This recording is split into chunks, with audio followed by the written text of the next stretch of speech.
Session. The second session will be handled by Dr. Muhammad Ansar on the topic cardiology. I invite Dr. Muhammad Ansar to the dais.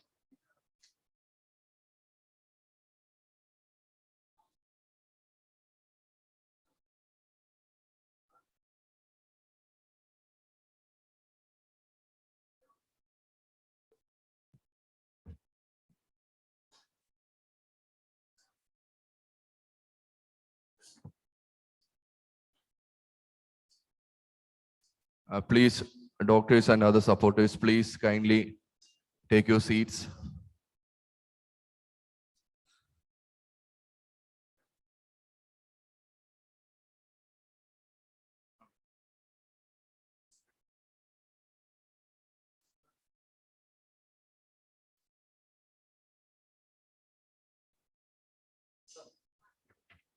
I invite Dr. Muhammad Ansar to the dais.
Hello. Good morning.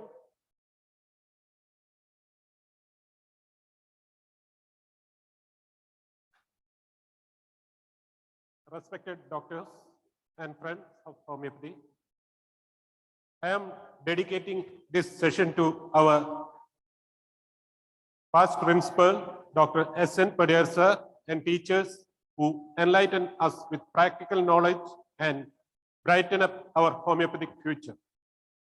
Let me dedicate all my achievements of cardiac cases to my father, who have shown the generosity to submit as my first cardiac patient. Homeopathic cardiology is one of the difficult branch of medicine because we had no more previous experiences. With this branch, this is absolutely developed with my own conclusions and criteria from treatment experiences and favorable miraculous results from thousands of cases of various types of cardiac ailments since 1995.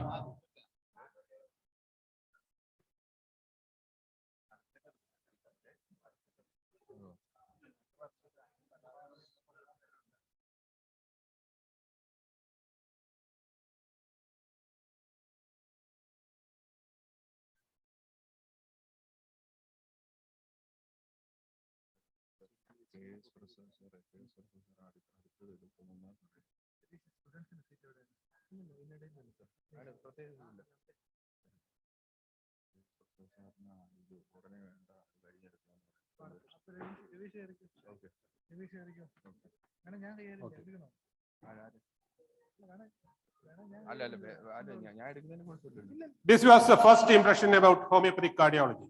It is quite natural that there may be frowned from various corners when a homeopath diet to take cardiac disorders. What is the importance of homeopathic cardiology? Usually, people have the awareness about advanced method of cardiac care. In this situation, how can we convince about homeopathy? Other methods are always leads to huge financial burdens and severe complications and side effects, while uses long time. Homeopathic treatments give good results without any complications or side effects. Scope of homeopathy. Which diseases are more effective to treat with homeopathy? One of the main questions among the common as well as from our fraternity. Cardiac conditions effective with homeopathy are coronary artery diseases, rheumatic heart disease, pulmonary artery hypertension, valvular diseases, heart blocks, bundle branch blocks, aneurysms, arrhythmias, cardiomyopathy, pericarditis, and heart failures. We can undoubtedly say that these cardiac conditions could be managed with homeopathic medicine.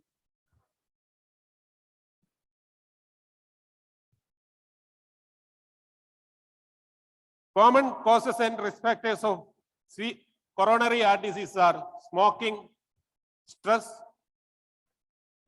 hypertension, diabetes mellitus, peripheral artery diseases, obesity, hyperinsulinemia, uric acid, and dyslipidemia. Homeopathic management.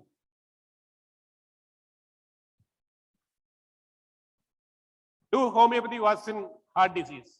Yes, we can offer a cure rate more than the so-called modern medicine offered. In our Materia Medica, more than 200 medicines have direct indications to the heart disease. This occasion, I am presenting few cases with evidence of action of homeopathy. First one case.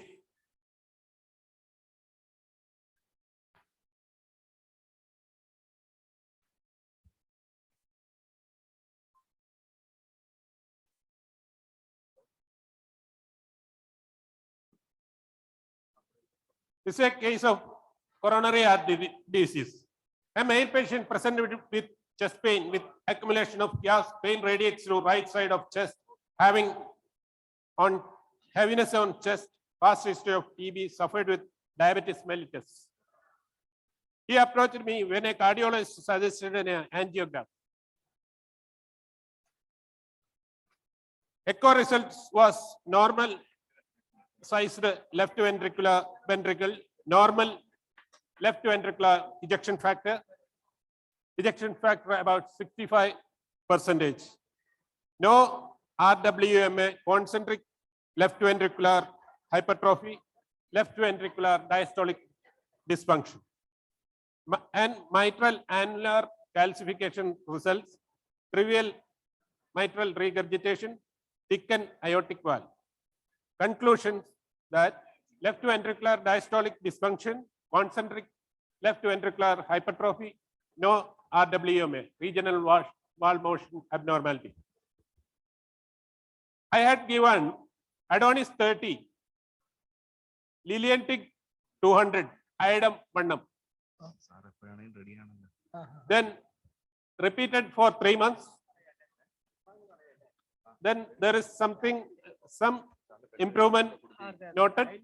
After that, I had given Berberis 30 to control triglycerides and lipid cholesterol. Repeated for a few months with evaluation of blood values, sugar, cholesterol becomes stable. Occasionally check the renal function test, liver function test, sodium and potassium. Then an echo on 8, 10, 18. The result was ejection factor 66, no RWMA, good LV and RV function, valves are normal. After treatment with homeopathy, left ventricular diastolic dysfunction and left ventricular hypertrophy, thickened LV, aortic valve, mitral annular calcification had rectified within 10 months. That is we got with homeopathy. I can give another case. 44 years of old gentleman suffered with severe dyspnea after COVID infection. Had no comorbidity. He presented with obstructive feeling and heaviness at chest while walking. Medical reports from experts show that dilated cardiomyopathy with cardiac failure because he has obstructive sleep apnea, severe left ventricular dysfunction, severe anemia, post-COVID congestive hepatitis. Patient is obese, body weight 112 kilogram.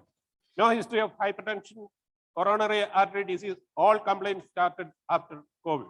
Echo shows only 25% of ejection factor. Severe RWMA, dilated LA and LV. Here I had given calcareous 30, atropine 30, and trinitrotoluene, TNT 200, because there had a tendency to tachycardia or bradycardia. Repeated for 2 months, slightly improved and the suffering, then Tuja replaced by Magnolia Vannam. Magnolia is an indicator medicine when severe heart disease affected. Added also aspidosperma tincture 15 drops BD. Repeated the medicines and took an echo on 5/4/22. Then EF increased as 31.28%. Within 2 months, we got this result. Only homeopathy can do like this. Other system was suggested to transplant the heart. That is the only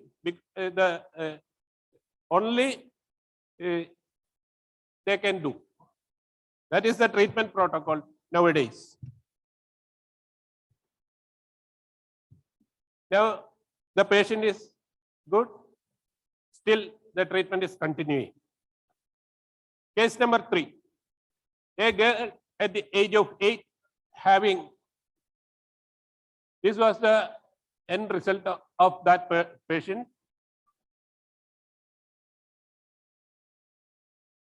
A girl at the age of 8 having congenital heart disease, echo dated 6 April 2018 shows that ASD, left to right shunt, good LV function, no pulmonary artery hypertension, presented with weakness, emaciation, mouth open during sleep, may be due to adenoids, obstinate, like sugar, appetite less, weight 20 kilogram, shouting in sleep, bring her on 17/5/2018.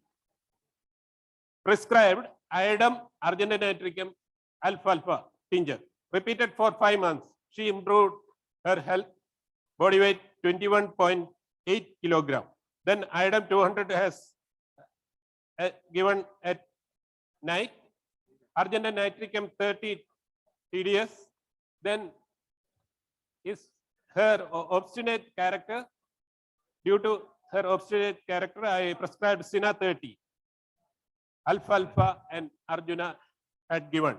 I noticed one thing, that she always tried to mislead the parents to get her more attention, suggest them to take an echo, which was 31/1/2019. That is normal. That echo was seen there.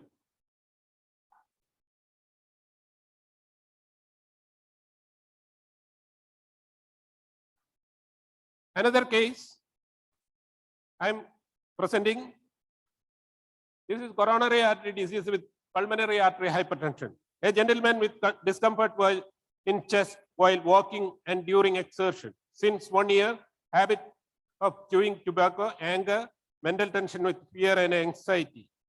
Echo shows that ejection factor 78.8. Left atrium slightly dilated. Angio shows ostial left anterior descending 20% blockage.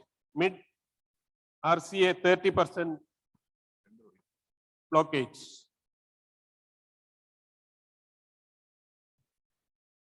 I prescribed this cactus and iodine. Also given aconitum to reduce his anxiety. Arjuna tincture and Adonis tincture also given. After 3 months, notice increase of triglycerides and uric acid. Then had given Cardas 30 and Daphne tincture. Medicine repeated. Body weight reduced to 95.5 kilogram.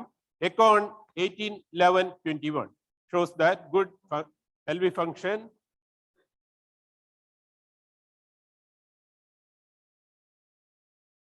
EF 66.17. No regional wall motion abnormality. Valves normal. No pH. That is why I said the homeopathy can do good result in pulmonary artery hypertension. I'm concluding this with much thanks, especially to the organizers of IPH for the privilege gave to me to present this subject in this occasion. And I also thankful all the doctors and homeopathic lovers attend this to hear my words. Thank you.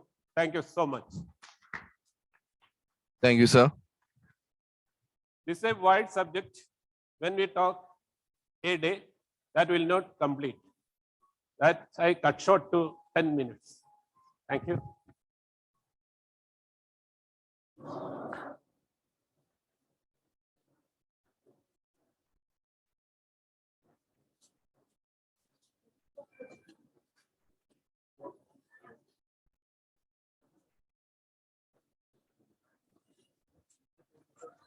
It was excellent presentation. Actually, before once we are not even thinking about heart diseases treating with homeopathy.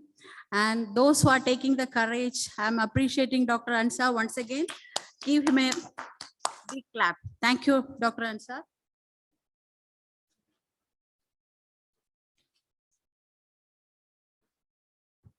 Next session is taken by Dr. Mustafa. Veterinary homeopathy. Homeopathy is in every field, in veterinary, in agriculture, everywhere. So I'm inviting Dr. Mustafa to present. Thank you.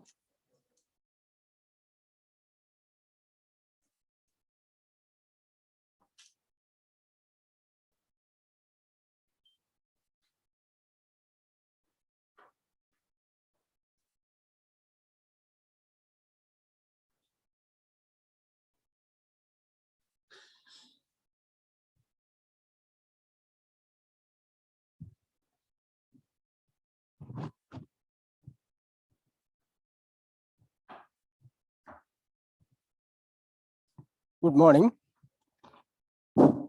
Good morning.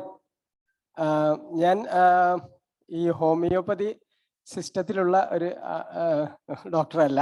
I am a veterinary doctor, and during my clinical practice, I happen to know about the veterinary homeopathy, and I used that medicine, got wonderful result in veterinary practice.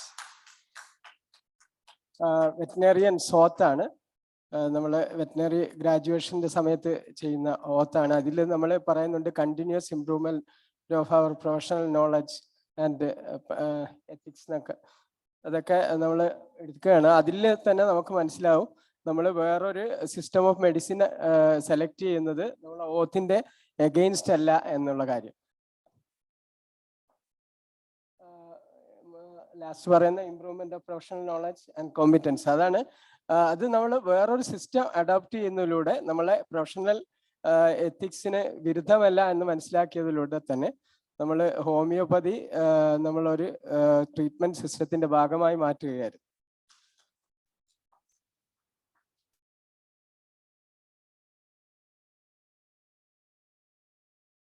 ഞങ്ങൾ 1996-ലാണ് veterinary സർജനായിട്ട് join ചെയ്യുന്നത്. ആ സമയത്ത് നമ്മുടെ government സെറ്റപ്പിലുള്ള veterinary ഡിസ്പെൻസറികളുടെ അവസ്ഥ വളരെ മോശമായിരുന്നു. വളരെ minimum facilities മാത്രമേ ആ സമയങ്ങളൊക്കെ നമ്മളെ വെറ്റിനറി ഹോസ്പിറ്റലുകളൊക്കെ ലഭ്യമായിട്ടുള്ളൂ. 2010-ന് ശേഷം ഈ ജനകീയാസൂത്രണത്തിലൂടെ ഹോസ്പിറ്റലുകളുടെ ഭൗതിക സാഹചര്യങ്ങളും മെഡിസിനും ഒക്കെ തരത്തിലുള്ള പ്രോജക്റ്റുകൾ ലഭ്യമായതിനു ശേഷം ഈ പ്രശ്നങ്ങൾ ഒരുവിധം മാറിയിട്ടുണ്ട്. എന്നിരുന്നാലും ആ സമയത്തുള്ള പ്രശ്നമാണ് ഒരു നമ്മൾ പഠിപ്പിച്ച കോളേജിൽ നിന്ന് പഠിപ്പിച്ച് വിട്ട തരത്തിലൊരു ഡിസീസ് ഡയഗ്നോസ് ചെയ്യാനുള്ള ഒരു ഫെസിലിറ്റി ഒന്നും അന്ന് വെറ്റിനറി ഹോസ്പിറ്റലുകളിൽ ഇല്ലായിരുന്നു. അതുപോലെ വളരെ മെഡിസിൻ സപ്ലൈ എന്ന് വെച്ചാൽ ഗവൺമെന്റ് സപ്ലൈയിൽ വളരെ ഷോർട്ട് ഓഫ് മെഡിസിൻ ആയിരുന്നു. അതുപോലെ ഞാൻ അന്ന് വർക്ക് ചെയ്യുന്ന സ്ഥലത്ത് നിന്ന് ഒരു മെഡിക്കൽ ഷോപ്പിലേക്ക് 11 കിലോമീറ്റർ പോകേണ്ട ആവശ്യമുണ്ടായിരുന്നു. വെറും ജീപ്പ് സർവീസ് മാത്രമായിരുന്നുള്ളൂ. അതിന് നമ്മൾ പകരമായിട്ട് നമ്മൾ സ്വന്തം നിലക്ക് മെഡിസിൻ വാങ്ങിയിട്ട് കർഷകർക്ക് കൊടുക്കുക വെച്ചാൽ ആ മെഡിസിന്റെ പൈസ ചോദിച്ചാൽ അത് ഗവൺമെന്റ് മെഡിസിൻ എടുത്ത് വിൽക്കുന്നതെന്നുള്ള ഒരു അലിഗേഷൻ കൂടി വരിക എന്ന് അത് നമ്മളെ എത്തിക്സിന് വളരെയധികം ഒരു ഹാർട്ട് ചെയ്ത ഒരു കാര്യമായിരുന്നു. അങ്ങനെ ഇരിക്കുകയാണ് നമ്മളൊരു ആൾട്ടർനേറ്റീവ് സിസ്റ്റം കണ്ടുപിടിക്കുക എന്നുള്ള ഒരു ഇതിൽ എനിക്ക് നവീൻ സാറ് കഴിഞ്ഞ കൊല്ലം ഞങ്ങളിൽ നിന്ന് വിട്ടുപിരിഞ്ഞു. നവീൻ സാറാണ് കേരളത്തിൽ വെറ്റിനറി ഹോമിയോപ്പതി എന്ന സിസ്റ്റം അഡോപ്റ്റ് ചെയ്ത ആദ്യത്തെ വ്യക്തി. അദ്ദേഹത്തിന്റെ ഒരു നോട്ട് കിട്ടുകയും അതിലൂടെ നവീൻ സാറാണ്. അദ്ദേഹത്തെ മെൻഷൻ ചെയ്യാണ്ട് നമുക്ക് ഈ കാര്യത്തെ കുറിച്ച് പറയാൻ പറ്റില്ല. അതിനുശേഷം നമ്മളെ ഒരു മദനൻ എന്ന് പറഞ്ഞൊരു പ്രാക്ടീഷണർ ഉണ്ടായിരുന്നു. ഇദ്ദേഹമാണ് ഞങ്ങളെ കുറച്ചുകൂടി ഡീപ്പായിട്ട് ഇതിലേക്ക് ഇറക്കിയ സാറ്. അദ്ദേഹവും മരിച്ചുപോയി. ഞങ്ങൾ പല പ്രാവശ്യവും മീറ്റിങ്ങുകൾ വെക്കാറുണ്ടായിരുന്നു. എൻ്റെ വീട്ടിലും ഹോസ്പിറ്റലുകളിലെ വെച്ച മീറ്റിങ്ങുകൾ വെക്കാറുണ്ടായിരുന്നു. അതിലൂടെയൊക്കെ നമ്മൾ ഇതിനെ ഡെവലപ്പ് ചെയ്ത് കൊണ്ടുവന്നു. ആദ്യഘട്ടത്തിൽ വളരെ അധികം വലിയ ക്രിറ്റിസിസം ഉണ്ടായിരുന്നു വെറ്റിനറി ഹോമിയോപ്പതി പ്രാക്ടീസ് ചെയ്യുന്നതിന്. പക്ഷെ നമ്മൾ ഈ കോഴിക്കോട് ജില്ലയിൽ ഇപ്പം നമുക്ക് ഇതിനെക്കുറിച്ച് ആരും ഒരു വാക്ക് പോലും പറയാത്തൊരവസ്ഥയെത്തി. കാരണം എല്ലാവരും കൈവിടുന്ന കേസുകൾ നമ്മൾ ഹോമിയോപ്പതിയിലൂടെ വളരെ വളരെ നല്ല നിലക്ക് മാറ്റിയെടുക്കുന്ന ഒരവസ്ഥയാണുള്ളത്. ഹോമിയോപ്പതിന്റെ അഡ്വാൻറ്റേജ് നമ്മൾ മനസ്സിലാക്കിയ ഒരു അക്കാഡമിക് ലെവലല്ല, നമ്മളൊരു ഫീൽഡ് ലെവലിൽ ഹോമിയോപ്പതിന്റെ അഡ്വാൻറ്റേജ് എന്താണെന്ന് കണ്ടെത്തിയതിന് അതായത് സിംറ്റംസ് ബേസ്ഡ് ആണ് ട്രീറ്റ്മെന്റ്. അപ്പൊ നമുക്കൊരു ഡയഗ്നോസ്റ്റിക് ഫെസിലിറ്റി ഇല്ലാത്തൊരു സ്ഥലത്തും നമ്മൾ എനിമലിനെ നന്നായ നിലക്ക് ഒബ്സർവ് ചെയ്യുകയെന്ന് വെച്ചാൽ അതിന്റെ ബിഹേവിയർ കാര്യങ്ങളൊക്കെ ഒബ്സർവ് ചെയ്യുകയെന്ന് വെച്ചാൽ ആ ഒബ്സർവേഷനിൽ നിന്ന് കിട്ടുന്ന സിംറ്റംസ് ബേസ് ചെയ്തുകൊണ്ട് നമുക്ക് മെഡിസിൻ സെലക്ട് ചെയ്യുക എന്നുള്ളതാണ് ഹോമിയോപ്പതിയിൽ. പിന്നെ മറ്റ് ഹോമിയോപ്പതി ഡോക്ടർ അല്ലെങ്കിൽ അലോപ്പതി ഡോക്ടറിൽ നിന്നും വ്യത്യസ്തമായ ഒരു വെറ്റിനേറിയൻസിന് പലവിധ സ്പീഷീസുകളെയും ഹാൻഡിൽ ചെയ്യേണ്ട ആവശ്യം വരുന്നുണ്ട്. അതുപോലെ തന്നെ സ്പീഷീസിൽ തന്നെ ഡോഗായാലും കാറ്റിലായാലും സ്പീഷീസ് മാത്രമല്ല ഡിഫറെന്റ് ബ്രീഡ്സ് വരെ അതിന് ഡിഫറെന്റ് ടൈപ്പ് ഓഫ് സിംറ്റംസ് ഉണ്ടാവും. അതുപോലെ അതിന് ചില മരുന്നുകൾ ചില ബ്രീഡിന് പറ്റൂല. അങ്ങനെയുള്ള പല പല പ്രശ്നങ്ങളും ഫേസ് ചെയ്യണം. ആ ഒരു പ്രശ്നത്തിൽ നിന്ന് ഹോമിയോപ്പതി വളരെ ഫലപ്രദമായി നമുക്ക് ഏത് ബ്രീഡിനും ഏത് സ്പീഷീസിനും ഈവൻ പ്ലാന്റ്സിന് പോലും ഉപയോഗിക്കാൻ പറ്റും. അതുപോലെ കമ്പയർ ചെയ്യുന്ന നേരം മറ്റ് സിസ്റ്റത്തിനെക്കാട്ടി എത്രയോ കോസ്റ്റ് എഫക്റ്റീവ് ആണ് ഹോമിയോപ്പതി സിസ്റ്റത്തിന്. അതുപോലെ തന്നെ അടുത്തൊരു പ്രോബ്ലം ആണ് പബ്ലിക് ഹെൽത്ത് പോയിന്റ് ഓഫ് വ്യൂവിൽ നോക്കുമ്പോൾ നമ്മളിപ്പോൾ ഒരു അകടി വീക്കത്തിനോ മറ്റു ചികിത്സകൾക്കും വേണ്ടിയിട്ട് അലോപ്പതി മരുന്നുകൾ ചെയ്യുമ്പോൾ അതിൻ്റെ റെസിഡ്യൂൽ എഫക്റ്റ് അതിൻ്റെ പാലിലും മീറ്റിലും മുട്ടയിലൊക്കെ ഉണ്ടാവും. നമ്മൾ അതുകൊണ്ട് തന്നെ നമ്മളൊരു ചികിത്സ ക്യൂർ ചെയ്താലും നമ്മൾ സ്പെസിഫിക് പീരീഡ്സ് ഓഫ് ടൈം നമ്മൾ റെസിഡ്യൂവൽ വിഡ്രോവൽ പീരീഡ് കൊടുക്കേണ്ടി വരും. എന്നാൽ മാത്രമേ അതിൻ്റെ പ്രോഡക്റ്റ് അത് മിൽക്കായാലും മീറ്റ് ആയാലും എഗ് ആയാലും നമ്മൾ ഹ്യൂമൻ കൺസംഷനിലേക്ക് പോകാൻ പാടുള്ളൂ. അല്ലെങ്കിൽ ഹ്യൂമൻസിന്റെ സിസ്റ്റത്തിലേക്ക് ഈ ആന്റിബയോട്ടിക്കുകൾ എത്തുകയും അത് ആന്റിബയോട്ടിക് റെസിസ്റ്റന്റ് സ്പീഷീസ് ഓഫ് ബാക്ടീരിയനെ ക്രിയേറ്റ് ചെയ്യും. നമ്മളൊരു ആന്റിബയോട്ടിക് കൊടുക്കേണ്ട ഒരു കേസ് ഹ്യൂമൻസിൽ ഉണ്ടാകുന്ന നേരം അത് സക്സസ്ഫുൾ അല്ലാതാവുകയും റെസിസ്റ്റന്റ് ആയി മാറുകയും ചെയ്യുന്ന ഒരു അവസ്ഥ ആന്റിബയോട്ടിക് ട്രീറ്റ്മെന്റിൽ വെറ്റിനറി യൂസ് ചെയ്യുന്നവരുണ്ടാവുന്നുണ്ട്. ഈ ഹോമിയോപ്പതി അഡോപ്റ്റ് ചെയ്യുന്നതിലൂടെ അത് നമുക്കൊരു വിഷയം അല്ലാതായി മാറും. അതുപോലെ തന്നെ അഡ്മിനിസ്ട്രേഷന്റെ കാര്യം നമ്മളിപ്പോൾ പലതര സ്പീഷീസിനെ കുറിച്ച് പറഞ്ഞു. പല സ്പീഷീസും മെഡിസിൻ അഡ്മിനിസ്ട്രേറ്റ് ചെയ്യാൻ വളരെയധികം വിമുഖത അല്ലെങ്കിൽ റെസിസ്റ്റൻസ് കാണിക്കുന്നുണ്ട്. പൂച്ച, അതുപോലെ തന്നെ പോത്ത്, ഈ ബഫലോസിനൊക്കെ ഒരു ഇഞ്ചക്ഷനൊക്കെ ചെയ്യാന്ന് പറഞ്ഞാൽ ഭയങ്കര പ്രശ്നമാണ്. അതുപോലെ ആനനെയൊക്കെ നമ്മൾ ചെയ്യുമ്പോൾ നമുക്ക് ജസ്റ്റ് അതിനേക്ക് വെള്ളം അടിച്ചു കൊടുക്കുന്ന അതിലേക്ക് ജസ്റ്റ് ഒരു ഡ്രോപ്പ് ഇറ്റിച്ചു കൊടുത്തിട്ട് അതിന്റെ മുഖത്ത് ജസ്റ്റ് സ്പ്രേ ചെയ്യാം. മുഖത്ത് വേണമെന്നില്ല, അതിന്റെ ഏത് ബോഡി പാർട്ടിലായാലും റിസൾട്ട് കിട്ടുന്നതാണ് നമുക്ക് അനുഭവം. ഈസി അഡ്മിനിസ്ട്രേഷൻ ആണ് ഹോമിയോപ്പതി അഡോപ്റ്റ് ചെയ്യുന്നതിൽ വെറ്റിനറിയിലുള്ള ഏറ്റവും നല്ലൊരു അഡ്വാൻറ്റേജ്. എക്സ്പയറി ഡേറ്റ് ഇല്ല എന്നുള്ളതാണ് അന്ന് ഞാൻ കണ്ടത്. ഇപ്പം ചില ഹോമിയോപ്പതി മെഡിസിന്റെ മേലെ എക്സ്പയറി ഡേറ്റ് എഴുതിയിട്ടുണ്ട്. അതെങ്ങനെയാണ് വന്നതെന്ന് അറിയില്ല. നമ്മളെ എക്സ്പയറി ഡേറ്റ് 2004 ഞാൻ വാങ്ങി വെച്ച മരുന്നുകൊണ്ട് ഇപ്പോൾ അത്ഭുതങ്ങൾ കാണിക്കുന്നുണ്ട്. ആ എക്സ്പയറി ഡേറ്റ് ഇല്ല എന്നുള്ളതാണ് എൻ്റെ ഫീൽഡ് എക്സ്പീരിയൻസ്. ഇപ്പം പക്ഷെ ചില 100 ml ബോട്ടിലിൽ ഇപ്പം വരുന്ന ബോട്ടിലൊക്കെ എക്സ്പയറി ഡേറ്റ് വന്നിട്ടുണ്ട്. എന്താണ് അതിന്റെ തിയറി വ്യത്യാസം എന്നുള്ളത് മനസ്സിലായിട്ടില്ല. നമ്മളൊരു ഫീൽഡ് വെറ്റിനറിയനെ സംബന്ധിച്ചിടത്തോളം അദ്ദേഹം ഹാൻഡിൽ ചെയ്യുന്ന കേസിൽ സക്സസ് റേറ്റ് കൂട്ടുക എന്നുള്ളതാണ് നമ്മൾ ഏത് ഡോക്ടറായാലും നമ്മൾ കാണുക. അതുപോലെ ഉള്ള ഇതാണ് ഈ മാസ്റ്റേറ്റിസ് ആണ് നമ്മളെ ഡയറി ഇൻഡസ്ട്രിയിൽ. അത് വലിയ ഇൻഡസ്ട്രി ആയാലും അല്ലെങ്കിൽ ഒരു കൊച്ചു വീട്ടിലൊരു പശുവിനെ പോറ്റുന്ന ഒരു ദരിദ്ര കർഷകനായാലും അദ്ദേഹം ഫേസ് ചെയ്യുന്ന ഏറ്റവും വലിയൊരു പ്രോബ്ലം എന്ന് പറഞ്ഞാൽ മാസ്റ്റൈറ്റിസ് ആണ്, അകിട് വീക്കം എന്ന് പറയുന്ന രോഗം. അതുപോലെ പശുക്കൾ കിടന്നു പോവുക, അത് ഒരു പശു ഒരു വീട്ടിൽ കിടന്നു പോകാന്ന് വെച്ചാൽ ആ പ്രദേശത്തുള്ള മറ്റ് നൈബേഴ്സിനും എല്ലാവർക്കും പ്രോബ്ലം ഉണ്ടാക്കുന്ന ഒരു പ്രശ്നമാണ്. ഏറ്റവും വലിയൊരു പ്രോബ്ലമാണ് ഡൗണർ കവ് സിൻഡ്രോം എന്ന് പറയുന്നത്. അതുപോലെ തന്നെ വൈറൽ ഡിസീസിന് actually there is no treatment for viral disease, only preventive vaccination only. ഈ ഹോമിയോപ്പതി അഡോപ്റ്റ് ചെയ്യുമ്പോൾ നമുക്ക് വൈറൽ ഡിസീസ് ഒക്കെ വളരെ വളരെ completely cure within a short period കിട്ടുന്നുണ്ട്. അതിന് എത്ര ഉദാഹരണങ്ങൾ നമ്മുടെ അടുത്തുണ്ട്. അതുപോലെ തന്നെ അടുത്തൊരു വളരെ നൊട്ടോറിയസ് ആയിട്ടുള്ളൊരു സംഭവമാണ് ഡെർമറ്റൈറ്റിസ് എന്ന് പറഞ്ഞാൽ.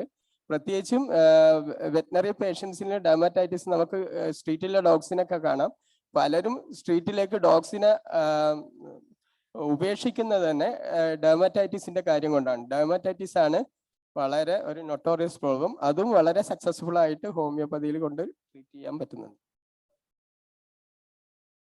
അതുപോലെ പോസ്റ്റ് ഓപ്പറേറ്റീവ് കെയർ ഞാൻ പല ഓപ്പറേഷൻസും without any antibiotic or tetanus toxoid injection ഒന്നും ചെയ്യാതെ തന്നെ വളരെ സുന്ദരമായിട്ട് രക്ഷപ്പെടുത്താൻ പറ്റിയിട്ടുണ്ട്. അത് ഓപ്പറേഷൻ ഹിയ ഡോക്ടർ ഇന്നാളൊരു ക്ലാസ്സിൽ പറഞ്ഞു ഹൗ ടു എലിവിയേറ്റ് സർജറീസ്. ആ ഒരു സംഭവം ഇപ്പം നമ്മളും ചെയ്യുന്നുണ്ട്. സർജറി ചെയ്യാൻ പറ്റുന്ന പല കേസുകളും ഹോമിയോപ്പതി കൊണ്ട് സർജറി ഇല്ലാതെ തന്നെ സക്സസ്ഫുൾ ആയിട്ട് ട്രീറ്റ് ചെയ്യാൻ പറ്റും. എന്നാലും ചെയ്യേണ്ട സർജറിയിൽ വിത്തൗട്ട് ആന്റിബയോട്ടിക് ഓർ അനാൽജസിക്സ് ആണ് നമ്മൾ ഉപയോഗിക്കുന്നത്. ചെയ്യേണ്ടി വരാറില്ല. നെക്സ്റ്റ് പ്രോബ്ലം ആണ് ഇൻഫെർട്ടിലിറ്റി മാനേജ്മെന്റ്. ഇതുപോലെ തന്നെ ഈ പശുക്കളിൽ അത് ഹൈ പ്രൊഫൈലായിട്ട് വളർത്തുന്ന വലിയ ഫാമിലും ചെറിയ ഹൗസ് ഹോൾഡിൽ ഉണ്ടാകുന്ന പശുക്കളിലും ഇപ്പം ഉള്ളൊരു മെയിൻ പ്രോബ്ലം ആണ് ഇൻഫെർട്ടിലിറ്റി. അതും വളരെ ഈസി ആയിട്ട് വളരെ സക്സസ്ഫുൾ ആയിട്ട് ചെയ്യാൻ പറ്റുന്നു. അതുപോലെ കാവിങ് പ്രോബ്ലംസ് റെഡ്യൂസ് ചെയ്യാൻ പറ്റുന്നുണ്ട്. അതുപോലെ തന്നെ അനിമൽസിലുള്ള ബിഹേവിയറൽ പ്രോബ്ലംസ്, അതായത് ചില അനിമൽസ് ചിലരെ ഇത് പാല് കറക്കാൻ സമ്മതിക്കില്ല, ചവിട്ടും മറ്റ് അതുപോലെ ഓവറായിട്ട് നായ്ക്കൾ കുറച്ച് ആൾക്കാരെ മേലെ ചാടുന്നൊക്കെ കാര്യങ്ങളൊക്കെ ഹോമിയോപ്പതി അഡോപ്റ്റ് ചെയ്യുന്നതിലൂടെ വളരെയധികം നന്നായിട്ട് കൺട്രോൾ ചെയ്യാൻ പറ്റുന്നു.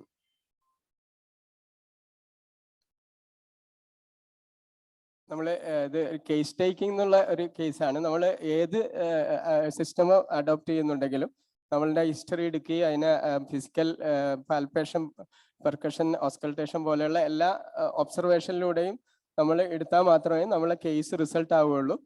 നമ്മൾ എനിമലിനെ നന്നായിട്ട് ഒബ്സർവ് ചെയ്യണം. അതിൻ്റെ ഓരോരോ ഡീറ്റെയിൽസും അതൊരു വെറ്റിനറിയനാണ് അത് കൃത്യമായിട്ട് മനസ്സിലാവുക. ഒരു ഡിഫറെൻറ്റ് ടൈപ്സ് ഓഫ് അനിമൽസിനെ നമ്മൾ ക്ലീൻ ആയിട്ട് വാച്ച് ചെയ്യണം. അതിൻ്റെ എല്ലാ സിംറ്റംസും എല്ലാ ഫിസിക്കൽ എക്സാമിനേഷനും നടത്തിയാലാണ് നമുക്ക് നല്ലൊരു ഡയഗ്നോസിസിലേക്ക് എത്താൻ പറ്റുന്നത്. ഏത് സിസ്റ്റം അഡോപ്റ്റ് ചെയ്യുന്നവരും അതിൻ്റെ ഒബ്സർവേഷനും ഹിസ്റ്ററി ടേക്കിങ്ങും ഒക്കെ വളരെ ഒരു കാര്യമാണ്. അത് നമ്മൾ ചെയ്താൽ മാത്രമേ നമുക്ക് നല്ലൊരു റിസൾട്ടിലേക്ക് എത്താൻ പറ്റുള്ളൂ. ഇനി മാസ്റ്റേഴ്സ് ആണ്. ഇത് ഒരു മാസ്റ്റൈറ്റിസ് കേസാണ്. യൂഷ്വൽ സിസ്റ്റം ഫോളോ ചെയ്യുകയാണെങ്കിൽ ഒരു 3-4 ദിവസം നമുക്ക് ഇഞ്ചക്ഷനും ഇതൊക്കെ ചെയ്യാൻ വേണ്ടി വരുമായിരുന്ന ഒരു കേസ് ഒരു സിംഗിൾ ഡേ എന്നല്ല അവേഴ്സ് കൊണ്ട് ശരിയായ ഒരു കേസാണിത്. ഇത് ഈ മിൽക്ക് സാമ്പിളുമായിട്ട് 8 കിലോമീറ്റർ അപ്പുറമുള്ള ഒരു സ്ഥലത്ത് നിന്ന് നമ്മളെ വീട്ടിൽ രാവിലെ വന്നിരിക്കുകയായിരുന്നു. അപ്പോൾ അതിന് നമ്മൾ കൊടുത്ത മരുന്നാണ് ആ കുപ്പിയിൽ. നമ്മൾ ഡ്രോപ്സ് ഓഫ് മെഡിസിൻ ഇതാക്കിയിട്ട് വെള്ളത്തിൽ മിക്സ് ചെയ്തിട്ടാണ് കൊടുക്കുന്നത്. ഒരു 5 ml 2 ml വെച്ചിട്ട് കൊടുക്കാൻ പറയും. അങ്ങനെ അവറിൽ ഇന്റർവെല്ലിൽ കൊടുത്തിട്ട് ഉച്ചയാകുമ്പോഴത്തേക്ക് മിൽക്ക് നോർമലായി എന്നുള്ളതാണ്. അടുത്ത വീഡിയോ ആണ്. വീഡിയോ കിട്ടൂലേ? വീഡിയോ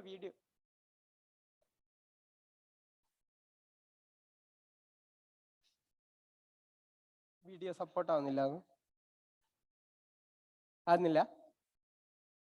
അല്ല, അയാൾ പറയുന്നത് ഇതാണ്. അയാള് സാധാരണ നിലയിൽ നമ്മളൊരു മാസ്റ്റൈറ്റിസ് കേസ് ചെയ്യുമ്പോൾ മിനിമം ഒരു 3 days ഇഞ്ചക്ഷൻസ് വേണം, ആന്റിബയോട്ടിക്സ് വേണം, കോർട്ടിക്കോസ്റ്റീറോയിഡ്സ് പലപ്പോഴും ഉപയോഗിക്കും, ആന്റി അലർജിക് അനാൽജസിക്സ് ഇതൊക്കെ ഉപയോഗിക്കും, ഫ്ലൂയിഡ് ഉപയോഗിക്കും.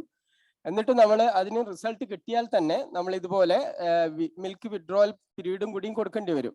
അപ്പം മിനിമം ഒരു 7 days അയാൾക്ക് ആ മിൽക്ക് ഉപയോഗിക്കാൻ പറ്റൂല. അപ്പൊ അത്രയും എക്കണോമിക് ലോസ് ആണ് ആ ഫാർമർക്ക് വരുന്നത്. ഈ കേസിൽ അയാളെ രാവിലത്തെ മിൽക്ക് മാത്രമാണ് ഉപയോഗിക്കാണ്ട് നിന്നിട്ടുള്ളൂ. വൈകുന്നേരം 3-4 മണിക്ക് സൊസൈറ്റി കൊടുക്കുന്ന മിൽക്ക് അയാൾക്ക് കൊടുക്കാൻ പറ്റി എന്നുള്ളതാണ് ഈ കേസ്. അത് അയാളെ പറയുന്ന വീഡിയോ ആണ്. എന്തോ ടെക്നിക്കൽ പ്രോബ്ലം കൊണ്ട് അത് പ്ലേ ചെയ്യാൻ പറ്റുന്നില്ല. അതായത് economic loss to the farmers നമുക്ക് വളരെ തീരെ ഇല്ല. മിനിമം എന്ന് പറയാൻ പറ്റുന്നത് ഹോമിയോ അഡോപ്റ്റ് ചെയ്തതിലൂടെയാണ്. ഇതൊക്കെ ഇതുപോലെ മാസ്റ്റൈറ്റിസിന്റെ ഓരോരോ ഇതാണ്. ഇങ്ങനെയും കൊടുക്കാറുണ്ട്. ഇതാണ്ട് അയാളെ പിറ്റേന്ന് അയാളെ ഹസ്ബൻഡ് മിൽക്കുമായിട്ട് വന്നിരിക്കുകയാണ്. നമുക്ക് ഒരിക്കലും അല്ലാത്ത തരത്തിൽ ഇത് ഇമാജിൻ ചെയ്യാൻ പോലും പറ്റൂല. മിനിമം 3 to 5 days ഇഞ്ചക്ഷൻസ് വേണം. അത്രയും ലോസ് ഓഫ് മണി അയാൾക്ക് ഉണ്ടാവും. ഇഞ്ചക്ഷന്റെ കോസ്റ്റ് വൈസ് നോക്കുകയാണെങ്കിൽ തന്നെ ഒരു 2000 ഉറുപ്പ്യൊക്കെ വേണ്ടി വരും നിലവിലുള്ള ഒരു ട്രീറ്റ്മെന്റ് കംപ്ലീറ്റ് ചെയ്യണമെങ്കിൽ. ഇത് നെക്സ്റ്റ് ഡേ അയാള് നമ്മളെ ഇൻസ്റ്റിറ്റ്യൂഷനിൽ നമ്മളെ ആസ്പത്രിയിൽ പ്യുവർ മിൽക്കുമായിട്ട് വന്നിരിക്കുകയാണ്. അതുകൊണ്ട് ആ മിൽക്ക് കണ്ടില്ലേ, ഇതാണ് നെക്സ്റ്റ് ഡേ അവര് മിൽക്കുമായിട്ട് വന്നിരിക്കുന്നത്. ഇത്രയും ഫാസ്റ്റ് ആയിട്ട് ഹോമിയോപ്പതിക്ക് മാത്രമാണ് ഇങ്ങനെ ചെയ്യാൻ പറ്റുള്ളൂ എന്നുള്ളതാണ്. പക്ഷെ ഇതിനൊക്കെ കുറെ പേഷ്യൻസ് വേണം. ഇത് നമ്മൾ തുടക്കകാലത്തിൽ വളരെയധികം റെസിസ്റ്റൻസ് ഫ്രം അവർ ഫെറ്റേണിറ്റി ഉണ്ടായിരുന്നു. ബട്ട് ഉറച്ചു നിന്നതിലൂടെയും കൂടുതൽ വായിച്ചതിലൂടെയും ഇതെല്ലാം നമുക്ക് ഇങ്ങനെ ഒരു കോൺഫിഡൻസിലൂടെ നാളെ നിങ്ങൾക്ക് നല്ല മിൽക്ക് കിട്ടും എന്ന് പറയാനുള്ള കോൺഫിഡൻസ് ഉണ്ടാക്കിയത് ഈ സിസ്റ്റത്തിൽ ഉറച്ചു നിന്നത് കൊണ്ട് മാത്രമാണ്. ആ സ്ത്രീയുടെ ഒരു പാവം സ്ത്രീയാണ്. അവരുടെ മുഖത്തിന്റെ ഭാവം കണ്ടില്ലേ? ആദ്യ ദിവസം അവർക്ക് കിട്ടിയ മിൽക്ക് ഒരു സേമിയ പായസം പോലുള്ള ഒരു മിൽക്കാണ്. 3rd day അവരെ മിൽക്ക് കണ്ടില്ലേ ആ പാത്രത്തിൽ? ആ മുഖത്തിന്റെ വ്യത്യാസമാണ് ഹോമിയോപ്പതിയുടെ ആ ഒരു എക്സ്പ്രഷൻ നിങ്ങൾക്ക് കാണാം. അവരെ മിൽക്ക് പോയതും ആ മിൽക്ക് നന്നായപ്പോ ആ മുഖത്തുണ്ടായിരുന്ന ആ വ്യത്യാസം മതി ഹോമിയോപ്പതി എത്രത്തോളം മഹത്തരമാണ് എന്ന് ഉള്ളതിന്. ഇതും അതുപോലെ തന്നെ പല ട്രീറ്റ്മെന്റും കഴിഞ്ഞ് ഒരു 12 കിലോമീറ്റർ അപ്പുറത്ത് നിന്ന് ഒരു ദിവസം വീട്ടിൽ വന്നതാണ്. ആ 3rd day അയാള് നല്ല മിൽക്കുമായിട്ടാണ് വന്നത്. ഇതും അതൊക്കെ പോലെ തന്നെയുള്ള കേസുകളാണ്. ഇതൊക്കെ കുറച്ച് പഴക്കമുള്ള കേസുകളാണ്. First day, 3rd day, 4th day നേരത്തെ മിൽക്കിന്റെ കേസാണ്. ഇതൊക്കെ ഡിഫറെന്റ് റെമഡീസ് ആണ് കേട്ടോ യൂസ് ചെയ്യുന്നത്. എല്ലാത്തിനും ഒരു റെമഡി അല്ല. നമ്മൾ ഒബ്സർവേഷൻ എന്തെങ്കിലും ഈ മാസ്റ്റൈറ്റിസ് അല്ലാത്ത തന്നെ ചില ബിഹേവിയറൽ ഒബ്സർവേഷനിൽ കിട്ടുന്ന അതിനനുസരിച്ച് റെമഡിയാണ് കൊടുക്കുന്നത്. ആണ് നിങ്ങൾക്ക് മാസ്റ്റൈറ്റിസിന് എന്ത് റെമഡി എന്ന് ചോദിച്ചാൽ എന്ത് റെമഡി എന്ന് കൃത്യമായിട്ട് പറയാൻ പറ്റില്ല. നമ്മൾ ഓരോരോ ഇൻഡിവിജ്വൽ പേഷ്യന്റിനും ഇൻഡിവിജ്വൽ ബിഹേവിയറൽ ഇതൊക്കെ എന്തെങ്കിലും ഒരു ഒരു പെക്യുലാരിറ്റി ആ എനിമലിനുണ്ടാവും. അത് കണ്ടെത്താനാവുക, അത് ദൈവം നമുക്ക് അറിയിച്ചു തരിക എന്നുള്ളത് ഒരു സ്പിരിച്വാലിറ്റിൻ്റെ കൂടി പ്രശ്നമായിട്ടാണ് നമുക്ക് തോന്നുന്നത്. വളരെ ഡീപ്പായിട്ടുള്ള വായന ഇതിന് അത്യാവശ്യമാണ്. അത് നമ്മൾ ഹോമിയോപ്പതിന്റെ എല്ലാ സാഹിത്യങ്ങളൊന്നും വായിച്ചിട്ടില്ല. ചെറിയ അതിൻ്റെ വരമ്പത്ത് നിന്ന് കാണുന്ന ഒരു അവസ്ഥയെ നമുക്കുള്ളൂ. നിങ്ങളോട് ഇത് പറയാൻ എനിക്ക് പ്രയാസമുണ്ട്. അത് ക്ഷമിക്കണം, ഞാൻ അത്രത്തോളൊന്നും വായിക്കാത്ത ഒരു മനുഷ്യനാണ്. എന്നാലും ഒരു ചെറിയ അതിൻ്റെ ഒരു ഡ്രോപ്പ് കിട്ടിയതിൽ നിന്ന് ഇത്രത്തോളം ഭാഗ്യം ആ കർഷകർക്ക് ചെയ്തു കൊടുക്കാൻ പറ്റുന്നുണ്ട് എന്നുള്ളതിൽ ചാരിതാർത്ഥ്യജനകമായ ഒരു അവസ്ഥയാണ്. ഇത് വേറെ ഒരു ടൈപ്പ് ഓഫ് ഭയങ്കര ഫൗൾ സ്മെല്ലിംഗ് ആയിട്ടുള്ള ആ വീട്ടിൽ മുഴുവൻ മണക്കുന്ന ഒരു പ്രത്യേക ഇതാണ്. ഇത് ഞാൻ പൈറോജീനിയാണ് കൊടുത്തത്. അത് നെക്സ്റ്റ് ഡേ അതിന്റെ മിൽക്ക് കണ്ടില്ലേ അവർ കാണിച്ചു തരുന്നത്. ഇതൊക്കെ അല്ലെങ്കിൽ എത്ര ദിവസം നമ്മൾ പെൻസിലിൻ ഇഞ്ചക്ഷനും ഇതൊക്കെ ചെയ്തു പോകേണ്ട സംഭവമാണ്. തേർഡ് ഡേ ആണ് ഒരുവിധം കേസുകളൊക്കെ തേർഡ് ഡേ എല്ലാം റെഡി ആവുന്നുണ്ട്. അയാള് ആ ഒരു സ്മെല്ല് ഭയങ്കരമായിരുന്നു, കട്ട സ്മെല്ല് എന്നൊക്കെ പറയുന്ന അവസ്ഥയാണ്. ഇതൊക്കെ അതുപോലത്തെ കേസുകളാണ്. വളരെ ദൂര സ്ഥലത്തു നിന്ന് വരുന്നതാണ്. കുറെ ദിവസങ്ങളോളം ഇഞ്ചക്ഷനൊക്കെ ചെയ്തിട്ട് മാറാത്ത കേസുകളായിരുന്നു. ഇത് അതുപോലെ തന്നെ ഹിമാഗലക്ഷ്യ എന്ന് പറയും, നമ്മള് ബ്ലഡ് ഇൻ മിൽക്ക് കണ്ടോ, അതിന്റെ കളറ് നമ്മളെ ഈ ബ്ലഡ് ഇൻ മിൽക്ക് ഉണ്ടാവുക സാധാരണ പ്രസവിച്ച ഉടനെയുള്ള പശുക്കൾക്കാണ്. അല്ലാത്ത ഒരു പശു ഒരു പ്രസവിച്ച് ഒരു 6-7 മാസം കഴിഞ്ഞിട്ടുള്ള ഒരു പശുവിന് പെട്ടെന്ന് എല്ലാ അടറിലും എല്ലാ ക്വാർട്ടറിലും അകിടുവീക്കം കാണാത്ത തരത്തിൽ ബ്ലഡ് വരാന്ന് വെച്ചാൽ അത് എലിപ്പനീന്റെ ലക്ഷണമാണെന്നാണ് നമ്മൾ പറയുന്നത്. അങ്ങനത്തെ എനിമലിന് ഓണേഴ്സ് വളരെ ശ്രദ്ധയോടുകൂടി ചെയ്യണം, അല്ലെങ്കിൽ എലിപ്പനി പശുവിനും അല്ല ആ ഹ്യൂമൻസിനും വരും. അതൊരു സൂണോട്ടിക് ഡിസീസാണ്. കണ്ടോ, ഇതും വീഡിയോ. ഇത് ഒരു ഗാംഗ്രീനസ് മാസ്റ്റൈറ്റിസ് എന്ന് പറയുന്ന ഒരു കണ്ടീഷനാണ്. അത് അകിടൊക്കെ പാട് കറുത്ത് അവിടത്തേക്ക് ബ്ലഡ് സർക്കുലേഷൻ ഇല്ലാണ്ട് അടർന്നു പോകുന്ന ഒരു കേസായിരുന്നു. അത് നമ്മൾ മരുന്ന് കൊടുത്ത്, അത് പക്ഷെ കുറച്ചധികം ദിവസം എടുത്ത് കിട്ടാം. ശരിക്കൊരു 1 വീക്ക് കഴിഞ്ഞാലാണ് അത് ആ കളറിലേക്ക് മാറിയത്. കാൽക്കേരിയ ഫ്ലോറിക്ക ആയിരുന്നു കൊടുത്തത്. ഇതുപോലെ വൈറൽ ഡിസീസിന് പൂച്ചക്ക് ഫെലൈൻ പാൻലൂക്കോപീനിയ എന്ന് പറയുന്ന ഒരു കണ്ടീഷനാണ്. പൂച്ച എൻ്റെ പോപ്പുലേഷൻ കുറക്കാൻ വേണ്ടി ദൈവം കൊണ്ടുവന്ന ഒരു ഡിസീസ് എന്നാണ് നമ്മൾ മനസ്സിലാക്കുന്നത്. ഒരു ഏരിയയിലെ പൂച്ചകൾ വിത്തിൻ 2 or 3 days കൊണ്ട് ചത്തുപോകുന്ന, വളരെ ഫാസ്റ്റായിട്ട്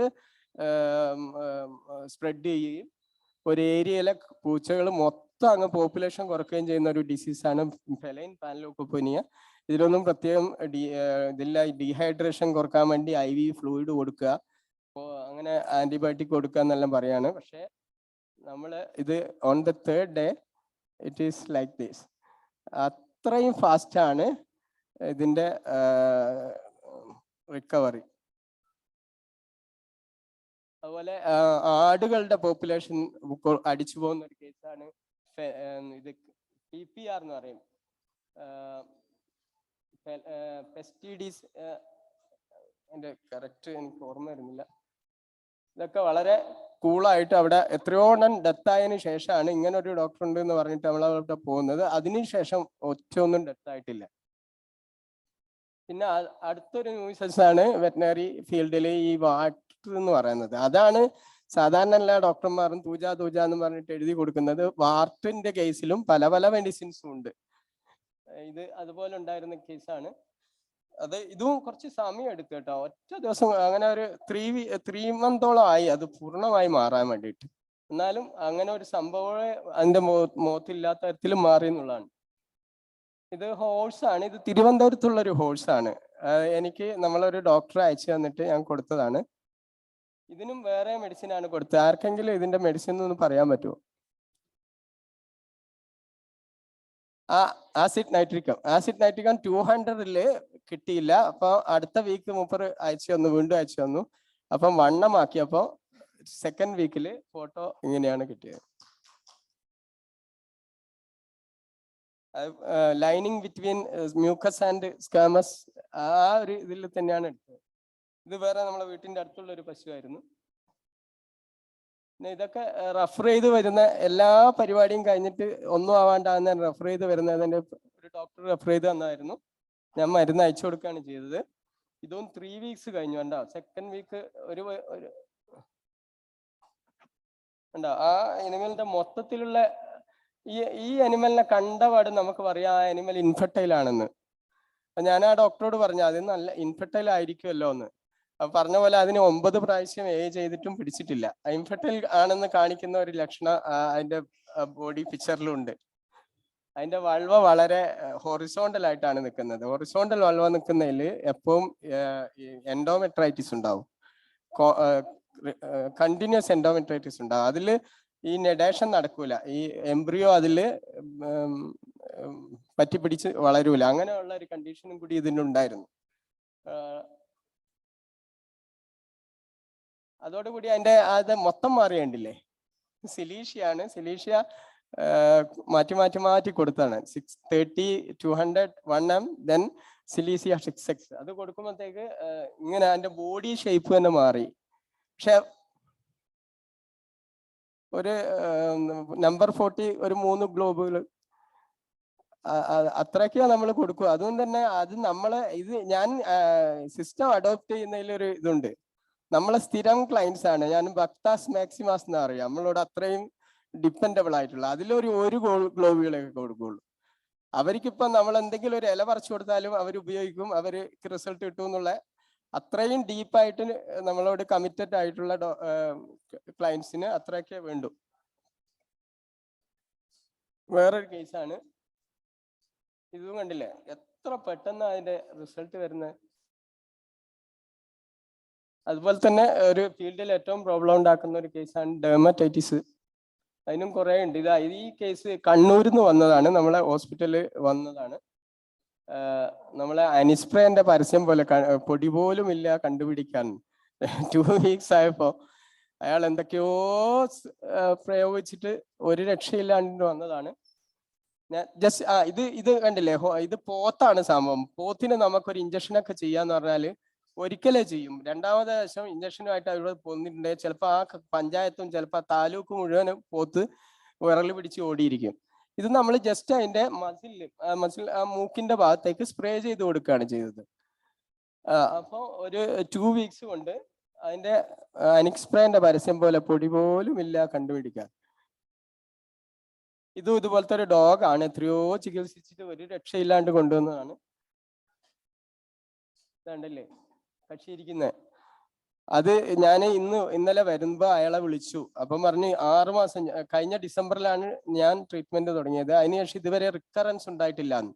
സാധാരണ ഒരു ഡെർമറ്റൈറ്റിസ് കേസിൽ റിസൾട്ട് കിട്ടിയാലും there will be recurrence in 2 or 3 months.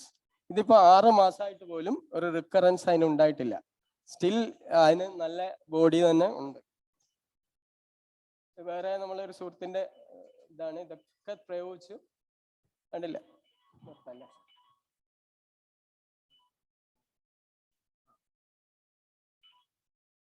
Another case of dermatitis in a cat is he tried many medicines, but there is no improvement. After adopting homeopathy, it is like this, very docile, very neat animal. This the Paioli, it is the dog of the Paioli police station. Dog squad in the dog owner. He's also got very good result using homeopathic medicine. In dog squad, there is no official recognition of homeopathy, but in the Paioli police station, we are giving homeopathic remedies for the police dogs. It is not entered in their register, but they are allowed to give homeopathic remedies and get result also. It is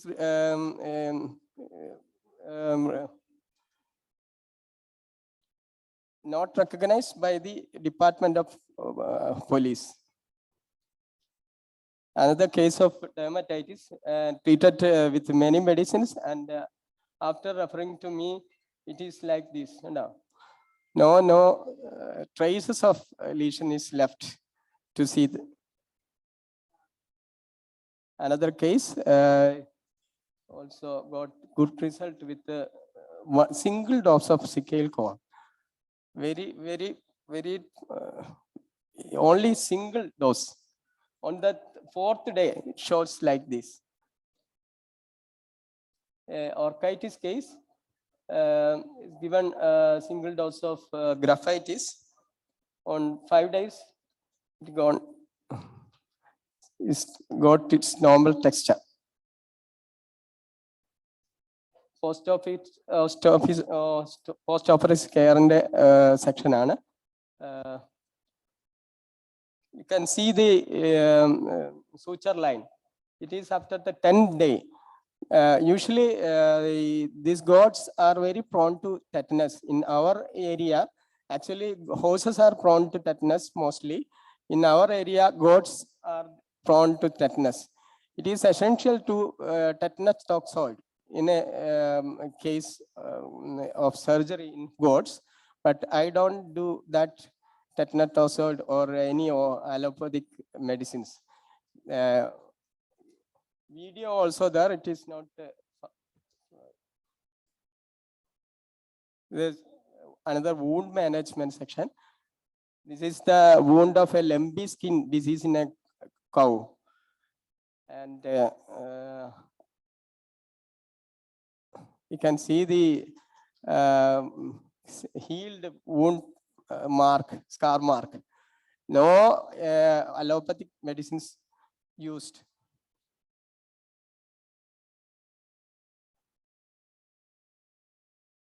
These are all the result.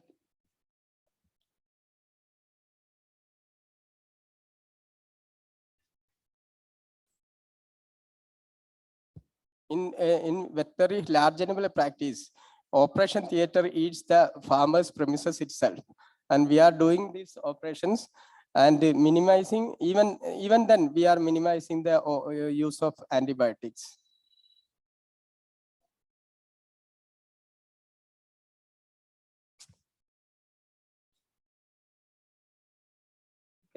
Can see the time of the attendance of this case on 3:30 a.m. and even then the complete prolapse of the uterus, no antibiotic, no analgesic, no suturing. We have that faith in the homeopathic remedy. Otherwise, there will not be any suture. Without suture, animal will recur this prolapse again. And we are so confident in the action of the homeopathic remedy and not suturing. If we suturing, another problem of wound infection by maggot and all, and it will cause the degradation of the value of the animal when it is supposed to sell that animal. If there is wound mark, they will reduce the cost. The farmers will not lose any economics loss if you adopt homeopathy. Thank you, sir. Thank you. This is the gratitude of the patients we are getting when we are using homeopathy without any painful procedures. They will always help. Thankful to his doctors. Thank you for Thank this. you. Thank you, Dr. Mustafa. Normally, every allopaths, they use homeopathic medicine, but they hide. Dr. Mustafa has the courage to present these cases here. I'm appreciating Dr. Mustafa. Give him a big clap and thank you so much. And Dr. Mustafa, one more request to you. The presenting these cases in the homeopathic forum is not a big thing. We all know that, but you have to present such cases in the allopathic forum also. Thank you so much. And if you have any queries, please ask him. He will answer to you. Actually, our motto, our aim also that we have to integrate all systems together. Every system is unique system, but we have to integrate together. Thank you. Next presentation is Dr. K.S. Prasad. Sir, please welcome Dr. K.S. Prasad.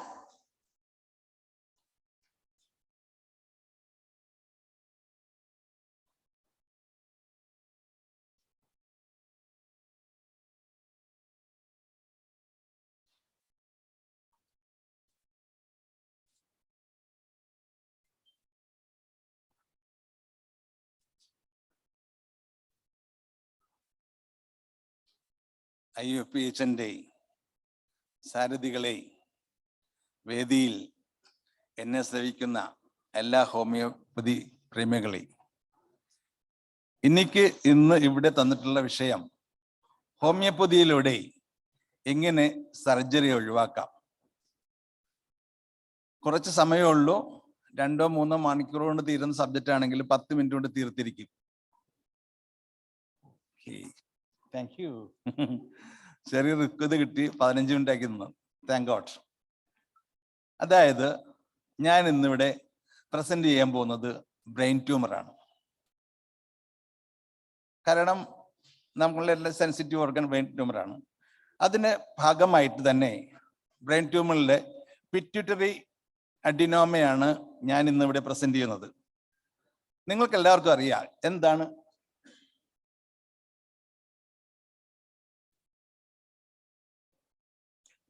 Yes.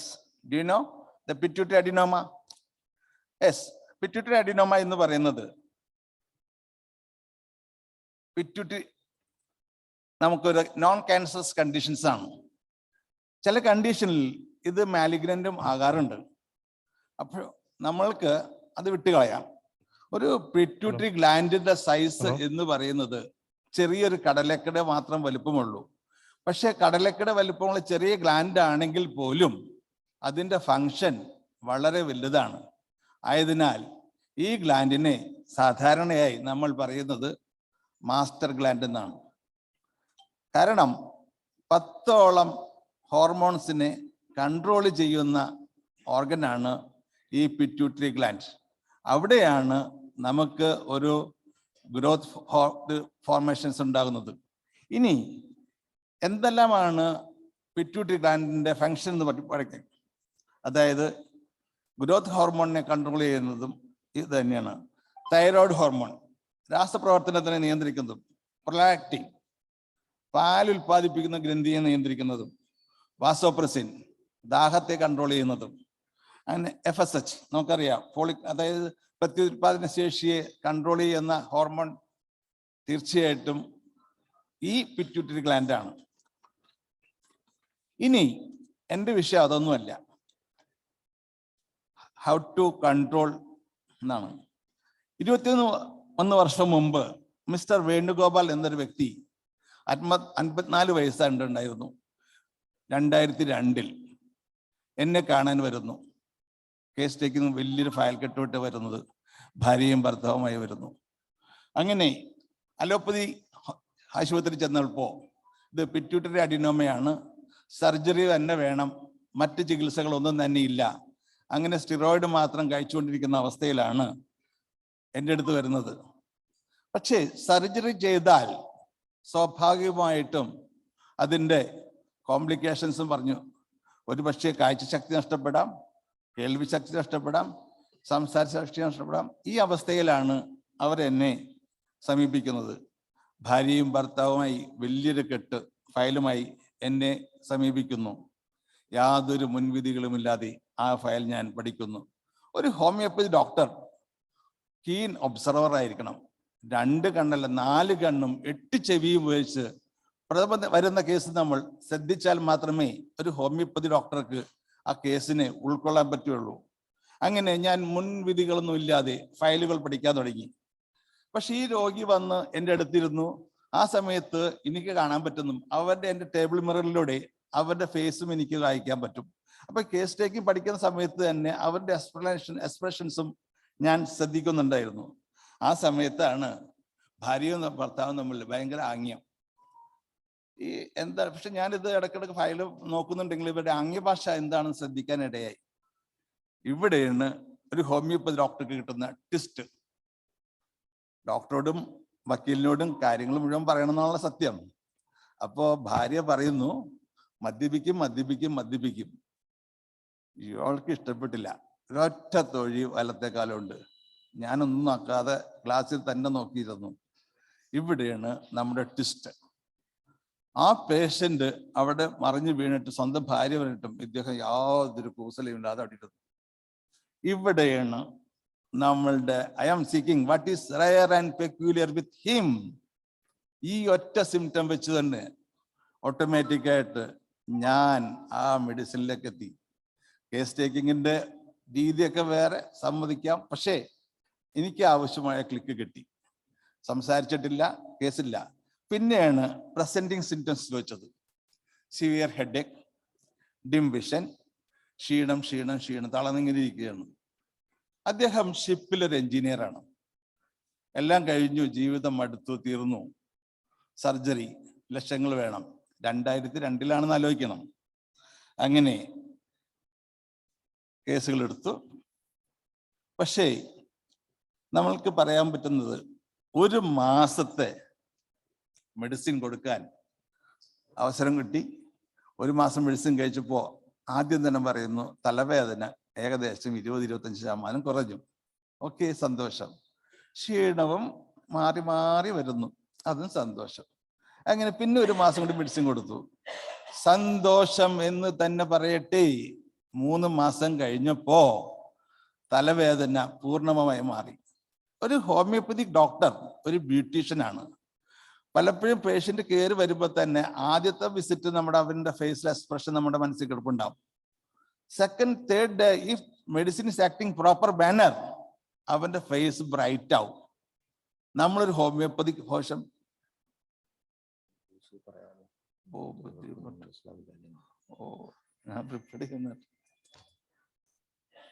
അങ്ങനെ 1 വർഷം medicine കഴിച്ചു, കാര്യങ്ങൾ നടന്നുപോയി. എനിക്ക് എൻ്റെ ജീവിതത്തിൽ ഏറ്റവും സന്തോഷം തോന്നിയ നിമിഷം എന്താണെന്ന് വെച്ചാൽ 1.5 വർഷം കഴിഞ്ഞപ്പോൾ ഈ ഷിപ്പിലെ എഞ്ചിനീയർ 2ാമത് ജോലിക്ക് ജോയിൻ ചെയ്തു. അത് വൈദ്യശാസ്ത്രത്തിന് ഒരു മിറക്കിളാണ്. ഇനി അടുത്ത തമാശ, അദ്ദേഹത്തിന്റെ ട്യൂമറിന്റെ സൈസ് ഓട്ടോമാറ്റിക്കായിട്ട് ഒരു പിറ്റ്യൂട്ടറി ട്യൂമർ കടലക്കയോളം വലിപ്പമുള്ളൂ. അദ്ദേഹത്തിന്റെ ട്യൂമറിന്റെ സൈസ് ജാതിക്കയോളം വലിപ്പമുള്ള 4 സെന്റിമീറ്റർ 3 സെന്റിമീറ്റർ 3 സെന്റിമീറ്റർ എന്നുള്ള സാധനമായിരുന്നു. അത് ഷ്രിങ്ക് ചെയ്ത് 60%, 50%, 50%, 40% എത്തി. അതിനൊപ്പം താന്നിട്ടില്ല.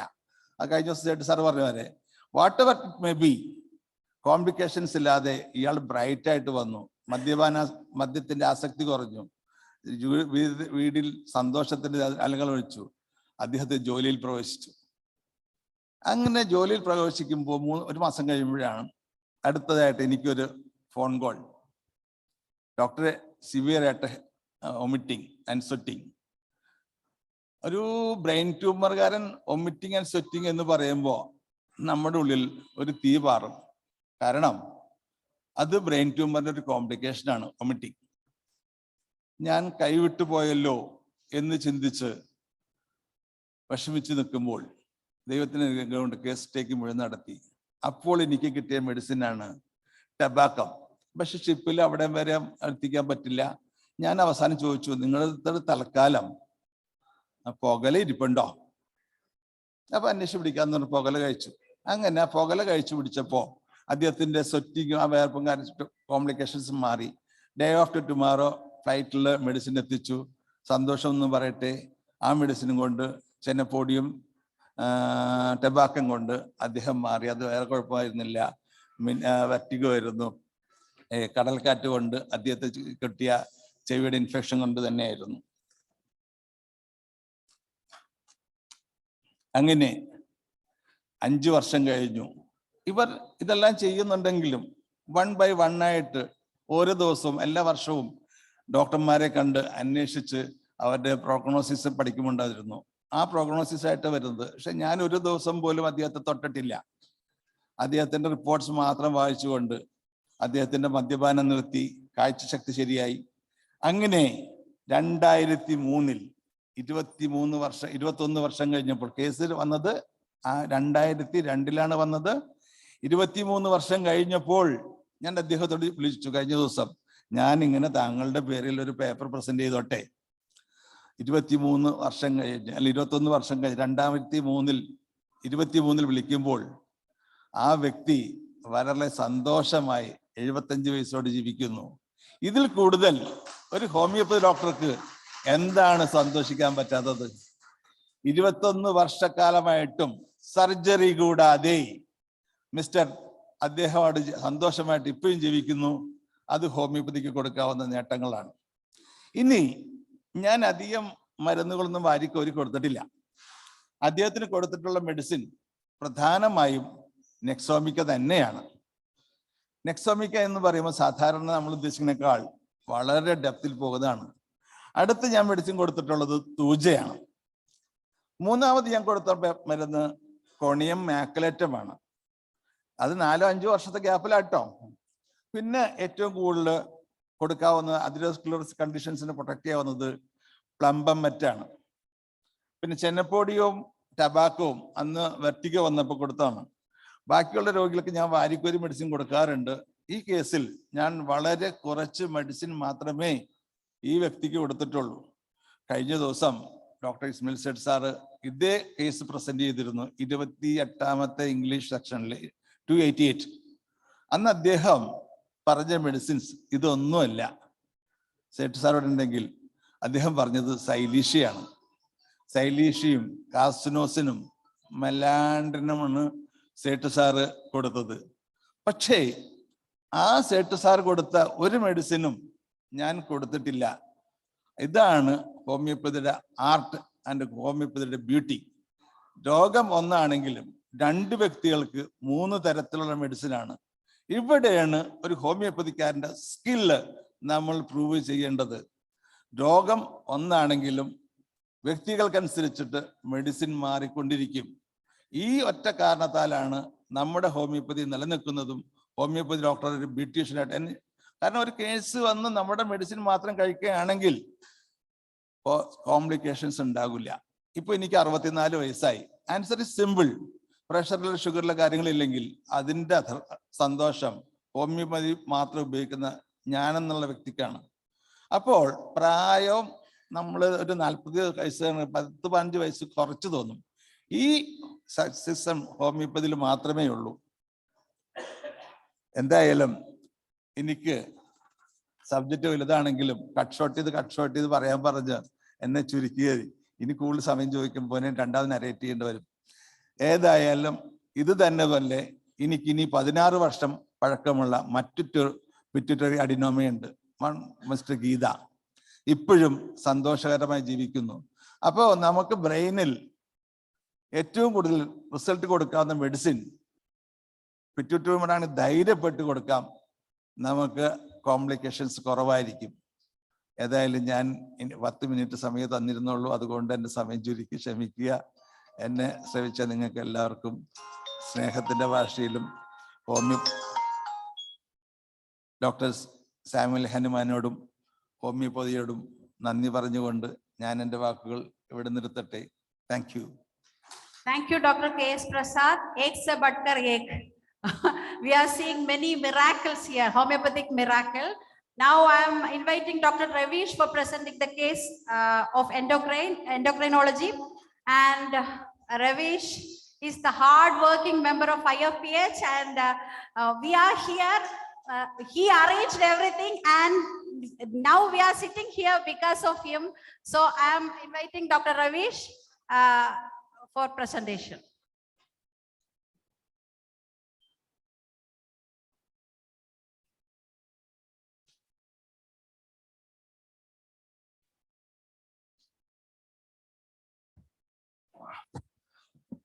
Good morning, everybody. Today my discussion topic is endocrinology. As you all know, endocrinology is a very vast subject. I'm focusing only 1 or 2. Okay. Actually, this figure shows the endocrine system of our body, which consists of from pineal gland, then pituitary, the parathyroid, the thyroid gland, adrenals, ovary, and testes. Okay, you all know about this. And I'm directly going to the theme of my presentation. That is, mainly we focus on, in homeopathy, we mainly focus on the treatment. So today, my initial presentation is on the prevention of endocrine disorders. Usually, in prevention in homeopathy, we focus only on genus epidemicus. Okay. For example, Arsal is for homeopathy, or homeopathy is for Arsal is a confusion for us. Okay. So this is my theme, that is a prevention of endocrinological disorders. I am only focusing on 3 disease conditions. Okay. And this is regarding diabetes mellitus. See, in diabetes mellitus, the pre-diabetic condition is always ranging from 5.7 to 6.5. Or roughly we can say that it is between 6 to 7. Okay. As per the new criteria of WHO, it is the patient is not pre-diabetic. In that range is 5.4. That is a newly revised state. Okay. So why I presented this is, in this range, that is a 5.7 to 6.5 is a precious time. We can prevent diabetes. That means above 6.5, it's a clinically a diabetic case. And in homeopathy, we can prevent cases in this range. That is 5.7 to 6.5 using our constitutional treatment. So this usually majority of the homeopaths do. So I am not going to the details of diabetes. Okay. And the second thing is regarding the prevention of hypothyroidism. Hypothyroidism prevention is very, very important. Okay. See the normal range of hypothyroidism. The normal range of hypothyroidism is 0.5 to 5. That is the normal range. But you have to understand one thing. The optimal range is 0.5 to 3. So if a patient comes to you in a range of 0.5 to 3, you have to check for symptoms of hypothyroidism. Usually, that this is optimal range. Okay. What do you mean by optimal range? In Malayalam, it is called Kayyala Partha Thengayana. Okay. That is the optimal range. So usually symptoms get started after 3. Okay. Like obesity, hair loss, palpitation, amenorrhea, okay, etc. Skin pigmentation, etc. usually starts after 3. It will not start after 5. So this is a precious time for homeopaths to prevent hypothyroidism cases. Okay, that's my theme, that we can prevent various endocrine disorders using our constitution, or whatever strategy we can adopt, we can prevent disease. And this is an FNAC criteria, and this is regarding goiter. Okay. So my suggestion is, you should always, if a case is goiter, you have to go for FNAC. Okay. And this is Bethesda. Bethesda, there are 7 classifications. You can see from that is unsatisfactory to the malignant condition. Okay. So for example, I will tell you 4, 5, and 6 are highly degenerative clinical condition. Okay, that is 4, 5, and 6. So if a patient comes and you refer for an FNAC and the result is 4, with our homeopathy medicine, we can convert into 2. Okay. With less time, we can convert it to. For example, I will tell you just an example. If, for example, 4, 5, or 6, okay, if a patient goes to a surgeon, the next day is surgery. Okay, so we can prevent, even in 6 itself, we can prevent carcinoma. That slide I will show you. Okay. And this is regarding tirades. This is concerned with the radiology. So we should not bother much more in tirades. Okay. For example, if a patient is coming and we are referring for an ultrasound, it may be 4A or 4B, but you have to confirm it with FNAC. But in FNAC, it will be 2. Okay. So we should rely every time upon Bethesda. Okay. And this is a that is a totality format I usually recommend and I usually do in my clinical practice. This is not the usual Kendian, and this is a Bulgarian method where we use, this is one of the Bulgarian method. Totally, we have 7 Bulgarian method in which this is a causative modality. That is a causative modality. It can be either a mental modality or a physical or a pathological modality. Then aggravation, amelioration, physical generals, concomitants and locations. Okay. And this is a first case of hypothyroidism, and see the TSH value. It is 240. Okay, and this is a fresh case, not a case who is consuming hormones. Okay, this is a fresh case. And actually, I prescribe the medicine in this case, that is pituitary. Okay, pituitary 200 for 10 days, followed by thyroidinum. So you may be doubting, or you may be having a question why I prescribe pituitarium in this case. The case, why I gone through that strategy is, even though the TSH value is 240, there is no much inversely proportional symptoms in that case. For example, a patient is having a TSH of 10 or 15, it slightly raises to 5 or 10 itself, there will be violent palpitation, okay, increased obesity and all. But in this case, even at 240, there is only mild weakness, okay, mild elevation, and there is mild derangement in the periods. So the clinical diagnosis or the etiology behind is the pituitary hypothalamo-axial dysfunction. Okay, that's a clinical background behind. So I prescribe pituitary followed by thyroidinum in this case. And this is on, you can see the dates, that is 21/4/21. And this is after 2 months, the TSH downs to 27.4. Okay.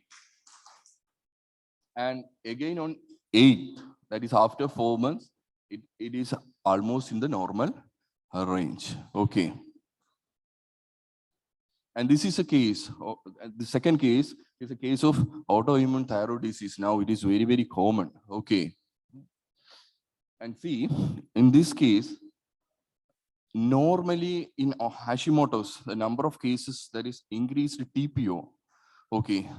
But in this case, that is anti-TG is thyroglobulin antibody is increased. And so as far as homeopaths are concerned, it's very difficult to manage if there is increased TG. Okay. TPO is easy to manage. Okay. So I want to tell you one thing. See the age of the patient. The age of the patient is 10 years. Okay. And see the TSH value. It is Paka normal, 1.9. But the symptoms already started.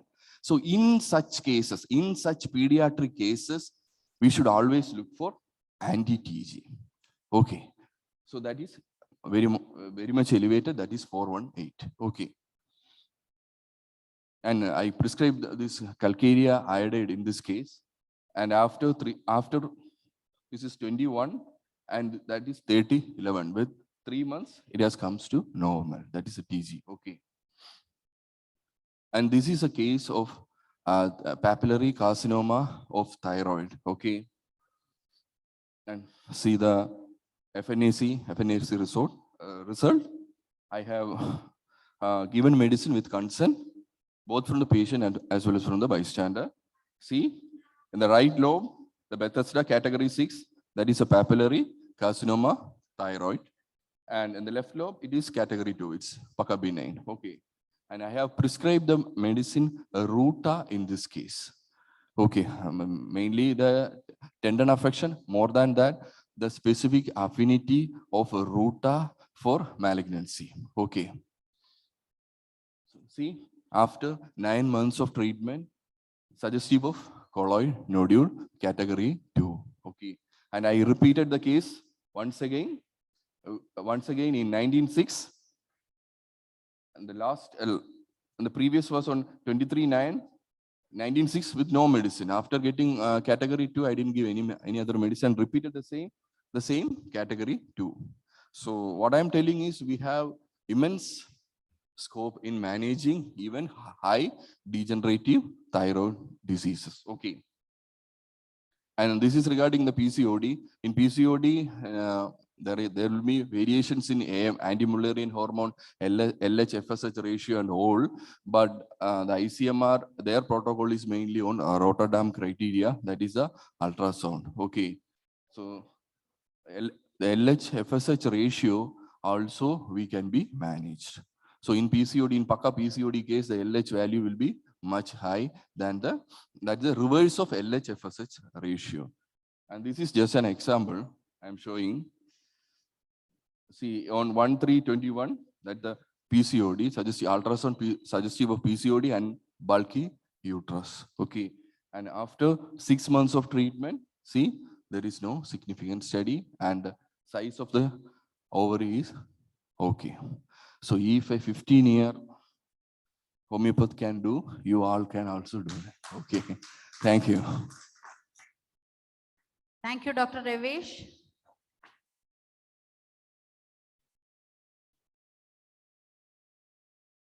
Thank you, Dr. Ravish, for the excellent presentation. Now we are seeing homeopathic endocrinologist, homeopathic cardiologist, homeopathic veterinary surgeon, homeopathic surgeons. So homeopathy is everything. For every field of medicine, you can use homeopathy. Thank you. Now I am inviting Dr. Shaji Kudiyat, Vice President of IFPH. He worked hard for IFPH.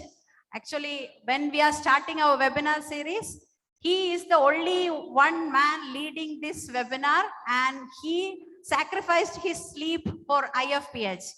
Thank you, sir. Thank you, sir, for your effort. Now it is very easy to lead the webinar series, but that time it was a great struggle for him. He was in Philippines that time, so the timing is very different. When we are conducting the webinar, our timing is for him it is midnight, but he don't sleep. That is the dedication of Dr. Shaji Kudiyat. I'm inviting Dr. Shaji Kudiyat for presenting dynamic science.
So if you have any question regarding the previous sessions, you can ask. If anyone have any queries, please ask.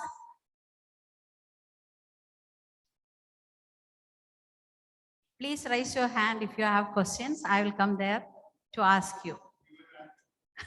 No, the person who took the class will answer. I will come to you.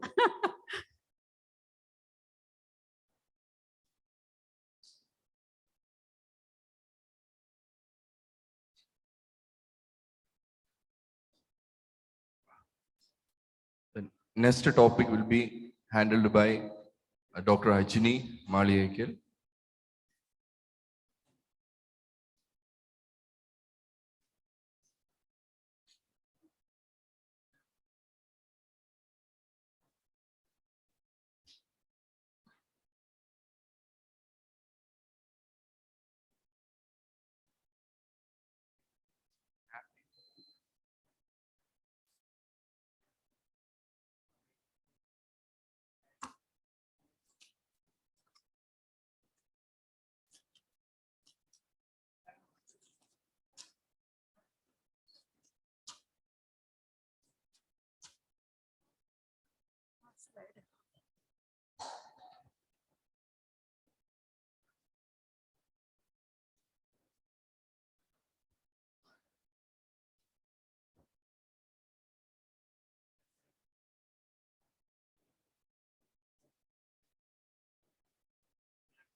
So sorry, Dr. Shaji Gudiat will continue the session because of the technical issue. There is some delay. That's why I thought I'll present the case. So Dr. Shaji Gudiat will take next session, Scientificity of Homeopathy. Dr. Shaji Gudiat, please welcome. Oh, now happy hormones came. Shall I take?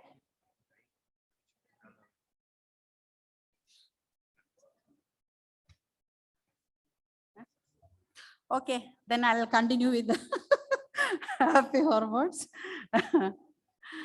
Because I'm going to take the class. Slides on the happy hormones and slides. Okay, okay. Okay. Can I see a smile on all of your face? Please smile. It's not moving.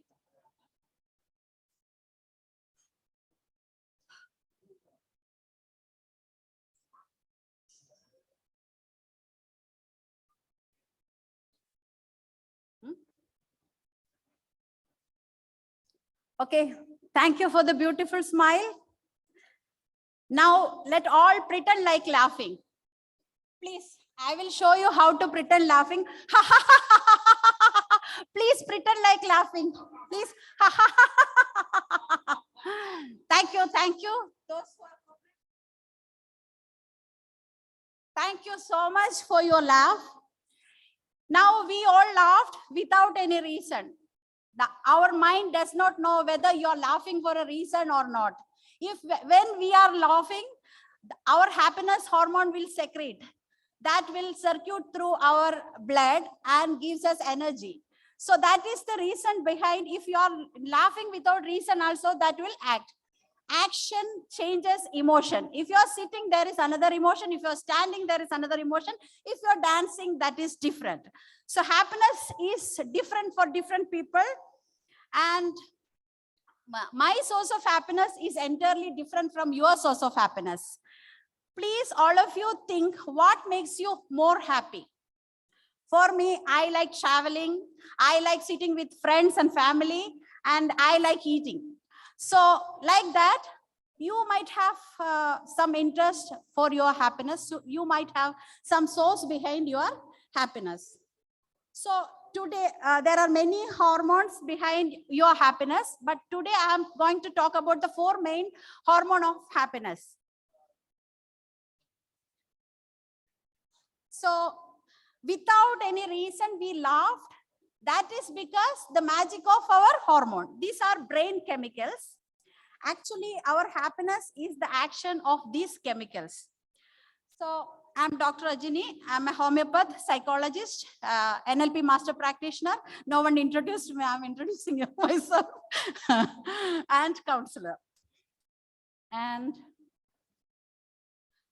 these are the four main hormones: dopamine, serotonin, oxytocin, and endorphin. I told you before, you have to think about your happiness, peace, money, family, sex, music, hobbies, study, being alone. That is, the happiness is entirely different for everyone. So one by one, we are going through the happiness hormone. One is dopamine. That is also called the feel-good hormone. Feel-good hormone. It plays the role in feeling happiness, pleasure, and reward. So now we are going to check one by one what are the activities that increase the production of dopamine. Exercise. All the four hormones will increase while doing exercise, even though we'll check one by one. Exercise, having sex, orgasm. Not only the orgasm, if you are sitting with the loved one, that will also secrete dopamine. And listening music. We all know that today Dr. Hubert came here for the music therapy, and music changes our emotion and it gives us much happy. And eating good food. If you are eating some vegetables, some fruits, that will fill your stomach and it is good for your nutrition. But even though why we are craving for fatty food, a burger, pizza, KFC, sugar, why? We need happiness. So that kind of food that will secrete the happiness hormone. And good sleep also will secrete happiness hormone. For the good sleep, we need melatonin.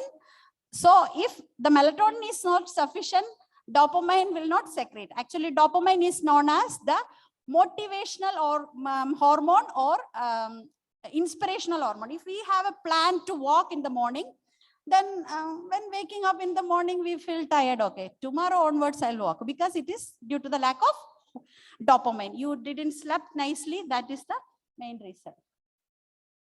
So once again, going through the same hormone, exercise, listening music, having sex, eating, drinking, something you like. That next one is endorphin. Endorphin also releases doing exercise. Meditation, yoga, eating dark chocolates, swimming, dancing, holding hand to someone, same sex and orgasm, laughing. Endo plus morphine. Endo means inside our body. You all know that. Morphine means the painkiller. Endocannabinoid. Our body is secreting endocannabinoid for us, because while we are doing dancing, exercise, our body thinks that he's doing something hard. So he will make it pain. So it releases endorphin to make us ease. So that is the secret behind endorphin. Endorphin is the painkiller, natural painkiller that our body secretes. Ways to release: exercise, eat healthy food, spend time with the people, do enjoyable things, having sex and meditation. Next one is oxytocin. Oxytocin is considered as the female hormone before, because it secretes during childbirth and lactation. But it is the bonding hormone between mother and child, between the sexual partners, between the family, between siblings. It is the bonding hormone. The ways to release oxytocin is feeding, hugging, massaging, being with friends, with family. If you have no interest to share your time with family and friends, they all are not good. If you don't have interest, you spend time with your pets. That will also releases oxytocin. The same thing, once again, pet your dog, give someone hug, hold your hands. So while coming here, we are seeing many of our friends, we are hugging, we are shaking hand. That gives us energy, right? Why? Because of the oxytocin. That's we are thinking, after seeing everyone, I feel so happy. Today I'm so energetic. Why? Because of our happiness hormones. The last one is serotonin. Serotonin is the lack of serotonin is the main cause of the clinical depression. Serotonin will release in sunlight, holding hands, spending time in nature, and giving. when we are giving something to someone, we feel happiness, and those who are receiving the present, they also feel happiness. So every time we used to say give and take. If it is happiness also, respect also, you have to laugh also, you have to give, and that will come to you. It is like boomerang. And appreciate. Don't hesitate to appreciate. If you are doing something, if no one appreciated you, you should appreciate yourself. You look at the mirror and say, "Ha, Ajni, you had done a great thing." You appreciate yourself. Brain doesn't recognize who is appreciating you. If you are appreciating yourself, that will also work. And eating good food for all the hormones, it is same. And achieving your goal. We have planned to conduct Sahasra, and Mr. Firoz has taken the charge for the Sahasra. Now he has completed his goal.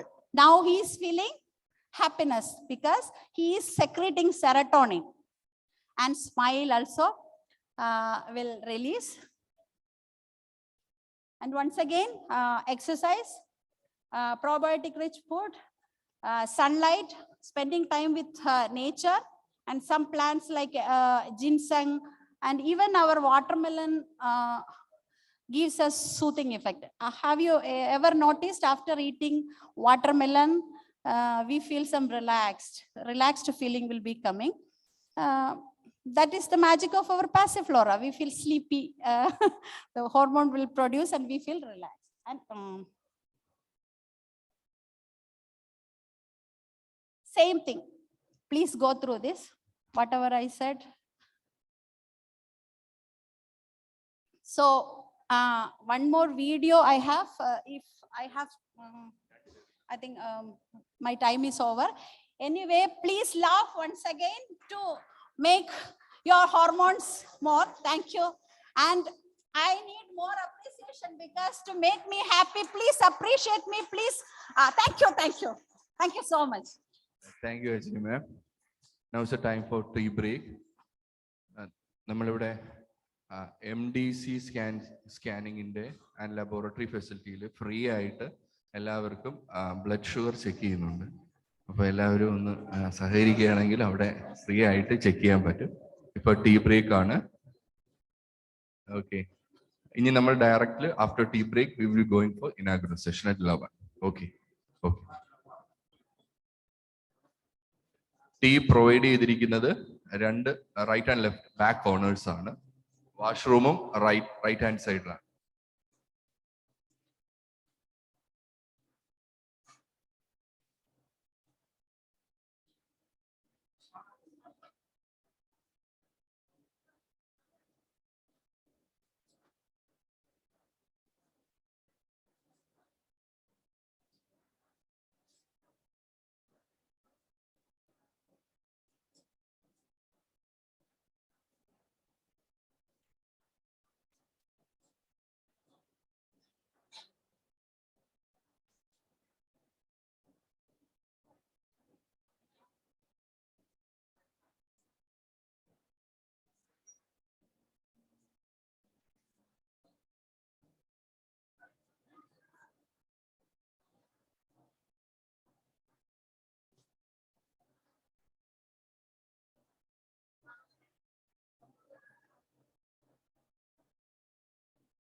എല്ലാവരുടെയും ഒരു ശ്രദ്ധയ്ക്ക്, നമ്മുടെ ഈ tea ബ്രേക്കിന്റെ ടൈമിൽ നമ്മുടെ തന്നെ ഡോക്ടറായ doctor Hubert സാറിന്റെ ഒരു മ്യൂസിക് സെക്ഷൻ ഓൺ ഗോയിങ് ആയിരിക്കും. എല്ലാവരും അതിനെ പ്രോത്സാഹിപ്പിക്കുക.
Hello.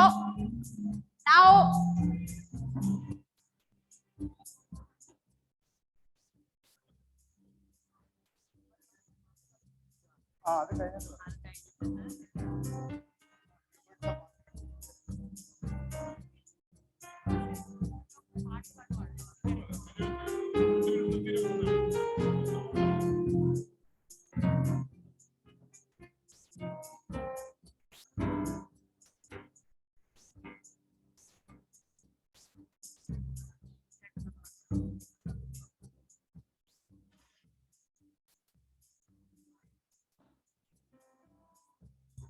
Hello everyone. Please listen. Our Thambi Nagarjuna, human activist, is going to speak you. He is constantly inspiring, constantly supporting IFPH. Very bold man. I'm giving now 2 minutes. He'll talk to you. Welcome, my doctors. Now, more than doctors, you people become warriors who can change the lifestyle of India. All the doctors, after passing out, will be dreaming of making money with more patients. But I think your outlook has changed by coming here. More than making money and more than making more patients, you can change the world. And already the homeo doctors has proved it. You are something which is needed to the world. When somebody is offering a tablets for 18 crore, you are asking to come for the same effect with 18 fils or 18 paise. So that is why they are worried.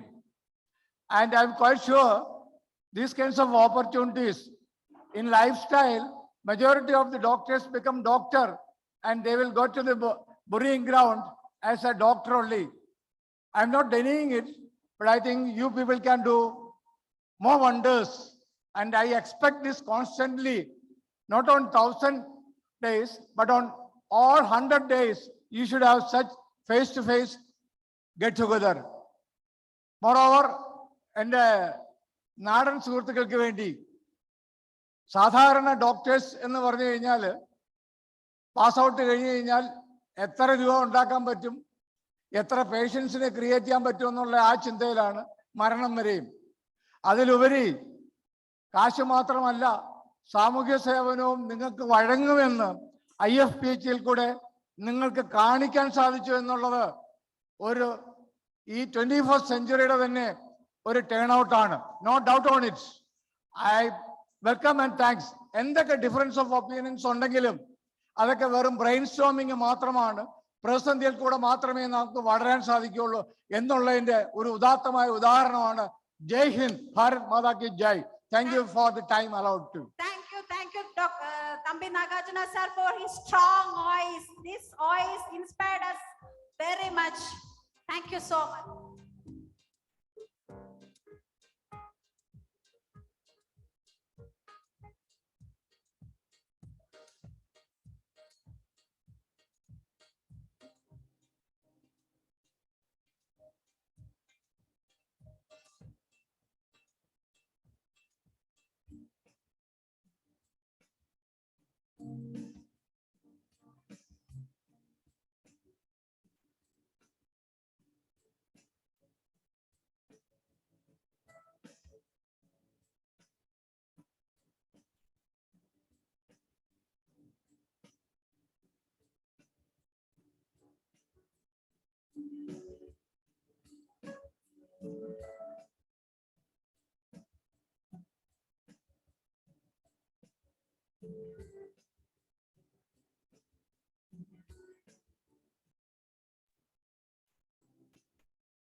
11 മണിക്ക് തന്നെ നമ്മൾ inauguration start ചെയ്യുകയാണ്.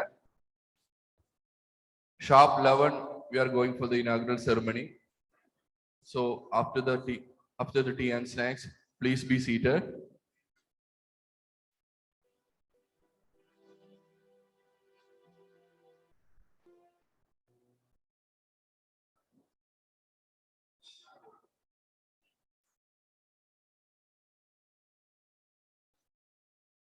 A B grow team ഒന്ന് സ്റ്റേജിന്റെ സൈഡിലേക്ക് വരണേ, ഒരു 5 പേര്.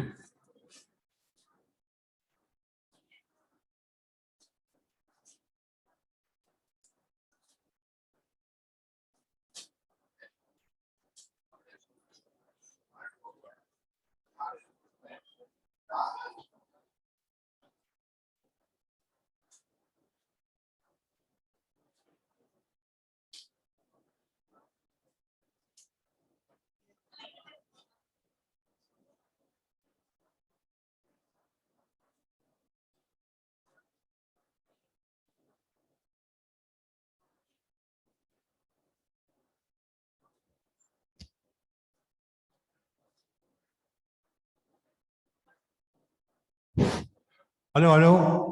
Please hurry up. Please hurry up, don't waste time.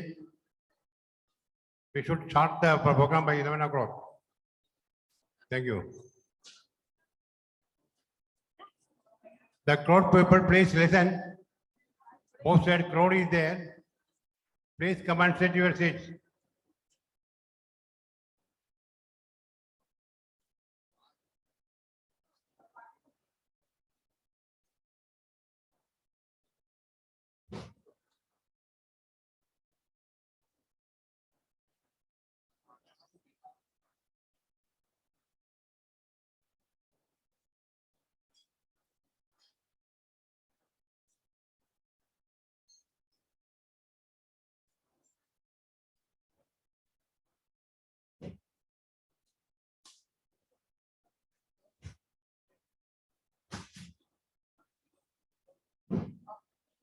Now time is 10:53. Please hurry up.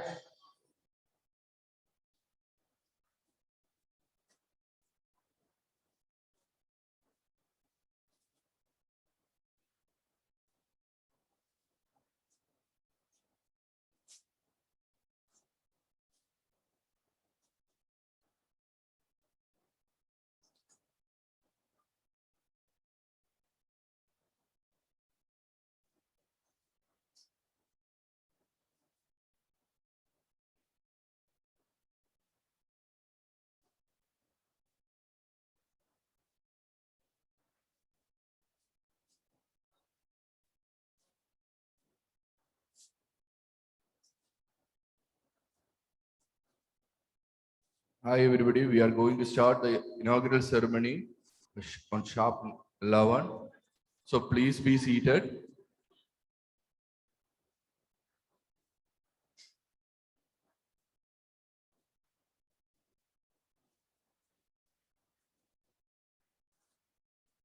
Hello? Hello? Oh, okay, okay.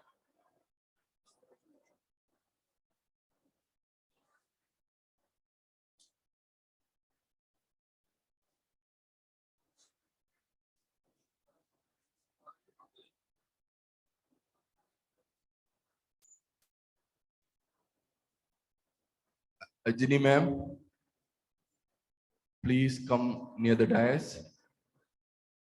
Ajini ma'am.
Dear delegates, the guests are on the way. Please take your seats.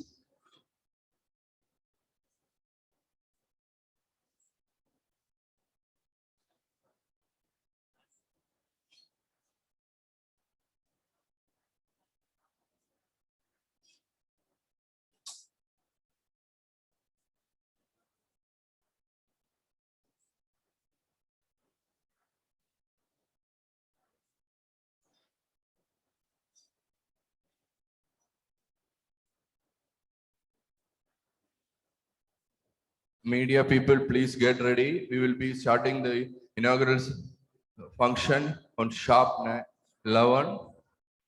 Media, camera. Okay.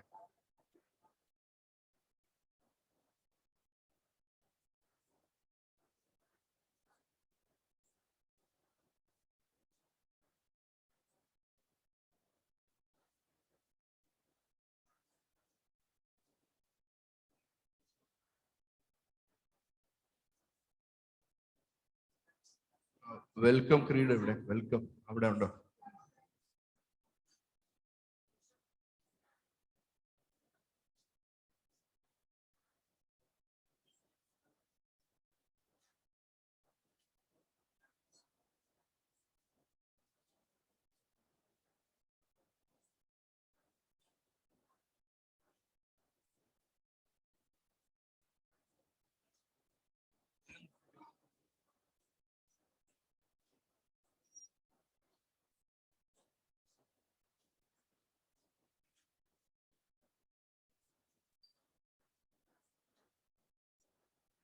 Dear delegates, please be seated.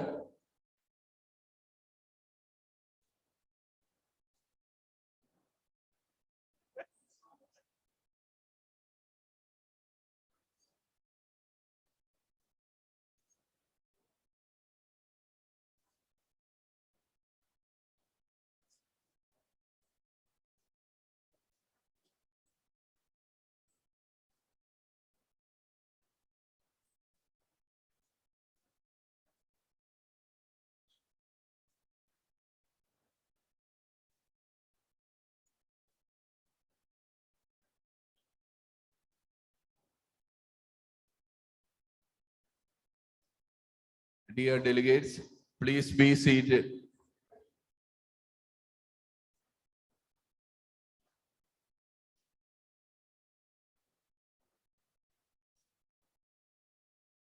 Company representatives, ID tag മേടിക്കണേ. ആരെങ്കിലും sponsor കമ്പനിയിൽ നിന്ന് വന്നിട്ടുള്ളവർ ID tag മേടിക്കാത്തവർ ദയവായി registration കൗണ്ടറിൽ നിന്നും ID tag മേടിക്കേണ്ടതാണ്.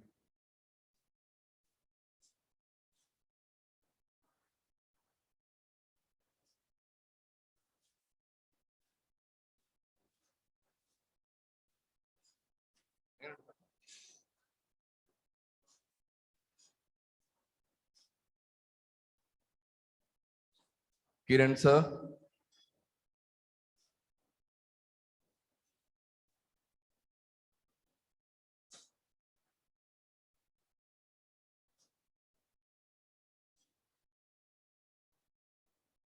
Welcome ക്രീഡ് ഇങ്ങ് ഫ്രണ്ടിലോട്ട് വരണേ.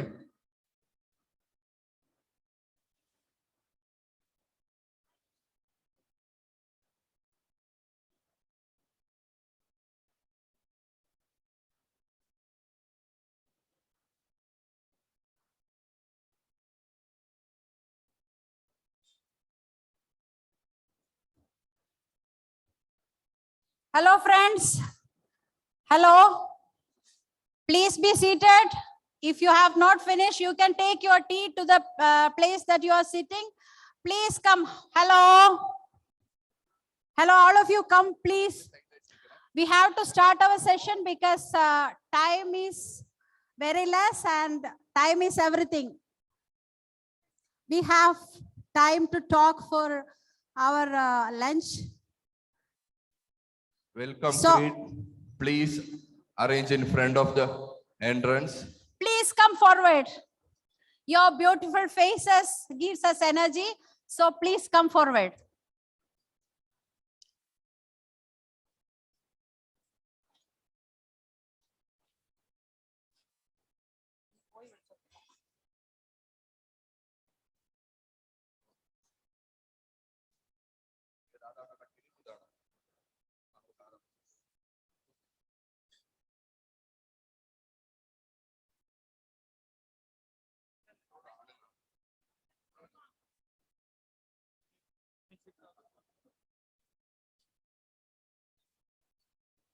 IFPH office bearers, please come to the entrance. നമ്മുടെ VIP ഗസ്റ്റുകളെല്ലാം വന്നുകൊണ്ടിരിക്കുകയാണ്. അവരുടെ വെൽക്കം ചെയ്യാനായി എൻട്രൻസിന്റെ ഫ്രണ്ടിലേക്ക് IFPH office bearers please come. ബാക്കി ചായ കുടിച്ചുകൊണ്ട് നിൽക്കുന്നവരെല്ലാം സ്റ്റേജിന്റെ മുമ്പിലേക്ക് പോകേണ്ടതാണ്. നമ്മുടെ അടുത്ത സെഷൻ തുടങ്ങാറായിട്ടുണ്ട്. So please take your tea with you and please be seated. എല്ലാവരും ഒന്ന് മുമ്പിലേക്ക് ഇരിക്കണം. Thank you. Camera media please get ready.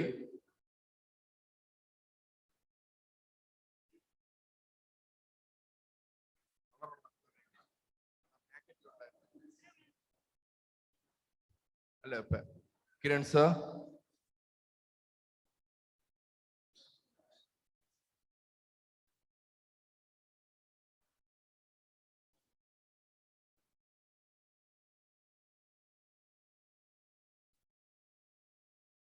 Media management team please MDCയുടെ വീഡിയോ ഒന്ന് സ്ക്രീൻ ഷെയർ ചെയ്യണേ. Media team.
Kiran sir.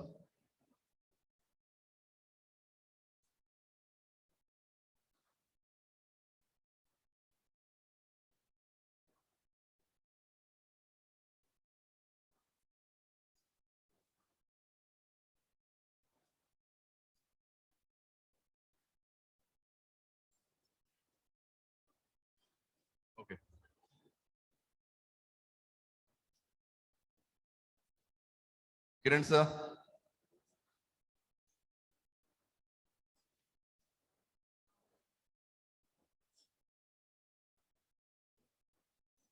Yeah, we are going to start the inaugural ceremony. Kiran Chan sir.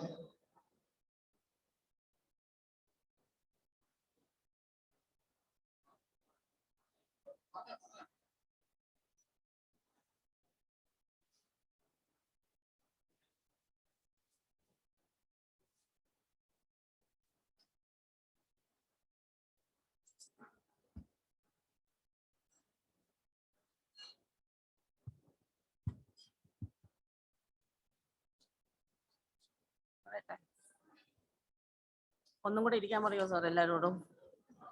എല്ലാവരും ദയവായി സീറ്റുകളിൽ ഓക്കുപൈ ചെയ്യുക. നമ്മുടെ VIP delegates വന്നുകൊണ്ടിരിക്കുകയാണ്. Sir ഇത് പറഞ്ഞിട്ടേ സൈലന്റ് പ്രയറും കൂടി ഇപ്പം നോക്കട്ടെ. സൈലന്റ് പ്രയർ ആണോ?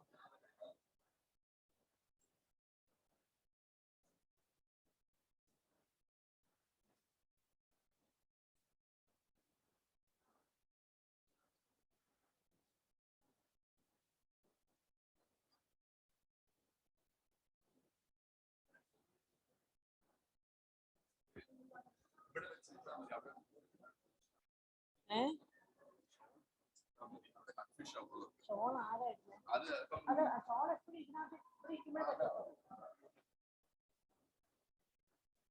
Kiran sir. ഷോൾ നമ്മൾ എപ്പോഴും സ്റ്റേജിലേ കൊടുക്കത്തുള്ളൂ. Excuse me, Kiran sir.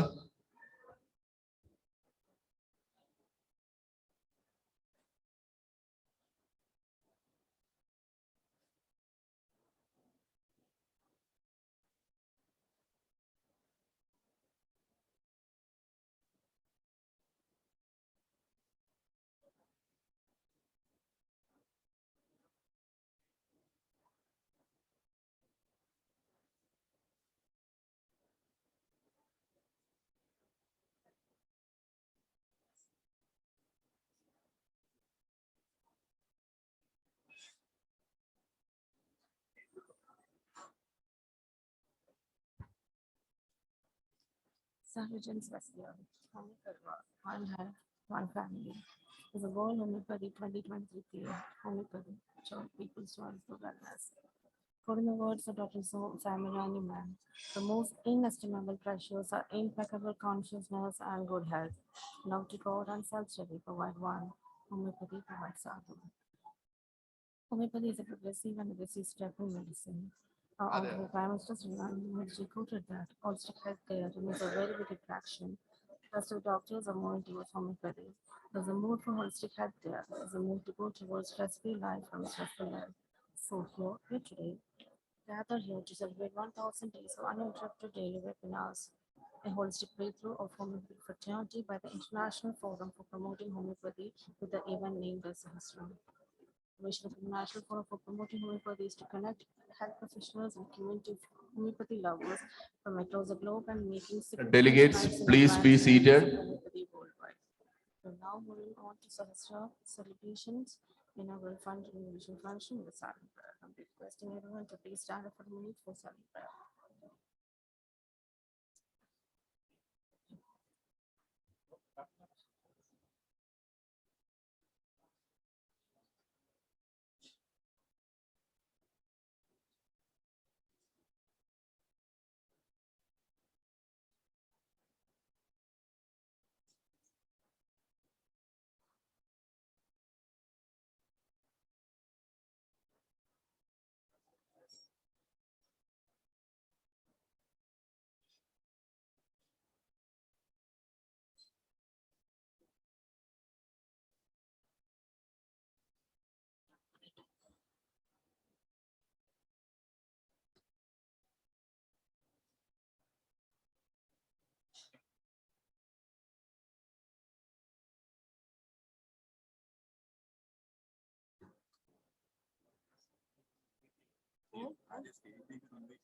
ഇല്ല ആരും ഇല്ല ഇത് ഇൻട്രഡക്ഷൻ പറഞ്ഞ്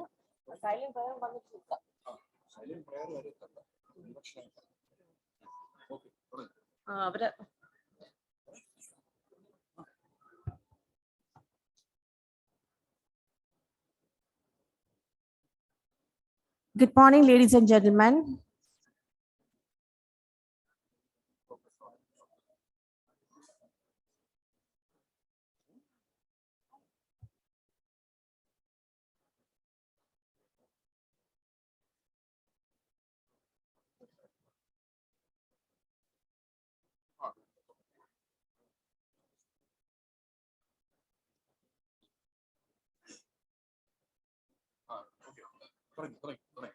Sarvajan Swasthya, Homeoparivar, One Health, One Family. That's the theme of World Homeopathy 2023. Homeopathy, people's choice for wellness. Quoting the words of Dr. Samuel Hahnemann, the most inestimable treasures are impeccable consciousness and good health. Love to God and self-study provides one. Homeopathy provides the other. Homeopathy is a progressive and aggressive step in medicine. Our Honorable Prime Minister, Sri Narendra Modi ji, quoted that holistic healthcare remains a very big attraction. Best of the doctors are moving towards homeopathy. There's a mood for holistic healthcare. There's a mood to go towards stress-free life from a stressful life. So here we are today, gathered here to celebrate 1,000 days of uninterrupted daily webinars, a historic breakthrough of homeopathic fraternity by the International Forum for Promoting Homeopathy with the name even named as Sahasra. The mission of International Forum for Promoting Homeopathy is to connect health professionals and a community of homeopathy lovers across the globe and making significant strides in advancing the use of homeopathy worldwide.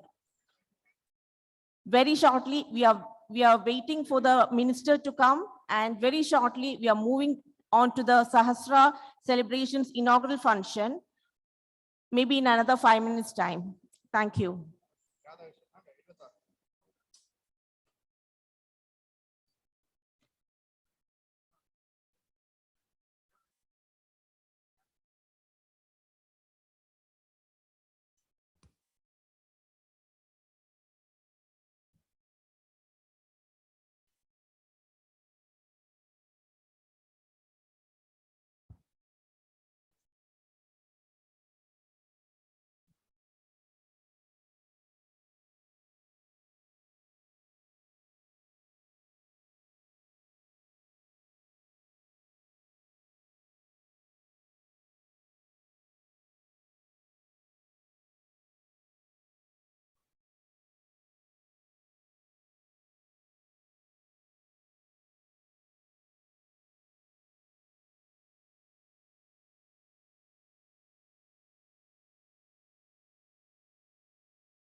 Welcome address പിന്നെ പറയാം.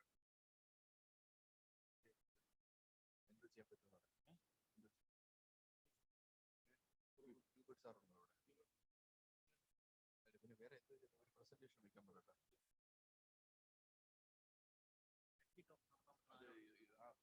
സാരകൃഷ്ണന്റെ PG students എല്ലാവരും എത്തിക്കഴിഞ്ഞല്ലോ.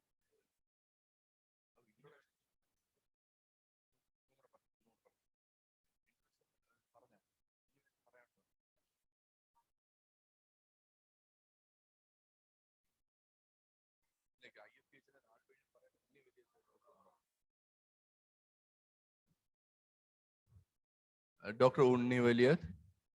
Sir.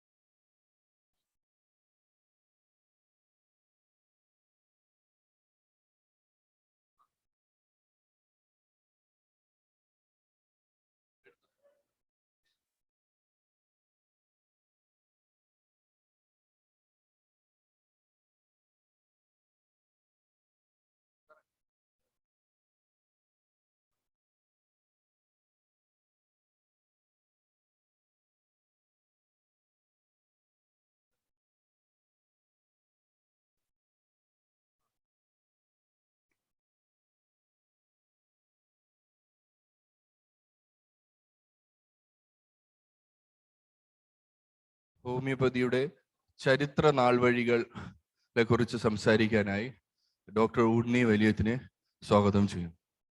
Welcome sir.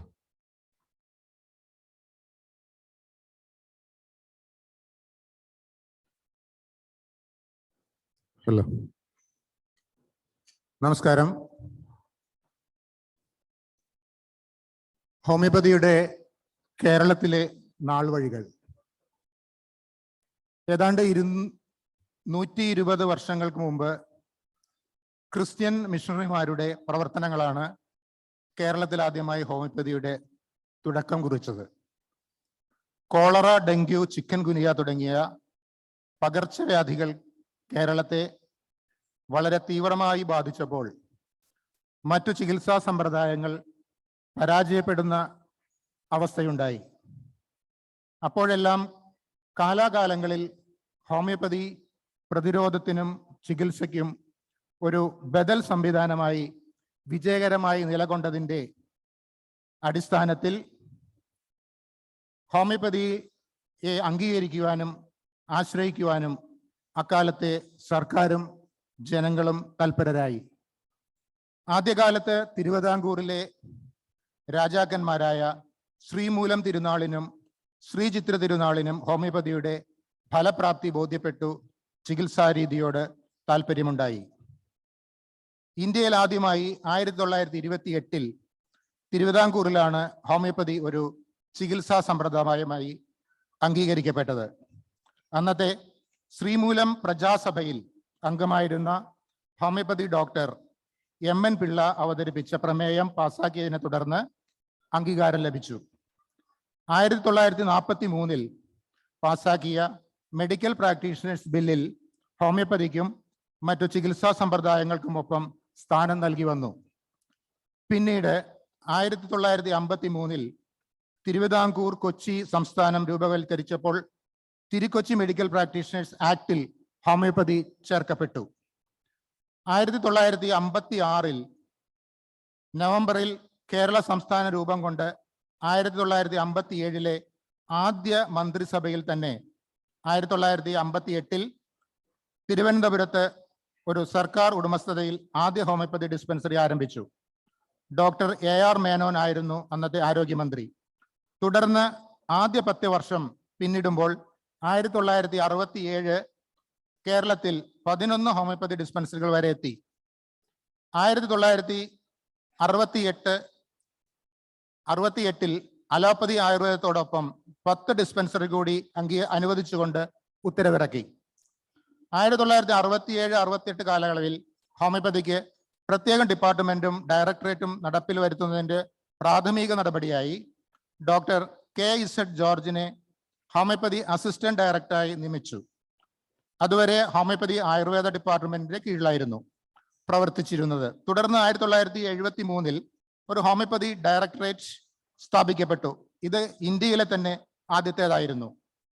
ഇന്ന് കേരളത്തിൽ സർക്കാർ ഉടമസ്ഥതയിൽ 25 മുതൽ 100 വരെ രോഗികളെ കിടത്തി ചികിത്സിക്കാവുന്ന മൊത്തം 985 കിടക്കുകളോടുകൂടി 34 താലൂക്ക് ജില്ലാതല ആശുപത്രികളും 669 റെഗുലർ ഡിസ്പെൻസറികളും 407 NHM ഡിസ്പെൻസറികളും 29 താൽക്കാലിക ആശുപത്രികളും കൂടാതെ ESI പദ്ധതിയിൽ 15 ഡിസ്പെൻസറികളും ഒരാശുപത്രിയും പ്രവർത്തിച്ചു വരുന്നു. ഇതിനെല്ലാം പുറമെ 3 മുനിസിപ്പാലിറ്റികളുടെയും എറണാകുളം, കൊല്ലം എന്നീ 2 കോർപ്പറേഷനുകളുടെയും കീഴിൽ പ്രവർത്തിക്കുന്ന ഡിസ്പെൻസറികളുമുണ്ട്. 2013 മുതൽ ആലപ്പുഴയിൽ കുട്ടനാട്ടും 2014 മുതൽ ഹരിപ്പാടും 2015 മുതൽ ചമ്പക്കുളത്തും ഡിപ്പാർട്ട്മെന്റിന്റെ കീഴിൽ ഒഴുകുന്ന ഹോമിയോപ്പതി ഡിസ്പെൻസറിയും 4 മൊബൈൽ ഡിസ്പെൻസറികളും ജനക്ഷേമത്തിനായുണ്ട്. 5 ജില്ലാ താലൂക്ക് തല ആശുപത്രികളിൽ രോഗനിർണയത്തിന് ECG, അൾട്രാസോണോഗ്രാഫി, എക്സ്റേ സൗകര്യങ്ങളോടെയും 23 ആശുപത്രികൾ മെഡിക്കൽ ലബോറട്ടറി മാത്രമായും സേവനത്തിന് സജ്ജമാണ്. കിടപ്പ് രോഗികൾക്ക് വീടുകളിൽ അവശ്യ ചികിത്സ എത്തിക്കുന്നതിന് പെയിൻ ആൻഡ് പാലിയേറ്റീവ് ചികിത്സാ സംഘവും ചില ജില്ലാ ആശുപത്രിയുടെ സഹായത്തോടെ പ്രവർത്തിച്ചു വരുന്നു. ആധുനിക സജ്ജീകരണങ്ങളുള്ള ഒരു ക്യാൻസർ ഗവേഷണ ചികിത്സാ സ്ഥാപനം സർക്കാരിന്റെ കീഴിൽ മലപ്പുറത്ത് പ്രവർത്തിക്കുന്നുണ്ട്.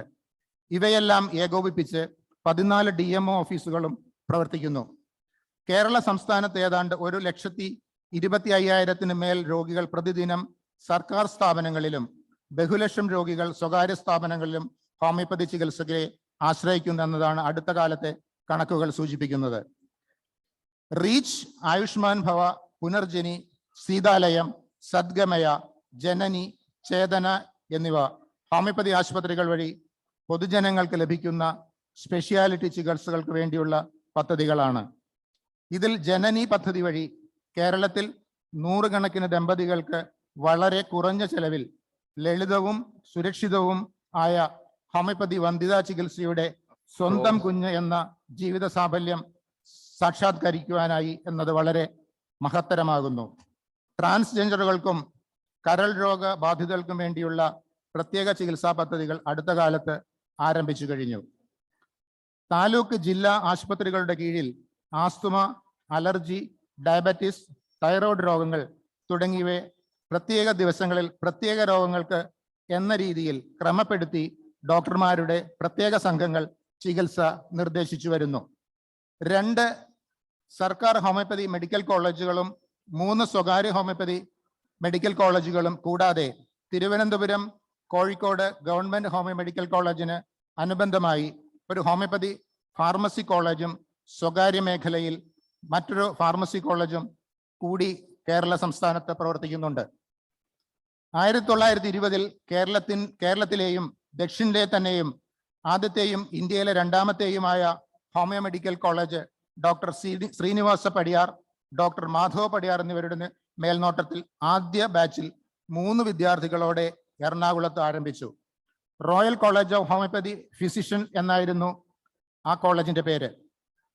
ലൈസൻസിയേറ്റ് in Royal College of Homoeopathy Physicians LRCHP ആയിരുന്നു അന്ന് നൽകിയിരുന്ന യോഗ്യത.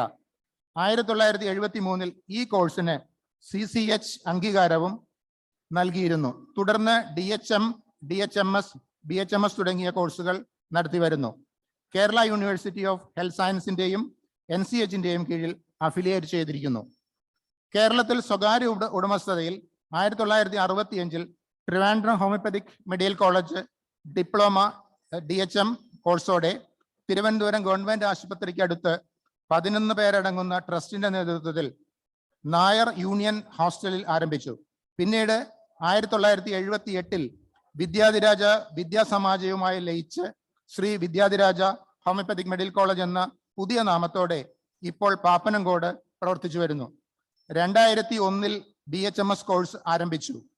NCHന്റെയും കേരള യൂണിവേഴ്സിറ്റി ഹെൽത്ത് സയൻസിന്റെയും കീഴിൽ അഫിലിയേറ്റ് ചെയ്തിരിക്കുന്നു. 1958 അതുരാശ്രമം NSS ഹോമിയോ മെഡിക്കൽ കോളേജ് എന്ന പേരിൽ സ്വാമി ആതുരദാസ് സ്വാമിജിയുടെ നേതൃത്വത്തിൽ സ്വകാര്യ മേഖലയിൽ കോട്ടയത്ത് കുറിച്ചിയിൽ ഹോമിയോ മെഡിക്കൽ കോളേജ് ആരംഭിച്ചു. BHMS കോഴ്സ് നടത്തി വരുന്നു. ഇത് ഇന്ന് NCHന്റെയും കേരള ആരോഗ്യ സർവകലാശാലയുടെ കീഴിലാണ് പ്രവർത്തിക്കുന്നത്.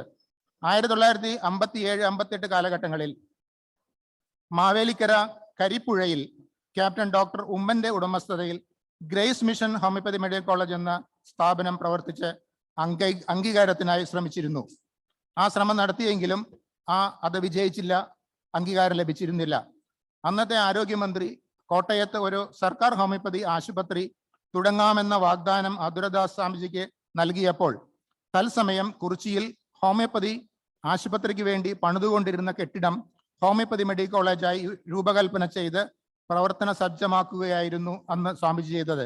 ഈ സംരംഭത്തിന് കൂടുതൽ ശ്രദ്ധയും അംഗീകാരവും കിട്ടിയപ്പോൾ കരിപ്പുഴ ഗ്രേസ് മിഷൻ കോളേജിലെ വിദ്യാർത്ഥികൾ ഒന്നാകെ കുറിച്ചി ഹോമിയോപ്പതി മെഡിക്കൽ കോളേജിലേക്ക് പഠനം മാറ്റിയത് കരിപ്പുഴ മാവേലിക്കരുണ്ടായ മെഡിക്കൽ കോളേജിന്റെ തകർച്ചയ്ക്ക് കാരണമായി.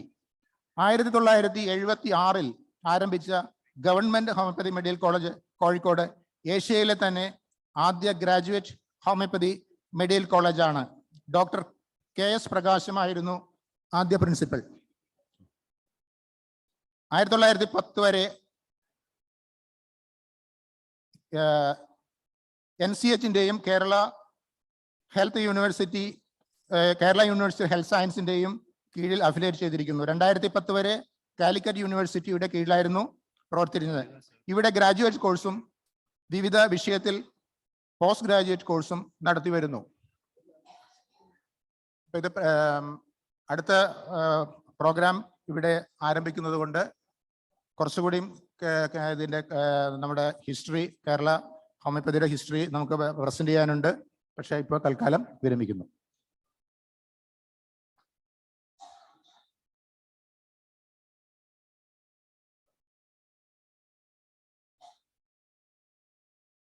I am inviting Dr. T.K. Nagendran, a social activist, homeopath, so and so on, to the dais to introduce the VIPs. Please, sir.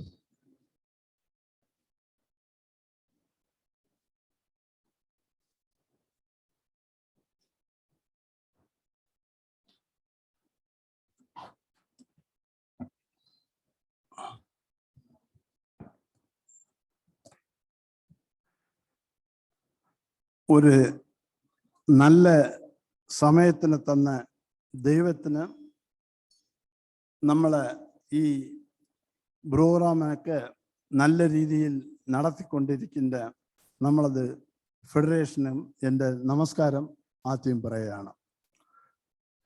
இன்றைய தினம் சிறப்பான ஒரு நல்ல சமயத்தை தந்த எல்லாம் வல்ல இறைவனுக்கும் இதை சிறப்பு மிகு வரலாற்று ஒரு ஆவணமாக பயன்படுத்தி கொண்டிருக்கின்ற IFPH சார்ந்த அனைத்து நல்ல உள்ளங்களுக்கும், இங்கே வருகை தந்திருக்கின்ற அனைத்து மருத்துவர்களுக்கும், ஹோமியோபதியின் மேல் அளவுக்கு அதிகமான பற்றுதலுடைய எல்லா நல்ல உள்ளங்களுக்கும் எனது வணக்கத்தை தெரிவித்துக் கொள்கின்றேன்.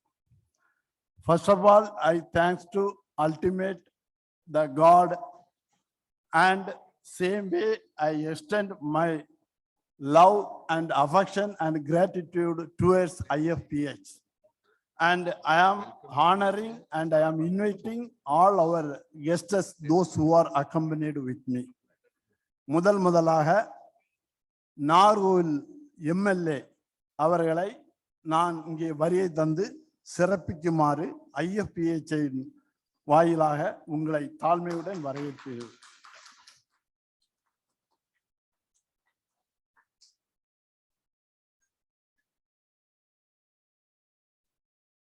இதுபோன்று பல்வேறு பணிகளுக்கிடையிலே கல்வி பணியை தன்பணியாக நமது கன்னியாகுமரி மாவட்டத்தில் மட்டுமல்லாமல் பல்வேறு இடங்களிலே சிறப்பாக செய்து கொண்டிருக்கின்ற மூத்த வழக்கறிஞர் வெற்றிவேல் ஐயா அவர்களை தாழ்மையுடன் வருக வருக என வரவேற்றுக் கொள்கிறேன்.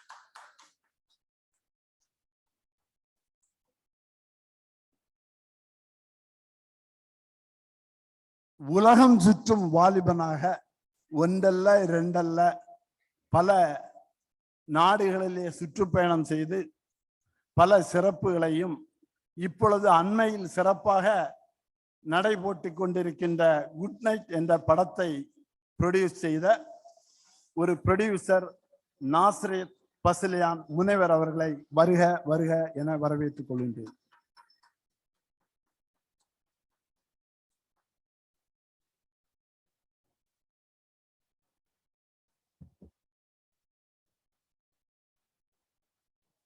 நமது மாவட்டத்திலே கொரோனா என்ற சத்தம் மட்டும்தான் கேட்டிருக்கும்.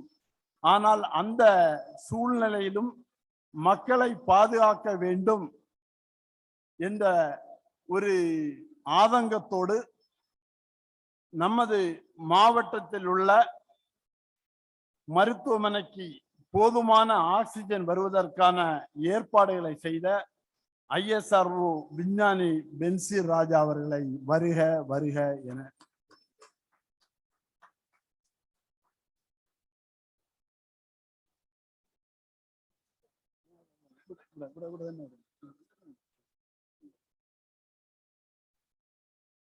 மருத்துவ பணியையும் மக்கள் பணியையும் சிறப்பாக கேரளாவிலும் மற்றும் கன்னியாகுமரியிலும் சிறப்பாக செய்து, அதாவது இன்ஜினியர் என்றால் அந்த கன்ஸ்ட்ரக்ஷன் ஃபீல்ட்ல இருப்பாங்க, இவங்க மக்களுடைய மனதையும் மேம்படுத்துகின்ற ஒரு நல்ல ஒரு பொறியியலாளராக இங்கே சிறப்பாக பிஆர்எஸ் மருத்துவமனையை நடத்தி கொண்டிருக்கின்ற மாண்புமிகு இன்ஜினியர் முருகன் ஐயா அவர்களை வருக வருக என வரவேற்றுக் கொள்கிறேன்.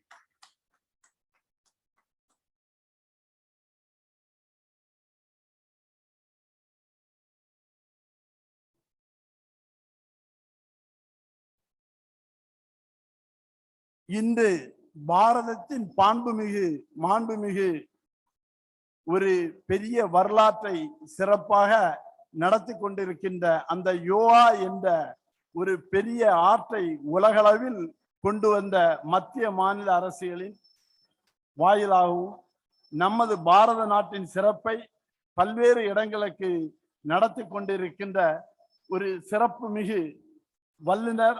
அதான் கூறுவார்கள், உருதரித்த நாடியில் ஒடுங்குகின்ற வாயுவினை கருத்தினால் விருத்தியே கபாலமேற்ற வல்லீரர் விருத்தரும் பாலர் ஆவார் என்றார்கள்.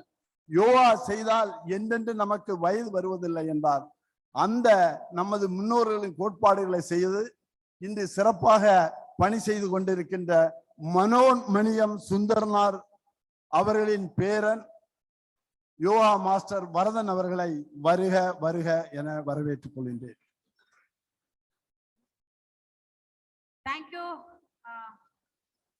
எங்க அழைப்பை சீகரித்து இங்க வந்த தமிழ் எம்எல்ஏ காந்தி அவர்கள், அவர் தனியா காந்தியனா இருக்காங்க. இப்ப செருப்பு கூட போடாம இந்த காலத்திலையும் அவங்க தனி காந்தியனா இருக்காங்க. அப்படி பெற்றா மற்ற அனைவருக்கும் நான் வருக வருக என்று வரவேற்கிறேன். Welcome all Tamil guests. We are planning to start our IFPH Tamil session. So today we are inaugurating that session. I am inviting our President, Dr. Ismail Seth. He is the backbone of IFPH, more than backbone. He is soothing all the problems with a single word. He is managing all of us. Thank you, sir, for being okay. Thank you.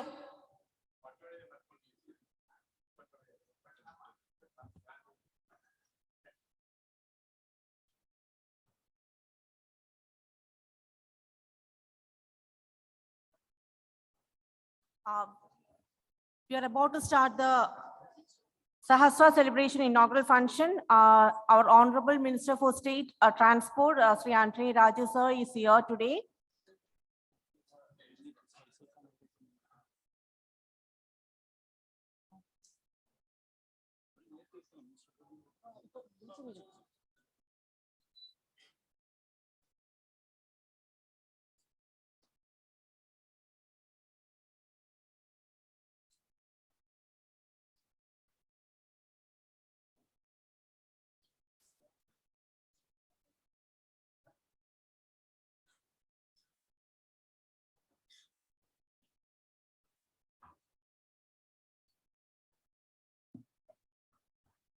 Good morning, everyone. We are about to start the inaugural function with a silent prayer.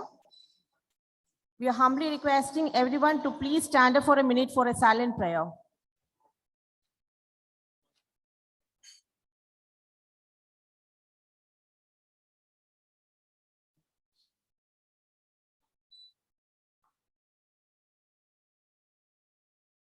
Thank you so much. I'm inviting Dr. Yahya, Joint Secretary, International Forum for Promoting Homeopathy, to deliver the welcome speech.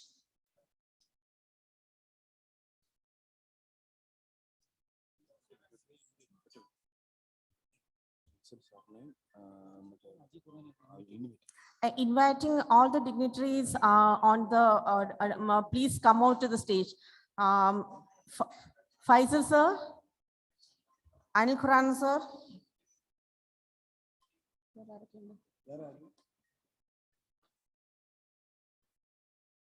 Hariharan sir, please come to the stage.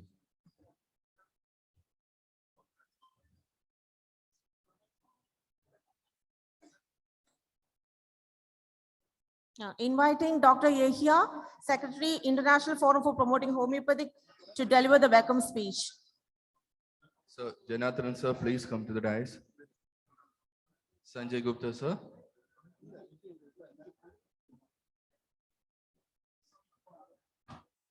Prem Kumar sir, please sir. So please come to the dais, sir.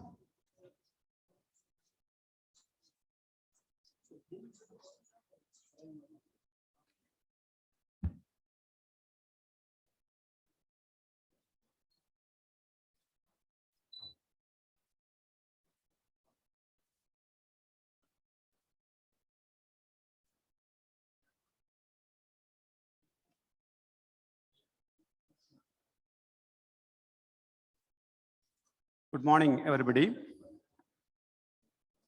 So, I am Dr. Yahya. I am the Joint Secretary of IFPH. So today, I don't know in which language I have to speak because I am standing here with great pleasure.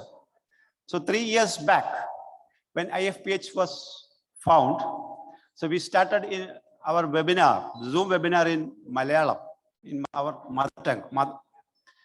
So from 8 a.m. to 9 p.m., we were conducting this Zoom webinar.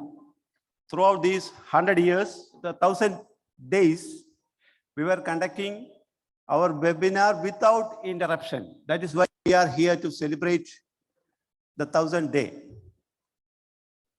So, I have to welcome you with a namaskaram.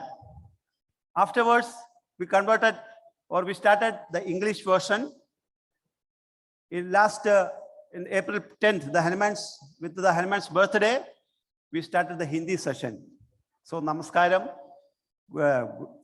good evening or good morning. So we often start our webinar with the good morning, good evening and good night because we are connecting around 65 countries.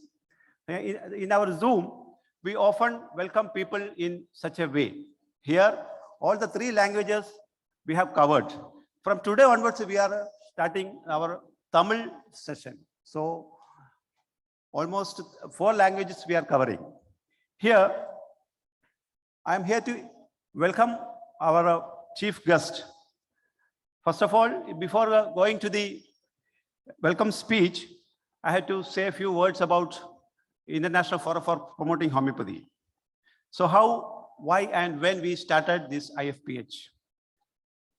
So I already mentioned we started 3 years back, the Zoom webinar we started for promoting Arsenicum album as the preventive and curative medicine for COVID-19. During those days, we were struggling for a medicine for COVID. And our National Commission announced Arsenic album 30 was a preventive medicine. And we, unfortunately, the whole world was searching for a medicine, and our National Commission announced Arsenic album, but almost all the states were keeping mum, or they were not giving the medicine to the public, especially in Kerala.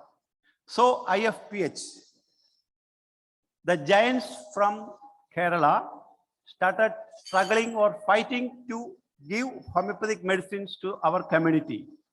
So we started this Zoom webinar to introduce homeopathy medicine to the Kerala community.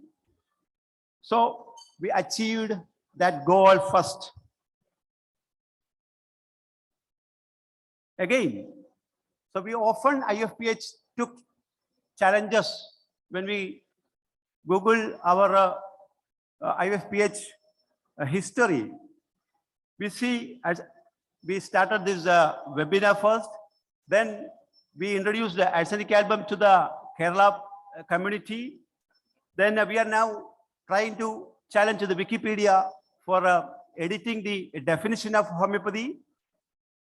So many challenges we took, and we challenged even the health bill to edit or to correct so many unavoidable things in the health bill.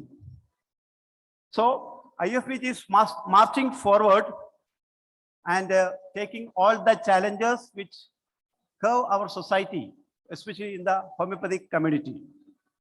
So first of all, I welcome our President Ismail Said sir to this inaugural session. Then our chief guest, the Minister for Transport, Anthony Raju sir. So I welcome you, sir, to our webinar introduction section. Then our opposition's leader, Shri B.D. Sadishan sir is on the way and he will come soon and he will join soon. I also welcome Dr. B.D. Sadishan to this function.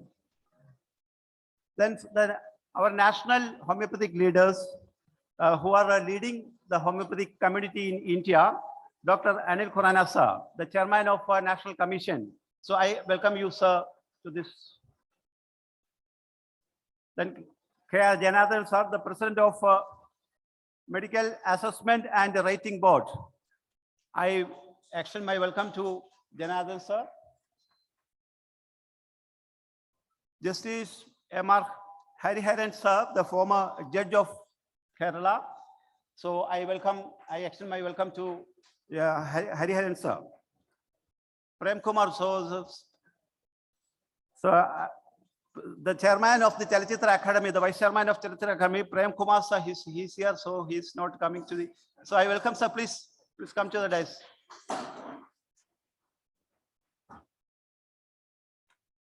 Sanjay Gupta sir, the secretary of National Commission of Homeopathy. I extend my welcome to Sanjay sir.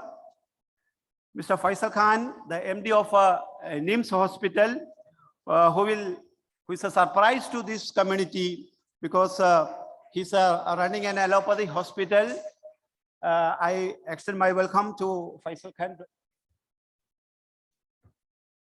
Rakhi Ravi, our ward councillor. Yes, madam, please come to the stage, please.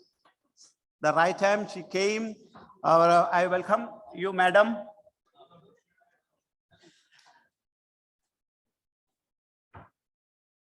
Already our MLA from Nagargovil, Mr. Gandhi, sir, and the Vijay Vasant MP is on the way. He's just landed in the airport. He will also join this session soon.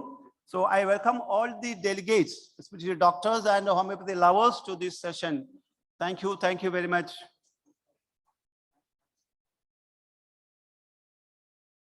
Yeah, I invite, thank you, here, sir. I invite Dr. Shaji Varghese Kudiyat, sir, for the project description.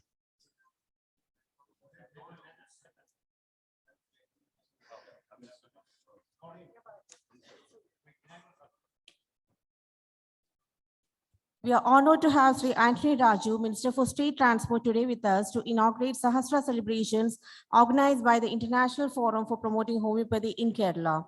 Your dedication to the welfare of the people of Kerala is evident, and we are confident that your participation will serve as an inspiration to all. We extend our warmest welcome to you, sir, for lighting the lamp and for the inaugural address.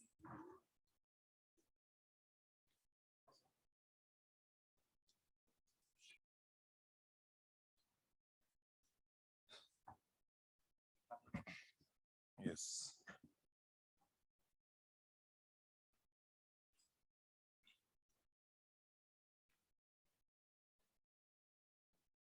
The president of this meeting, Dr. Ismail Seth, distinguished guests who are present here, Sri M.R. Gandhi, MLA from Nagarkovil, Sri Srimati Rakhi Devikumar, advocate and councillor of this constituency, Justice M.R. Hariharan Nair, Dr. Anil Khurana,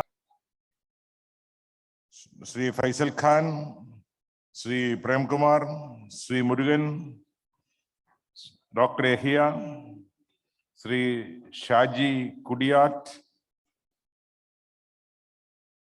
and all other distinguished delegates from several parts of the country and all over the world, and who are on and off the dais. Ladies and gentlemen, media. So anyway, we are about to be here at about 11 o'clock, but unfortunately, you know, today is the day of school reopening in our Kerala. And our Honorable Chief Minister was inaugurating the state level function in which myself and our councillor, Advocate Rakhi Ravikumar, had to attend. And we were able to be here only after that function. Anyway, you are celebrating your 1,000 consecutive days of uninterrupted webinars. It's indeed a privilege for me to inaugurate this international forum for promoting homeopathy conference, which is being held here in Trivandrum, and the place where you are holding this conference is in my constituency. I am the MLA of this constituency also. So it is a double privilege for me. Anyway, with a very creative motive, the people who are working in the area of homeopathy with a new vision have come forward with several programs, especially a 100 days seminar consecutively, uninterrupted, and that is all over the world. That is, I think, it is a world record, it may be, because 1,000 days consecutive seminar, if it is correct, it is a record for only, I think this area of medicine has won that record. I appreciate the homeopathy area where all of you are working. I congratulate all of you. Now, all of us know as a preventive medicine, homeopathy medicine has won the heart of the world, especially during the COVID pandemic season. As a preventive medicine all over the world, moreover, it was accepted by the people. But as a medicine for curing COVID, I don't know how far homeopathy or any other medicine has helped the people for recovery from COVID. I think you may be claiming that you have some medicine. Allopathy people, they may also claim that they are having some medicine. Ayurveda, Siddha, Unani, they may also be claiming that they have their own medicines to cure COVID. But to be frank, people have no confidence in any of this area because as far as COVID is concerned, we are not able to decide, or we are not able to believe that there is any medicine for curing COVID. That is an ordinary opinion of a common man. Of course, homeopathy people, definitely you will claim that our medicine is the best medicine for COVID. But generally, especially in Kerala, homeopathy medicine is accepted as a preventive medicine for COVID. But to some extent, not everybody will not agree to that. And some have from their experience. I also happen to distribute as a preventive medicine, only homeo tablets were distributed during COVID pandemic as a preventive medicine. Anyway, the homeopathy area has to be accepted by more people. For that, you have to come forward with many other programs also.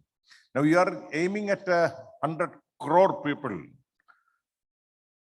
Homeopathy area is to be extended to at least 100 crore people all over the world within a short period, within a short span. Anyway, this international seminar, which is going to be a very valid as far as the homeopathy area is concerned, because to exchange your views, ideas, and to share your experience, and all for such things, these seminars and conferences will give very valuable support and help for all these things. And also for better exposure of the homeo for the doctors and persons who are working in this field. As all of us know, there is conflict between all the areas of medical areas in all over the world. Allopathy, Ayurveda, Homeo, Siddha, Unani, all are having their own independent claim, saying that their area is the best one. But as far as people are concerned, they want relief from their diseases. They are not, anyone is fixed to allopathy or homeopathy or Ayurveda. They want relief. So people run after one after another to get cured from their diseases. Sometimes they may try for homeo. At the same time, they may go for allopathy. At the same time, even allopathy doctors, they go for the Ayurveda treatments. I have seen many doctors during the several seasons in Kerala, they go for Ayurveda treatment also. So it is all Kerala, especially Kerala is people, it's a mixed medical area as far as Kerala is concerned. Anyway, I don't want to take much of your time. This is a time when artificial intelligence area is almost entering to all fields of our life, especially in the medical area also. Artificial intelligence area, you know, there are now with the new technologies and with the new exposures, and many new things are being brought to the knowledge of the people as well as the several areas. And the medical field is one of the area where artificial intelligence area has strongly come out with. And we know now there are cars without drivers and kitchen without a cook. That are all we are experiencing. Now there are, even in the medical area also, we have seen that a small kiosk is there and somebody goes there, a patient, he goes there and tells to that kiosk as if it's a doctor. And they ask questions. What is your name? How old are you? What is your problem? What is your disease? For how long you are carrying this disease? Everything will be asked by this kiosk. And after that, as you give a prescription, like that, this kiosk will give, like from the ATM card, if you go to ATM card, you will get notes, like that you will get the prescription also. So now, artificial intelligence area has become a threat also to the practicing doctors and other people. Anyway, you have to face that situation. It's a threat, but you have to face it. It doesn't affect only you, it affects all the areas. So these challenges are to be faced by everyone because people are at it. People are welcoming these new changes in the scientific world. So it has to be accepted by all. So I think this conference, this international conference, will also discuss about the new challenges faced by you people because of the threat created by artificial intelligence area. Anyway, I thank you for inviting me to this wonderful function, and I hope you will enjoy. Kerala is a God's own country, especially Trivandrum. You are in the capital of Kerala.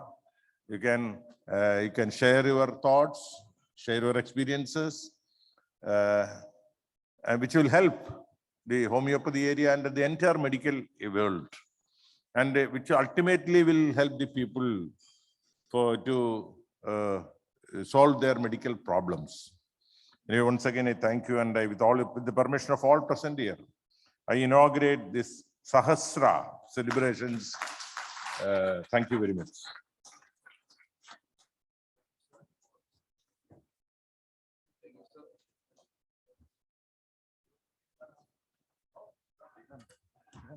So I invite Dr. Shaji Kudiyat Avagis to garland the Ponade to Minister, sir.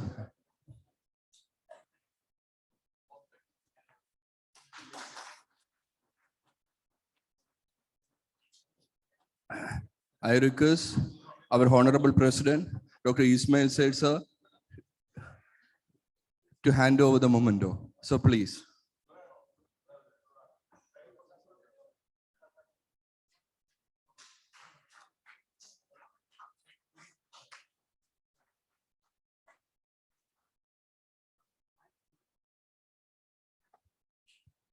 Thank you so much, sir, for your encouraging and kind words.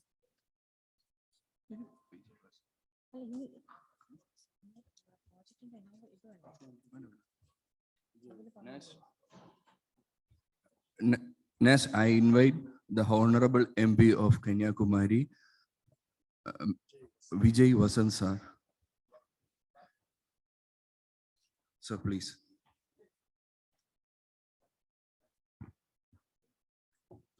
A very good morning to one and all present here.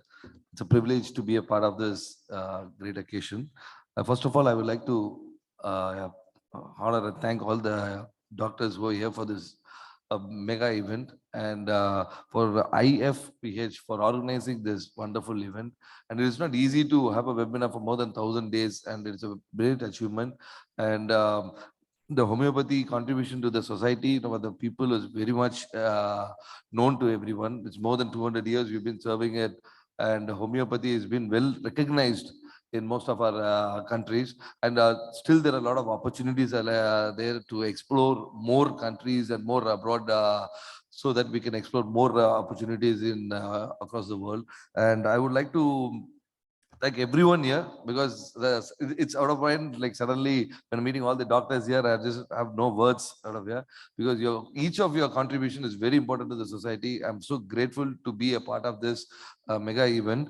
And IFPH has been contributing a lot to the society, and this event is a remarkable milestone. I wish the team much more to do, and wish you all the best. Thank you so much for giving this opportunity and inaugurating the Tamil webinar. I want this team to work hard, and more awareness has to be created. Though the homeopathy has been well known, still the awareness and the public level acceptance still has to be improved. And hope all the doctors, your contribution will help to improve this in our society. Thank you so much.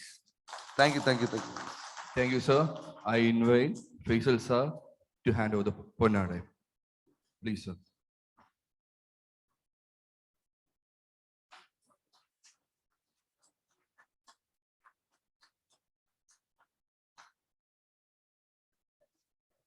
So I invite the advisor, TK Nagendra sir, to give the moment.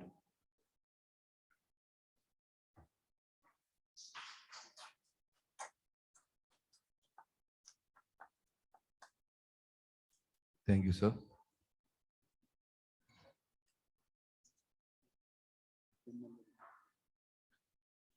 So I request the Honorable MLA, M.R. Gandhi, sir, for the inaugural address. Please, sir.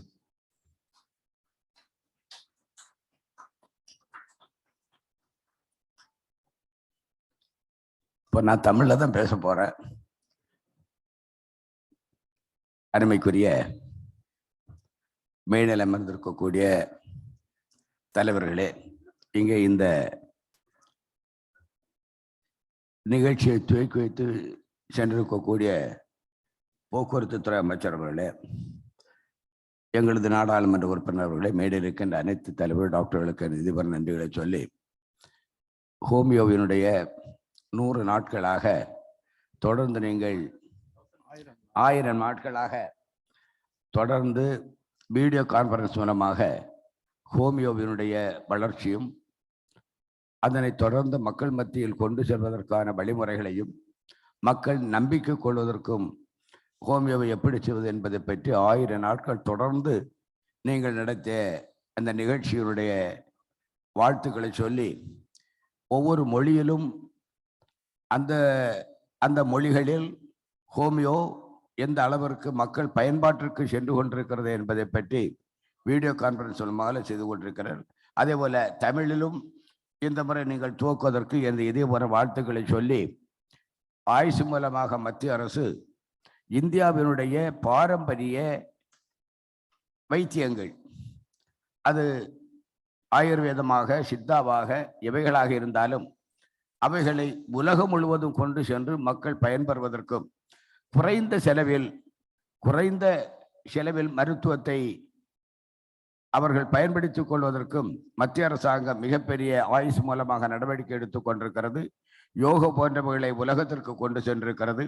அதே போல இந்தியாவில் ஆயுஷ் மூலமாக அனைத்து சித்தா ஆயுர்வேதாக்களை மக்கள் மத்தியில் கொண்டு சென்று நாம் அனைவரும் பயன்பெற வேண்டும், எளிய முறையில் குறைந்த செலவில் மருத்துவத்தை பெற வேண்டும் என்பதற்காக மத்திய அரசாங்கம் நடவடிக்கை எடுத்துக்கொண்டு என்று சொல்லி, இந்த புதிய தொழில்நுட்பத்தின்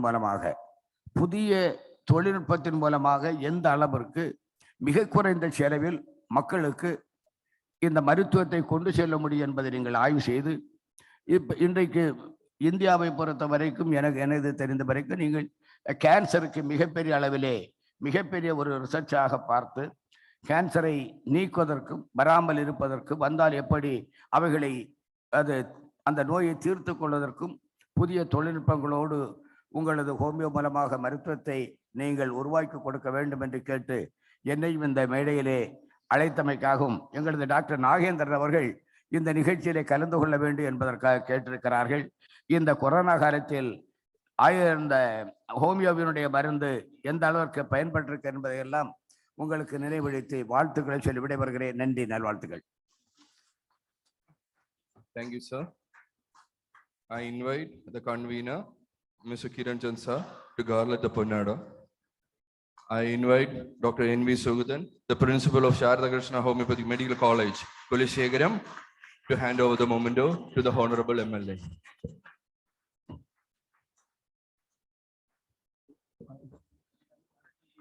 We will have the small inauguration of the Tamil webinar series, which will be done by the MP and MLA together.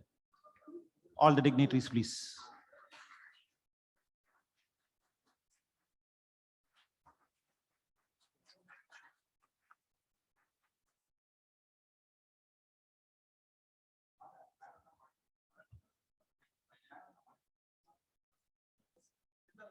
Yeah, please have a snap.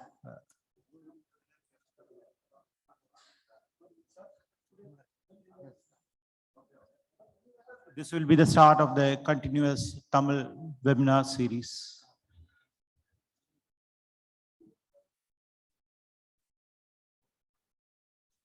Okay.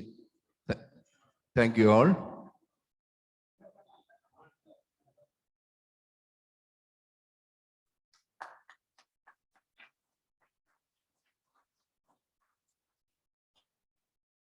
Thank you. Thank you all. I invite Dr. Nasrat Basilian, film producer of Tamil film industry, to have the felicitation. Good afternoon to everyone. I hope you can understand in my Tamil, my mother language Tamil. So I am going to speak with you now Tamil, because I have more experience. Also, I have my own testimony in homeopathy medicine. Last 20 years, I am enjoying homeopathy medicine just like anything. So far, I traveled more than 84 countries in age of 20.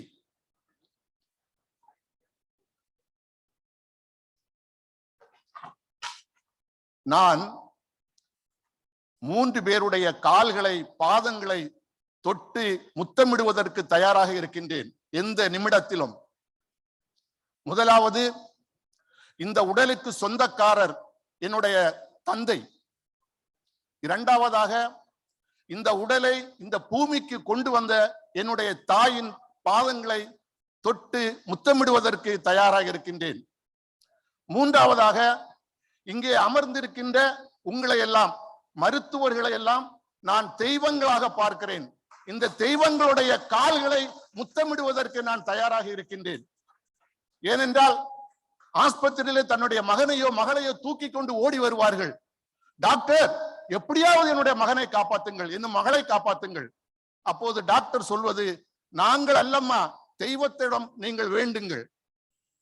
இன்றைக்கு உலகத்திலே கடவுளை நாம் யாரும் நேரில் கண்டதில்லை, காணவும் முடியாது. ஆனால் உங்களை போன்ற தெய்வங்களை நாங்கள் பார்த்து கொண்டிருக்கின்றோம், வாழ்க்கையை நாங்கள் அனுபவித்துக் கொண்டிருக்கின்றோம். இந்த ஹோமியோபதி மருத்துவத்தின் குணங்களை நான் சொல்கிறேன்.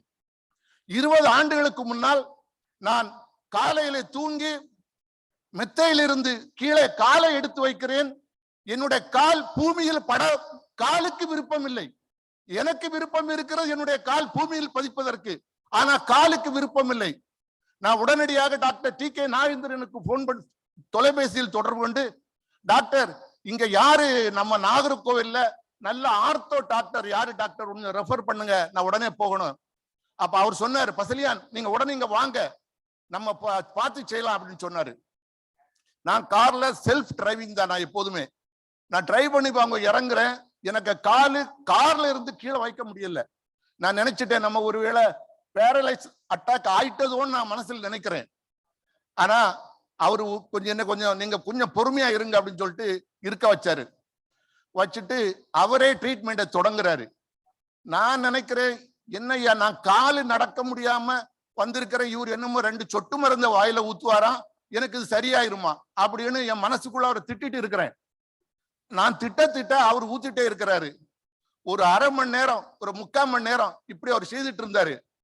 நான் உடனே நான் இருந்த இருக்கையில இருந்து எழுப்பினேன். எனக்கு அப்படி ஒரு நிகழ்ச்சி நடந்ததாகவே இல்லை. எங்கு சென்று விட்டது என்று எனக்கு தெரியாது. இது என்னுடைய சொந்த அனுபவம், நான் வேறு யாரையும் சொல்லவில்லை. அதே போன்று ஒரு நாள் காலையில் நான் எழுந்தவுடன் முகத்தை கழுவுவதற்காக அறைக்கு சென்று கண்ணாடியில் பார்க்கிறேன். எனது இடது கண் அப்படியே ரெட்டிஸ் ஆட்டு அந்த ஒயிட் எல்லாம் மறைஞ்சிட்டது. அப்படியே இதுவரை நான் என் வாழ்க்கையில அப்படி பார்த்தது இல்லை, எனக்கு ஃபர்ஸ்ட் டைம். நான் உடனே டாக்டர், நான் TK நாகேந்திரன் தான் கான்டாக்ட் பண்றேன். டாக்டர் யார் இங்க நல்ல ஐ டாக்டர் இருக்கு, எனக்கு கொஞ்சம் ஐல கொஞ்சம் ப்ராப்ளம் ஆயிட்டது, வர பார்க்கணுமேன்னு சொல்லிட்டு அவர் சொன்னார், நீங்க உடனே வாங்க கிளினிக்கு வாங்க அப்படின்னு சொன்னாரு. அதே மாதிரி உட்கார வச்சாரு, 2 சொட்டை ஊத்துறாரு.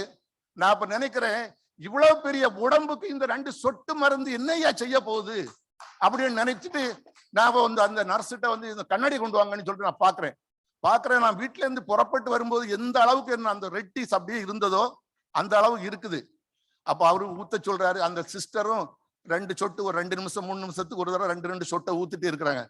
சொன்ன நம்ப மாட்டீங்க, இட் வாஸ் மிராக்கிள். அப்படியே அந்த 2 சொட்டு ஏற ஏற ஏற என்னோட அந்த கலர், அந்த ரெட்டிஸ் இப்படி ஃபுல்லா இருந்த ரெட்டிஸ் அப்படியே கொஞ்சமா குறைய ஆரம்பிச்சது. அப்படியே கொஞ்சமா குறைஞ்சு அவங்க ஒரு 10-20 நேரம் எனக்கு சொட்டு மருந்து ஊத்திருப்பாங்க அந்த சிஸ்டர். ஆனா இவரு டாக்டர் பக்கத்துல நின்றுட்டு இருக்கிறாரு. அப்படியே நான் கண்ணாடியை வச்சுட்டு இருக்கேன், கண்ணாடி நான் கீழே வைக்கல, கண்ணாடியில பாக்குறேன் அந்த ரெட்டிஸ் அப்படியே மறைஞ்சு வருது.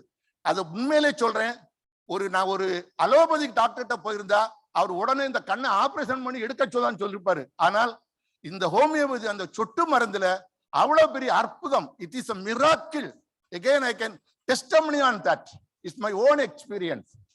அதே மாதிரி என்னுடைய கிராண்ட்சன் விளையாடிட்டு இருக்கும்போது கீழே விழுந்துட்டான். விழுந்த உடனே சேர்ல அடிபட்டு இந்த காது இருக்குல்ல, இந்த காது அப்படியே துண்டாயிட்டது. என் டாக்டர் ஐயோ மையோன்னு கத்திர கடந்து. அப்ப டாக்டர் நாகேந்திரன் பார்ப்போம். ஆனா யாருமே அந்த துணிச்சலாக அந்த ஹோமியோபதி டாக்டர்கிட்ட கொண்டு போக மாட்டாங்க. ஏன்னா ஆப்ரேட் பண்ணி ஆகணும், இன்ஜெக்ஷன் ஐ மீன் ஏதாவது ஸ்டிச்சிங் பண்ணி ஆகணும். அந்த மாதிரி கண்டிஷன், காது அப்படியே இதாயிட்டு பிளட் அப்படியே சொட்டிட்டு இருக்குது. இதே மாதிரிதான், இதே புதுமைதான் நடந்தது. என் பேரனுக்கு சொட்டு மருந்து ஊத்த அவனுக்கு காது அப்படி ஒரு காயம் இருந்ததே தெரியவில்லை. ஒரு அரை மணி நேரத்துல அவனுக்கு காது அப்படியே ஒட்டி. ஆனா எப்படி இது நடந்தது, இது நடக்க முடியுமா? முடியும். ஹோமியோபதி மருந்தில் இது முடியும் என்று என்னால் ஆணித்தரமாக சொல்ல முடியும். நானும் ஒரு டாக்டர் தான், பிசியோதெரபி டாக்டர். நான் படிச்சது சுவிட்சர்லாந்து, நான் ஒர்க் பண்ணது ஜெர்மனி, இத்தாலி, இது போன்ற நாடுகளில், மேலை நாடுகளில் வேலை செய்திருக்கிறேன். அங்க இப்படி ஒரு ஹோமியோபதி மெடிசனை பத்தி நாங்க பணியாற்றுகின்ற பொழுது நான் கேட்டதே இல்லை. எப்போது நான் டாக்டர் TK நாகேந்திரன் தொடர்பு கொண்டேனோ அப்பொழுதுதான் இப்படி ஒரு சமாச்சாரம் இருக்கிறது என்றே தெரிகிறது. இன்னும் இதுல ஒண்ணு விசேஷம் என்னவென்றால், எந்த மருந்தை நீங்கள் எடுங்கள், அலோபதிக்கா இருக்கட்டும் அல்லது சித்தாவா இருக்கட்டும், எதுவா இருக்கட்டும், ஆனால் அலோபதி எடுக்கும் போது ஒரு நோயை போக்கும், இன்னொரு நோயை உருவாக்கும். அதுதான் உண்மை. இந்த சத்தியத்தை நாம புரிஞ்சுக்கணும். அலோபதி மெடிசனுக்கு ஒரு நோயை குறைக்கும், இன்னொரு நோயை உண்டு பண்ணும். ஆனா ஹோமியோபதியில் there is no side effect. 1000 times I can say, more than 1000 times I can say, I can declare on this, there is no side effect. அது ஒரு நாள் நமக்கு ஹோமியோபதி மருந்தை நம்ம தொடங்கிட்டோம்னா சாகிறது வரை சாப்பிட்டு, எப்படி நமக்கு 3 வேளை உணவு எடுக்கிறோமோ, உணவு இல்லாமல் நம்மளால் வாழ முடியாதோ, அது போன்று இந்த ஹோமியோபதி மருந்தை லைஃப் லாங் எடுக்கலாம். அதை நான் எல்லாருக்கும் நம்ம சொல்லணும். இந்த விழிப்புணர்வை தெய்வங்களாகிய நீங்கள் தான் அதை மக்களுக்கு உணர்த்த வேண்டும், புரிய வைக்க வேண்டும். எனவே இது போன்ற ஒரு அற்புதமான இந்த ஹோமியோபதி மருந்தை நீங்கள் இன்றைக்கு உலகம் முழுக்க கொண்டு சென்று கொண்டிருக்கிறீர்கள். ஏறக்குறைய 1000 நாட்களை கடந்து இன்றைக்கு தமிழிலே, எங்களுடைய தாய்மொழி தமிழிலே இந்த வீடியோ கான்பரன்ஸ் எல்லாம் வழியாக நீங்கள் கொண்டு செல்ல இருக்கிறீர்கள். உங்களை நான் பாராட்டுகின்றேன், வாழ்த்துகின்றேன். கடைசியாக இறுதியாக நான் என்னுடைய முதல் படம், சினிமா படம் குட் நைட் என்று ஒரு படம் இங்க கேரளாவில் கடந்த 26ஆம் தேதி ரிலீஸ் செய்திருக்கிறோம். முடிந்தால் பாருங்கள். அதுலயும் ஒரு முக்கியமான விஷயம், அந்த கண்டென்ட் என்னன்னா, எல்லாரும் வீட்டிலையும் நடக்கக்கூடிய ஒரு நிகழ்ச்சியை நான் ஒரு திரைப்படமாக எடுத்திருக்கிறேன். கொரட்டை விடுறோம்ல, கொரட்டை நம்ம யாரும் அதை கடந்து போக முடியாது. நமக்கு தெரிந்தோ நம்ம விரும்பி வரக்கூடிய காரியம் அல்ல அது. அந்த கொரட்டையினால் ஒரு குடும்பத்தில் என்னென்ன பிரச்சனைகள் ஏற்படுகிறது என்பதை நான் அந்த படத்தின் வாயிலாக சொல்லியிருக்கிறேன். முடிந்தால் நீங்களும் பாருங்கள், உங்களுக்கு தெரிந்தவர்களும் சொல்லுங்கள். படத்துடைய பேர் குட் நைட். திருவனந்தபுரத்துல ரிலீஸ் ஆகிருக்கிற எந்த தியேட்டர் எனக்கு தெரியாது. தமிழில் நாங்க லாஸ்ட் 12th ரிலீஸ் பண்ணேன். 26 கடந்த 26ஆம் தேதி இங்க திருவனந்தபுரத்தை ரிலீஸ் பண்ணியிருக்கிறேன். அதையும் பார்க்க இந்த நேரத்தில் உங்களை வேண்டி விரும்பி கேட்டுக்கொண்டு இந்த வாய்ப்புக்கு நன்றி கூறி டாக்டர் டி.கே. நாகேந்திரன் அவர்களுக்கு மீண்டும் ஒரு முறை நன்றி சொல்லி விடைபெறுகிறேன். நன்றி, வணக்கம். Thank you, sir. I invite our treasurer, T.P. Anil Kumar sir, to gather the Ponnada.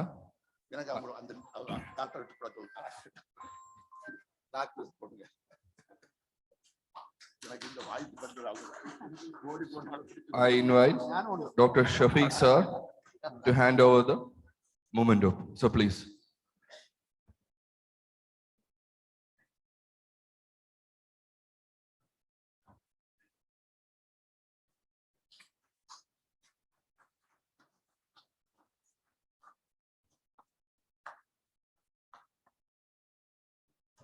Thank you all. Next, I invite film star as well as the vice chairman of Kerala State Chalachitra Academy, Sri Prem Kumar sir, for the felicitation. Sorry, for inauguration of the planting drive, 1 crore medicinal plants.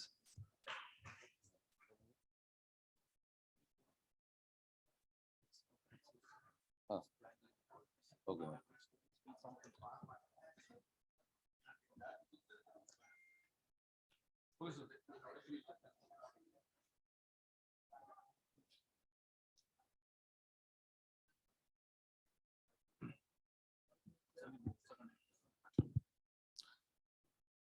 എല്ലാവർക്കും നമസ്കാരം. സഹസ്രയുടെ ഉദ്ഘാടനം നിർവഹിച്ച് കടന്നുപോയ ആദരണീയനായ മന്ത്രി ശ്രീ ആന്റണി രാജു അവർകൾ, ഇപ്പോൾ ഈ വേദിയിലുള്ള തമിഴ്നാട്ടിലെ കന്യാകുമാരി MP ഉണ്ട്, നാഗർകോവിലിലെ MLA അദ്ദേഹമുണ്ട്, നമ്മുടെ ഹോമിയോപ്പതി ശാഖയുടെ ഈ അന്താരാഷ്ട്ര ഈ സെമിനാറിൻ്റെ വേദിയിൽ ഹോമിയോപ്പതിയുടെ രംഗത്ത് പ്രവർത്തിക്കുന്ന അതിൻ്റെ പ്രമുഖരായ വ്യക്തിത്വങ്ങളൊക്കെ ഈ വേദിയിലുണ്ട്. എല്ലാവരെയും ഒറ്റവാക്കിൽ അഭിവാദ്യം ചെയ്യുന്നു. നമ്മുടെ ജനപ്രതിനിധി രാഖി മേഡമുണ്ട്, എൻ്റെ പ്രിയപ്പെട്ട സുഹൃത്ത് ശ്രീ ഫൈസൽ അദ്ദേഹമുണ്ട്, നമ്മുടെ ജസ്റ്റിസ് ഹരിഹരൻ സർ അദ്ദേഹം, നമ്മുടെ ആദരണീയനായ ശാസ്ത്രജ്ഞൻ ഈ വേദിയിലുണ്ട്, സയന്റിസ്റ്റ്, എല്ലാ വിശിഷ്ട വ്യക്തിത്വങ്ങളെയും അഭിവാദ്യം ചെയ്തുകൊണ്ട് ഞാൻ ശരിക്കും ഹോമിയോപ്പതി മെഡിസിൻ്റെ ഒരു വലിയ ആരാധകനാണ്. എൻ്റെ മകൾക്ക്, ഒരു മകളാണ് എനിക്കുള്ളത്, ഇപ്പോൾ 9ാം ക്ലാസ്സിൽ പഠിക്കുന്ന മകൾക്ക് ഇതുവരെയും ഹോമിയോ മെഡിസിൻസ് മാത്രമാണ് കൊടുത്തിട്ടുള്ളതെന്ന് വളരെ അഭിമാനത്തോടെ പറയാനും ഞാൻ ആഗ്രഹിക്കുകയാണ്. അതിന് കാരണം ഹോമിയോപ്പതി മെഡിസിൻ്റെ മഹാത്മ്യം മനസ്സിലാക്കിയിട്ടാണ് അങ്ങനെ ഒരു തീരുമാനത്തിലെത്തിയത്. വളരെ അപൂർവം ചില അവസരങ്ങളിൽ മറ്റ് ആൾട്ടർനേറ്റീവ് മറ്റ് മെഡിസിൻസ് ഒക്കെ ഉപയോഗിച്ചിട്ടുണ്ടെങ്കിലും എനിക്ക് പിന്നെ ജീവിതത്തിൽ അങ്ങനെ അധികം മെഡിസിൻസ് ഇതുവരെയും ഒന്നും തന്നെ ഉപയോഗിക്കേണ്ടി വന്നിട്ടില്ല എന്നതും അതൊരു ദൈവാനുഗ്രഹമായിട്ട് ഞാൻ കാണുകയാണ്. എൻ്റെ ഗ്രാൻഡ് ഫാദർ, അദ്ദേഹം എൻ്റെ ഫാദറിൻ്റെ ഫാദർ, അദ്ദേഹം വർഷങ്ങൾക്ക് മുമ്പ് അദ്ദേഹം ഈ അലോപ്പതിയും ആയുർവേദവും ഹോമിയോയും യുനാനിയും തുടങ്ങി എല്ലാം സമഗ്രമായി സംയോജിപ്പിച്ചുകൊണ്ടുള്ള ഒരു ചികിത്സാ പദ്ധതി ഇവിടെ നടത്തിയിരുന്ന ഒരു വ്യക്തിയാണ്. അദ്ദേഹം ജീവിച്ചിരുന്ന സ്ഥലമാണ് ഇപ്പോൾ ടെക്നോ പാർക്ക് എന്ന് പറയുന്ന കഴക്കൂട്ടത്തിൻ്റെ ഹൃദയഭാഗത്തുള്ള നമ്മുടെ കേരളത്തിൻ്റെ IT-യുടെ ഒരു അഭിമാന കേന്ദ്രമായിട്ടുള്ള ടെക്നോ പാർക്ക് സ്ഥിതി ചെയ്യുന്നത് എൻ്റെ ഗ്രാൻഡ് ഫാദർ ജീവിച്ചിരുന്ന സ്ഥലമാണ്. വർഷങ്ങൾക്ക് മുമ്പ് വിദ്യാഭ്യാസ ആവശ്യത്തിനെന്ന് പറഞ്ഞിട്ട് ഈ സർക്കാർ അവിടെ ഏറ്റെടുക്കുകയും പിന്നീട് കുറേ കാലം യൂണിവേഴ്സിറ്റിക്ക് വേണ്ടിയിട്ട് കിടന്ന സ്ഥലത്താണ് പിന്നീട് ടെക്നോ പാർക്ക് വന്നത്. ഇന്നും അവിടെയുള്ള പ്രായമായ മനുഷ്യരൊക്കെ അത് ഡോക്ടേഴ്സ് ഹിൽ എന്നാണ് അറിയുന്നത്. അത് എൻ്റെ ഗ്രാൻഡ് ഫാദറിൻ്റെ പേരിലാണ്. ചിലർ വൈദ്യൻ കുന്ന് എന്നും പറയും. അപ്പോൾ അദ്ദേഹത്തിൻ്റെ ഒരു കാഴ്ചപ്പാടൊക്കെ എൻ്റെ അച്ഛനൊക്കെ എന്നോട് പറഞ്ഞു തന്ന ചില വിവരങ്ങൾ, അത് ഒരു രോഗിയെ സംബന്ധിച്ചിടത്തോളം, രോഗബാധിതനായ ഒരു വ്യക്തിയെ സംബന്ധിച്ചിടത്തോളം അയാൾക്ക് രോഗത്തിന് ശമനം ഉണ്ടാവുകയാണ് ഏറ്റവും പ്രധാനം. അത് ഏത് ചികിത്സാ വിധിയിലൂടെ ആയിരുന്നാലും, ഏത് വൈദ്യശാസ്ത്ര മേഖലയുടെ ഇടപെടൽ കൊണ്ടായിരുന്നാലും രോഗത്തിന് സൗഖ്യമുണ്ടാകണം. ഒപ്പം അത് വേഗത്തിൽ സൗഖ്യമുണ്ടാകണം.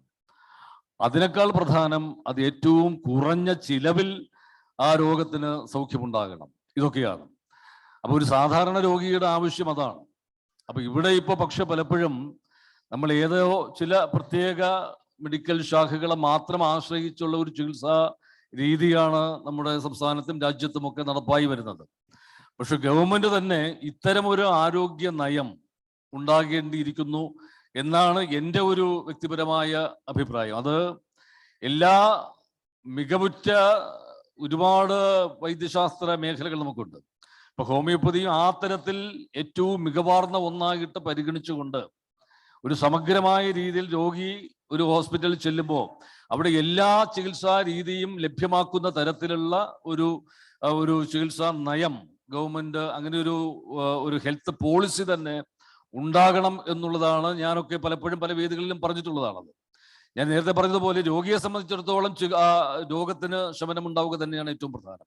അതിന് ഏറ്റവും ഫലപ്രദമായി, ഏറ്റവും കാര്യക്ഷമമായി ഏത് മേഖലയിലുള്ള ഒരു ചികിത്സയാണ് രോഗിക്ക് വേണ്ടത് അത് ലഭ്യമാക്കാനുള്ള സംവിധാനങ്ങൾ നമ്മുടെ ആശുപത്രികളിൽ ഉണ്ടാകണം. എന്ന് പറയുമ്പോൾ എല്ലാ മേഖലകളെയും സമന്വയിപ്പിച്ചുകൊണ്ടുള്ള, ഇപ്പൊ ഹോമിയോപ്പതിയുടെ ഒരു പ്രത്യേകതയായിട്ട് ഞാൻ കാണുന്നത് അത് രോഗത്തെ അല്ല, അത് രോഗിയെ ആണ് ചികിത്സിക്കുന്നത് എന്നുള്ളതാണ്. ആ രോഗത്തിന്റെ മൂല കാരണങ്ങൾ കണ്ടെത്തിയിട്ട് എല്ലാ മനുഷ്യരിലും അവരിൽ ഒരു ജീവന ശക്തി ഉണ്ട് എന്നാണ് ഞാൻ വിശ്വസിക്കുന്നത്. ഒരു വൈറ്റൽ ഫോഴ്സ് ഉണ്ട്. ഓരോ വ്യക്തിയുടെയും ആന്തരികമായിട്ടുള്ള ഒരു അതിജീവന ശക്തിയുണ്ട്. ആ അതിജീവന ശക്തിയെ ഉത്തേജിപ്പിക്കുന്ന തരത്തിലുള്ള ഒരു ചികിത്സാ രീതിയായിട്ടാണ് ഹോമിയോ മെഡിസിൻ വിഭാവനം ചെയ്തിട്ടുള്ളത് എന്നാണ് ഞാൻ മനസ്സിലാക്കുന്നത്. ഡോക്ടർ സാമുൽ ഹനുമാൻ അദ്ദേഹം ഇത് ഒരു നമ്മുടെ ഒരു ആറ്റോമിക് ഒരു പിന്നെ തലത്തിൽ, അതായത് ഒരു പദാർത്ഥത്തിന്റെ ഏറ്റവും തന്മാത്രയുടെ അടിസ്ഥാനത്തിലുള്ള അതിൻ്റെ ഏറ്റവും പ്രാഥമികമായ രീതിയിലേക്ക് കൊണ്ടുവന്നിട്ട് അതിൻ്റെ ഒരു പൊട്ടൻഷ്യൽ വർദ്ധിപ്പിക്കുകയാണ്, അതിൻ്റെ പവർ കൂട്ടിയിട്ട്.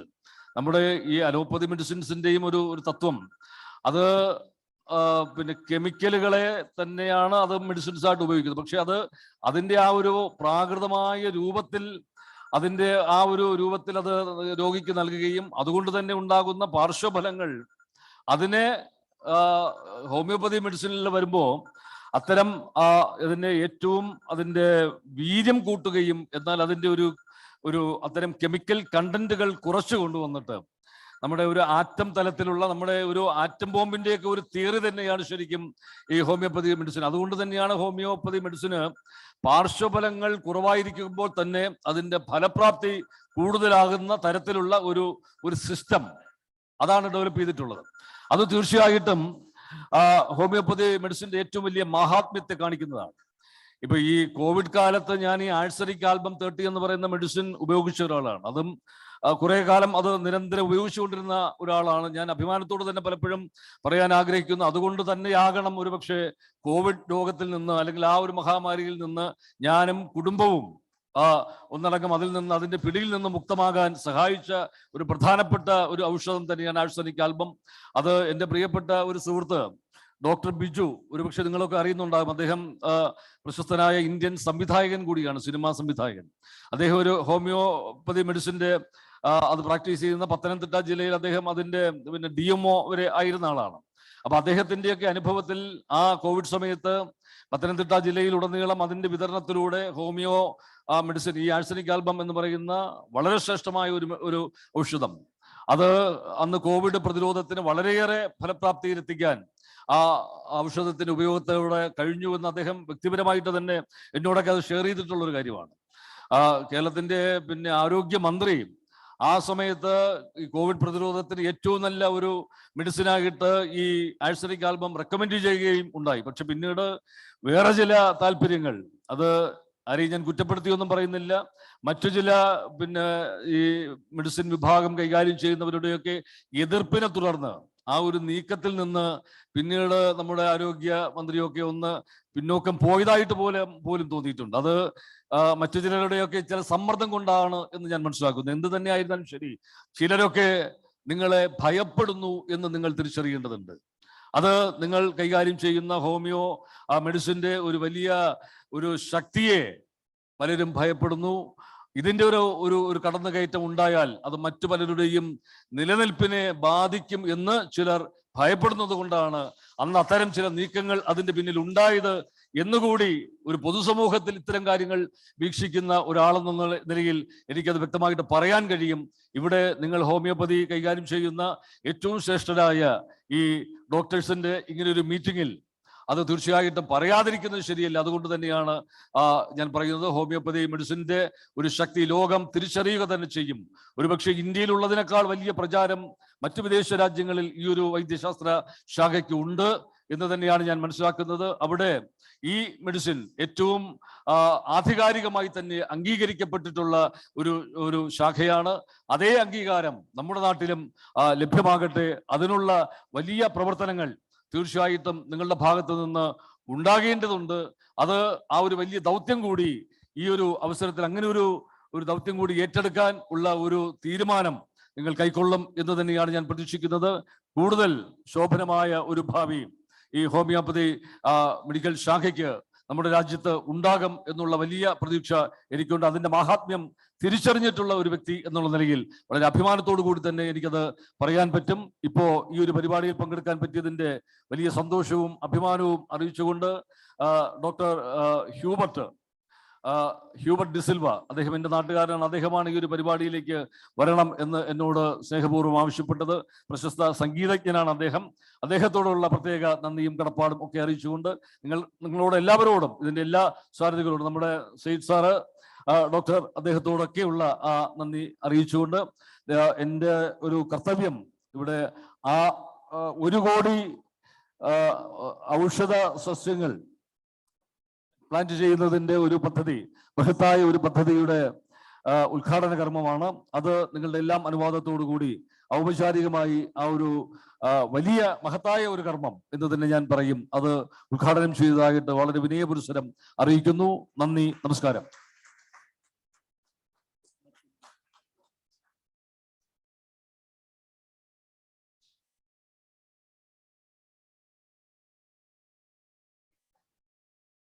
I invite BGRO chairperson, Mrs. Meera, to the dais, please.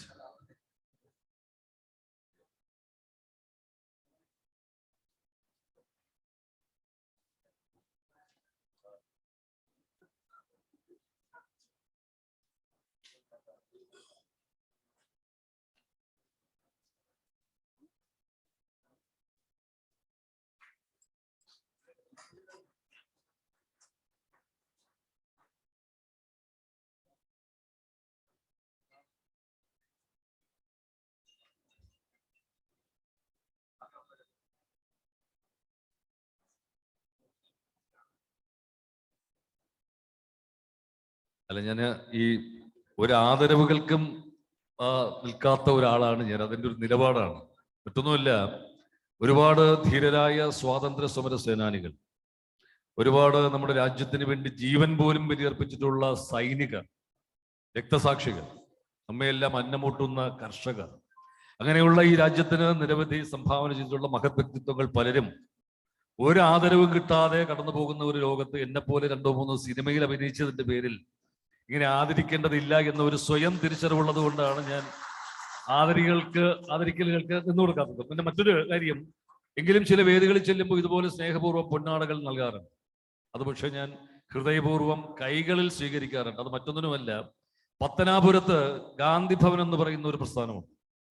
ഈ മക്കളൊക്കെ ഉപേക്ഷിച്ച, തെരുവിൽ ഉപേക്ഷിച്ച പ്രായമായ കുറെ മനുഷ്യരെ, അനാഥരായ, ആരും തിരിഞ്ഞു നോക്കാനില്ലാത്ത മനുഷ്യരെ സംരക്ഷിക്കുന്ന കനിവിന്റെ, കാരുണ്യത്തിന്റെ ഒരിടമാണ് ഗാന്ധി ഭവൻ.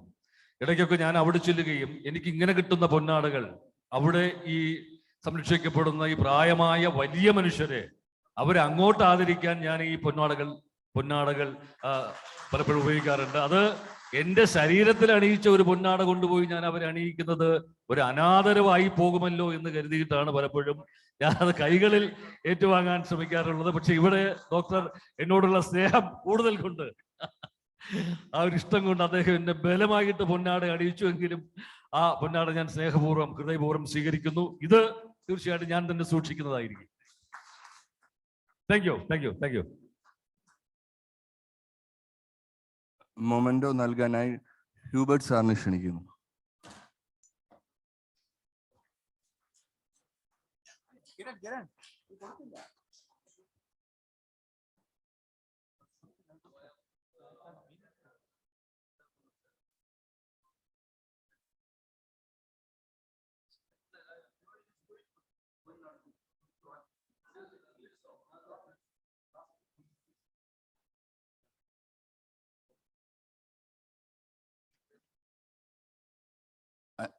IFPHും വിഗ്രോ ഫൗണ്ടേഷനും ചേർന്നാണ് ഈ പ്ലാന്റിംഗ് ഡ്രൈവ് നടക്കുന്നത്.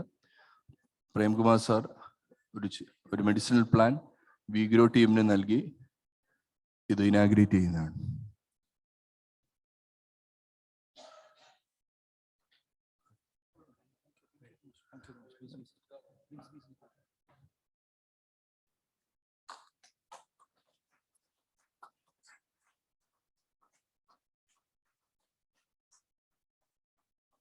Thank you, sir.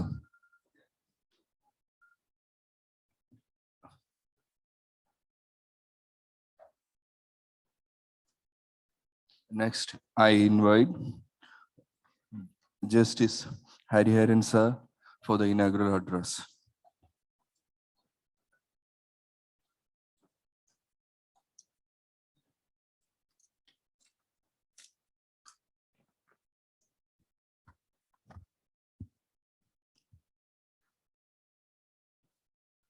Dr. Ismail Said, Shri Anil Kurana, Dr. K.R. Janardhanan Nair, Shri Faisal Khan, other dignitaries on the dais, doctors representing different states and different places. My greetings to all of you. Man proposes, God disposes is the saying of wide application. What happened today bears testimony to that saying. It was after meticulous planning lasting several months that this conference to be inaugurated by our beloved Governor Ji Arif Muhammad Khan was fixed. The need to discharge a constitutional duty of swearing in the new Chief Justice of Kerala High Court this morning disabled him from attending the conference. In fact, I am just back after the function in Raj Bhavan. However, the presence of other dignitaries here have reduced the impact of that absence substantially. The homeopathic system of treatment developed in the late 18th century by Samuel Hahnemann has gained popularity around the world over the years. For several medical conditions, it has superior performance and benefit over other systems too, and many of the speakers here have vouchsafed for this from their own personal experience. However, it allegedly faces several challenges, like the lack of scientific evidence supporting its effectiveness. Antagonists of the system allege that homeopathy is no more effective than a placebo. This means that any perceived benefits of homeopathic treatments may simply be due to the placebo effect, the psychological phenomenon where a person's belief in the effectiveness of a treatment causes him to experience an improvement in their symptoms or condition. They also allege that principles like diluting medicine to higher potency goes against the basic principles of chemistry and physics. According to them, dilution should make a substance only less potent, not more. Despite these challenges, homeopathy remains a popular form of alternative medicine around the world. Some people may choose to use homeopathy as a complementary treatment alongside conventional medicine, while others may rely solely on homeopathy for their healthcare needs. They know that homeo treatment is very effective for certain conditions, especially for children. During the COVID-19 pandemic, homeopathy practitioners faced their worst experience. They could only offer prophylactic treatment because in April 2020, the Government of India issued notification prohibiting the use of homeopathic treatment for COVID-19 patients. This decision was based on the alleged lack of scientific evidence supporting the use of homeopathy in treating COVID-19 patients and the potential risks associated with relying on unproven treatments. This left many patients with limited treatment options. Patients who might have benefited from homeopathic care could not avail of it, and this resulted in huge financial impact on the homeopathic community and to the patients. Many practitioners experienced loss of income due to the lack of patients and even led to stigma against the system, causing confusion to the public. We know that disasters, including wars, often have led to scientific revolutions and beneficial inventions. The starting of the series of international seminars was one such impact as far as COVID-19 is concerned. It is unbelievable that the daily webinars went on unabated hitherto and completed 1,000 episodes. The organizers, including Dr. Shaji Kudiyat, can take pride in this unique achievement. I am thankful to him for making me a part of the campaign, in that in a few episodes, I was also invited either to inaugurate the session online or to talk on specific topics. To restore the lost glory, you may consider the following. The homeopathy community can work to advocate for the inclusion of homeopathy in COVID-19 treatment guidelines after providing sufficient scientific evidence justifying its use. The community can also work to conduct more research on the efficacy of homeopathy in treating victims of pandemics, including COVID-19, and provide concrete evidence to support its use, which cannot be brushed aside by the authorities. Homeopathic practitioners can work together with the government to establish guidelines for the safe and effective use of homeopathy in COVID-19 treatment, which can help to mitigate potential risks and to ensure that patients receive the best possible care. Homeopathic community can also work to educate the public about the benefits and potential risks of medicines, which can help to combat stigmatization and promote the practice of homeopathy as a legitimate form of healthcare.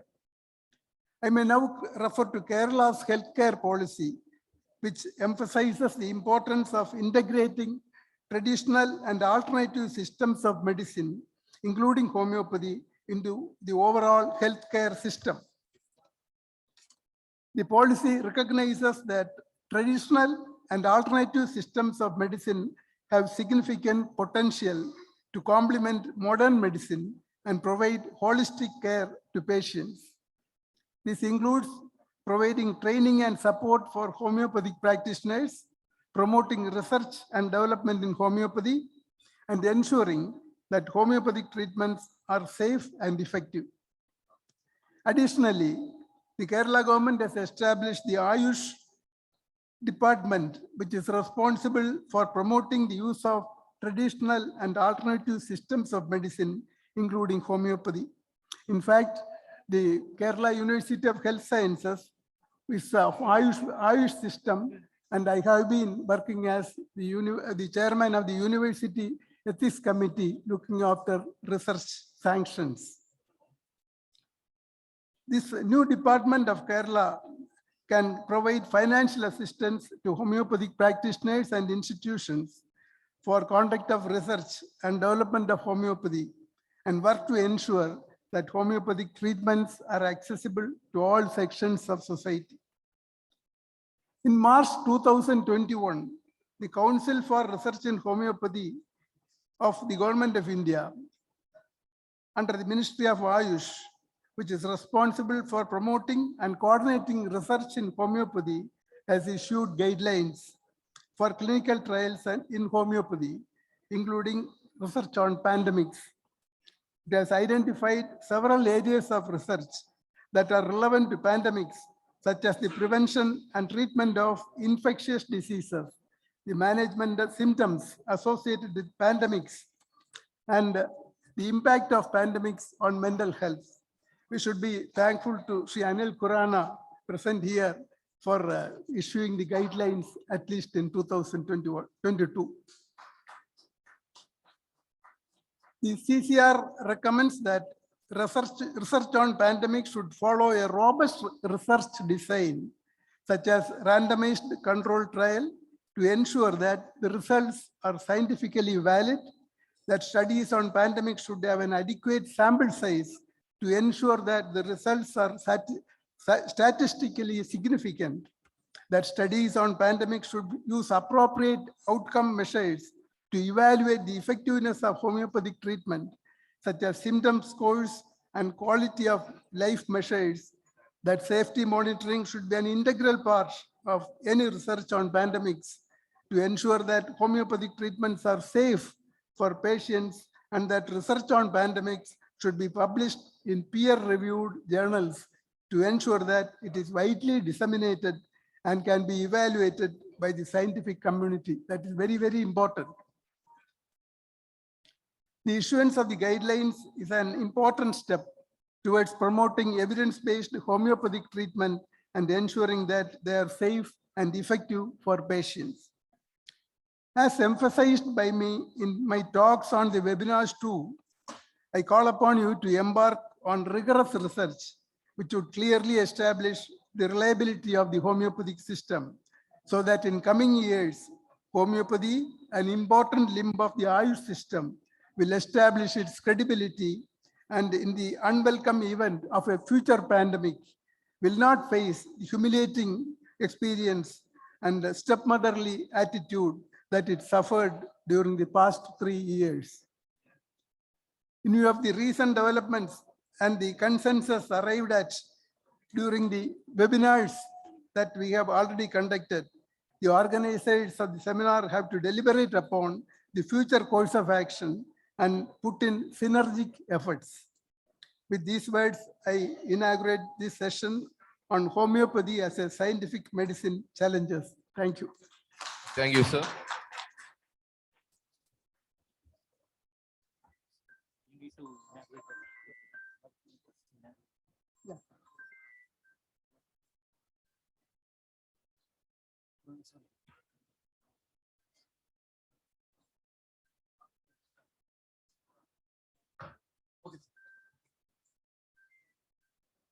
So I invite Anil Khurana sir to garland the Panada and the memento to Hariharan sir.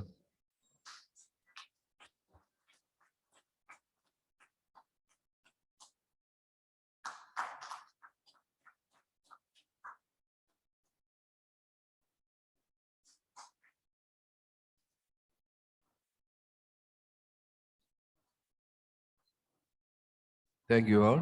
Next, I invite Advocate Raki Devi Kumar to have the felicitation.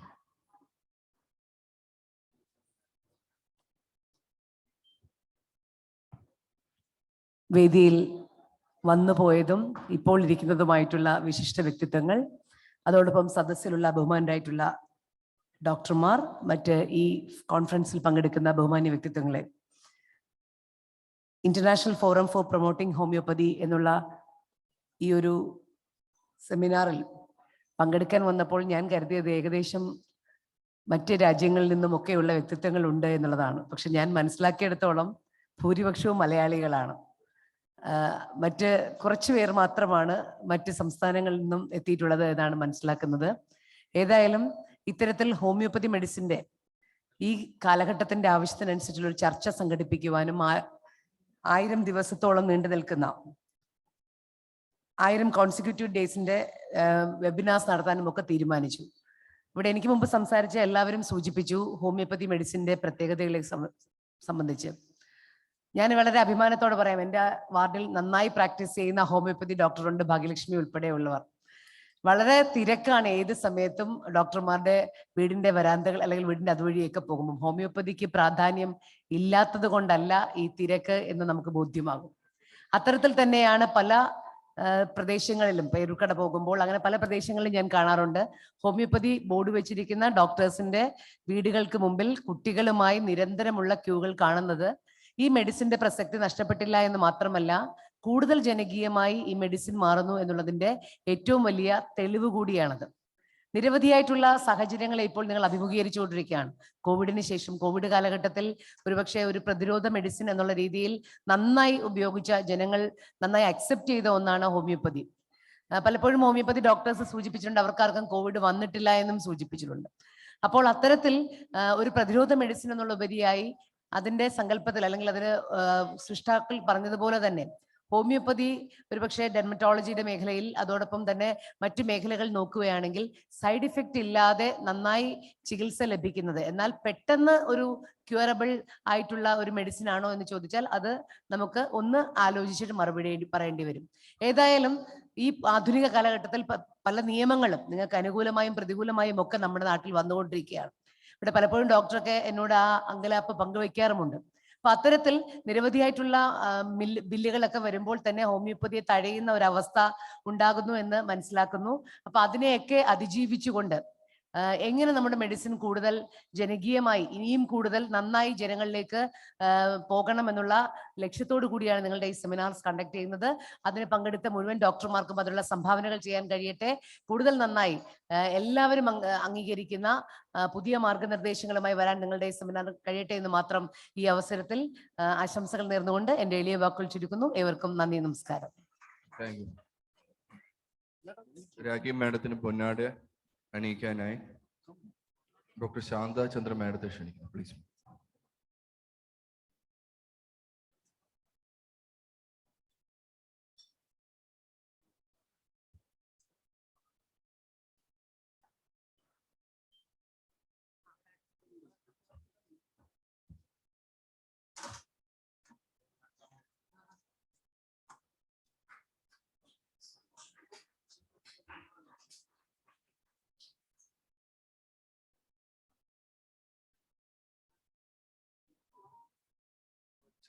Ma'am, please hand over the memento. Shanta madam.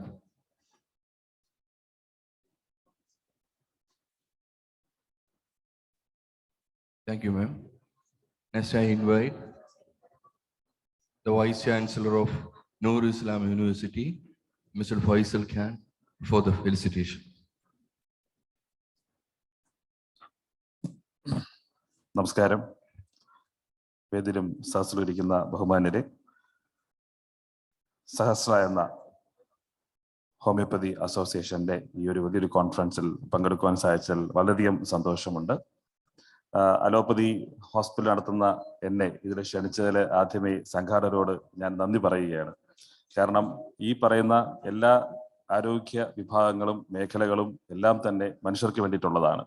അല്ലാതെ ഇത് ഇന്ന വിഭാഗം ആൾക്കാർക്ക്, അലോപ്പതിക്കാർ പ്രത്യേകം, homeo പ്രത്യേകം, ആയുർവേദം പ്രത്യേകം എന്ന് പറഞ്ഞ് മാറി നിൽക്കാതെ നമുക്ക് മനുഷ്യന്റെ ഗുണമുള്ള രീതിയിൽ എന്തൊക്കെ ചെയ്യാൻ സാധിക്കും, നമ്മുടെയൊക്കെ പരിമിതികൾ എന്തൊക്കെയാണ്, നമ്മുടെയൊക്കെ ഓപ്പർച്യൂണിറ്റികൾ എന്തൊക്കെയാണ് എന്ന് മനസ്സിലാക്കുവാൻ ഇതുപോലെയുള്ള കോൺഫറൻസുകൾ സഹായിക്കും എന്ന് വിശ്വസിക്കുന്ന ഒരു ആരോഗ്യ പ്രവർത്തനമാണ് ഞാൻ.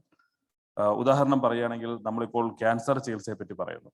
ക്യാൻസർ ചികിത്സയിൽ ഇപ്പോൾ നമുക്കറിയാം വലിയ വലിയ സ്ഥാപനങ്ങൾ, ഇപ്പോൾ ഇവരുടെ മോസ്റ്റ് മോഡേൺ മെഡിസിനിൽ തന്നെ നോക്കുമ്പോൾ റീജിയണൽ ക്യാൻസർ സെന്റർ പോലെയുള്ള ഏറ്റവും അതിനൂതനമായിട്ടുള്ള ക്യാൻസർ ഹോസ്പിറ്റലുണ്ട്. നമ്മൾ അവിടുത്തെ പ്രവർത്തനങ്ങൾ നമ്മൾ നോക്കുമ്പോൾ ഏറ്റവും കൂടുതൽ നമ്മൾ നോക്കുമ്പോഴേക്കും രോഗനിർണയത്തിനാണ് എപ്പോഴും കണ്ടുപിടുത്തം വന്നുകൊണ്ടിരിക്കുന്നത്. ഇപ്പോൾ ഡയഗ്നോസിസിനാണ് ഏറ്റവും കൂടുതൽ ഇമ്പോർട്ടൻസ് കൊടുക്കുന്നത്. അതിപ്പോൾ ഈ പറയുന്ന CT സ്കാനിൽ തുടങ്ങി, അത് MRLായി, അതിപ്പോൾ PET സ്കാനിലായി, അല്ലെങ്കിൽ തന്നെ ഇപ്പോൾ ഈ പറഞ്ഞ ബ്ലഡ് ഇൻവെസ്റ്റിഗേഷൻസ് ആയിട്ടുള്ള ക്യാൻസർ ഈ പറഞ്ഞ മോളിക്കുലർ ഡയഗ്നോസ്റ്റിക് ടെസ്റ്റുകളെല്ലാം കൂടെ ചേർന്നുകൊണ്ട് നമുക്ക് ഒരു വിധി കൽപ്പിച്ച് തരും. അവർക്ക് ഈ പറയുന്ന ഈ ടൈപ്പ് ഓഫ് ക്യാൻസർ ആണ്, അല്ലെങ്കിൽ പാൻക്രിയാറ്റിക് ക്യാൻസർ ആണ്, അല്ലെങ്കിൽ ഈ പറയുന്ന കണക്കുള്ള നോൺ ഹോട്ട്കിൻസ് ക്യാൻസർ ആണ്, അങ്ങനെയൊക്കെ പല ക്യാൻസറിന്റെ പല ലിംഫോമയാണ് അല്ലെങ്കിൽ മൈലോമയാണ് എന്നൊക്കെ പല ക്യാൻസറിന്റെ പല വകഭേദങ്ങളും പറയും. പക്ഷെ ഇതെല്ലാം കണ്ടുപിടിച്ച് നമ്മൾ അടുത്ത ഡോക്ടർ പറയുന്നു, ഡോക്ടർ എനിക്ക് ക്യാൻസർ ആണെന്ന് മനസ്സിലാവുന്നു, ഇത്രയും വെറൈറ്റി ഓഫ് ട്രീറ്റ്മെന്റ് ഓടിക്കുമ്പോൾ അടുത്ത് ആ ഡിപ്പാർട്ട്മെന്റ് അടുത്ത് പറയുന്നത് ഇതിന് നമുക്ക് ട്രൈ ചെയ്യാം, ഇത് സ്റ്റേജ് ഇത്രയും കൂടിപ്പോയി അല്ലെങ്കിൽ ഇത്രയും ആയിപ്പോയി എന്ന് പറയും. അതായത് നമ്മൾ രോഗനിർണയം കണ്ടെത്തുന്നതിന്റെ അതേ ഫാസ്റ്റ് ട്രീറ്റ്മെന്റിൽ നമുക്ക് കിട്ടിയിരുന്നുവെങ്കിൽ സത്യം പറഞ്ഞാൽ ഈ പറയുന്ന ക്യാൻസറൊക്കെ സാധാരണ രോഗം പോലെ മാറുമായിരുന്നു. പക്ഷെ എന്തുകൊണ്ടാണെന്ന് ഞാൻ എപ്പോഴും ആലോചിക്കാറുണ്ട്. അപ്പോൾ അത് നോക്കുമ്പോൾ ബയോമെഡിക്കൽ എഞ്ചിനീയേഴ്സും ക്ലിനിക്കൽ എഞ്ചിനീയേഴ്സും ഈ പറയുന്ന സയന്റിഫിക് ആയിട്ടുള്ള എല്ലാ റിസർച്ചും എല്ലാം തന്നെ നിൽക്കുന്നത് ഇതുപോലുള്ള എക്യുപ്മെന്റുകൾ ഡെവലപ്പ് ചെയ്യാനാണ്. ആ എക്യുപ്മെന്റ് ഡെവലപ്പ് ചെയ്യുമ്പം അതൊരു കൊമേഴ്ഷ്യലൈസേഷനാണ്. ഇപ്പോൾ MRI തന്നെ പല തരത്തിലുള്ള MRI ഉണ്ട്, ഇപ്പൊ 3 ടെസ്ല വരെയുണ്ട്. ഇപ്പം അത് തന്നെ അങ്ങനെ ഓരോ എക്യുപ്മെന്റ്സിനാണ് കൂടുതലും ഇമ്പോർട്ടൻസ് പോകുന്നത്, റയർ ദാൻ ട്രീറ്റിംഗ് ദ പേഷ്യൻസ് എന്നൊരു കോൺസെപ്റ്റിലോട്ട് പോവുകയാണ്. അപ്പോൾ അതിന്റെ ഈ കാരണത്തിലാണ് ഈ പറയുന്ന ലോകത്തിന്റെ എല്ലാ റിസർച്ചും നിൽക്കുന്ന സമയത്ത് ഇതുപോലെയുള്ള ഓൾട്ടർനേറ്റീവ് മെഡിസിൻസ് ഇപ്പോൾ നിങ്ങൾക്ക് ചികിത്സയില്ല എന്ന് പറഞ്ഞ് മടങ്ങിപ്പോകുന്നവരുടെ എണ്ണം വളരെ കൂടുതലാണ്. അപ്പോൾ അങ്ങനെയുള്ള ചികിത്സാ മേഖലയിൽ നിന്നുമാണ് രണ്ട് കൈയും സ്വീകരിക്കുന്ന ഒരു വിഭാഗമാണ് ഹോമിയോ മെഡിസിൻ എന്ന് വളരെയധികം അഭിമാനത്തോടു കൂടി എനിക്ക് പറയാൻ സാധിക്കും. എൻ്റെ ഒരു കസിൻ തന്നെ ഇപ്പോൾ പറഞ്ഞ ക്യാൻസറിനാണ്, അദ്ദേഹത്തിന് ലങ് ക്യാൻസറായി, പലയിടത്തും സ്പ്രെഡായി, ഇനി ട്രീറ്റ്മെന്റുകളൊന്നുമില്ല, ഇപ്പൊ കീമോതെറാപ്പി ഒന്നും റേഡിയേഷൻ ഒന്നും ചെയ്യാൻ പറ്റാത്ത അവസ്ഥയാണ്. അദ്ദേഹത്തെ ഇപ്പോൾ ട്രീറ്റ് ചെയ്യുന്നത് കന്യാകുമാരി ജില്ലയിലുള്ള ഒരു ഹോമിയോ ഹോസ്പിറ്റലിലെ അവിടുത്തെ മരുന്നിലാണ് അദ്ദേഹത്തിന്റെ ആശ്രയമുള്ളത്. പക്ഷെ ഇപ്പോഴും ഇന്നും അദ്ദേഹം ഈ പറയുന്ന ട്രീറ്റ്മെന്റിൽ കണ്ടിന്യൂ ചെയ്ത് വളരെയധികം ഹാപ്പിയായി മുന്നോട്ട് പോകുന്നു എന്നുള്ളതിൽ വളരെയധികം സന്തോഷമുണ്ട്. അപ്പോൾ ട്രീറ്റ്മെന്റുകൾ ഏതാണ്, അതിനെ വിശ്വസിക്കുക, നമ്മൾ അതിന് മുന്നോട്ട് പോവുക. ഈ നേരത്തെ പറഞ്ഞ പോലെ പലരും അനുഭവം പങ്കുവച്ചതുപോലെ ഞാനും പണ്ട് കൊച്ചിലെ ഒരു ഹോമിയോപ്പതി ഭദ്രൻ ഡോക്ടർ എന്ന് പറഞ്ഞ ഡോക്ടറിന്റെ അവിടെ ഞാനും ഒരു ട്രീറ്റ്മെന്റ് പോയിട്ടുണ്ട്. വർഷങ്ങളോളം അവിടെ ട്രീറ്റ്മെന്റ് ഉണ്ടായിരുന്ന ഒരു വ്യക്തിയാണ് ഞാൻ. വളരെയധികം സ്വീകാര്യതയോടുകൂടി കാണുന്ന ഒരു മെഡിസിൻ വിഭാഗമാണ് ഹോമിയോപ്പതി. മധുരമായ ഡോക്ടറും മധുരമായ മെഡിസിനും കൊണ്ടുതന്ന് ഒരിക്കലും വേദനിപ്പിക്കാതെ, ഒരിക്കലും വലിയ വലിയ കാര്യങ്ങൾ പറഞ്ഞ് ഭയപ്പെടുത്താതെ ചെറിയ രീതിയിൽ ട്രീറ്റ്മെന്റ് ചെയ്തുകൊണ്ട് മുന്നോട്ട് പോയി. അന്നും ഇന്നും ഹോമിയോപ്പതി പറയുന്ന ഒരേ ഒരു വാക്ക് എന്ന് പറഞ്ഞാൽ നിങ്ങളുടെ ഇമ്മ്യൂണിറ്റി ഉയർത്തുക, നിങ്ങളുടെ രോഗിയെ ശരീരം കൊണ്ട് തന്നെ രോഗത്തെ പ്രതിരോധിക്കുക എന്ന് പറയുന്ന ഒരേ ഒരു വൈദ്യം എന്ന് പറയുന്നത് ഹോമിയോപ്പതിയാണ്. അത് ഇപ്പോഴും ആ വൈദ്യം നിലനിൽക്കുന്നു. സഹോദര അല്ലെങ്കിൽ ഈ പറയുന്ന മറ്റ് ആരോഗ്യ മേഖലകൾ ഇതൊന്നും അല്ല, ഇങ്ങനെയുണ്ട്, ഈ ട്രീറ്റ്മെന്റ് ഉണ്ട്, ഇത് അടുത്ത ട്രീറ്റ്മെന്റ് ഉണ്ട്, വലിയ വ്യാപിച്ച് എന്നൊക്കെ പറഞ്ഞിട്ടും ഇപ്പോൾ 2023 നിൽക്കുമ്പോഴേക്കും പറയുന്നത് ഇമ്മ്യൂണിറ്റി ഉയർത്തുക, ഈ പറഞ്ഞ രോഗപ്രതിരോധ ശേഷി ഉയർത്തിക്കൊണ്ടുവരിക, നിങ്ങളുടെ ശരീരത്തെ കൊണ്ട് തന്നെ നിങ്ങളുടെ വൈറ്റമിൻ്റെ എൻഹാൻസ്മെന്റ് കൊണ്ട് നിങ്ങളെ ആ രോഗത്തെ പ്രതിരോധിപ്പിക്കുക എന്ന ആധുനികമായ ശാസ്ത്രം പറയുമ്പോൾ ഇതല്ലയോ ഹോമിയോപ്പതി 120 വർഷം മുമ്പ് പറഞ്ഞത്. അപ്പോൾ ആ ഒരു അവസ്ഥയിലോട്ടാണ് കാര്യങ്ങൾ മുന്നോട്ട് പോകുന്നത്. അതുകൊണ്ട് എല്ലാ ശാസ്ത്രത്തെയും നമ്മൾ ഒരേ കണക്കിൽ കണ്ടുകൊണ്ട് ഇന്റഗ്രേറ്റീവ് തെറാപ്പിയിലോട്ട് മുന്നോട്ട് കൊണ്ടുപോവുക. ഇന്റഗ്രേഷൻ, മെഡിക്കൽ ഇന്റഗ്രേഷൻ അല്ലെങ്കിൽ ഈ പറഞ്ഞ ട്രീറ്റ്മെന്റ് ഓഫ് ഇന്റഗ്രേഷൻ വളരെയധികം അനിവാര്യമായി കൊണ്ടിരിക്കുന്ന ഒരു കാലഘട്ടമാണ്. അതുപോലെ തന്നെ എനിക്ക് ഈ പറയാനുള്ള റിക്വസ്റ്റ് എന്ന് പറഞ്ഞാൽ ടെലിമെഡിസിൻ ഫെസിലിറ്റികൾ കൂടുതൽ ഈ പറഞ്ഞ ഈ ഹോമിയോ മെഡിസിൻ മേഖലയായിട്ട് ഉയർത്തിക്കൊണ്ടുവന്നാൽ നിങ്ങൾക്ക് ലോകത്തുള്ള ഏത് രോഗിയും നമുക്ക് ഈ വീട്ടിൽ നിന്നുകൊണ്ട് തന്നെ ട്രീറ്റ് ചെയ്യാൻ സാധിക്കും, ഡയഗ്നോസ് ചെയ്യാൻ സാധിക്കും, വളരെ ഉയർന്ന് മുന്നോട്ട് കൊണ്ടുപോകാൻ സാധിക്കുമെന്ന് പറഞ്ഞുകൊണ്ട് എന്നെ ഇവിടെ ക്ഷണിച്ച എൻ്റെ ബഹുമാനപ്പെട്ട എൻ്റെ കസിൻ ഡോക്ടർ ഷഫീഖ് അവർ ഇവിടെ ഇരിപ്പുണ്ട്. അദ്ദേഹമാണ് എന്നെ ക്ഷണിച്ചത്. അദ്ദേഹത്തിന് എല്ലാവരും നന്ദിയും രേഖപ്പെടുത്തുന്നു. ഈ ലോകത്ത് എല്ലാവർക്കും ഈ പറയുന്ന ആരോഗ്യമായിട്ടുള്ള വൈദ്യമേഖല കൊണ്ട് നമ്മളെല്ലാവരും വൈദ്യർ തന്നെയാണ്. എല്ലാ വൈദ്യന്മാർ കൊണ്ടും ഈ പറയുന്ന ജീവജാലങ്ങൾ പ്രത്യേകിച്ച് മനുഷ്യ കുലം നന്നായിരിക്കട്ടെ എന്ന് ആത്മാർത്ഥമായി പ്രാർത്ഥന നിർത്തുന്നു. നമസ്കാരം. Thank you sir. ഈശ്വർ സാറിനെ പൊന്നാടെ അണിയിക്കാനായി ഫിറോസ് ഖാൻ സാറിനെ വിളിക്കും. പ്ലീസ്.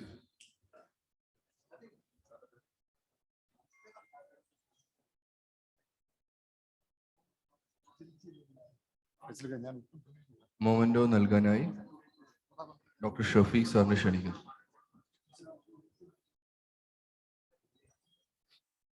ക്യാൻസർ കെയർ ട്രെയിനിങ് പ്രോജക്റ്റിന്റെ ഉദ്ഘാടന ചടങ്ങാണ്.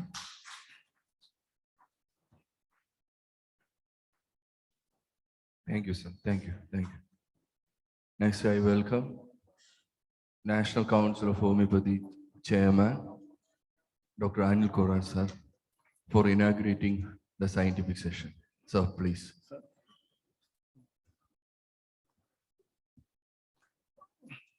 Good afternoon. I need your attention, please. Thank you. I'm a bad teacher. If there's no listeners, it's difficult to speak. I am representing the homeopathic community here. The first speaker is homeopath. I am being given a charge of National Commission for Homeopathy since 2021. A new act has been brought in to establish National Commission for Homeopathy, which will regulate education as well as the practice of homeopathy. And on behalf of National Commission for Homeopathy, I first congratulate the organizers, the International Forum for Promotion of Homeopathy, for bringing such a platform where they have multi-dimensional activities, the inaugurations of different kind going on simultaneously. It's very encouraging on the part and promising that you have chosen such areas. Like you are inaugurating planting of 1 crore medicine plants. It is essential as on today. If we preserve our national resources, medicines will be available for the future generation. And that is why this movement of planting medicine plants is highly essential at this point of time. And that kind of awareness has to be brought among the cultivators also. And Ministry of Ayush under National Medicine Plant Board is supporting different kind of schemes for establishing medicinal herbal gardens, and that has become mandatory and compulsory for each homeopathic medical college to have their own medicinal herbal garden in their college premises, so that students learn, identify those medicine plants, and they can identify the medicinal virtues of those medicines. You have also thought of taking up homeopathy beyond Kerala. That's why you have inaugurating webinars for Tamil population also. And then you are thinking of going beyond India, that is international, and you are going to inaugurate international seminars in Dubai also. So it's a big dream, can be achieved. I see here a lot of dedication among the organizers. Even I have seen many people are here who are believers of homeopathy, who have experienced homeopathy for their own health. That's why they have joined their hands with this. So I do not want to name each and every person. You can see in the brochure all this team here who have been contributing to success of this. Coming to the main topic, Sahasra. Philosophically, after one number, there are 3 zeros.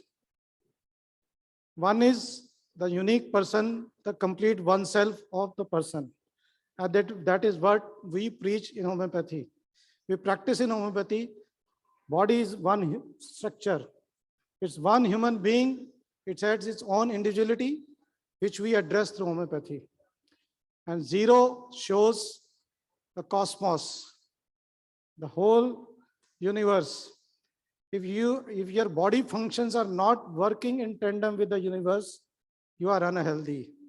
And that's why your bodily function should be harmonized with the environmental changes, as well as you are adaptive to all kind of changes. And that is what health says, that you do not fall to sick in spite of changes in the weather, in the universe and everything. So 1000 word is a very unique concept here. And I congratulate for the organizers who have continued to have these webinars on daily basis, starting during the COVID times, reaching out the 100th episode, 1000th episode. I initially, when it started, I addressed one of the webinar at that time when I pointed out what kind of researches have been taken up in homeopathy through CCRS. I was Director General of Central Council for Research in Homeopathy at that time, before joining National Commission for Homeopathy.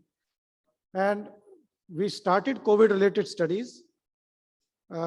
Organizers have now planned a presentation from my side.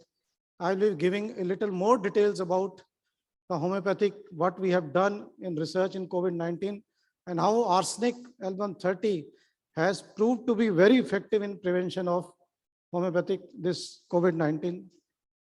And in that manner, the National Commission for Homeopathy is working towards change in the quality education side. We are here to bring reforms in homeopathic sector, and that's why the curriculum on homeopathy has been now redesigned. It has become a competency-based dynamic curriculum, which runs into more than 3000 pages. It becomes in its own a big volume, but has to be taught in our homeopathic medical colleges. That should be covered in more than 6,000 of hours of our study in our curriculum. This regulation has already come out as a degree regulation, which has been gazetted now. And we are also into the area of regulating practice. What does practice means?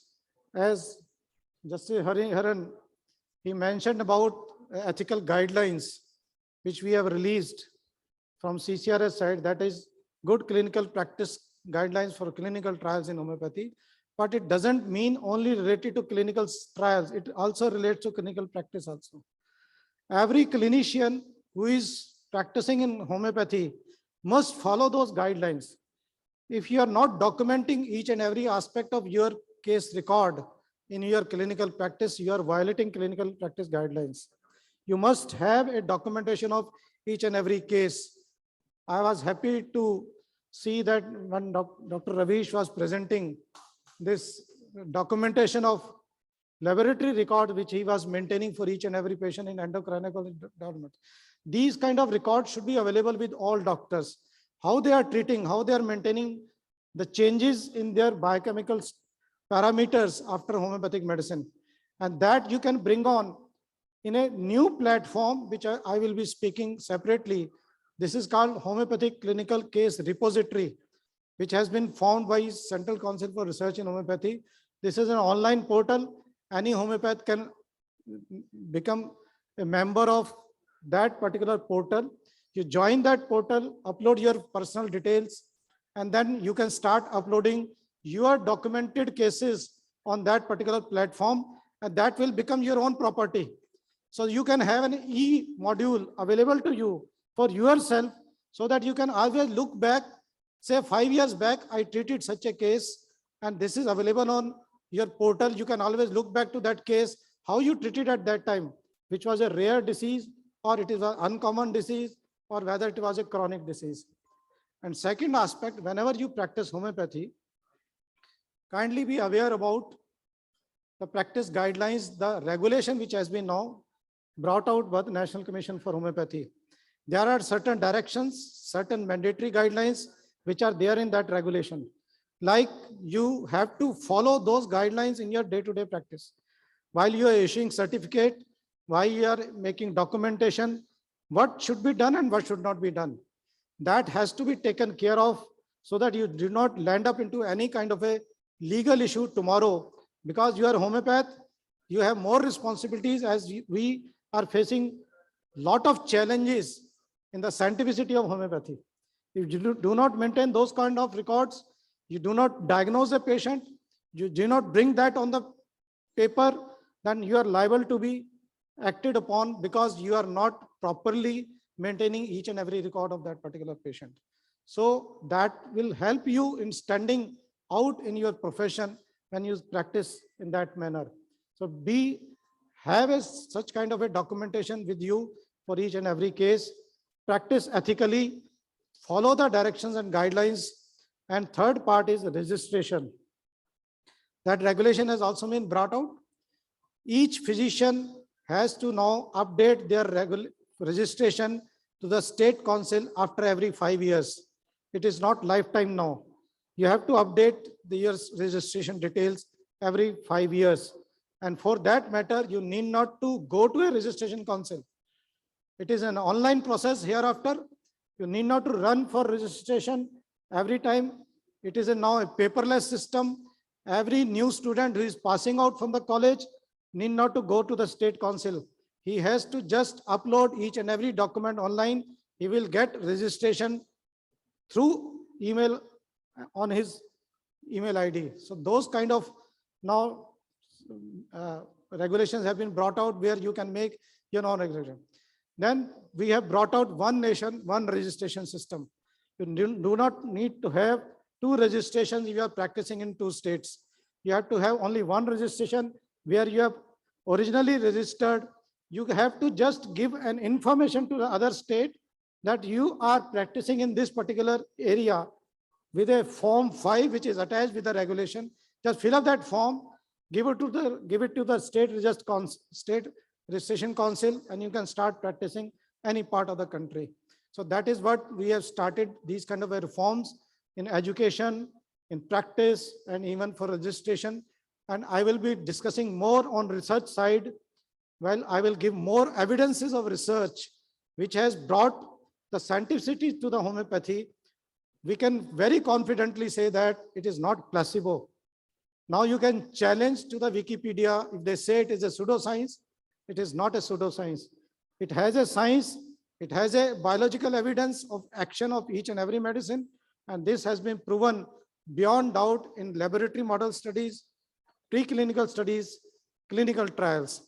So I will be giving all these factual information of research evidences which will be of interest to each and every homeopath so that they can confidently practice about homeopathy for their future also, and they can teach more to their students who are faculties so that they can confidently grow this science of homeopathy for future generation. I hope these deliberations will be of very beneficial to each and every one, and I see all future events of this IFPH to be successful events, and when they move out from Kerala state to outside the Kerala and then to international forum. Thank you so much. Thank you, sir. I invite Dr. P. Ashish sir to correlate the Punada to Sri Anil Kurana sir. So please.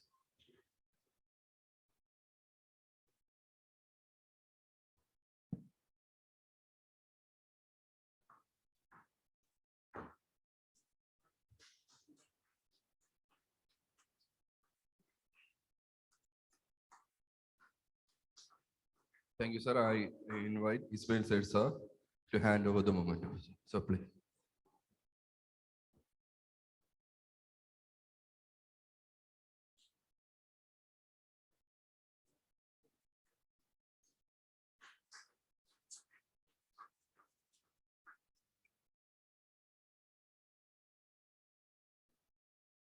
I invite all the speakers of today's scientific session for the memento ceremony, please.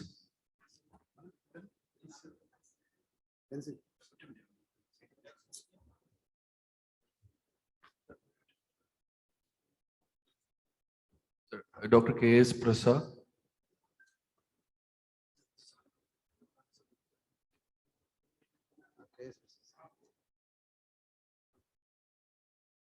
Mr. Kiran Chan.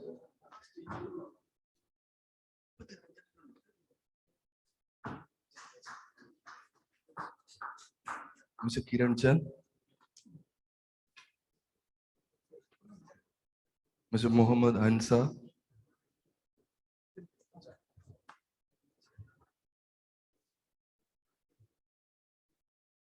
Dr. Mustafa Kiti.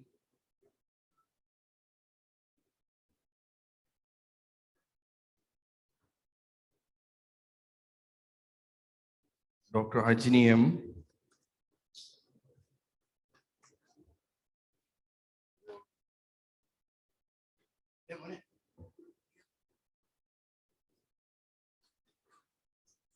Dr. Mustafa Kiti. Dr. Ajini M.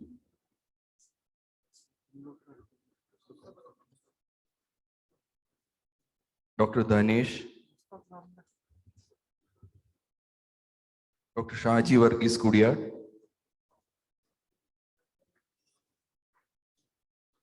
Dr. Shanda Chandran.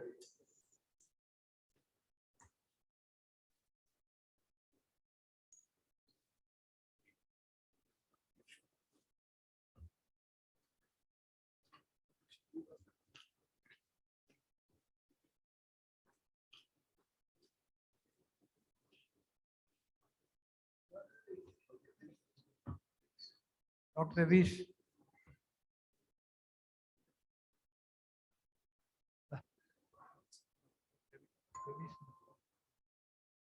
Dr. Shanda Chandran.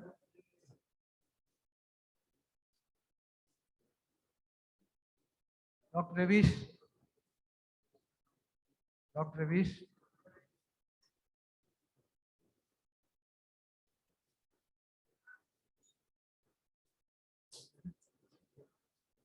Dr. Ajini.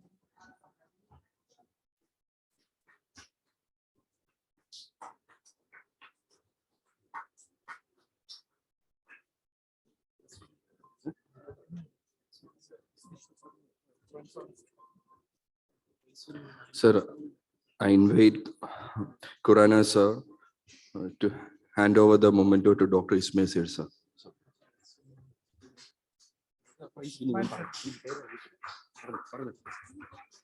Now we invite prize winners for the essay competition. Dr. P. Gopalakrishnan, first prize.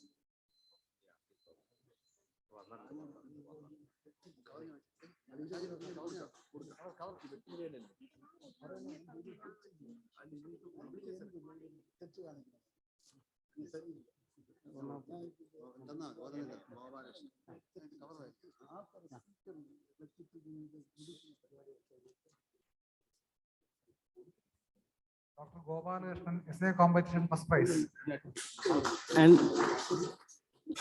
now the second prize winner is V.S. Jayaprakash.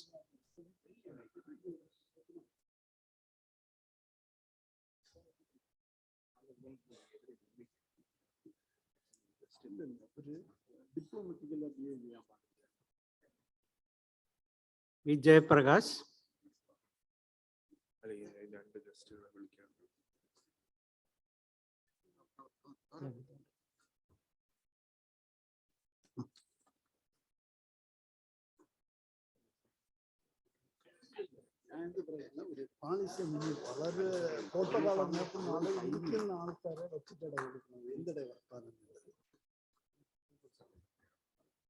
And the third prize goes to Reshma TB. And she is not present here. Thank you, sir. I invite scientist A. Benziger Rajan, ISRO, Government of India, for the felicitation.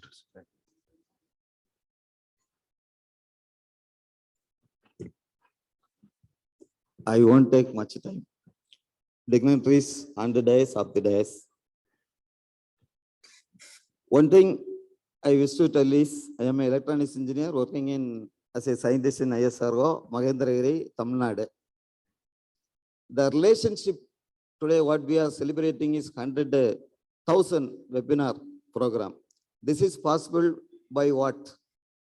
Because of our satellite technologies only. Because of the satellites only, you people get to be able to communicate with the n number of people across the globe. If you take the Samuel Hahnemann Frobes, life cures like that our Vikram Sarabhai sir is also a person with the human touch. What he told is that all the scientific innovation of space technology should be used for the benefit of the common man, such as fishermen for fishing, agricultural development. Under this guidance only, even ISRO today is functioning.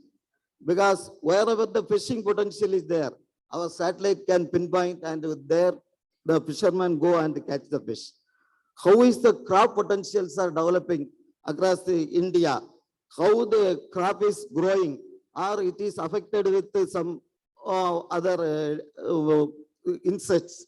Like that means immediately we could be able to detect it and tell to government of India whether to import or export the food crops. Like that, in all the areas with the human touch only, our 102 satellites working throughout India is helping and guiding us our potential. If you look back the history of our Nagendran and myself association, see, when the oxygen is very less during Corona time, myself and our department is we are rocket testing people. We are using cryogenic rocket, which is using liquid oxygen, liquid hydrogen as the propellant. We could be able to produce liquid oxygen. We can convert that technology, we can convert it into oxygen and provide the patients. Like that, we could be able to produce 3 metric ton oxygen per day in Mahendragiri.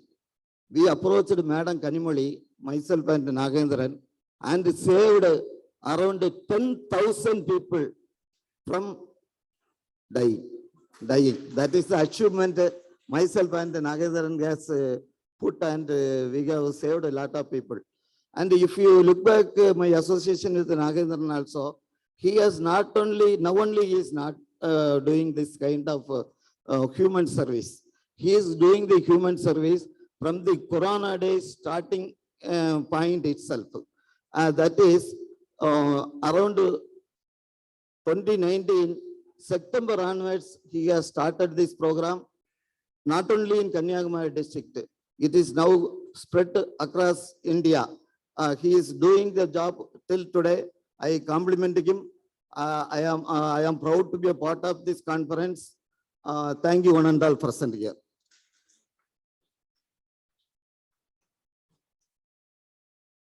Thank you, sir. I invite Thampi Nagarjuna sir to hand over the memento and Ponnade, sir, please.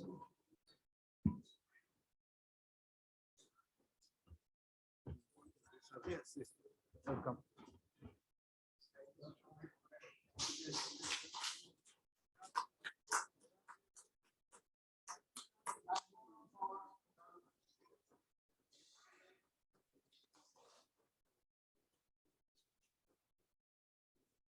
Thank you, sir. Next, I invite Sri Pesuvardhan for the felicitation art. Sir, please.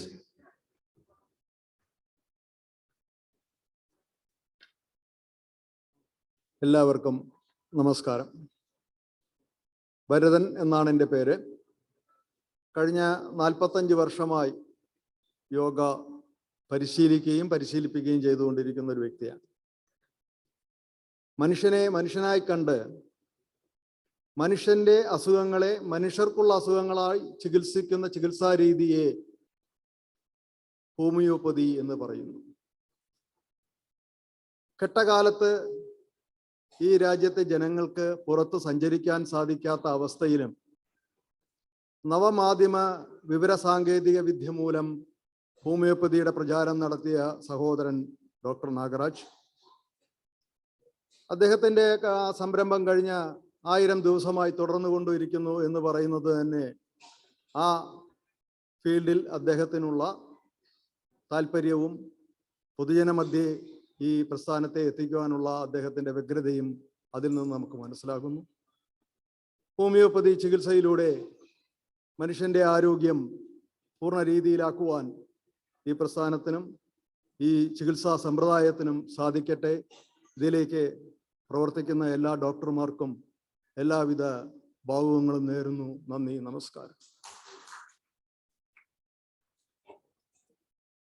Thank you, sir. I invite Parith Baba sir to hand over the memento and Ponnade. Sir, please, sir.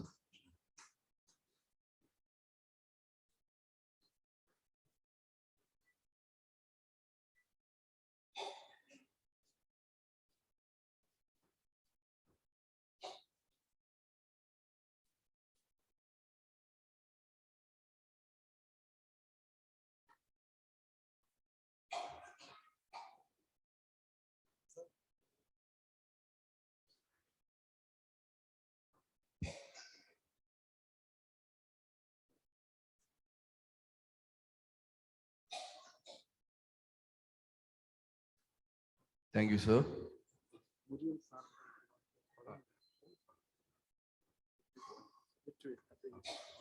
Next, I invite Advocate Vetrivel, sir, for the felicitation address.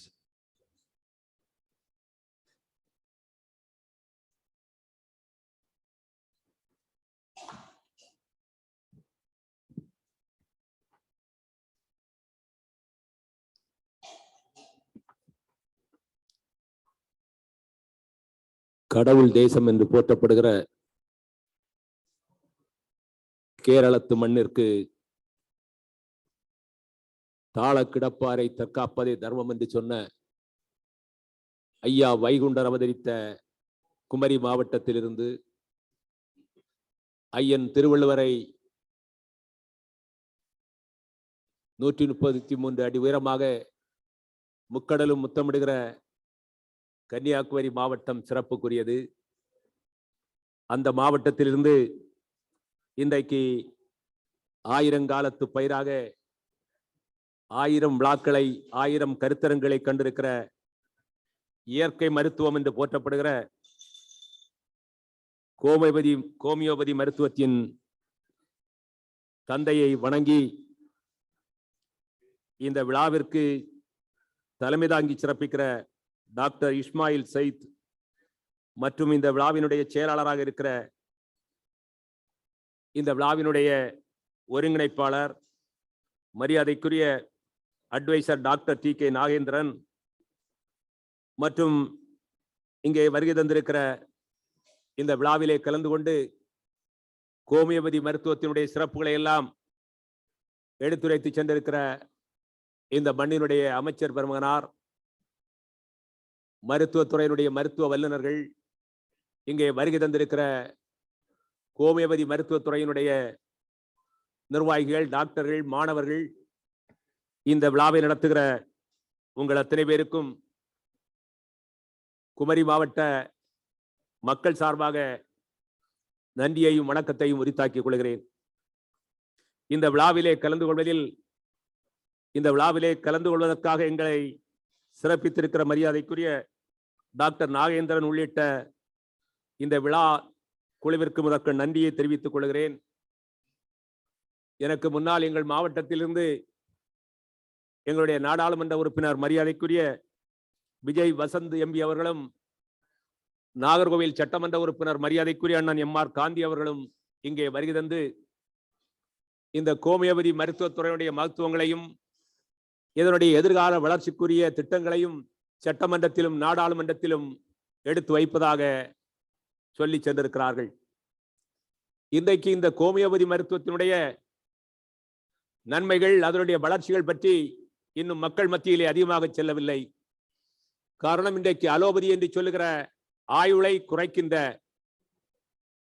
நம்முடைய கிட்னியை கொல்லுகின்ற allopathy மருத்துவத்துறையிலே தான் இன்றைக்கு மக்கள் மனம் நாடி வருகிறார்கள்.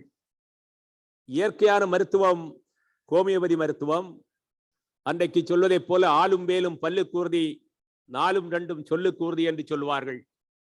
இயற்கை அன்றைக்கு அஞ்சலறை பெட்டி, நம்முடைய பாட்டி வைத்தியம்தான் இன்றைக்கு பாரினில் வெளிநாடுகளிலே இன்றைக்கு போற்றப்படுகிறது. நம்முடைய இயற்கை மருத்துவம் செழிப்பதற்காகத்தான் இன்றைக்கு இயற்கை உணவுகளை நாம் உட்கொள்ள வேண்டும். செயற்கை உணவுகளை உட்கொண்டு செயற்கையாக நம்முடைய உயிரை பறிகொடுக்க கூடாது என்பதிலே தான் நம்முடைய ஹோமியோபதி, அதே போல இயற்கை மருத்துவமாக இருக்கிற சித்தா, யுனானி, இந்த மருத்துவத்துறையெல்லாம் இன்றைக்கு மேம்பட்டு வருகிறது. சுருக்கமாக சொன்னால், அலோபதியிலே இருக்கிற எம்பிபிஎஸ், எம்டி, எம்எஸ் டாக்டருடைய மனைவிமார்களும் குழந்தைகளும் எங்கே நிற்பார் என்று சொன்னால், நம்முடைய ஹோமியோபதி மருத்துவத்திலே ஹோமியோபதி மருத்துவரை நாடி அவருடைய மருத்துவமனைகளிலே இருப்பார்கள். ஆனால் அவர்கள் இந்த உலகத்திலே இருக்கிற அனைத்து நோய்களையும் காப்பாற்றுவதாக விளம்பரங்களை செய்து மக்களை ஏமாற்றி கொண்டிருப்பார்கள். இன்றைக்கு இந்த ஹோமியோபதி மருத்துவத்தால் தான், இந்த இயற்கை மருத்துவத்தால் தான் மக்களை காப்பாற்ற முடியும் என்பதை நம்முடைய ஹோமியோபதி மருத்துவத்துறையினுடைய மருத்துவர்கள், இங்கே எனக்கு முன்னால் பேசிய நம்முடைய மரியாதைக்குரிய டாக்டர் பசிலியான் அவர்கள் விளக்கமாக தன்னுடைய வாழ்க்கை அனுபவத்தை நம்முடைய நாகேந்திரனுடைய சாதனைகளை பற்றி இங்கே எடுத்து சொன்னார்கள்.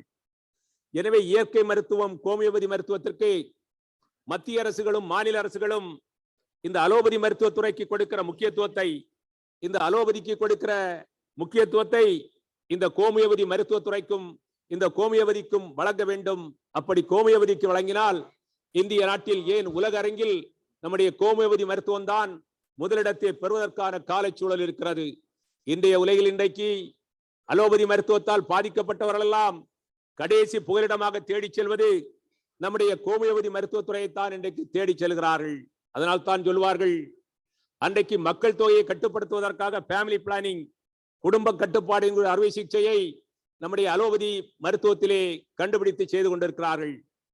இன்றைக்கு அரசாங்கம் அது எந்த அரசாங்கமாக இருந்தாலும் சரி, இந்தியா முழுவதும் பல்வேறு மாநிலங்களில், குஜராத்திலே காந்தி பிறந்த மண்ணிலேதான் மது இல்லை, அங்கே பூரண மதுவிலக்கு இருக்கிறது.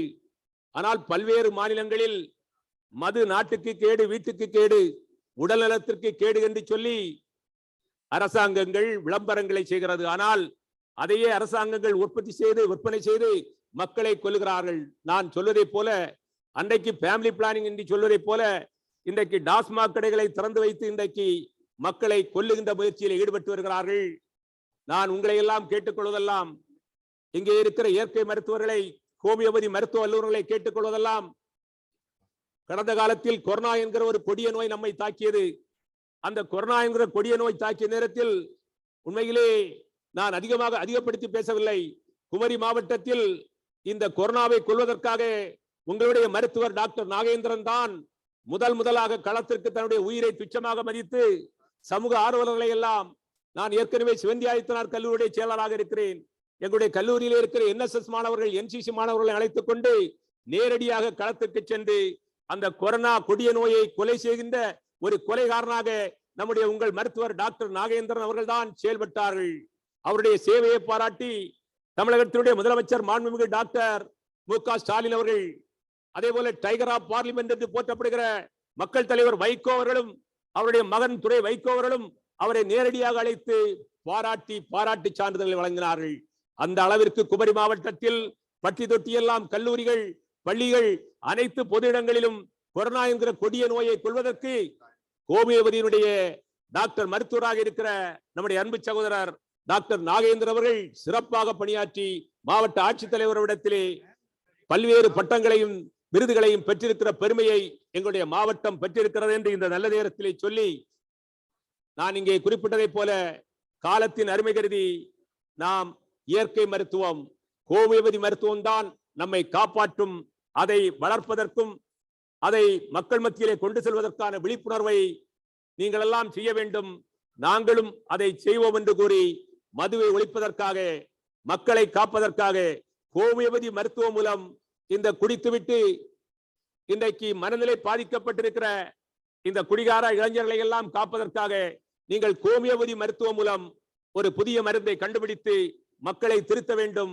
இந்த நாடு ஒரு போதை இல்லாத நாடாக, போதை இல்லாத தமிழகமாக, போதை இல்லாத கேரளமாக இது அமைவதற்கு ஹோமியோபதியிலே இங்கே வருகை தந்திருக்கிற மருத்துவத்துறையினுடைய வல்லுநர்கள் ஹோமியோபதி மூலம் இதை ஒழிக்க வேண்டும். காரணம், இந்த நாடு வல்லரசாக வேண்டுமானால் இன்றைக்கு எந்த போராட்டமாக இருந்தாலும் சரி, அது அரசியல் போராட்டம், ஜாதி போராட்டம், மத போராட்டத்திற்கு மூல காரணமாக இருப்பது மதுதான் என்று சொல்லி, காந்தி பிறந்த குஜராத்திலே மது இல்லை, கேரளத்திலே எல்லாவற்றுக்கும் மேலாக மதம் எதுவாகினும் மனிதன் நன்றாக இருக்க வேண்டும் என்று சொன்ன கேரளத்து பெரியார், நம்முடைய நாராயணகுரு பிறந்த மண் கேரளத்து மண், தாள கிடப்பாரை தற்காப்பதே தர்மம் என்று சொன்ன ஐயா வைகுண்டர் பிறந்த மண் குமரி மாவட்டம். எனவே தமிழகத்தில், கேரளாவில் பூரண மதுவிலக்கை கொண்டு வருவதற்காக நம்முடைய ஹோமியோபதி மருத்துவர்கள் ஈடுபட வேண்டும்.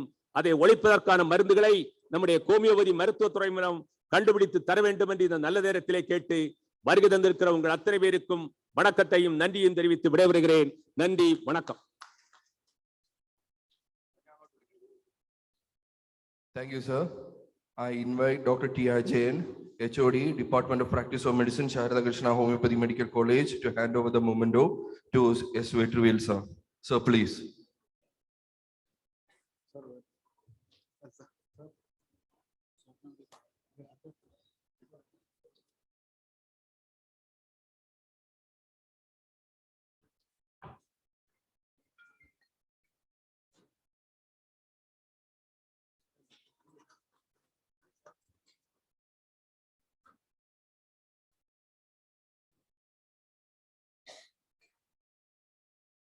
Thank you, sir.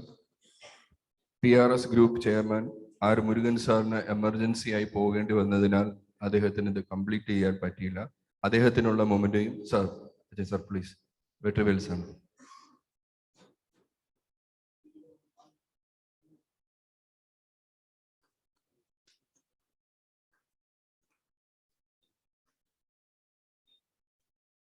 Thank you, sir. Next, we are going to honor Dr. Revium Naisa by our President, Dr. Ifph Sahasra.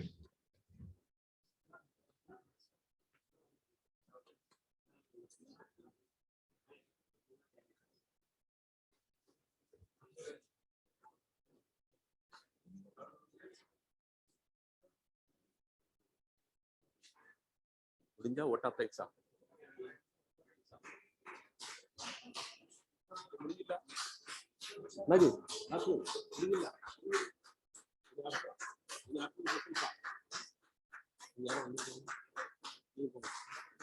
Thank you, sir.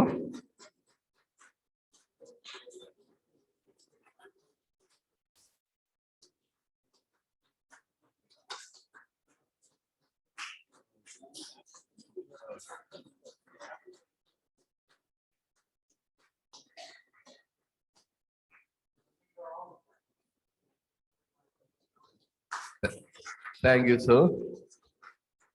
Next, we are honoring Dr. Jose Isaac, sir. Sir, please. Sir, please.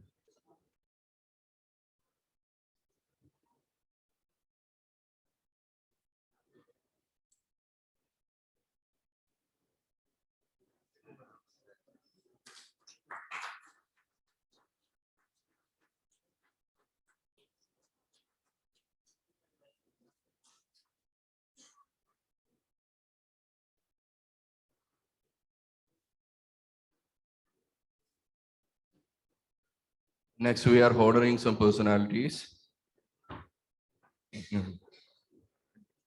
Dr. Manoj G.S.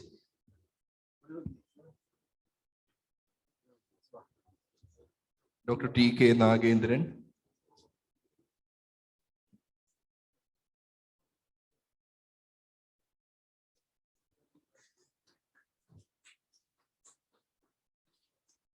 Dr. Ajini Maliekal.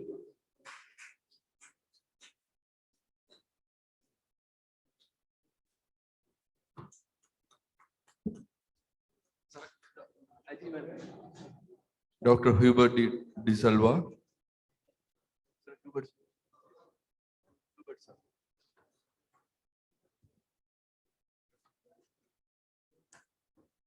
Dr. Unni Veliat.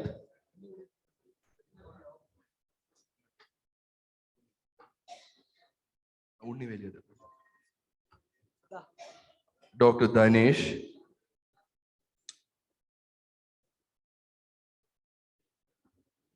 Mr. Jubastin Kulas. Mr. Jubastin Kulas.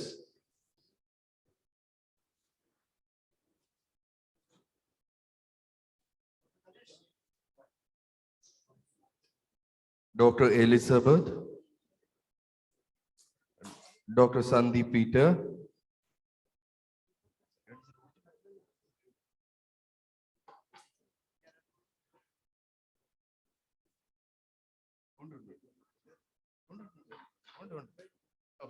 Thank you, sir. Next, felicitation by Dr. Sanjay Gupta, Secretary, National Commission for Homeopathy. Sir, please, sir.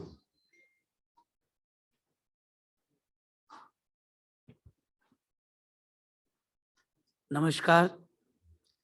At this occasion of completion of 1000th webinar event and inaugural of multiple projects, including Tamil webinar series by the organizers, International Forum for Promoting Homeopathy. At this summit, the dignitaries on the dais and the believers, practitioners, experiences of homeopathy of the dais. I congratulate all of you for putting this hard work in society to propagate homeopathy. Much have been said by earlier speakers, including my chairman, about the task which Commission has taken up ever since its establishment since 2021. Like your organization, Commission has also tried to move fast. I could see a lot of membership participants in your organization ever since its establishment since 2021. What I can share a new thing with you is that earlier the regulatory bodies were much involved with teaching institute only. But this time we have ensured by means of writing not only into the act, but in action also, the practitioners, researchers are also linked to the regulatory bodies as promising partners. And with this motto also, we have planned to come to this forum and to share the different activities, functions which are being carried by the Commission. In the next session, the chairperson is going to share particularly one mandate which the Commission has been laid upon is that research acumen, practitioners are able to contribute to research, how it can be done, what steps Commission is taking, right from building the regulation, framing regulation to the different activities, including training for practitioners and teachers and students. I end up my speech with this only. Jai Hanuman, Jai Bharat. Namaskar.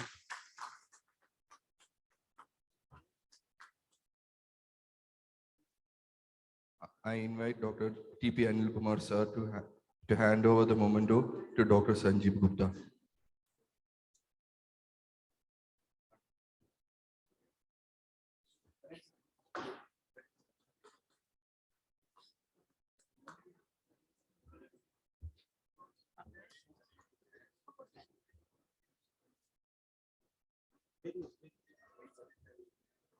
Please hand over the memento to Dr.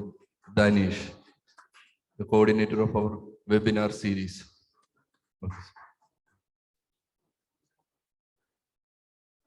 Thank you, sir.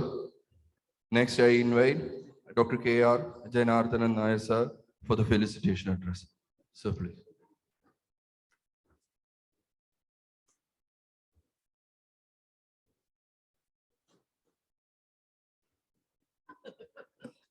Very good afternoon to all the dignitaries on the dais and off the dais. Now it is, means all people are a bit hungered and wants to take the food, but I am not taking much of the time. So it is a very, very auspicious moment for IFPH that we are celebrating the 1000th day of webinars. In fact, when we are looking into the past of 3 years, experience with IFPH, I also had occasions to take part as a resource person also, and also as a delegate in many of the seminars. And when it is being started, the people were a bit apprehensive. And later on, by a short period itself, all people came active. And a minimum, at least 100 people are participating every day. Now, this audience, I presume, as the top of an iceberg only. We were discussing regarding the total participants outside the country. All of you know that more than 70 countries are participating in this daily webinar. So we have completed 1000 webinars, means 1000 days. But after few months of the English webinar, IFPH has started the Malayalam session also. So two sessions of webinars are going on now. It is a happy moment that today the Tamil series of webinars also is being started, and the inauguration also was conducted. And I am sure that during my young ages, we used to see the teachers with much expectation to know the clinical tips and clinical information, how to treat the patient, what are the informations outside. The publications are less available or not available as a study material.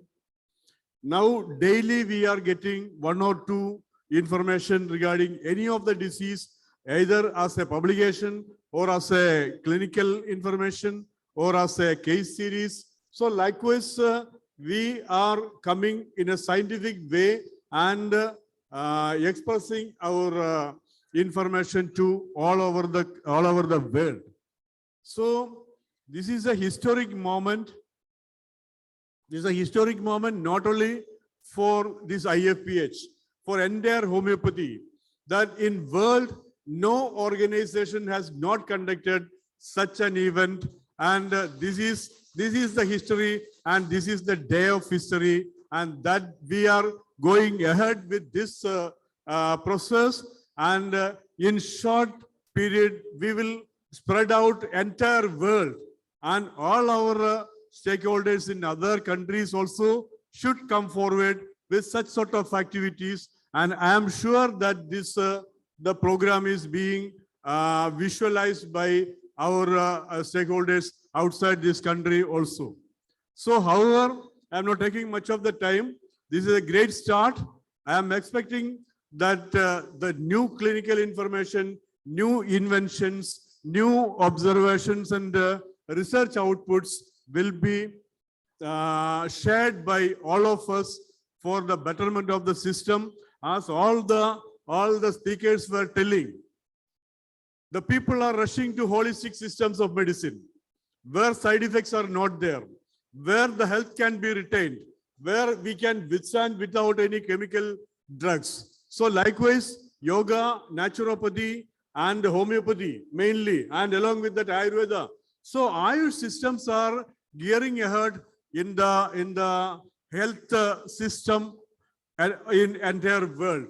So this is the model work taken up by the IFPH, and all organizations should come forward, and we should take a lead part in sharing the information all around.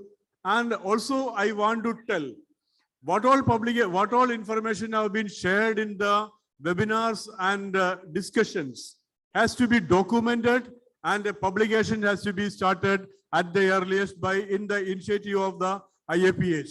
Maybe a quarterly journal or a monthly journal, how it is being collected in that manner. And I am very well sure that our honorable chairman of NCH is with us, and Central Council for Research in Homeopathy is always for our help.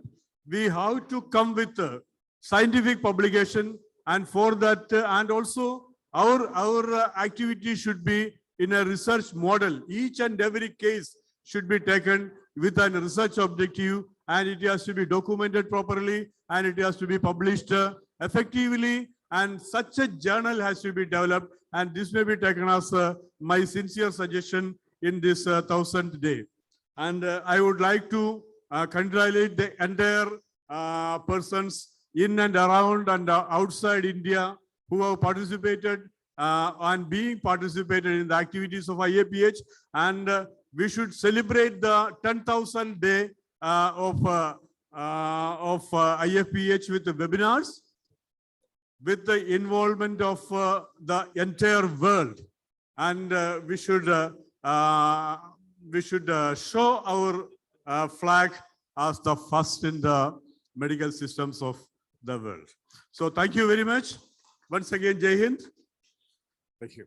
Thank you, sir. I invite Dr. Kurian Kurula, sir, to hand over the moment. So please. Sir.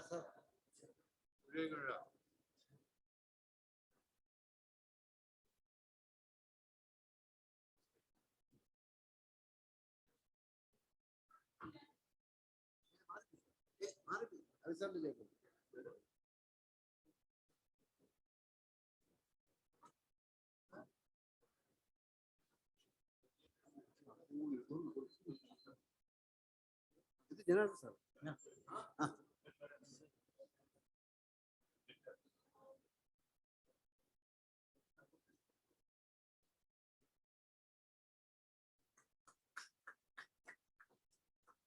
you, sir.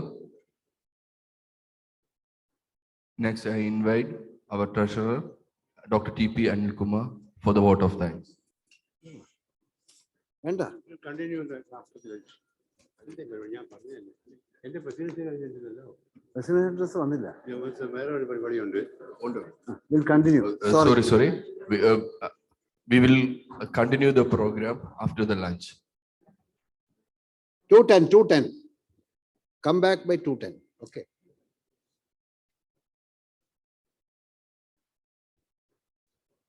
എല്ലാവരുടെയും ശ്രദ്ധയ്ക്ക് SPL pharmaceuticals ഒരു medicines samples നൽകുന്നുണ്ട്.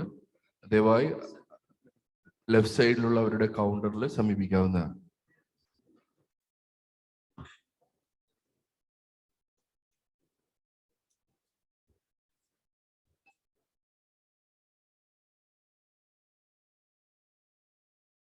I am a person who worships homeopathy because of my personal experiences with it. My grandfather was one of the first homeopathic practitioners in Kerala. After he studied homeopathy from the Calcutta Homeopathy Medical College in 1928. From 1928 onwards, my grandfather was practicing homeopathy. In my life also, I had many experiences with homeopathy. One of the first experience with my homeopathy came from my grandmother's experience. My father's mother had eczema. Every year during the summer season, pus will form up and she will be taken to an allopathic hospital. So many injections, so much treatment, but the trouble continues. After 90 days, it will subside to a little.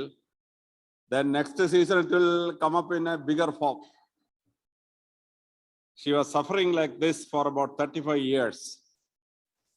Then one day, I went for a function in Changanur. And there, I met one of the speakers. He was a Marthoma priest, Reverend K. George. He was practicing homeopathy also. I told him, we had a very severe problem with this eczema. We are suffering, whole family is suffering. Reverend K. George told me, you bring your grandmother to me. I will solve it through homeopathy. So I took my grandmother to Reverend K. George. He gave few tablets, which in Malayalam we tell it Panjara Guliga, sugar tablets. So Reverend K. George told me, you should have dry towels with you. It will start producing pus. You press the towels against this thing and absorb all the pus formed. And on the third day, you should have some glucose with you because grandmother may feel tiredness or weakness. Then you give glucose. Exactly as he predicted. From the next day onwards, pus started forming. And by the third day, 2 towels full of pus was taken from the wounds, oozing pus in plenty. By afternoon, my grandmother told me, I feel like fainting. Then I immediately gave glucose dissolved in water. But the 4th day, the whole thing dried up. And the skin appeared like elephant skin, dark skin with sills all over it. It took almost 45 days for the covering, black covering to fall off. But then she retained her original white skin. And for the rest of 30 years of her life, she died at 98 years. From age 65 to 98, she never had eczema. We would have suffered like hell if the thing continued in her old age. So homeopathy was a wonderful treatment for eczema as far as my grandmother was concerned. I got into the IPS and went as Talasheri ASP, my first posting. Then I suddenly started developing warts, not 1 or 2, 50 to 100 at a time. I rushed to Kozhikode Medical College. They started injecting acid into each one of these warts. Painful means to burn this with acid, highly painful. When you castigate 5, 10 will appear. For police officers, shaving is compulsory every day. I cannot shave because the blade gets into one of these warts and the bleeding will start. And then blade allergy can even cause death. I was suffering. The only way out was I took a permission from DGP for 60 days not to shave. But at the end of 60 days, Kozhikode Medical College doctors told me there is no permanent cure for this. You have to suffer like this. Then I thought better resign from IPS and go to the bank manager post. I was first rank holder for bank manager's test in 1981. So I thought I will join as bank manager. Luckily for me, I attended a meeting in Calicut. One of the person who spoke in that meeting was Dr. Prakash, who was a medical college for Homeo Medical College principal and who was practicing in Kozhikode. I told my problem to him and he said, this ASP, don't worry, you come to me, I will solve it. I asked him how. We have medicine in homeopathy. I was really flower struck with that. Next day, I went to him from Talasheri, I drove to Calicut. He gave me some tablets and told me that on the 3rd day, if the warts start falling, rush to Calicut. I took the medicine and the 3rd day, around 45 warts have fallen on the bed, like pillow and the bed. The medicine he gave me was Tuja. He gave me Tuja and it started falling off. I rushed to Calicut, 1.5 hours drive. I went to him. He said, the medicine have got effect. I will give you another medicine. One to paste over the warts. Second one to take morning and evening. I don't know the name of the second drug. Tuja I still remember. Completely warts disappeared in a span of 6 days. And last 47 years, warts have never come back. I am wart free. Some of the wound marks are still there on my cheek. But last 47 years, warts have never reappeared. Wonderful to the highest level. My mother's brother got a severe problem with his eyes. His eyesight was blurring. So we went to medical college and now treatment. Then the detector said that it is cataract, 3rd-degree cataract, and it has to be operated upon. So uncle started getting a fear. If you operate your eyes, the complete eyesight can be gone at that stage. I took him to the Trivandrum Homeo Medical College. Dr. Koshi was there. He was my friend. Koshi said, there is a medicine in homeopathy. You can go to St. Joseph School. In front of that, there is a Homeo medical store. And take that medicine and 3 drops in the morning and evening, you drop in your eyes. Uncle was not believing it in the beginning. So we went to that shop in front of St. Joseph School at Palayam. I still remember the name of that medicine, Cinarina Succus Martima. He told me it is some German, it is extracted from German plant or something like that.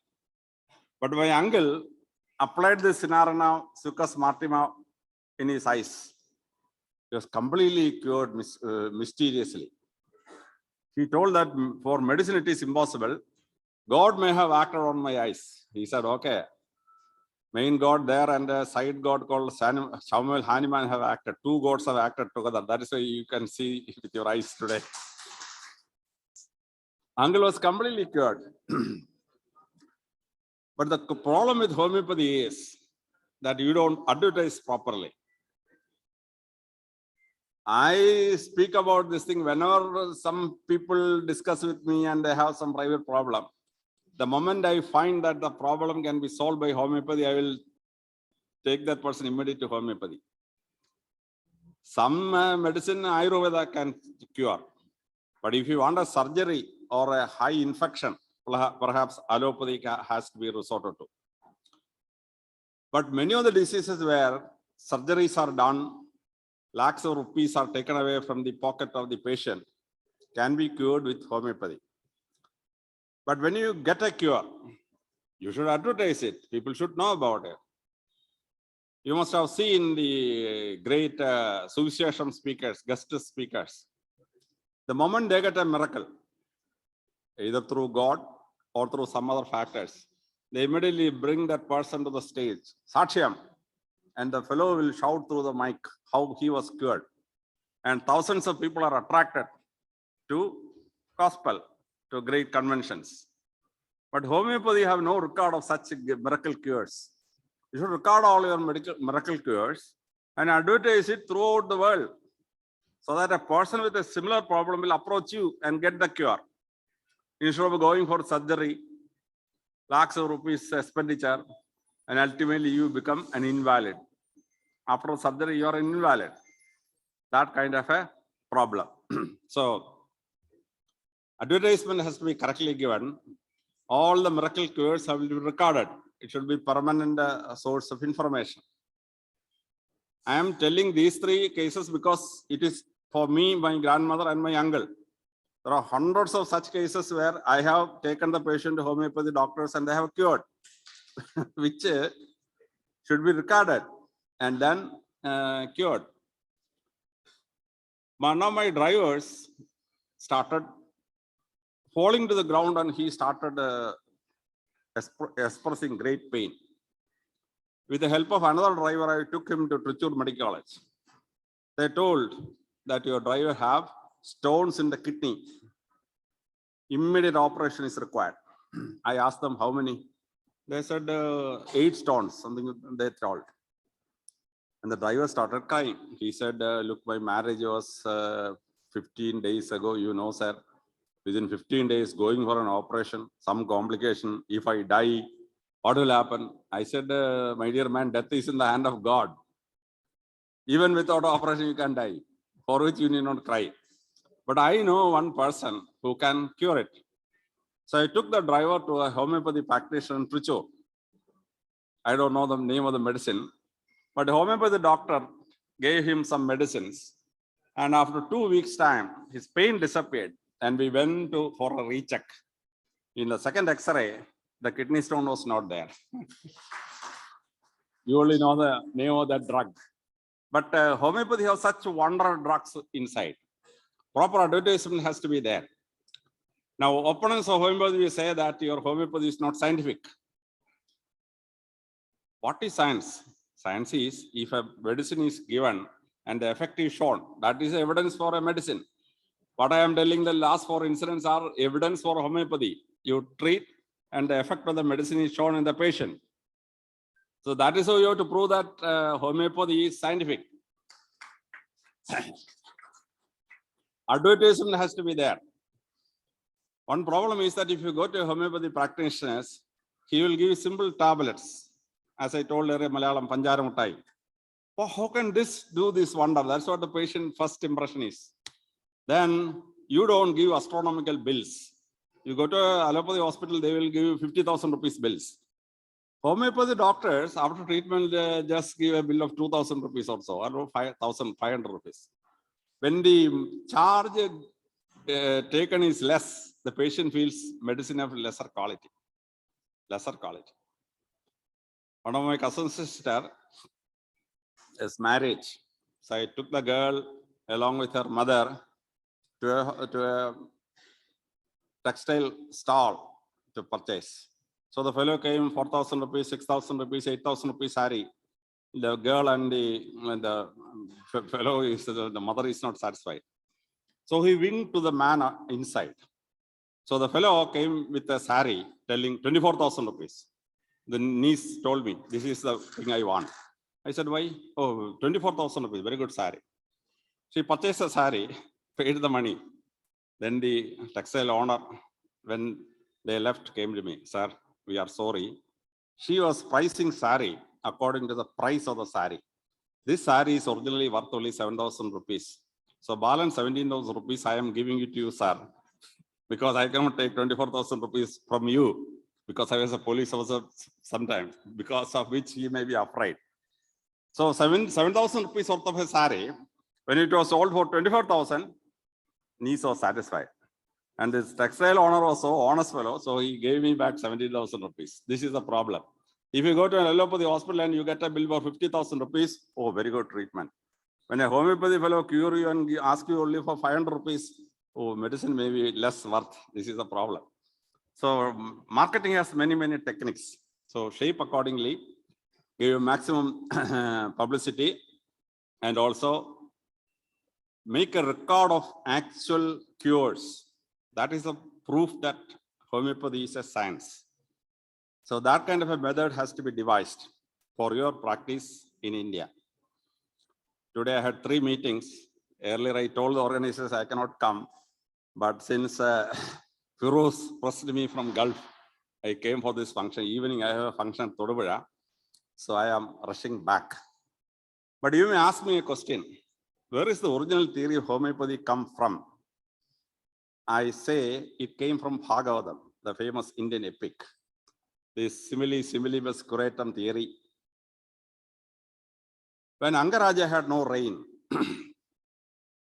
Angaraja's king Lomapada called Rishisinghan came, and 42 days of tapas was there. Ultimately, rain fell. All of you may have seen that story in the Vaishali, great Malayalam film.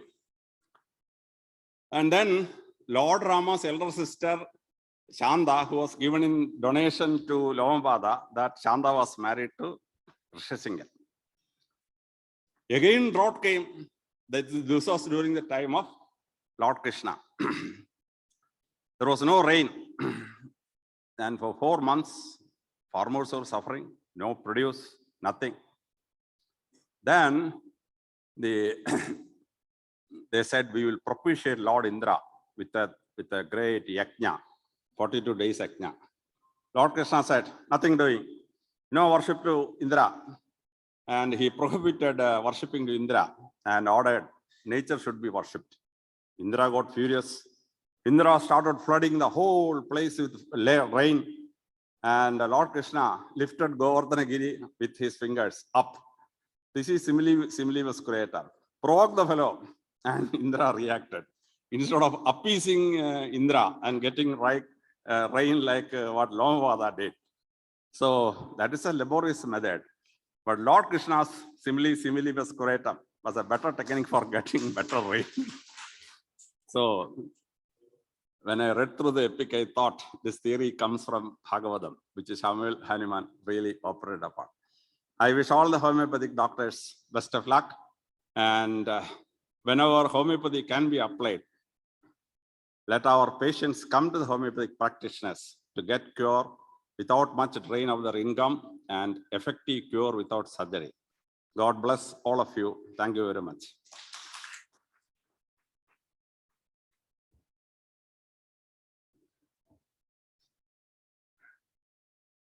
Thank you, sir. Sir, we are requesting for a 10 minutes interaction with you regarding the homeopathy and the present situation of homeopathy. So some people, there is some questions. Please wait. Okay, thank you, Mr. Alexander. You are telling the pseudoscience is scientific. I can't agree with these people, and you are provocating them to take more money also. This is not fair. We publics are now enjoying homeopathy of it is the cheapness. So don't provocate them for going for more money. So are you vaccinated? Myself. Yeah. My mother vaccinated me in the child, but for COVID I didn't take the vaccine. Okay. So still you are believing the pseudoscience, that is why you're not vaccinated. Am I right? What I said was India is a poor country where 42 crore people are below poverty line. They cannot afford allopathic treatment. But if homeopathy is given to our remotest villages with their meager income, they can take medicine, get cured through homeopathy. But let the rich people go to the big hospitals and pay lakhs of rupees, no problem. So what I told was homeopathy is a poor man's medicine. That's what I told. But sir, his question is, are you vaccinated? Are you? I'm not. I was vaccinated in my childhood when I went to the school. That was done by my mother. But after that, I never took any vaccination, including COVID. I didn't take vaccination. Yes, yes. Most of the things except one disease. I have this myasthenia gravis, where my left eye is 90% closed and my right eye is 70% closed. I took homeopathy and I went to Ayurveda also, but 2 systems didn't work. So I take this pyridostigmine and neostigmine tablets. Then I use 2 iron bars on my spectacles to raise it up. Sometimes in police it was very good. The prisoners used to feel, oh, this fellow is staring at me. But nowadays very difficult. If you look at a woman and we get a suspicion of your eyes, a big problem. So that problem is there. Sir, one thing I'm telling you. You said somebody was given puja of Pragasham. He is my teacher. Oh my. Yeah, Pragasham. And his son Vidya Pragash now. Pragash is my dad. And Dr. Devinari was my teacher. He's also my teacher. And other doctors are most of them are my teacher. My student. He's a magic man. He's a man blessed by God, Dr. Pragasham. Definitely. Sir, I'm telling you, you saved from cancer. Eh? You saved from cancer. Oh. Because you taken the puja, almost all wards are fall down. That means psychotic complaint was finished. So you never get any more diseases. Oh, thank you very much. I never knew that. Sir, please hand over the momentum to Alexander Joseph.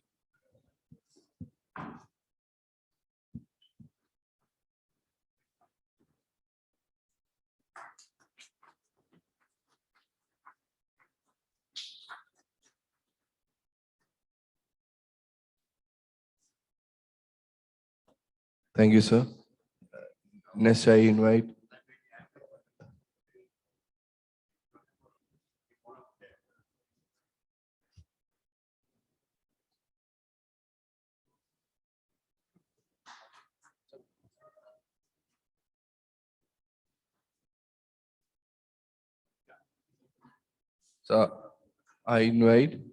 our Honorable President of IFPH, Ismail Sahasra, for the presidential address. Much glad. I'm very much happiest. Now I am very much happiest man today because IFPH is gone some extent. That's why my dream. It was fulfilling, going to fulfilling my new future.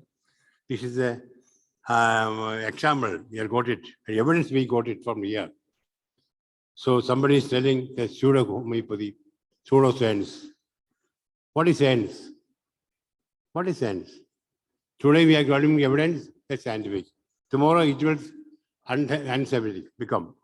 So that type of scientific we don't want. We want the scientific forever, from bottom to up. That was Dr. Hahnemann promises.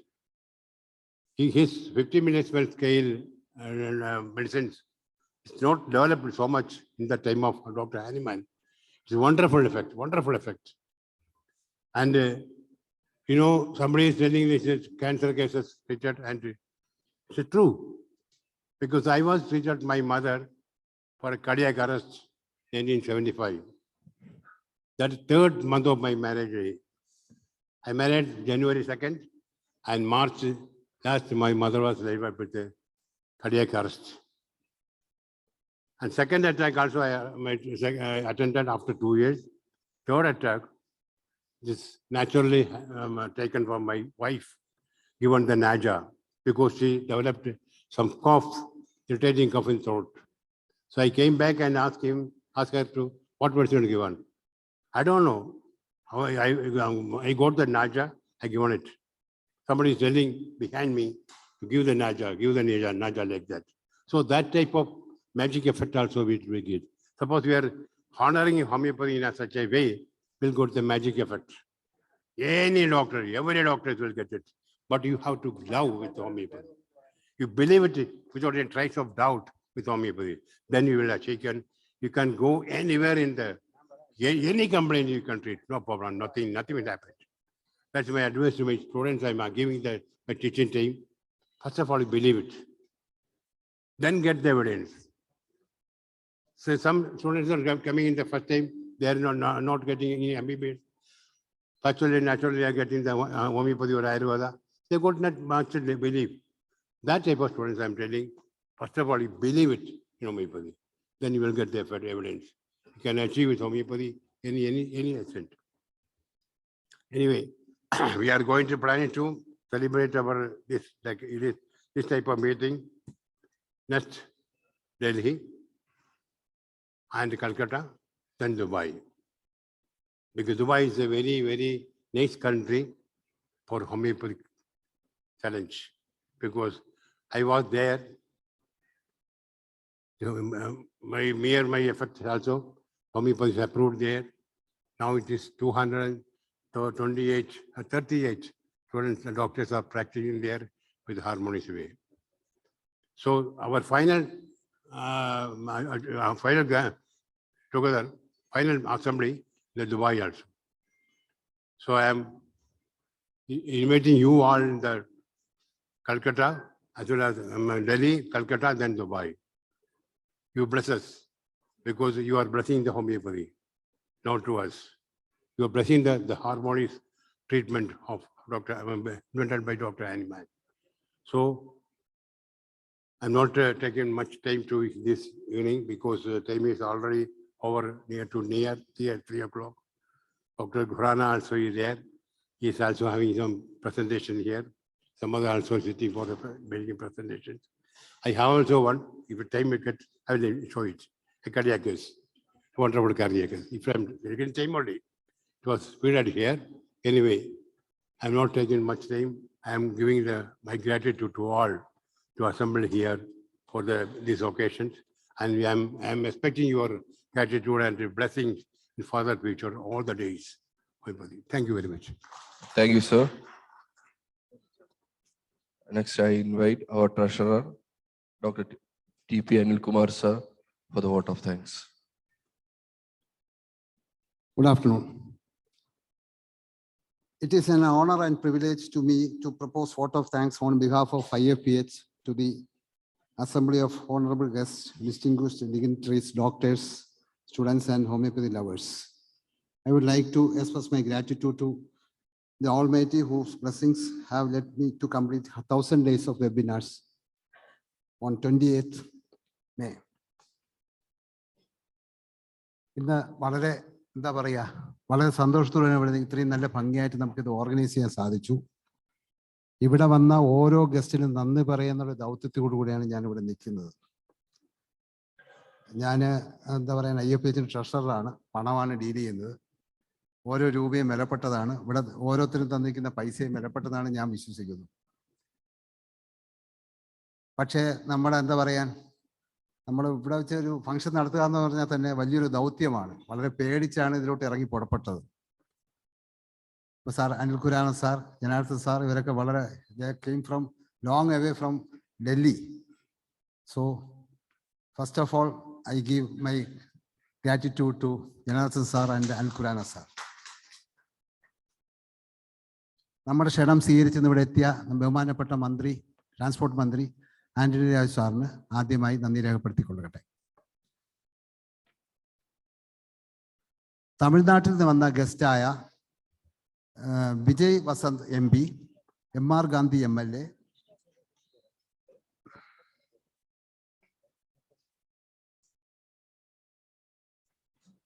Shri നമ്മുടെ ട്രിവാൻഡ്രത്തുള്ള PRS ഹോസ്പിറ്റലിന്റെ MD Shri R Murugan sir, Nasrath Basilian film producer, professor TK Nagendran, scientist A Benziger Rajan, ISRO government of India, Mahendragiri. Shri Pesu Vardhan, yoga master. ഇവർക്ക് IFPHന്റെ പേരിൽ ഞാൻ അഗൈതമായ നന്ദി രേഖപ്പെടുത്തിക്കൊള്ളുന്നു. കാരണം അവർ വളരെ ബുദ്ധിമുട്ടിയാണ് ഇവിടെ വന്നെത്തിയത്. അവർ നമുക്ക് അടുത്ത തമിഴ് സെക്ഷൻ തുടങ്ങുന്നതായിരിക്കും. പിന്നെ നമ്മുടെ പ്രസിഡന്റ്, അദ്ദേഹത്തിന്റെ ഫുൾ സപ്പോർട്ട് നമുക്കുണ്ടായിരുന്നു. അദ്ദേഹത്തിന് എങ്ങനെ വാക്കുകൾ എനിക്കില്ല, ആ സപ്പോർട്ട് കൂടിയാണ് നമുക്കിത് നടത്താൻ സാധിച്ചത്. പിന്നെ ഇന്നിപ്പോൾ നമ്മുടെ കൂടെ അവസാനം വരെ നമ്മുടെ കൂടെ ഇരിക്കുന്ന ജസ്റ്റിസ് ഹരിഹരൻ സാർ, അദ്ദേഹം എന്നും IFPHനോട് കൂറ് പുലർത്തുകയും ഓരോ ഫംഗ്ഷനും നമ്മൾ വിളിക്കുമ്പോൾ തന്നെ വന്നെത്തുകയും ചെയ്ത ഒരു വ്യക്തിത്വമാണ്. അദ്ദേഹത്തിന് IFPHന്റെ പേരിൽ അഗൈതമായ നന്ദി രേഖപ്പെടുത്തിക്കൊള്ളും. അതുപോലെ നമുക്ക് എന്താ പറയാൻ, നമ്മുടെ നിംസ് മെഡിസിറ്റിയുടെ MD ഫൈസൽ ഖാൻ, അദ്ദേഹം നമ്മൾ ക്ഷണിച്ചപ്പോൾ തന്നെ അത് വളരെ സന്തോഷത്തോടെ സ്വീകരിക്കുകയും അവിടെ നമുക്ക് ഒരു 25 ബെഡുള്ള ഹോസ്പിറ്റൽ തുടങ്ങാമെന്നൊരു ഓഫർ തരികയും ചെയ്തിട്ടുണ്ട്. അത് ഹോമിയോപ്പതിയുടെ ചരിത്രത്തിൽ ട്രിവാൻഡ്രത്തിൽ വലിയ സംഭവമായി മാറുമെന്ന് ഞാൻ പ്രതീക്ഷിക്കുന്നു. അദ്ദേഹത്തിന് IFPHന്റെ പേരിൽ നന്ദി രേഖപ്പെടുത്തിക്കൊള്ളും.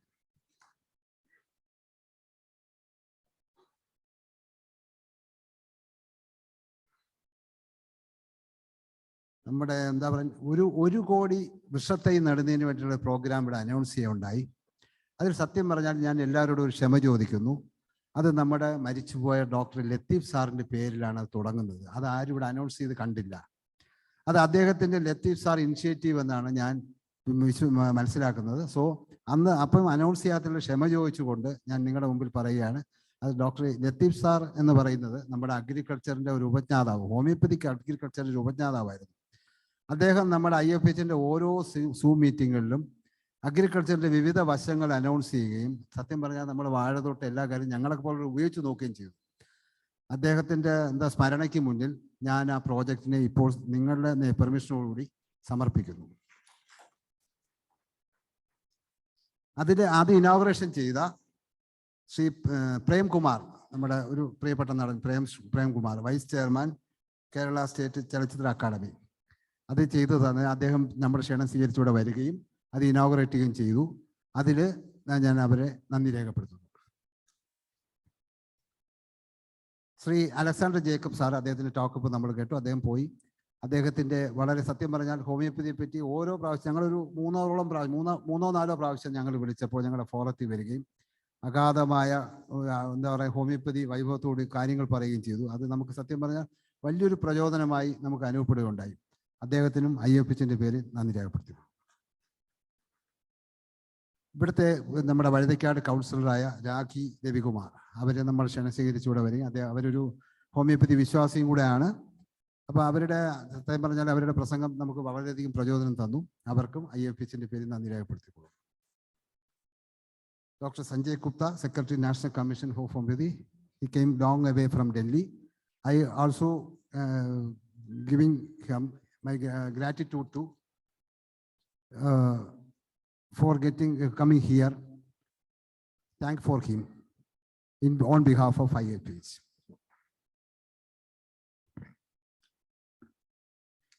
ഈ ജനാർദ്ദൻ സാറ് നമുക്കൊക്കെ വേണ്ടപ്പെട്ട ജനാർദ്ദൻ സാറ് വിളിക്കുമ്പോഴൊക്കെ തന്നെ IFPH വന്നിട്ട് സാധാരണഗതിയിൽ നമുക്കൊരു 1 മണിക്കൂർ അല്ലെങ്കിൽ 45 മിനിറ്റ് സംസാരിക്കാറുണ്ട്. സത്യം പറഞ്ഞാൽ അദ്ദേഹം നമ്മുടെ ഒരു പോളിസി മേക്കറാണ്. ആ പോളിസിയിൽ നമുക്ക് ഹോമിയോപ്പതിക്ക് ചെയ്യാമെന്ന എല്ലാ കാര്യങ്ങളും നമുക്ക് ചെയ്തു തന്നുകൊണ്ടിരിക്കുകയാണ്. ഇനിയും നമുക്കിപ്പോൾ ഒരു മെഡിക്കൽ ബില്ല് വന്നിട്ടുണ്ട്. അതിൽ അപാകതകളൊക്കെ ഞങ്ങൾ ചൂണ്ടിക്കാണിച്ചിട്ടുണ്ട്. അപ്പോൾ അതിൽ ജനാർദ്ദൻ സാറിൻ്റെ ഭാഗത്തു നിന്ന് മാക്സിമം നമുക്ക് സപ്പോർട്ട് ഉണ്ടാവുകയും ഹോമിയോപ്പതിക് ഫ്രട്ടേണിറ്റിയുടെ അവകാശങ്ങൾ സംരക്ഷിക്കുന്നതിനായി താങ്കളുടെ ഭാഗത്തു നിന്ന് മാക്സിമം സപ്പോർട്ട് ഉണ്ടാവണമെന്ന് ഞാൻ അഭ്യർത്ഥിക്കുന്നു. IFPHന്റെ പേരിൽ അദ്ദേഹത്തിന് ഞാൻ നന്ദി രേഖപ്പെടുത്തുന്നു. ഇന്നിവിടെ ഇവന്റ് മാനേജ്മെന്റ് സപ്പോർട്ട് തന്ന എവർഗ്രീൻ ആൾക്കാർക്ക് ഞാൻ IFPHന്റെ പേരിൽ നന്ദിപ്പെടുന്നു. അതോടൊപ്പം നമ്മുടെ കൂടെ സപ്പോർട്ട് ചെയ്ത വിഗ്രോ എന്ന് പറയുന്ന കമ്പനിക്കും IFPHന്റെ പേരിൽ നന്ദി രേഖപ്പെടുത്തിക്കൊള്ളുന്നു. ഇവിടെ ഇന്ന് ഹയാത്ത് ഹോട്ടലിലെ ആൾക്കാർ, അതിൻ്റെ ഓഫീഷ്യൽസ് ഇവിടെ പൂർണ്ണമായിട്ട് സപ്പോർട്ട് തന്നിട്ടുണ്ട്. അവർക്കും ഞാൻ IFPHന്റെ നന്ദി പറയുന്നു. ഇത്രയും പറഞ്ഞുകൊണ്ട് ഞാൻ എൻ്റെ വാക്കുകൾ നിർത്തട്ടെ. നന്ദി, നമസ്കാരം. ഞങ്ങളുടെ ക്ഷണം സ്വീകരിച്ചെത്തിയ അത് എല്ലാം നമ്മളുടെ IFPHനെ സപ്പോർട്ട് ചെയ്യുന്നവരാണ്. അവര് അവർക്ക് ഞാൻ എന്താ പറയണമെന്ന് എനിക്ക് വാക്കുകളില്ല. കാരണം 1000 ദിവസത്തിന് മുമ്പ് ഈ കൊറോണ തുടങ്ങിയ സമയത്ത് ഞാനും എൻ്റെ സുഹൃത്ത് ഡോക്ടർ ഷഫീഖും കൂടെ തുടങ്ങി ഇങ്ങനെ നടക്കുകയായിരുന്നു, എന്ത് ചെയ്യാൻ പറ്റുമെന്ന് പറഞ്ഞു. അന്ന് സത്യം പറഞ്ഞാൽ ഇതിനൊരു ചെറിയൊരു കഥ പറഞ്ഞുകൊണ്ട് ഞാനിത് നിർത്താം. അന്ന് നമ്മൾ യാദൃശികമായിട്ട് ഇതിൽ നമ്മളെല്ലാം മറന്നുപോയൊരു വ്യക്തിത്വമുണ്ട്, എഞ്ചിനീയർ സലാഹുദ്ദീൻ. അദ്ദേഹം സത്യം പറഞ്ഞാൽ നമുക്ക് ആദ്യം തന്നെ ഒരു ഡൊണേഷൻ തന്നൊരു വ്യക്തിത്വമാണ്. അദ്ദേഹം ഒരു ഹോമിയോപ്പതിയിൽ സയൻറ്റിഫിസിറ്റി ഇല്ലെങ്കിൽ ഞാൻ സയൻറ്റിഫിസിറ്റി ഉണ്ടെങ്കിൽ ഞാൻ എൻ്റെ കാർ ആരെങ്കിലും അങ്ങനെ പറഞ്ഞു പ്രൂവ് ചെയ്ത് കഴിഞ്ഞാൽ ഞാൻ എൻ്റെ കാർ സംഭാവന തരാമെന്ന് പറഞ്ഞുകൊണ്ടൊരു ഒരു വാട്സപ്പ് മീഡിയയിൽ ഒരു സന്ദേശം കണ്ടു. അങ്ങനെയാണ് ഞാൻ അദ്ദേഹത്തെ വിളിക്കുന്നത്. അങ്ങനെയാണ് GHLF എന്നൊരു സംഘടന ഉണ്ടാവുകയും ആ സംഘടനയിൽ നിന്ന് ഇങ്ങനെ സംസാരിച്ചുകൊണ്ടിരിക്കുമ്പോഴാണ് ഞാനും എൻ്റെ അടുത്ത സുഹൃത്തുമായ ഡോക്ടർ ഷഫീഖും കൂടി ഈ രംഗത്തോട്ട് ഇറങ്ങുന്നത്.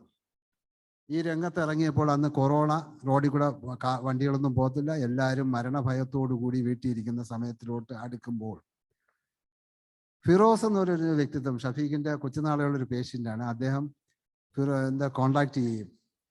അദ്ദേഹത്തിൻ്റെ ഒരു സംഭാഷണത്തിൽ ഭയങ്കര ഹോമിയോ വിശ്വാസമായിട്ട് തോന്നിയിട്ട് അദ്ദേഹം പറയുന്ന ഒരാളായിട്ട് ഒരു ഉബൈസ് സൈനിൻ്റെ അബ്ദീനുണ്ട്. അദ്ദേഹത്തെ ഞങ്ങൾ ഞാനും ഷഫീഖും കൂടെ കാണാൻ പോകുമ്പോൾ ഫ്ലൈറ്റിൽ വന്ന ആള് ക്വാറന്റൈനിലാണ്. അപ്പോൾ ഈ ക്വാറന്റൈൻ ഞാൻ ബുക്കിൽ പഠിച്ചിട്ടുണ്ട്, ഞാൻ ആദ്യമായിട്ടാണ് ക്വാറന്റൈൻ കാണുന്നത്. അപ്പോൾ അവിടെ ചെന്നപ്പം ആ ഫ്ലാറ്റിനകത്തോട്ട് കയറാൻ സമ്മതിക്കത്തില്ല. എന്താ പറയാൻ എല്ലാം പോലീസ് നിൽക്കുന്നുണ്ട്, വഴിയിൽ തടഞ്ഞാണ് പോണത്. ചെന്നപ്പോഴത്തേക്കും ഫ്ലാറ്റിൽ നിന്ന് മുകളിലോട്ടപ്പോൾ 2 പേര് മാസ്ക് ഇല്ലാതെ കാണാൻ വന്നിരിക്കും. അപ്പം ഞങ്ങൾ പോയി, അപ്പം മാസ്ക് ഇല്ല. അപ്പം അദ്ദേഹം പറഞ്ഞു, എന്നാൽ പിന്നെ ഹോമിയോപ്പതിയുടെ കാര്യമൊക്കെ ഇങ്ങനെ വൈറസ് രോഗങ്ങൾക്ക് ഹോമിയോപ്പതിയുടെ മരുന്നുകളൊക്കെ ഉണ്ട് എന്ന് പറയുകയും, അപ്പം അദ്ദേഹം പറഞ്ഞൊരു വാക്ക്, ഇതിൽ സത്യം ഉണ്ടെങ്കിൽ ഞാൻ സപ്പോർട്ട് ചെയ്യാമെന്ന്. അപ്പം ഞങ്ങൾ ആഴ്സനിക് ആൽബിൻ്റെ മരുന്നും കൊണ്ടാണ് പോണത്, 30 കൊണ്ട്. അപ്പം അങ്ങനെ അതിൽ നിന്ന് വളർന്ന് അത് കഴിഞ്ഞിട്ട് ഞങ്ങൾ രവിസാറിനെ കാണാൻ പോകുമ്പോൾ ഒരു 5 സ്ഥലത്ത് ഞങ്ങളുടെ വണ്ടി തടഞ്ഞു. ഇതിൻ്റെ ഇടയിൽ കൂടെ ഞങ്ങൾ ഹോമിയോ ഡോക്ടർമാർ എവിടെ പോകണമെന്നാണ് ചോദിക്കുന്നത്. ഹോമിയോ ഡോക്ടർമാർ അപ്പം ഞാൻ ഹോമിയോയിലെ മരുന്നുള്ളൂ, അത് നിങ്ങൾ പറഞ്ഞാൽ പോരല്ലോ, ആരെങ്കിലുമൊക്കെ അനൗൺസ് ചെയ്യണ്ടേ. അതിന് ഞാൻ ധാരാളം പ്രോഗ്രാം TV-യിൽ അവതരിപ്പിച്ചിട്ടുണ്ട്, 100ഓളം എപ്പിസോഡ് മംഗളം ചാനലിൽ തന്നെ കോവിഡിനെ പറ്റി അവതരിപ്പിച്ചിരുന്നു. അത് കഴിയുമ്പോൾ എനിക്ക് ഭീഷണിയുണ്ട്, എന്നെ അറസ്റ്റ് ചെയ്യുമെന്നൊക്കെ പറഞ്ഞു. പക്ഷെ ഇതിലെല്ലാം തരണം ചെയ്ത് എൻ്റെ വീട്ടിൽ 4 പേരുണ്ട്, ഞാൻ, എൻ്റെ വൈഫ്, എൻ്റെ 2 മക്കൾ, മൂത്ത മോളും ഒരു മോനും. ഞങ്ങൾ 4 പേരും വാക്സിൻ എടുത്തിട്ടില്ല. എൻ്റെ മകള് ശ്രീചിത്ര എഞ്ചിനീയറിംഗ് കോളേജ് പഠിക്കുന്നു, ആ കോളേജിൽ 3 പേര് വാക്സിൻ എടുത്തിട്ടില്ല. അതിൽ ഒരാൾ എൻ്റെ മകളാണ്. ഞങ്ങൾക്കാർക്ക് ഇതുവരെ ഒരു കുഴപ്പമില്ല, സുഖമായിട്ടിരിക്കുന്നു, യാതൊരു പ്രശ്നമില്ല. ഇവർ സയൻറ്റിഫിസിറ്റി എന്ന് പറഞ്ഞുകൊണ്ട് ഇങ്ങനെ നടക്കുകയാണ്. അപ്പോൾ എൻ്റെ ഒരു അനുഭവം ഇതാണ്. അപ്പോൾ ഇത് ഫോളോ ചെയ്യുന്നവർക്ക് എല്ലാവർക്കും തന്നെ ഫലം കിട്ടുന്നു. പക്ഷേ നമുക്ക് സത്യം പറഞ്ഞാൽ ഇത്രയും ഒരു പ്രൊമോഷൻ വരാൻ കാരണം ഈ കൊറോണയാണ്. അതിലുപരി ഞാൻ എല്ലാ പ്രസംഗത്തിലും പറയുന്ന ഒരേ വ്യക്തിത്വം കൂടെ ഉണ്ട്. നമ്മൾ thanks for corona, not for corona, another person, I am not telling the name, who is a president of IMA now. അദ്ദേഹം പറഞ്ഞത് ഈ ഹോമിയോപ്പതി ചികിത്സാശാസ്ത്രം ഒരു രാജ്യത്തും ഇല്ല, കേരളത്തിൽ മാത്രമേ ഉള്ളൂ, ഇത് നിരോധിച്ചിരിക്കുകയാണെന്നാണ് പറഞ്ഞത്. ആ നിരോധനമാണ് എന്ന് പറഞ്ഞ ഒരു വാക്കാണ് ഈ IFPHന്റെ ജനനത്തിന് കാരണം. അതുകൊണ്ട് thanks to the IMA president, that's my the word to who completely to thanks to mister president of IMA. Sir പറഞ്ഞോ.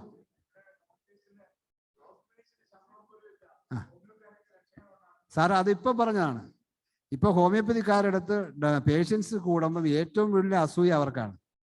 കാരണം വെച്ചാൽ അവരുടെ ഡോക്ടർമാർ ഇപ്പോൾ 15,000 രൂപ ശമ്പളത്തിൽ വർക്ക് ചെയ്യുന്നതാണ് അവർ പറയുന്നത്. എന്തുകൊണ്ടെന്ന് പറഞ്ഞാൽ ഇല്ലാത്ത രോഗത്തിന് മരുന്ന് കൊടുക്കുന്നു, അത്രേ ഉള്ളൂ എന്നാണ് ഞാൻ വിശ്വസിക്കുന്നത്. സോ ഇന്നിവിടെ നമ്മളുടെ ക്ഷണം സ്വീകരിച്ചെത്തിയ ഓരോരുത്തർക്കും IFPHന്റെ നന്ദി പറഞ്ഞുകൊണ്ട് നിർത്തട്ടെ. നന്ദി, നമസ്കാരം.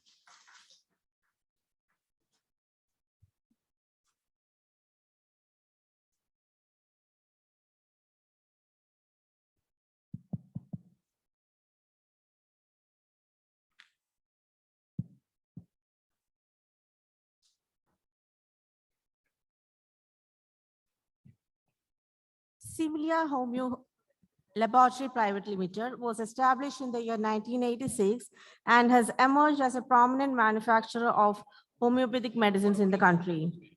This esteemed company is a brainchild of a visionary, Mr. K.K. Abdul Rashid. He was the managing director of HOMCO, and it was during his tenure as the managing director of the Kerala State Homeopathic Cooperative Pharmacy Limited, the first and only cooperative sector homeopathic medicine manufacturing unit in the country, that he developed a deep connection with homeopathy. Driven by his industrious nature and profound passion for homeopathy, Mr. Rashid, upon his retirement, founded Similia Homeo Laboratory, involving his children as a part of the firm. Under the leadership of Mr. K.K. Abdul Rashid, the company has achieved remarkable success and established itself as a prominent manufacturer of homeopathic products in India. Although Mr. Rashid is unable to attend this function due to health reasons, his third generation successor, Mr. Sanish Muhammad, one of the directors of Similia Homeo Laboratory, will graciously accept the honor on his behalf.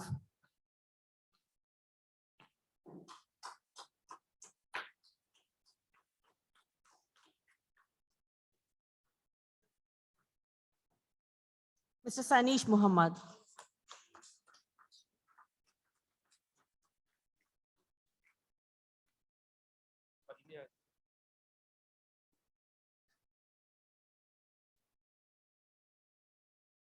Thank you so much. We'll continue with the sections.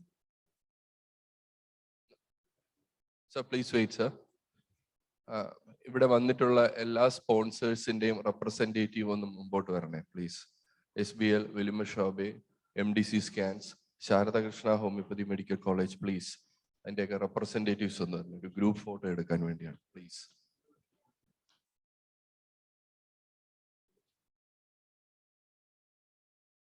Please, MDC Scans, SBL, Dr. William Shobe, then a representative of Sharada Krishna Homeopathy Medical College, please. Sorry, madam, DDRC. വേറെ ഏതെങ്കിലും സ്പോൺസേഴ്സിന്റെ representatives ഇവിടെ ഉണ്ടോ please?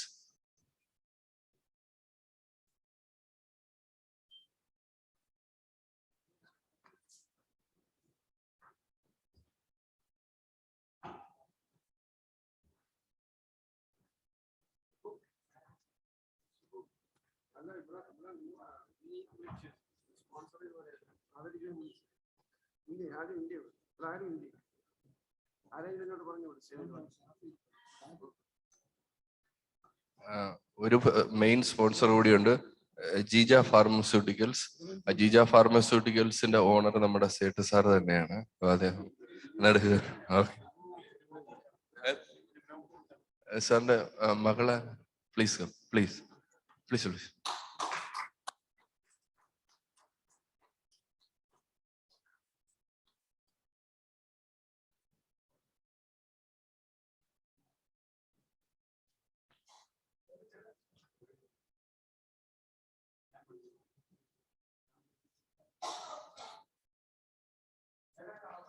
അടുത്ത ഈവെന്റിലും നിങ്ങൾ എല്ലാവരും കാണുമെന്നുള്ള പ്രതീക്ഷയോടുകൂടി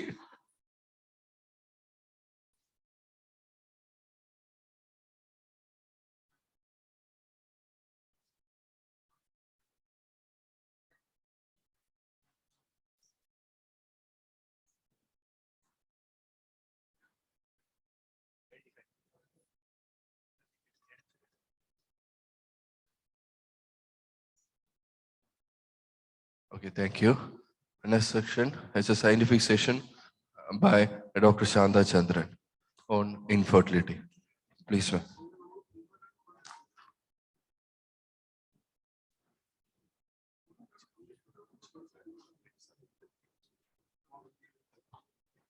Please come, ma'am, please.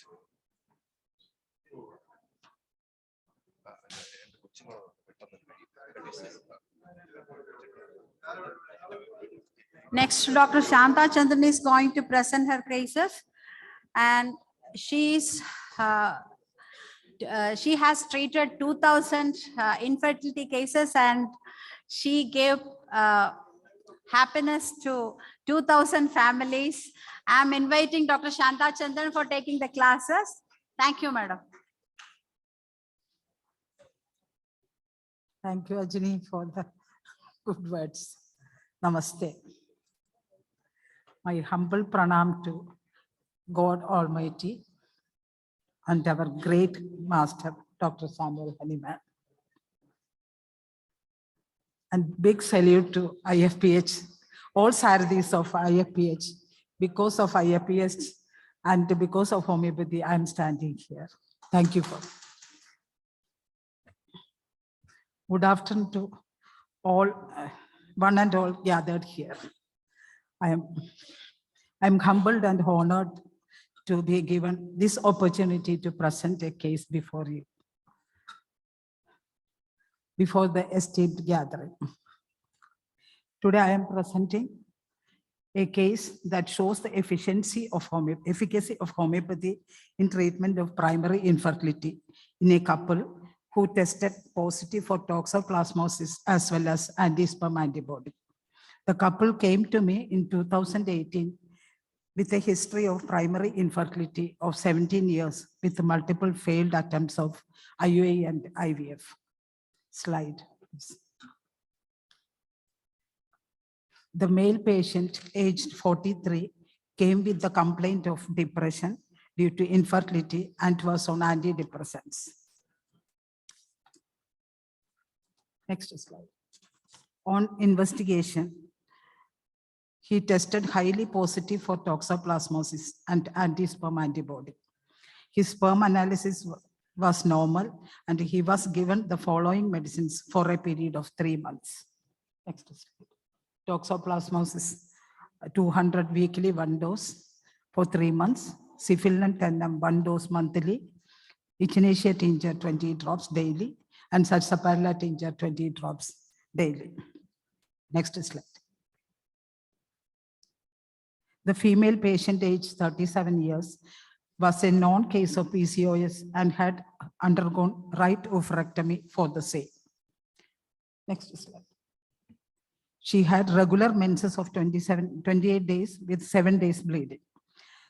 They underwent multiple failed attempts of IUI and IVF. On investigation, she tested highly positive for toxoplasmosis gondii and anti-sperm antibody. Her AMH level was quite low, due to which a subsequent attempt of IVF was rejected. She was given the following medicines for a period of 3 months. Next slide. Calcarea carbonum weekly once for 3 months. Toxoplasmos 200 weekly once for 3 months. Ovary 3x BD. And Echinacea tincture 20 drops daily. Sarsaparilla tincture 20 drops daily. After 4 months, pregnancy was positive and she delivered a healthy baby through C-section. ഇനി ഒരു case ഈ മാസം ഈ mail എനിക്ക് കിട്ടിയ 2 case ഞാൻ പറയാം. അത് ഒന്ന് March 17th എൻ്റെ അടുക്ക വന്നൊരു പേഷ്യൻ്റ് ആണ്. She was 39 years. അവര് അമൃതയിൽ ട്രീറ്റ്മെന്റ് എടുത്തുകൊണ്ടിരിക്കുകയായിരുന്നു. അപ്പം ഡിപ്രസ്ഡ് ആൻഡ് അവർ വന്ന് March 17th എൻ്റെ അടുക്ക വന്നത്.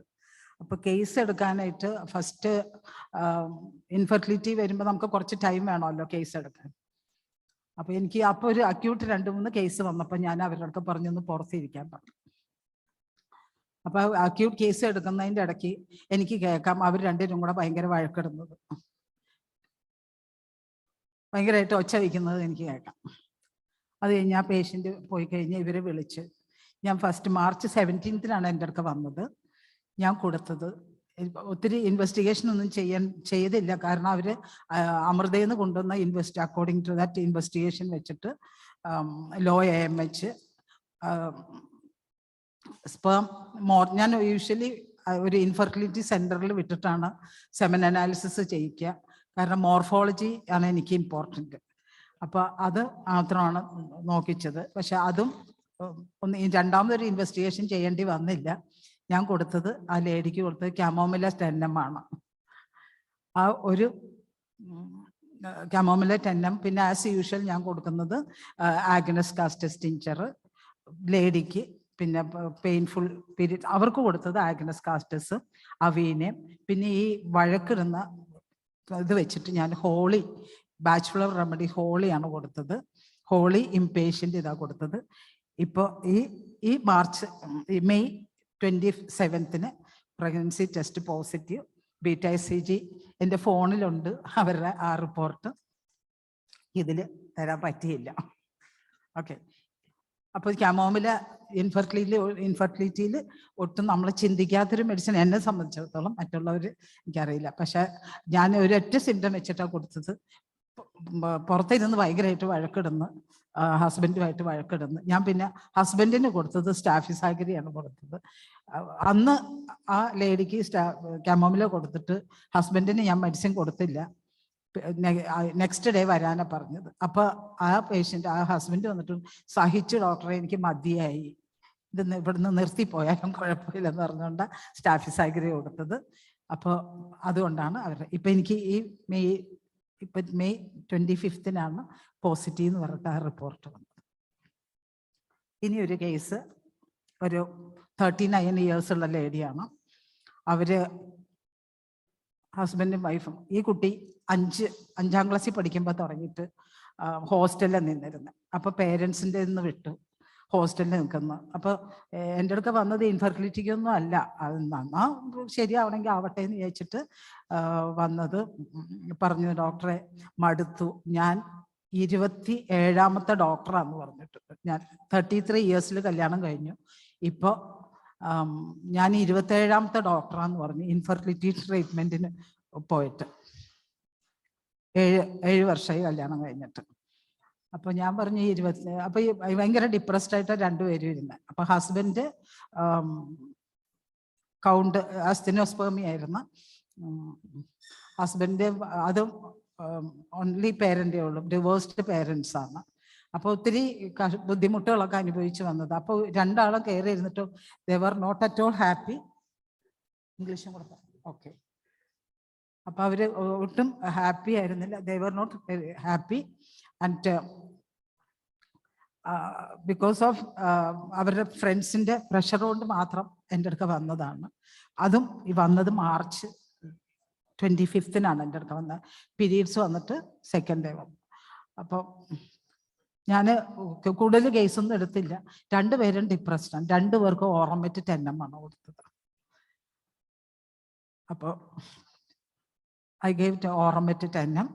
പിന്നെ ആസ് യൂഷ്വൽ ആ ലേഡിക്ക് കൂടുതൽ കംപ്ലൈൻറ്റ് പറഞ്ഞ് ഇൻഫെർട്ടിലിറ്റിയേക്കാളും കൂടുതൽ പറഞ്ഞ് ഡോക്ടറെ എൻ്റെ മുടിയൊക്കെ പോയി. അപ്പോൾ പിന്നെ ഒരു ഓറമെറ്റിലേക്ക് വരാൻ എനിക്ക് തോന്നിയത് ഈ 2 പേരും ഭയങ്കര അംബീഷ്യസ് ആയിരുന്നു. ഈ കുട്ടിക്ക് ഒരു സയൻറ്റിസ്റ്റ് ആവണമെന്നുള്ളതായിരുന്നു. She wanted to become scientist. But ഒന്നും കിട്ടിയില്ല, ജോലിയില്ല, സയൻറ്റിസ്റ്റും ആയില്ല. കല്യാണം കഴിഞ്ഞു, നോ ഇഷ്യൂസ്. മടുത്തു, ഐ എം ഡിപ്രസ്ഡ് എന്ന് പറഞ്ഞു. അപ്പോൾ ഓറമെറ്റ് കൊടുത്തത്. ദെൻ പിന്നെ ബാച്ചുലർ റെമഡി വില്ലോ കൊടുത്തിട്ടുണ്ട്, ഹോളി, സ്റ്റാർ ഓഫ് ബെത്ലഹേം. അതാണ് സിംഗിൾ റെമഡി. എനിക്ക് കൂടുതൽ കേസ് എടുക്കാനുള്ള സമയം കിട്ടിയില്ല. പിന്നെ ഹസ്ബൻഡിനാണെങ്കിലും ഓൺലി പേരൻറ്റ്. അപ്പോൾ അയാളും ഡിപ്രസ്ഡ് ആണ്. നല്ല പഠിച്ചതിനനുസരിച്ചുള്ള I didn't get a job. ഞാൻ പഠിച്ചതിനുള്ള ജോബ് കിട്ടിയില്ല ഡോക്ടറെ. Very depressed. ഒരുപാട് കേസ് എടുക്കാനോ അവർക്ക് അതിന് അങ്ങനെ ഒരു മൂഡില്ലായിരുന്നു അവർക്ക്. നമ്മളോട് ചോദിക്കുമ്പോഴൊക്കെ 27th ഡോക്ടറാണ് ഞാൻ. അപ്പം ഞാൻ പറഞ്ഞു, C 27 is a lucky number because I love 9. അപ്പോൾ you are 27 means 9 I like you add. So you are going to conceive with my medicine. And something positive I want to give to that patient. Luckily, she to became conceived and 2 BTICG first day after 48 hours കഴിഞ്ഞിട്ടുള്ളത് കിട്ടി. ഞാൻ doctor Dhanesh ഡോക്ടറെ കാണിച്ചു കൊടുത്തായിരുന്നു ട്രെയിനിൽ ഞങ്ങൾ വരുമ്പോൾ. അപ്പോൾ എനിക്ക് ഭയങ്കര ഹാപ്പിയാണ്. ഈ ദിസ് മന്ത് ഒരു May is very good for me, lucky. ഇനി ഒരു കേസ് പറഞ്ഞത് അതും മെയിൽ തന്നെ സംഭവിച്ചൊരു കേസ്. She's 42 years. അപ്പം അവരും കുറേ ട്രീറ്റ്മെൻ്റ് ഒക്കെ കഴിഞ്ഞിട്ട് ആ കുട്ടിക്ക് ഉണ്ടായിരുന്നത് സെർവൈക്കൽ പോളിപ്പ്, പിന്നെ അനോവുലർ സൈക്കിൾസ്. അത് ആ എൻ്റെ ഹസ്ബൻഡ് വന്നിട്ട് പറഞ്ഞേ, ഇവളൊരു കുട്ടിയെ പോലെ ഡോക്ടറെ, അങ്ങ് ഓട്ടവും ചാട്ടവും ബഹളവും തന്നെയാണ്, ഒന്ന് പറഞ്ഞാലും അനുസരിക്കില്ല. എനിക്കറിയില്ല, ഞാൻ ആ കുട്ടിക്ക് അതിന് 41 വയസ്സുണ്ട്. ബറൈറ്റ കാർബ് 10 പിറ്റ്യൂട്ടറി 10 ബറൈറ്റ കാർബ് 10 തൈറോയിഡിന് 10 അത് പിന്നെ കൊടുത്തിട്ട് ഓവറി 3x കണ്ടിന്യൂസ് ആയിട്ട് കൊടുത്തു. അങ്ങനെ ആ കേസും ഈ മെയിൽ എനിക്ക് ഒരു പോസിറ്റീവ് റിസൾട്ട് തന്നു. അതുകൊണ്ട്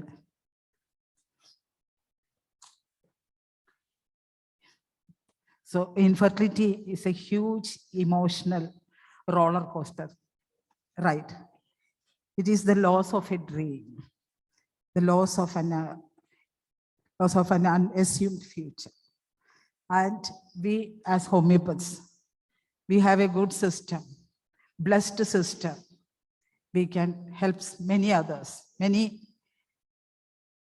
hopeless couples around us. So together we work hard and get together, and we can give happiness to people around us who is suffering from this hopelessness. And Thank okay, you, Dr. thank you. Shanda Chandran. Thank you so much. Thank you so much. Thank you so much. And now I'm inviting Dr. Bebel Pevis for her short paper presentation.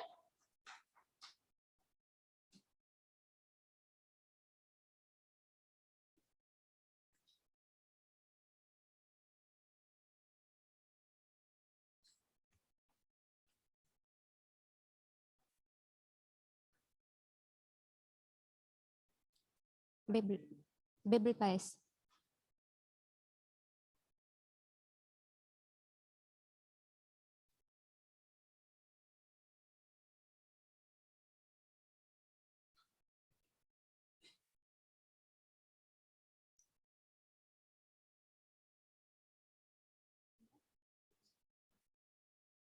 She is the PG student of Sharada Krishna. Oh, many Sharada Krishna students are here.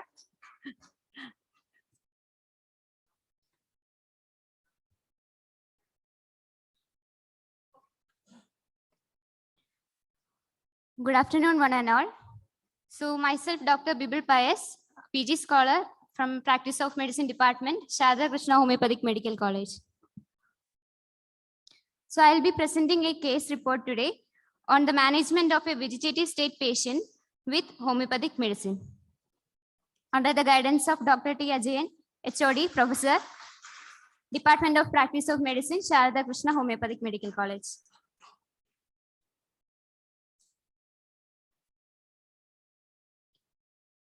Can I change the slide here?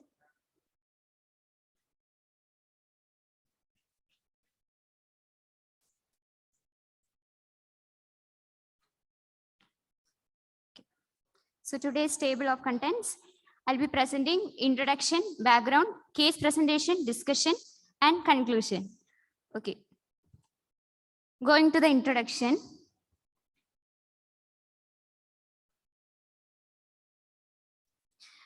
The vegetative state is a lack of awareness at the presence of wakefulness. So my case is of a patient with a vegetative state. So one of the worst outcomes of the acquired brain injury is vegetative state. So prevalence, studies show that there are increasing number of patients who survive after severe brain damage and enter into a vegetative state or minimally conscious state, generally defined as disorders of consciousness. So going to the prognosis, coma usually only lasts for a few weeks. A vegetative state can continue for months or even years. So the longer the person remains in this state, the lesser the chances of making recovery. So complications of this state, the complications are mainly due to immobility of the patient, and those are to be prevented. Those complications are muscle, tendon, and soft tissue contractures, skin breakdown, thromboembolic disease, pulmonary or urinary tract infections. So going to the background of my case study, patients were considered to be in vegetative state for a long time. And for this reason, they were discharged from the hospitals after prolonged inpatient treatment, telling those are incurable cases. So the aim of this study is to demonstrate that some significant changes are possible also in vegetative state, along with the prevention of pulmonary complications with the help of homeopathic medicines. Also, the case proves that homeopathic medicines can help in improvement of neurological cases which are badged as a hopeless cases. So going to the case presentation. So this is a case of 46-year-old male patient was admitted in our hospital on 10th February 2023 with a history of impaired consciousness and also of 2 months, and also presented with a cough, whitish expectoration, drowsiness, weakness since 1 month, and which is increased since 1 week. On admission, the Glasgow Coma scale was 5 out of 15. So going to the case history. So the patient has undergone a fall, accidental fall from 12 feet height while he was working on a lift. It was happened on 14th December 2022. Then from that, he got multiple injury, hollow viscous perforation, and hemoperitoneum. Later, he have underwent laparotomy surgery for that. During the surgery, he was subjected to cardiopulmonary resuscitation due to immediate cardiac arrest. So this is the reason in which he got upper and lower limbs paralysis, unresponsiveness to painful stimuli, and loss of verbal response. So later brain MRI was taken in which hypoxic ischemic encephalopathy was confirmed, and patient was in a continuous ventilator support for about 2 weeks. So later on 9th January, after 1 month, again patient had underwent a cardiac arrest and he was resuscitated. So one more month, they continued in that same hospital with ventilator support, gradually weaned, and they got discharged on 9th February 2023, telling hereafter the patient have to be taken care in home itself. There is no scope for the case. So immediately on 10th, with the very next day, that patient was admitted in our intensive care unit of Sharada Krishna Hospital on 10th February 2023. At the admission, patient showed vegetative state, severe spastic quadriplegia, significant deformities due to contractures, and there was tracheostomy cannula placed, indwelling catheter, urinary catheter was there, and nasogastric tube was also placed for feeding. So this was a patient on the admission day. This was on February 10th. The very next day when he got discharged from the other hospital. Okay. The patient was really drowsy and sleepy in his condition. So physical generals and seems to be like normal. Then appetite and thirst, feeding through the nasogastric tube. Sleep was disturbed, stool regular, urine catheterization was already done. Vital signs, pulse rate 84 beats per minute, blood pressure 130 per 90. mmHg, respiratory rate 20 breaths per minute, SpO2 was 93%. So general physical examination. Patient is in a minimally conscious state, moderately built and nourished, appearance weak, drowsy state. Going to the systemic examination. In respiratory system examination, there was wheeze heard in the bilateral lung fields. Severe S1, S2 heard, no murmur. GIT examination, abdomen scar mark of previous laparotomy was present with incisional hernia. Going to CNS examination, musculoskeletal system, deformities of limbs due to spastic contracture, and range of movements could not be elicited because that much spastic contractures were there in the lower limbs and upper limbs. So eye opening was present, corneal reflex was plus, swallowing response was present. About muscle tone, in the upper limb and lower limb, in left and right side, hypertonicity was presented, and muscle power was 0/5 in upper and lower limb, right and left side. and deep tendon reflexes were not, couldn't be elicited, and it was absent. Sensory system examination, he was not able to sense any pain, touch any of the stimuli. So in the investigation report, we can see in the MRI brain, there was likely to be this hypoxic ischemic encephalopathy changes was there in the brain, especially the gray matter of the subcortical gray matter was affected with the bilateral, frontal, parietal, and occipital and temporal region was affected. So management of the case.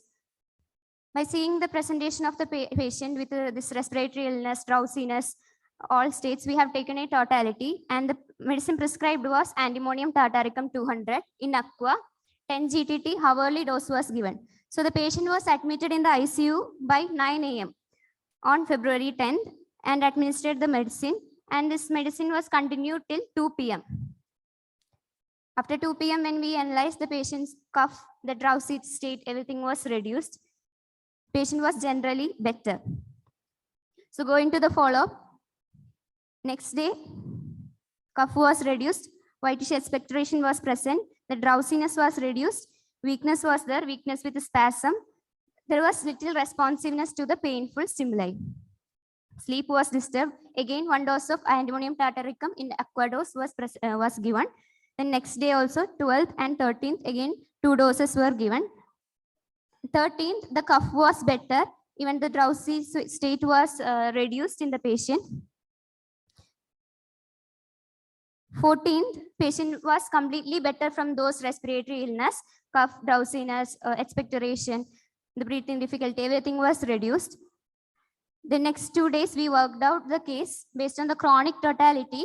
We have taken again the totality and prescribed opium 200 for the chronic complaint.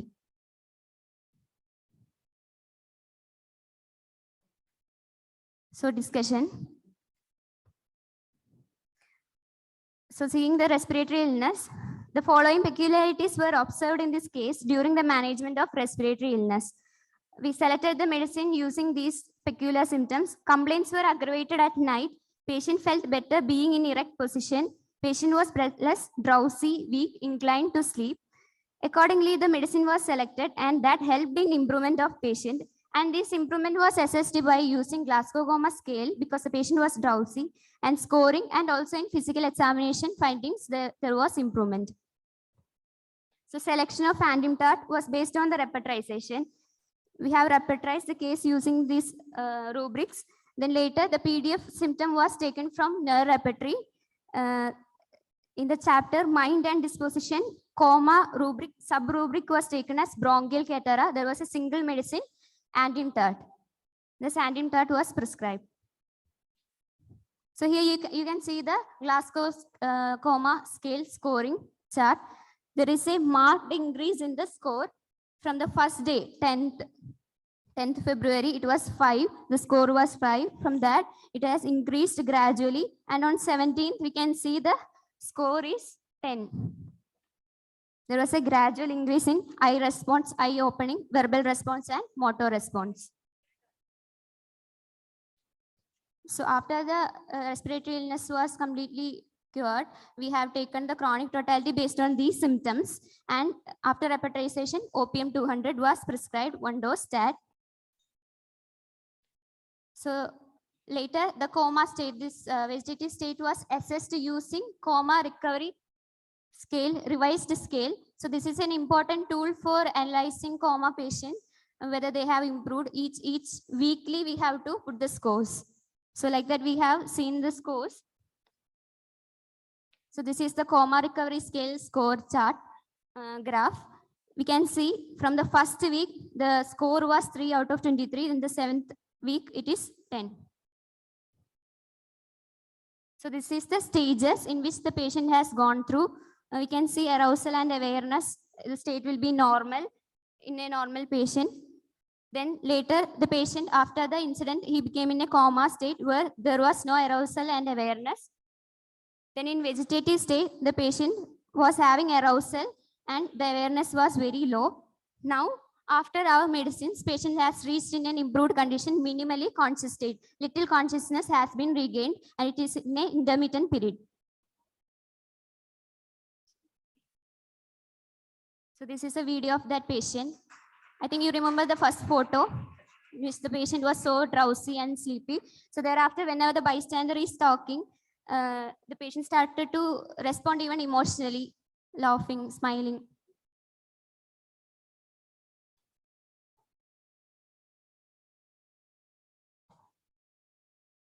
So conclusion. So this case depicts that effective management with homeopathy in vegetative state cases with pulmonary complications. Considering the initial state, antimonium tartaricum 200 was prescribed in its acute phase and later with opium 200 based on the homeopathic principles. And currently patient is in improving state, still he is admitted in our inpatient department. So from this I can tell that even homeopathy can try. Homeopathy can see these patients and give medicines, and those cases which are told as hopeless cases we can give a little amount of improvement. So thank you. I thank IFPH team for giving me opportunity for this presentation, and also I thank my guide Dr. T. Ajayan for this opportunity. Thank you. Thank you, Doctor. It's a wonderful presentation. Thank you. I invite Dr. Sadat sir to hand over the memento, please.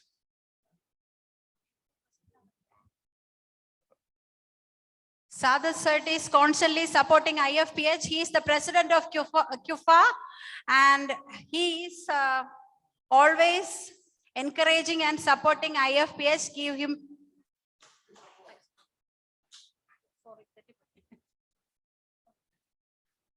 So he will be giving the memento.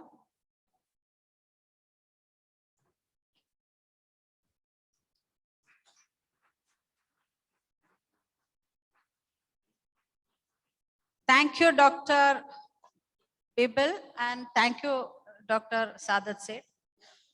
And now I am inviting Dr. Juhi for her short paper presentation.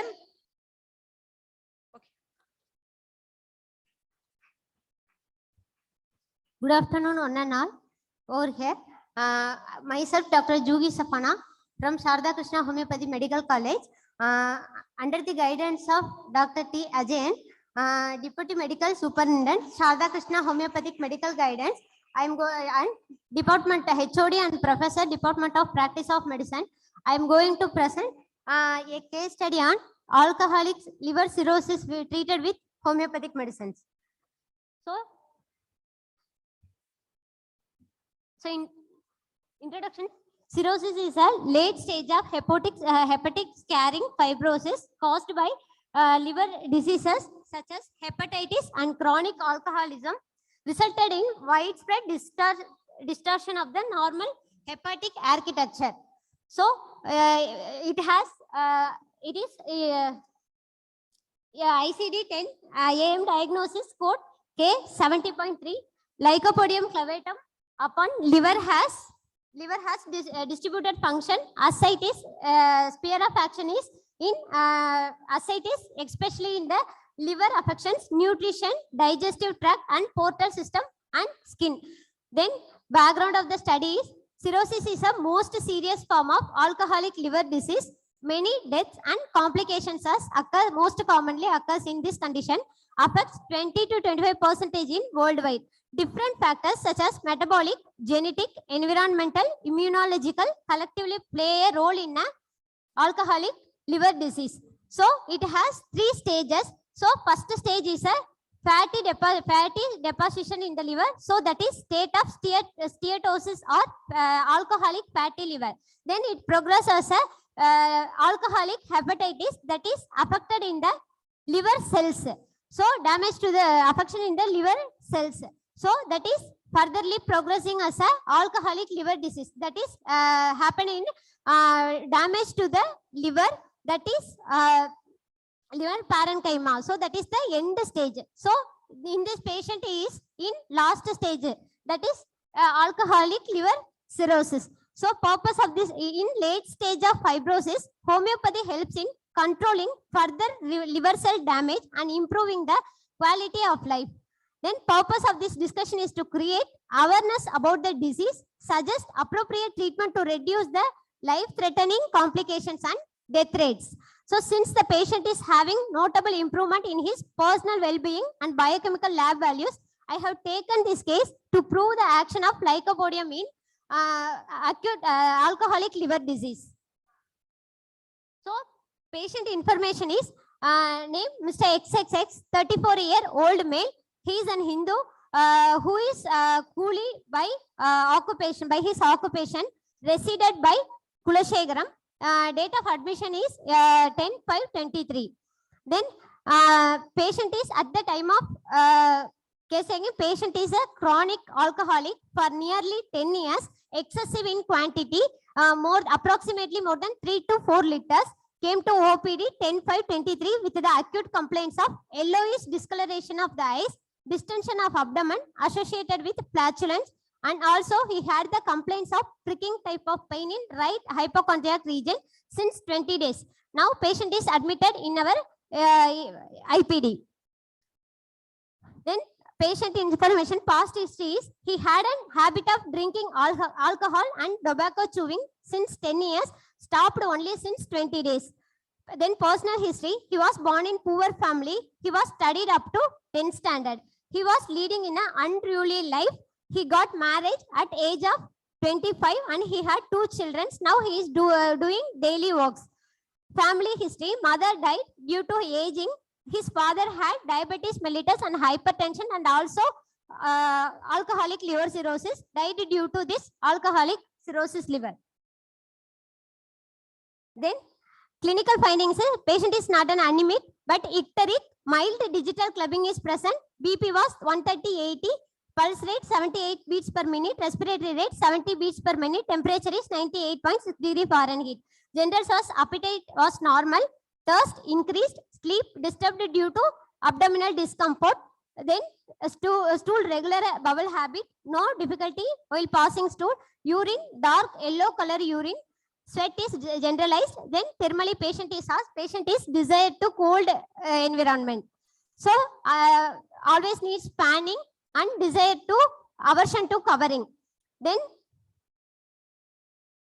examination of abdomen, patient inspection, abdomen is distended, mild distension of abdominal veins, then palpation, tenderness over the right hypochondriac region, warmthness present, then percussion, shifting dullness present, moderate ascitic fluid present, auscultation, hepatic bruit is present over the hepatic region. Then this is while doing the abdominal examination, measuring the abdominal grit. So moderate changes in abdominal grit. So in beginning that is a 98.5, that is 21% approximately. Then we have to measure on 15th May, that will be reducing 97.5. Then 18th May, that will be again reduced to 96.5. Then 25th May, it will reduce down 93. Then normal abdominal grit is 94.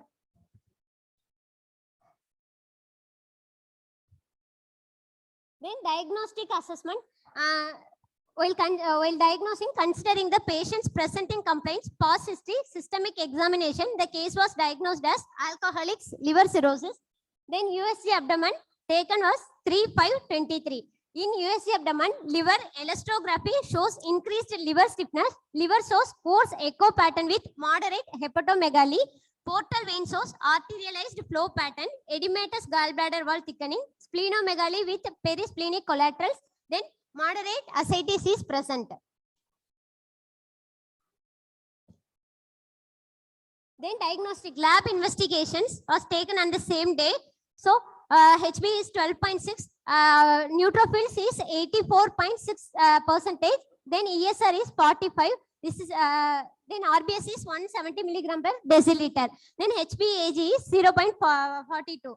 Then renal function, liver function test was taken. GGT is 613 unit per liter. Then total protein was 6.2 gram per deciliter. Total bilirubin at the time 19.31 milligram per deciliter. direct bilirubin 11.40 milligram per deciliter. Then indirect bilirubin is 7.91 milligram per deciliter. SGOT, that is 605 units per liter. SGPT is 304 units per liter. Then therapeutic intervention is complaints of yellowish discoloration on the eyes, pain in right hypochondriac region, abdominal distension with flatulence, ailments from chronic alcoholism, thirst increased, dark yellow urine, thermally is hot, then he is an headstrong person. So according to repetition, I taken this rubric. Medicine is comes lycopodium. Then therapeutic intervention is lycopodium 30 was given. Then follow-up outcome is 10th he was admitted. 15th we have repeated the lab investigation. There was changes in total bilirubin. 19, the 15 on 15th there was reduced in 15.86. Then direct bilirubin is reduced in 13.22. Then indirect bilirubin is 2.64 milligram per deciliter. Then SGOT, SGPT also reduced it. Previous. Then 18.5 in between we have to given PL was given. After 18.5 we have given lycopodium 30 one dose repeated again.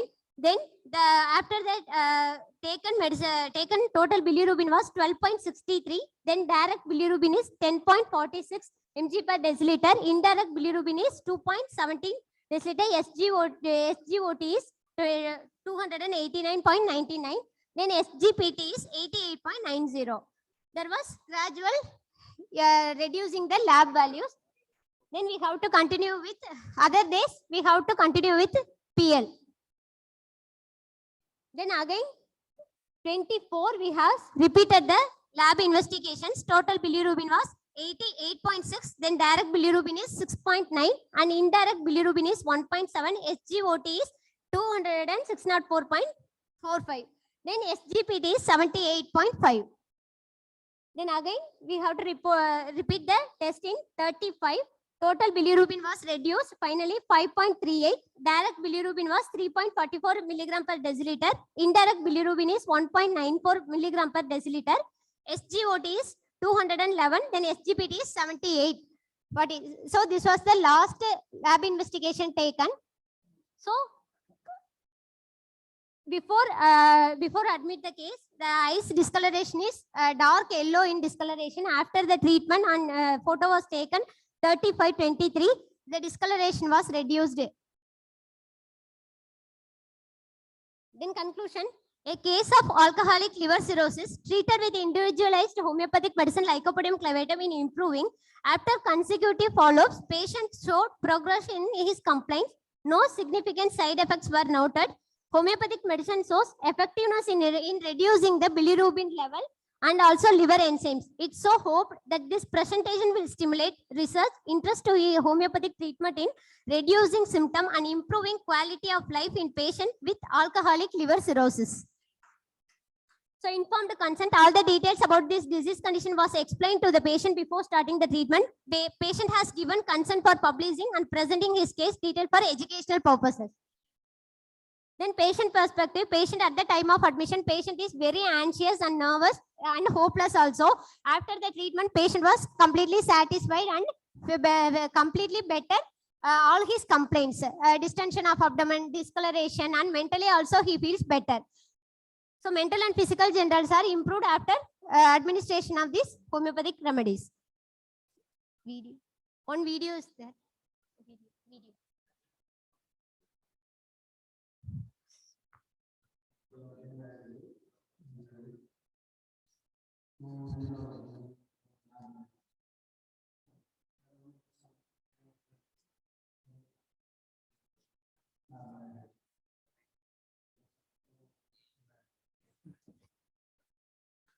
So patient was telling at the time of admission, I had yellowish discoloration and abdominal distension, very troubling, but now he feels completely better. Thank you. I would like to thank Dr. T. Ajay, my guide, Dr. T. Ajay, Department of Practice of Medicine, to guiding this case, and I would thank the IFPH for presenting over here this case. Thank you. Thank you, Dr. Johi Sapana. Please be on stage. And I'm inviting Dr. Maya Das for giving memento to Safana. Doctor, please.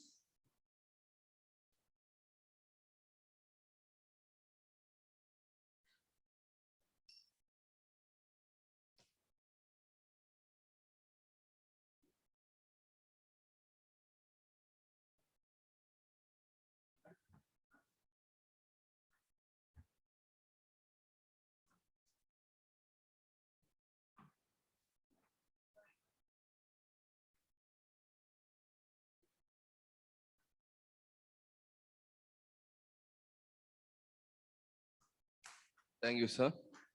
Next, I invite Anil Kurana, sir, to hand over a memento to Dr. N.V. Sugadan, Principal, Sharada Krishna Homeopathy Medical College, Pulishagar. Sir, please, sir.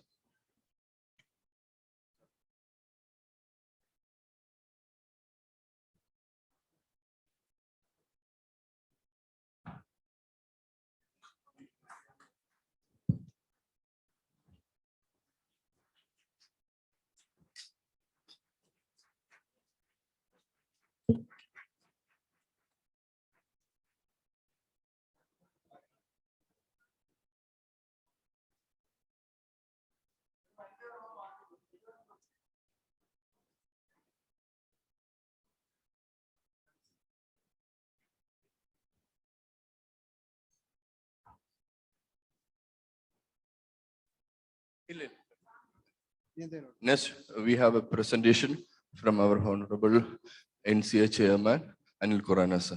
Sir, please.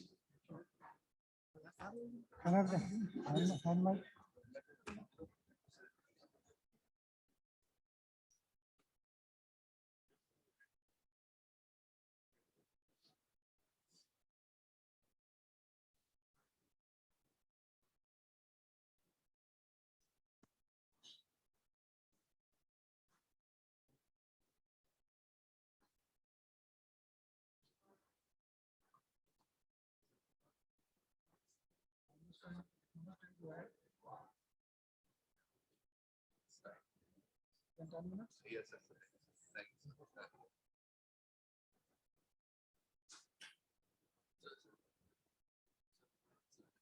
He knows about IFPH के नाम से. He knows about that. So, good afternoon. And today I'm going to make presentation about evidence-based case studies. It's not case studies, these are some of the fundamental and basic research studies which actually give us a confidence that homeopathy is not placebo. And there are a lot of laboratory model studies, preclinical studies, and some clinical trials also. That will bring a kind of an enthusiasm among us, a confidence among us that we are not practicing a pseudoscience. It is basically a high level of science, which the future may get newer information out of this science.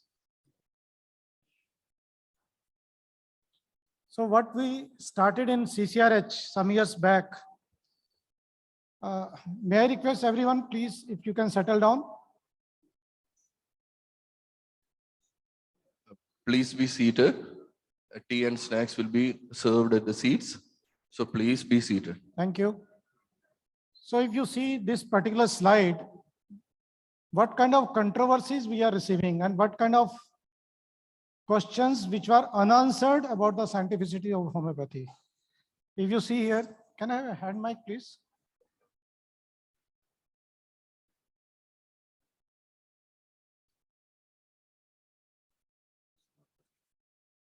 So there are a lot of such questions which are unanswered, and we have been working through CCRS to answer those queries.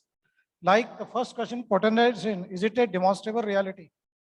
What happens after potentization to the potentized solution? After high dilutions, what is happening to that solution? Is it different from simple water or simple dilution? What is the nature of homeopathic medicines in the potentized form? What kind of information does it have which acts on the body actually? What is that information? Can homeopathic medicine in potencies, particularly beyond Avogadro number, have biological effects? We say that there's nothing left after the Avogadro limit, means 10 raised to power minus 23. That is equal to 12C potency.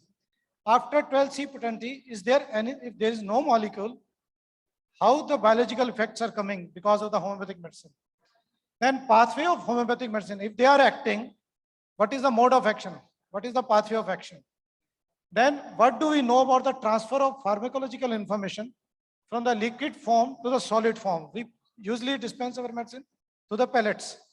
So once alcohol is evaporated through those pellets, what is left there in the pills which is acting on the body? And is Hahnemannian theory of chronic diseases valid, whether we call it vital force or the miasm, whether they can be demonstrated scientifically as on today? Because these are the philosophical basis and the basic principles of homeopathy on which homeopathy stands. So these were the questions which we posed on ourselves when we started working in 2005. That was a turning period from CCRH, that there was an article which was published in Lancet Journal saying with a meta-analysis that homeopathy is a mere placebo. So we started, I'm bypassing some of the slides because time is very short. These are some of the institutes we started working on collaborations. They are institutes of excellence in their own domain because we need the help of those scientists to work upon our homeopathic area. And like the School of Tropical Medicine, which has worked on Japanese encephalitis virus, there's another which is Indian Institute of Technology, which we have worked, Physicochemical Studies, AIIMS, New Delhi, High Security Animal Disease Laboratory for bird flu, University of Madras on urolithiasis, JIPMER for insomnia, Osmania University, Central Institute of Psychiatry, and many other such institutes on which we have already worked on many different areas. Almost we have covered 32 organizations and 53 studies which have been in collaborations completed to answer these queries. So what was the first question which was posed to us? What is there in homeopathic potentization solution? Is there anything which is left out beyond Avogadro limit? So we took this experiment with IIT Delhi and IIT Mumbai. Both took up these studies. IIT Delhi took up with an organic medicine that is called colchicum and pulsatilla, and IIT Mumbai took up all metals in that manner. And if you see the picture right side, this is an electron microscopic image of colchicum 15C. 15C is beyond 12C, means beyond Avogadro limit. Still, the molecules of active principle of colchicum are visible in the electron microscope.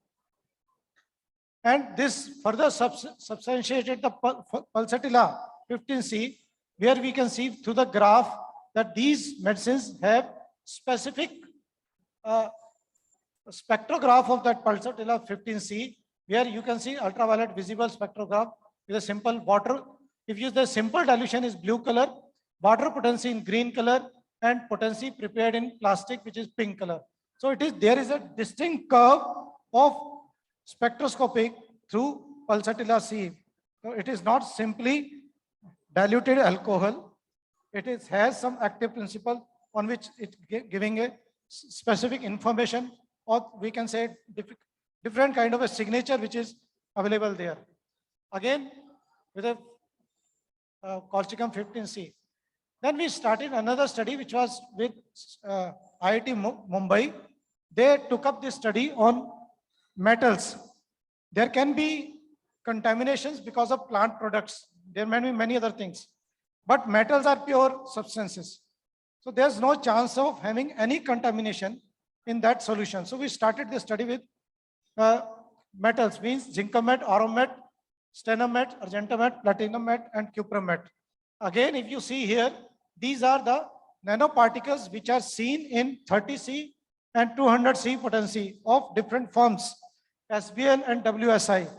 both the firms have shown that there are nanoparticles of metals available even in 30 and 200C potency. So it's not going there.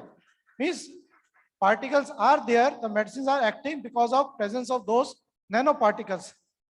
And another, which is another information, this is about Oromet with the same 30C, 200C potency.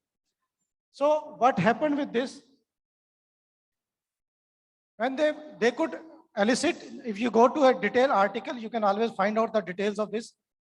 The size of the microns means the nanoparticles remain stable after 6C potency. It gets reduced up to 6C. Beyond 6C potency, the nano size particles are 50 micron only. And that remains same throughout the potencies. Means those particles are carried forward from one dilution to another dilution, and the dilutions are actually behaving like that particular metal in spite of low volume there. Similarly, we took up a study with this is Delhi University, Dayal Singh College, Department of Physics, and there we wanted to actually find out the sulfur particles in different potencies and the density of those particles through a, you can say this is from using volumetric, acoustic, viscometric and refractive index measurements at different temperatures. And they use a specific instrument there to find out there. And if you can see here, homeopathic medicines, different potencies have different actions. You have seen these kind of metribindica also. Dr. Parimal Banerjee of Calcutta has written a metribindica, set of symptoms which originated from 6C, 30C and 200C. And he could find out there's a no linear kind of action. And that has been demonstrated here again. If you see the curve which is going down, it is 6C potency. Sulfur 6C is giving a down curve as compared to the 12C potency, which is giving an up curve. And after that, 18C potency, it becomes linear. So there is a non-linear effect in lower potencies when there is a high amount of molecules of sulfur there in that particular pulsar. And that is called the ultrasonic velocity and adiabatic compressibility. If these sulfur particles are there, according to their density, if you see here again, 6C potency, the curve is going down. Ultrasonic velocity means the concentration of sulfur particle is varying from potency to potency in a non-linear fashion. Now, this is an important, which is of interest to all clinicians. How we have to move towards an evidence-based practice. Because whenever we face challenges from the medical fraternity or other scientists, what they question us, whether medicines are acting, is there any biological effect? If there is a biological effect, can we translate into a clinical trial and a clinical benefit?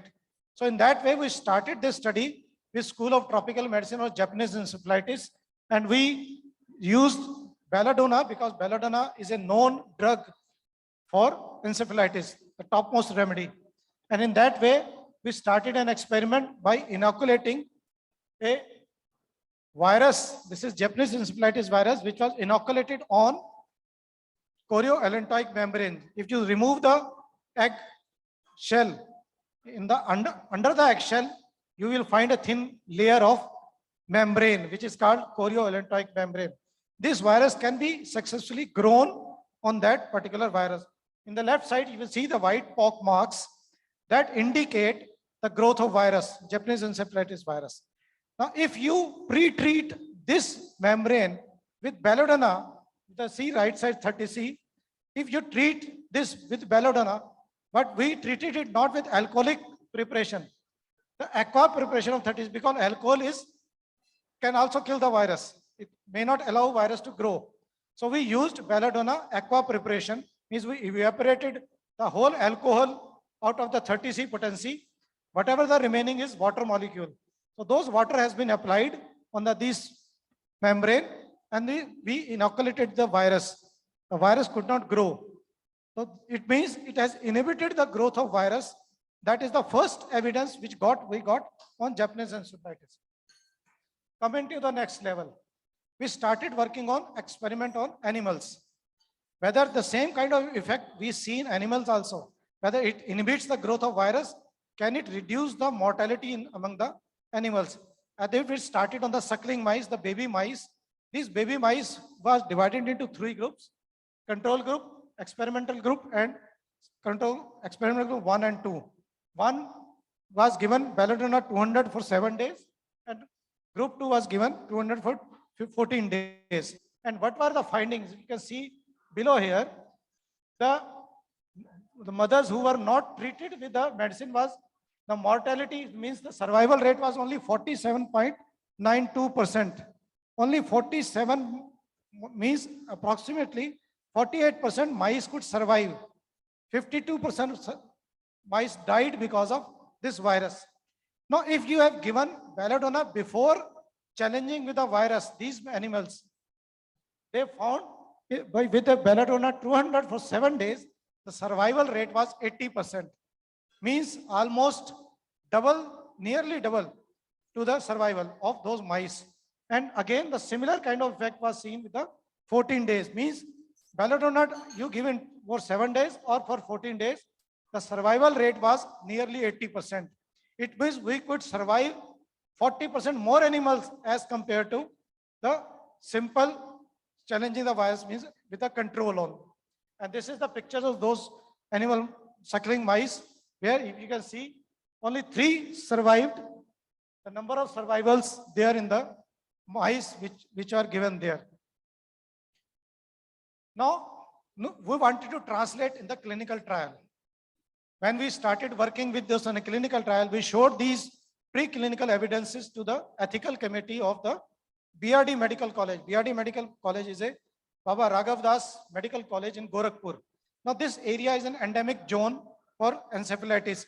Every year in the rainy season, these kind of epidemics come up every time, and there's a high mortality among children at that time. Mostly children are getting affected, and there's a mortality of about 20 to 40%. Means out of 100, more than 20% or up to 40% children die because of this infection. So we started this clinical trial with them. They were convinced with our medicine's effect. So they allowed us to prescribe add-on homeopathy to their institutional medical protocol. Means they were giving their own symptomatic management, anti-epileptics, antipyretics, or symptomatic management. We added homeopathic medicine to this. And if you see the results of this study, there's a 2 groups, homeopathy add-on, 304 cases, placebo 308 cases, almost equal number of, so there was a good control number, 308 cases of JE cases admitted into the ICU. These students, these patients usually land up in comatose condition, disoriented because it is because of encephalitis. So what happened? If you see the death rate, in homeopathy group, it was only 40 number, which is 13.1%, as compared to 87, which is 28% in placebo group, means only allopathic treatment protocol. So what is the difference? The difference is almost 15%. So we could reduce the mortality by 15% by simply adding homeopathic medicine to the treatment protocol. So this is an evidence that homeopathy not only prevents mortality, but also prevents complications. You can see the complication, good recovery. 80.3% in homeopathic group means complete recovery, no complications. Most of these children, they suffer from vision loss, hearing loss, or they suffer chronically from the paralysis. 80% of the children recovered completely, as compared to only 50% in allopathic group. So 30% more recovered better with simply adding homeopathic medicine. So this is kind of an evidence which we have generated. This is the kind of a research which we should go through, that preclinical model, then animal model, laboratory model, and then go to the clinical trials by substantiating the claims which we have generated. This is called the evidence-based research in homeopathy actually.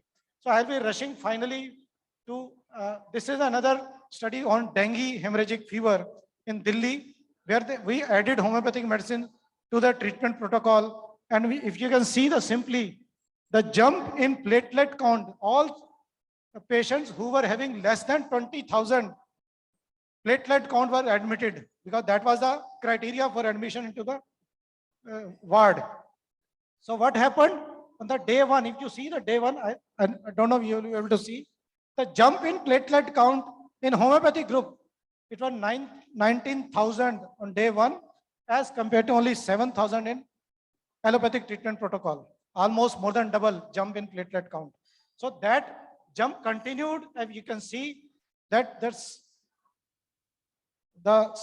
these patients actually remain lesser number of days in the hospital. They discharged 2 days early as compared to. So at the time of epidemic, what is our demand? More beds are required. If you simply add homeopathic medicines, 2 days advance, the patient will be discharged.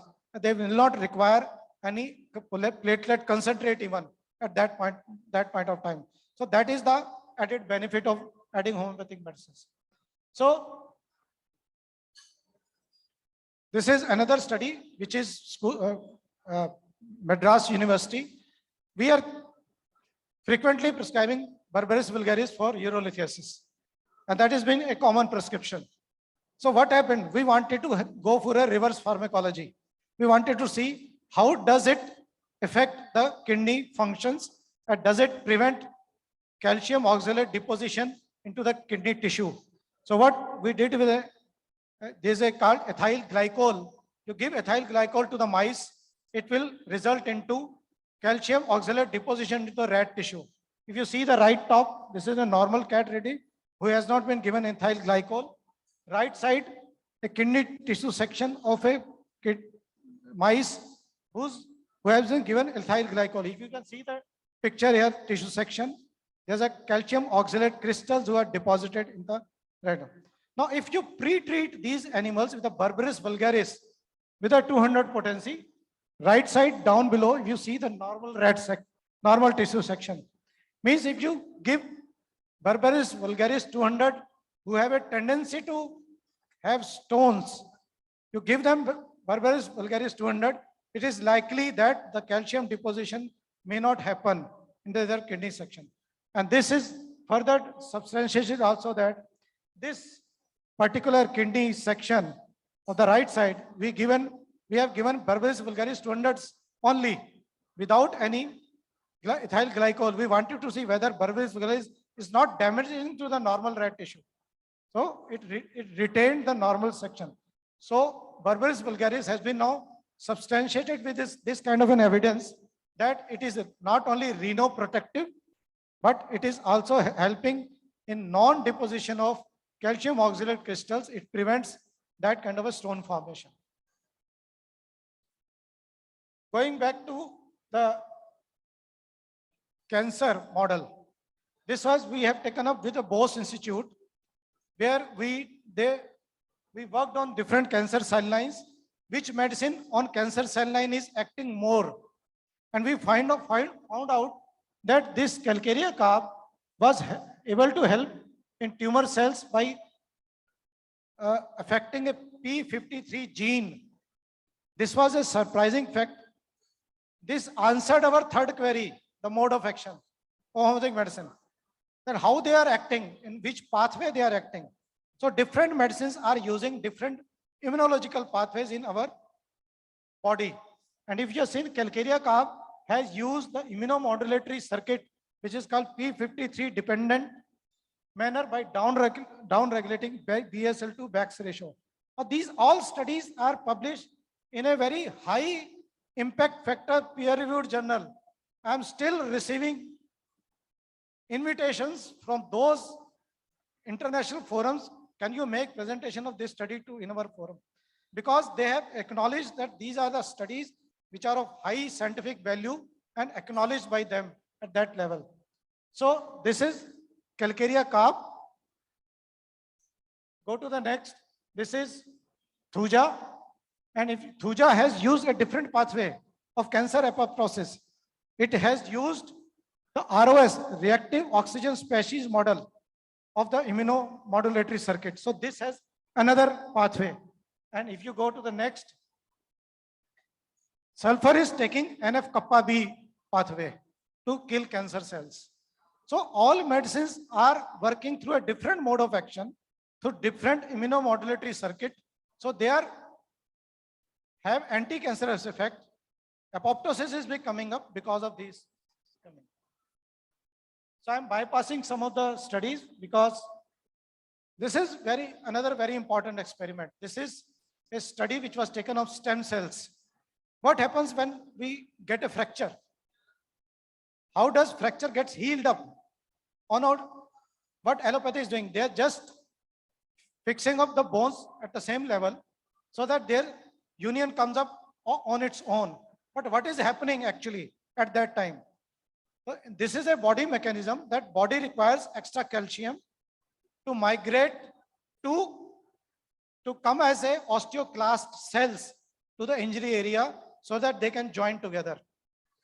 So they need osteoclastic activity. And in stem cells, there is a mechanism. We have, all of us are having stem cells in our body. So these stem cells, they are converting into osteoclastic cells to come to an injury area to become a bone. And how this is coming up, that there is a body called body morphogenetic protein, BMP2. This is a protein which is required to migrate these osteoclastic cells to reach to an injury area. So what happened, we started using medicine as a control as well as, which is called BDM, basic differentiation media is required to generate BMP2 to come to that level that body generates. So we use symphytum. Symphytum is a common medicine in our homeopathic medica. We frequently prescribe it for early union. So but we wanted to validate it, how it is happening actually. So what we did, we do with symphytum, but with mother tincture 630 at 200 potency. The best results we got it for mother tincture. If you prescribe mother tincture, the bone morphogenetic protein is almost doubled. Means the protein which is required for this bone marrow differentiation into osteoclastic activity has doubled because of symphytum. So you come up with a early union of bones. So that is how this has validated. Now this is on stem cells which we have done. Now animal model has been started on this particular study, whether similar kind of a parameter and effect is coming up at the level of bone union. This is done with the AIMS, Delhi. So this is, if you see here, this is the osteoclastic differentiation of mesenchymal. This is the tissue structure stem cells. You can see the topmost, which is basal differentiation media, which is required. And if you go to the level here, in the last one slide, BDM plus bone morphogenetic protein at the last level, if you see there, almost similar kind of a stem cell differentiation in number is present, means there's a equal kind of a effect on mesenchymal stem cells differentiation into osteoclastic bone formation, which is required at that time. This is again a study which has been done on rheumatoid arthritis, where homeopathic medicine Midoranum has been validated in animal model, where inflammatory process of rheumatoid arthritis has been checked in an animal model. There's a called Mycobacterium deutericum, which is used to produce rheumatoid arthritis kind of a condition in animals. So they induced rheumatoid arthritis in animals, and they used homeopathic medicines in different way. And this Midoranum has given the best results. It has reduced the inflammatory process significantly in these animal models.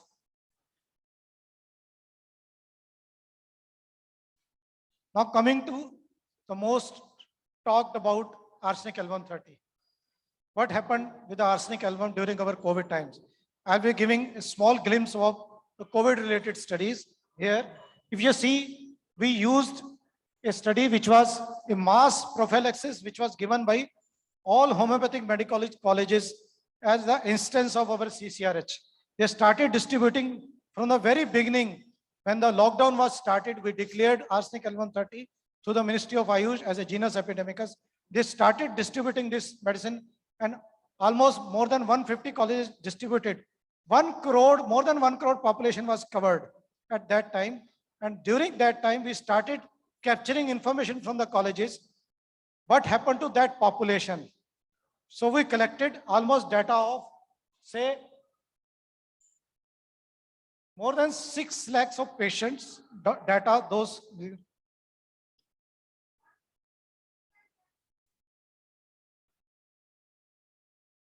Let them enjoy.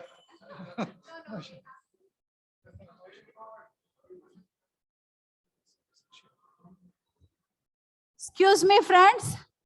Please listen here. He's sharing some important things. So please be here. Hello, friends. Hello. Excuse me.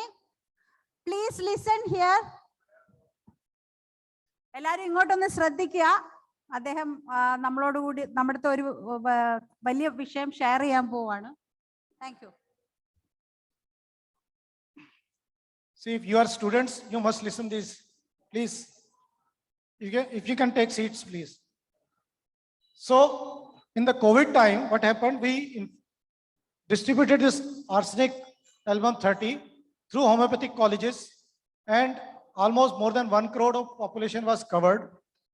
They received arsenic album 30 as a prophylaxis almost from February to August 2020.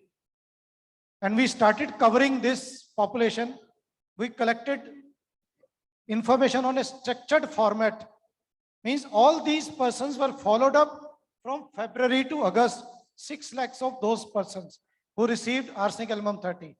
And if you can see there, the persons who received arsenic album 30, among them, the incidence of COVID remained stable throughout the period. Means there was no high jump of COVID cases among them at that time when it was going up as a upsurge curve. This was a fixed period of February. Lockdown came into March. The COVID started picking up and it reached to a peak in the month of August. And if you see even that population, this was the first observational retrospective analysis of those patients. Then this led us to go for a control study because science believes in a control study. Is there any control or it was an anecdotal observation? So we started a control study. This has been now published in a complementary research, is a peer-reviewed impact factor journal.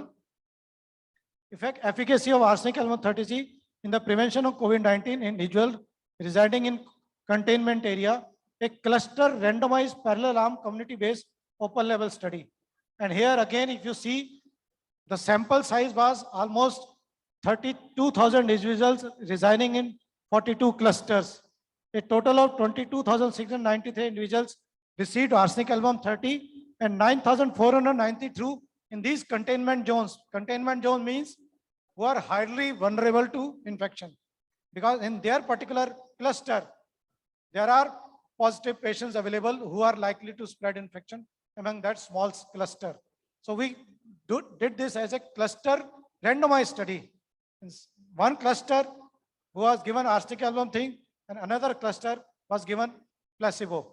So this is how we started this study. And if you can see here, the overall protective effect of arsenic album 30C was 80.22%. The protection rate was 80%, which is slightly 1% less than the vaccine. Vaccine is 81% efficacious. Almost equal kind of effect we have seen at that time.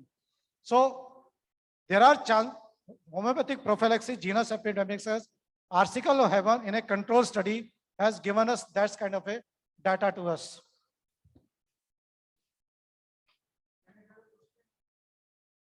Once I complete, then you can ask. Then another study was, then we started treatment-based studies because this has already been validated through our control study. We started with a treatment-based studies because at that time we were not allowed to prescribe standalone homeopathy. They allowed us, you can do trials using add-on homeopathy to the institutional treatment protocol in a tertiary care setup. So we started these studies. So efficacy of individualized homeopathy as an adjunct to standard of care, a randomized single-blind placebo-controlled study, which was taken up in Chirayu Hospital. At that time, complementary therapies in clinical practice, and this was taken up. Bhopal mein, there is a Chirayu Hospital, tertiary care hospital, where with the Government Homeopathy Medical College, Dr. Joy Gupta was involved into that study as a principal investigator, and this study has been published. I would like to welcome Dr. Shaji Varghese Kudiya. So he need to interact with you regarding this subject. See, വളരെ important ആയിട്ടുള്ള ഒരു പ്രസന്റേഷനിൽ വളരെ important ആയിട്ടുള്ള ഒരു point ആണ് നമ്മൾ. As soon as I finish, we'll start. Only 3 or 4 slides are left. So this is what we have done for a COVID treatment study, where we did it in a setting in a Chirayu Hospital in Bhopal through Government Homeopathy Medical College. And if you see the results here, the resolution of symptoms were almost 2 days early as compared to treatment allopathy alone. Again, the time to recovery, and then if you see the patients in medicine group got relieved symptoms 2 days earlier. The resolution fever was 20 hours earlier in add-on homeopathic group. There was 61% decrease in CRP level in add-on treatment group, which is highly significant, while 21% decrease was observed in standard care alone. And the results were statistically significant. This is another treatment study which we have taken up with a control arm. Coming to the next, this is again, now this has a moderate and severe cases, means who require hospitalization as well as oxygen therapy at that time. So this was taken up at AIMS Jhajjar, All India Institute of Medical Science Jhajjar. That was a nodal center identified for treatment of COVID cases outside Delhi. And if you see here, again here, in total 72 participants of add-on therapy group showed conversion of RT-PCR status to negative in average time of 7.35 days as compared to 11.65 days of allopathy alone. Means with add-on homeopathy, the RT-PCR become negative 4 days earlier as compared to the other group. So, and the Q score decreased from 4.2 to 3.64 and from 4.3 to 4.07 in the add-on homeopathy group. And the mortality rate for add-on homeopathy group was 9.7% only as compared to 7.3%. And even here again, we could save 8 more lives simply adding homeopathic medicine. This is how it's coming. This is a different kind of a study, which is a public health related study. This was at the instance of Honorable Prime Minister who gave us this project. Why don't you validate the calcarea carb for teething problems?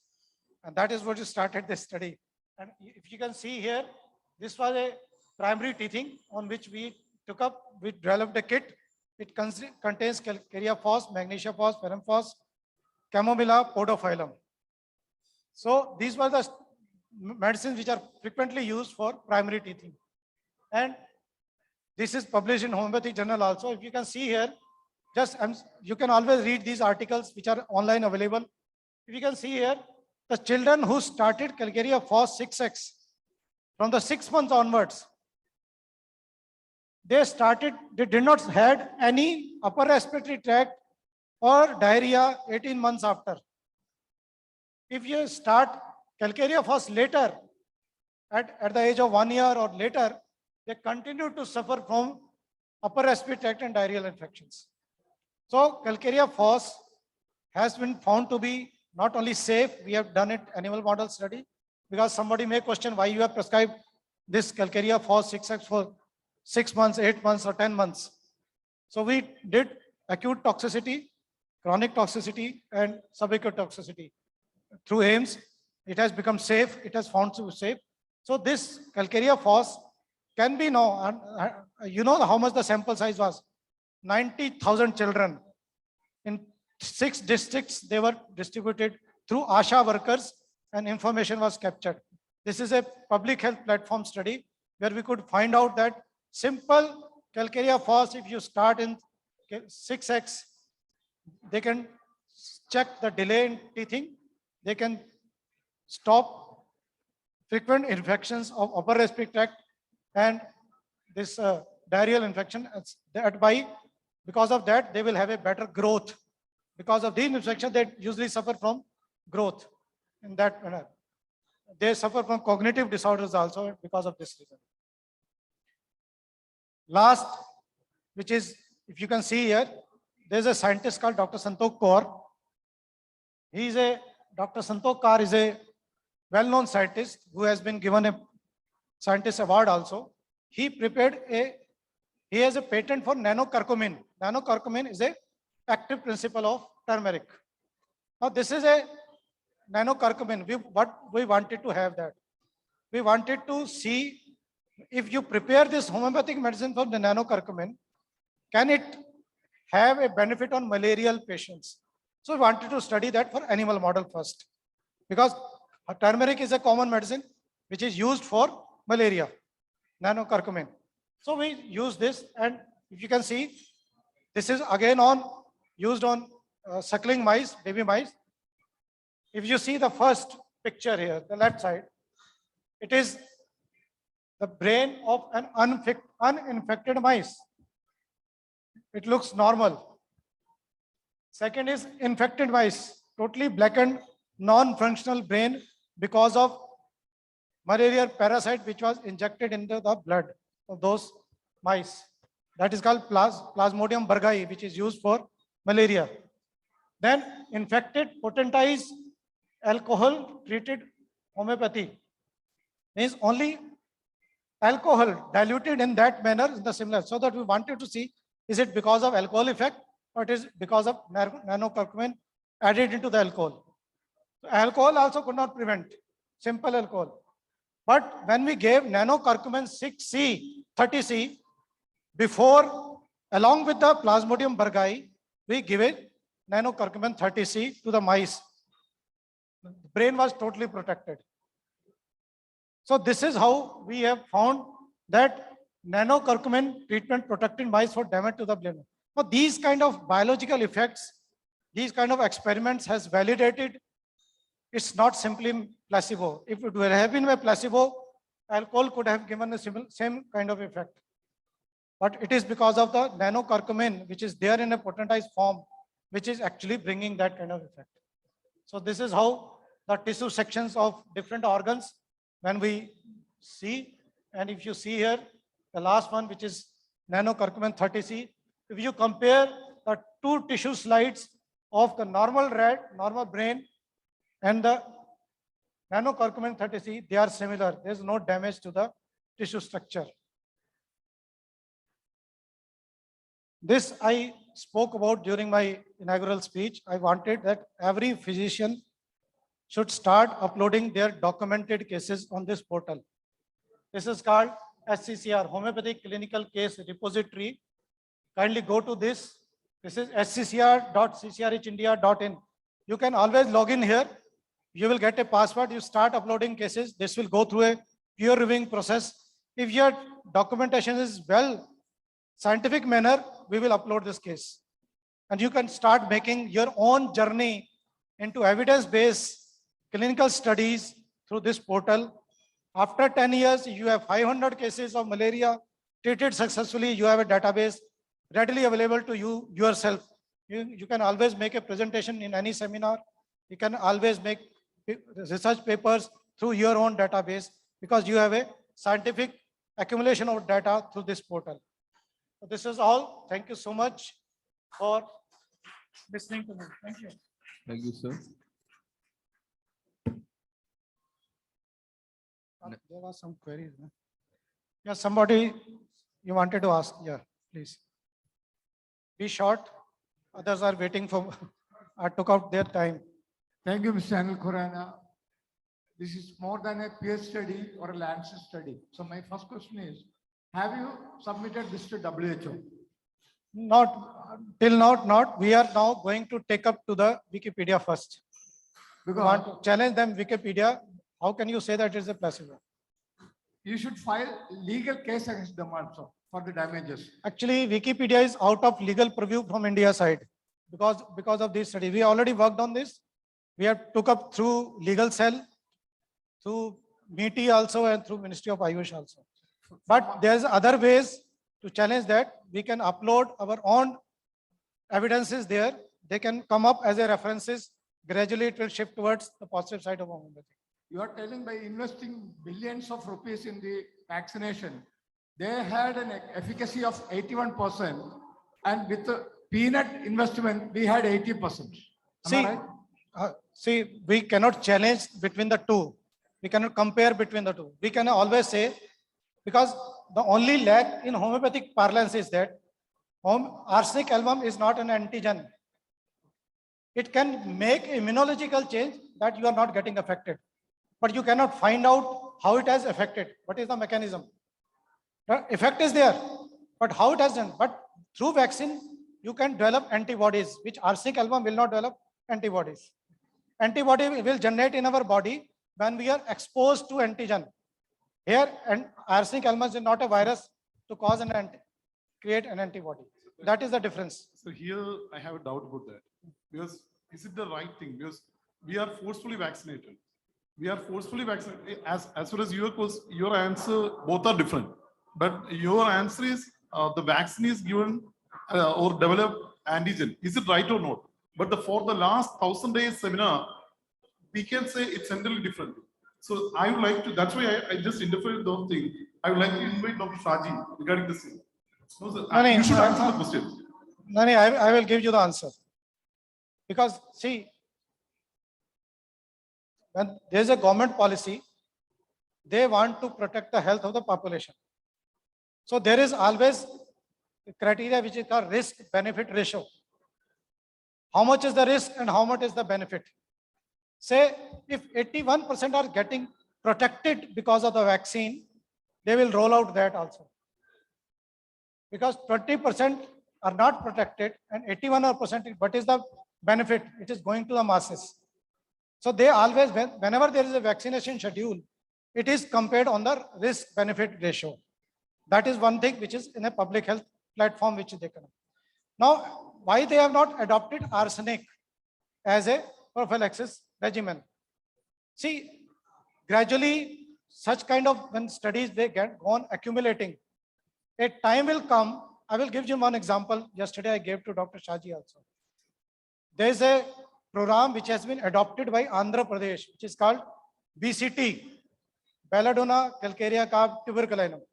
This has also come out as a prophylactic medicines given to all school children in Andhra Pradesh, because that is also an endemic area for Japanese encephalitis. So Belladonna calcarea carb tuberculinum is given to all school children, and since they are giving in 1999 onwards, so that incidence of Japanese encephalitis has almost reached to 0 now in Andhra Pradesh. Now this policy has been adopted by the state governments. Now health is a state subject, but during disaster, during a pandemic, central government takes over and they can issue directions. So we cannot challenge the policy of the government, but we can produce our evidence. So, but my question is that we have an evidence, but after especially after the second dose, after the third dose of vaccine, especially with the Serum Institute of Vaccine. Yesterday, I had a discussion with Dr. Sanjay from Bangalore. He said that after the vaccine, he will treat like a lot of cases. So who is responsible for this thing? See, these, I said, As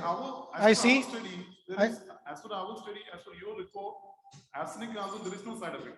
But apart from the another side, it's a massive side effect.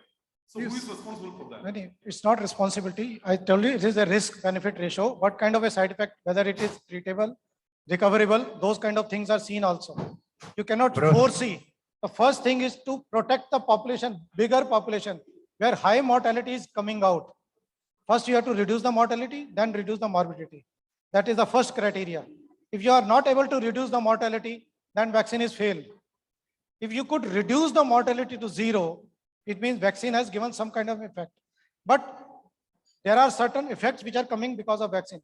Every vaccine is giving some kind of a side effect. But the benefit which is accrued is much more larger than the small side effects which we can see. Now, there are many studies which have been published for that measles vaccines are resulting into autism. autistic child. No, there are different kind of studies that have been taken up, but nothing has come out as a conclusive evidence that this is happening in that manner. So we have to look into all aspects, and the policy makers, our vision is limited to one few studies, but the policy makers look into a wider area. But tomorrow it may come out, since now we from the National Commission side, we are going to take up with the UP government that if Japanese encephalitis, if simply adding a homeopathy can reduce 15% mortality, why it should become a policy to add on homeopathy for each and every patient in a hospital. So I spoke to Principal Secretary in one of the Ayush conclave here. She agreed that you share these results with us. We'll discuss with them. Gradually it will come up that no, yes, there is a strong evidence. Why not to add on homeopathic medicine for each and every case? If there is no side effect and we can save lives, it can be taken up. So this is a gradual process. With evidences, we can come to that level slowly and slowly. Thank you, sir. I'm not taking any much time, not taking much time. Policy is a policy, the government policy. We have to make the changes by advising the advisors. What are the conditions of homeopathy? What level we can drive to with homeopathic medicine with the preventive aspect. We should explain it calmly, quietly, respectfully. So they will accept. See, COVID has given a great chance to work upon, and that has brought arsenic album to the every mouth of the policymakers. They knew about this, but it took a long time to come to this study ends and publish it. By that time, second wave is over. So research is a gradual process, but our phenomena, our principle of genus epidemics has been vindicated. It has substantiated. In a next epidemic, till vaccine is coming, promote homeopathy. This will be a policy coming up gradually over that period of time. Thank you, sir. Thank you very much. I invite Dr. Danesh for his presentation on post-surgical cases. Sorry, Dr. Danesh. I'm inviting Dr. Sanjay from Bangalore to say a few words. Then Dr. Danesh will.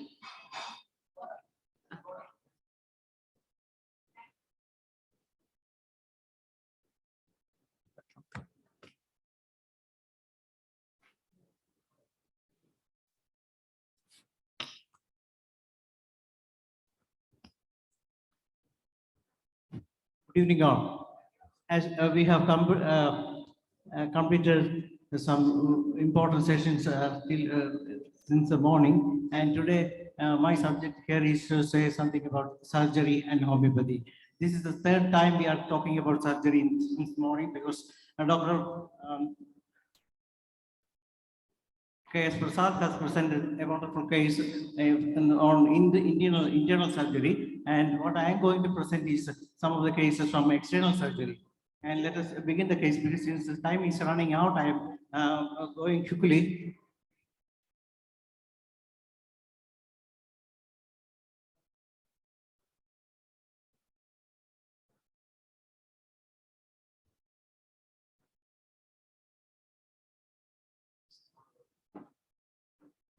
As you know, homeopathy is a multi-specialist. It deals with a different kind of patients in the same day. And when we get a patient from surgical side, we will have to look into what kind of patient it is and what are the kind of treatment you can adopt to each situation. We have different type of treatment, acute treatment, chronic treatment, as well as pathological prescription. These are the three kind of prescription that we can rely and depend for the shortest and speedest cure as far as homeopathy is concerned. And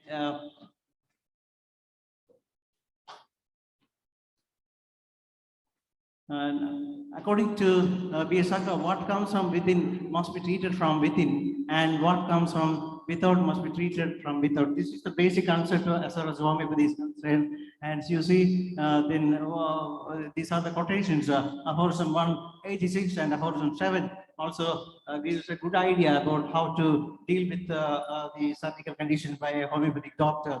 Surgery is of two kinds. One is for by removing the more tissues and organs, and the other is the surgery of the replacement. And let us see a case of super surgery, a case of a a case of a painful cone operated twice by the super specialty surgeon.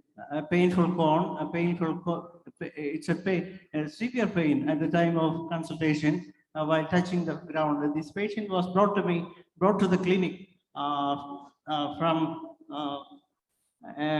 super specialty hospital, where it was treated and had surgery twice by two surgeons, one by a local doctor, and thereafter it was he was not able to cure the patient. The patient's agony was day by day becoming more and more worse, and then the patient was referred to a super specialty hospital by name Amrita Hospital at Cochin, and where the patient is not getting any much relief. The patient was really suffering a lot, and this is the case at the time of consultation.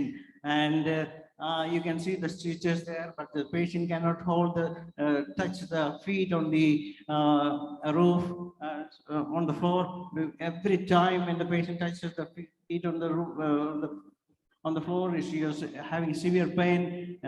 This really 3 months, she took 3 months of treatment. She is a very intelligent child and student.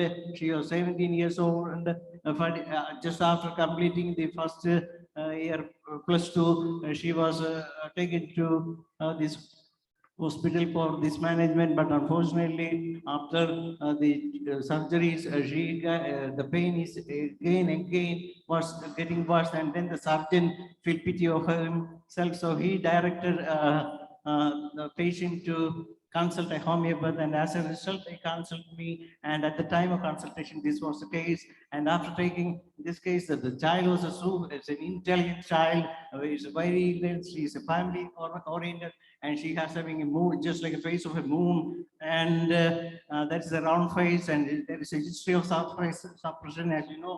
What kind of mass and care is running is it is a case of a typical cancerous, because a cancer is a condition where the tissues grows very quickly and fastly, and as a result, this kind of pain, once they remove these tissues from the organ, the case become the growth become faster and faster, and as a result, the patient is unable to move about.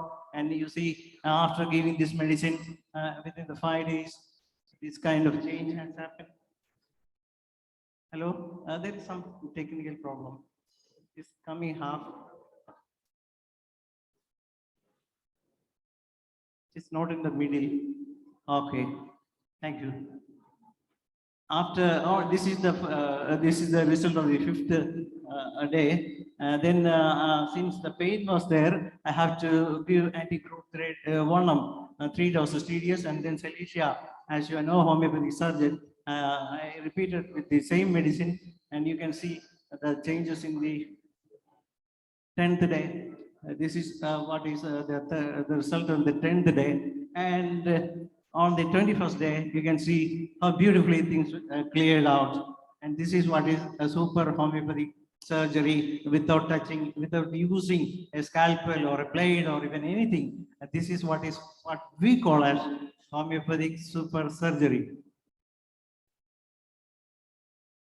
Now let us go to another case. It is a diabetic gangrene, and the patient was supposed to amputate her toes here, small toes, and the other one was supposed to be amputated. And the patient, she was admitted in the medical college and supposed to do these things. And then suddenly, some of her relatives contacted me and told me that the doctor, this particular patient is about to amputate it. So what can you do anything? I just asked them to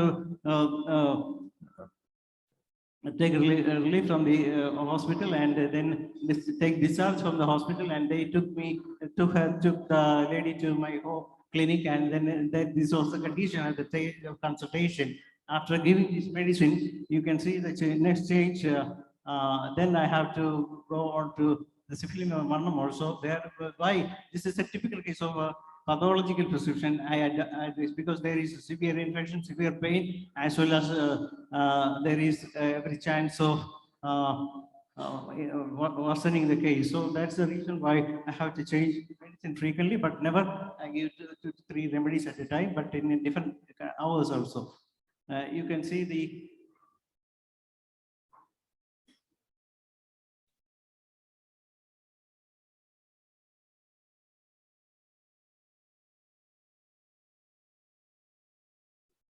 this section. Okay. Now you can see the changes here. After 1 month, this much of thing, then I have, there was a oozing water discharges coming like from this legs. So I have to change the medicine. But there is a slough. You can see how beautifully the good healthy tissues are coming out on the wound.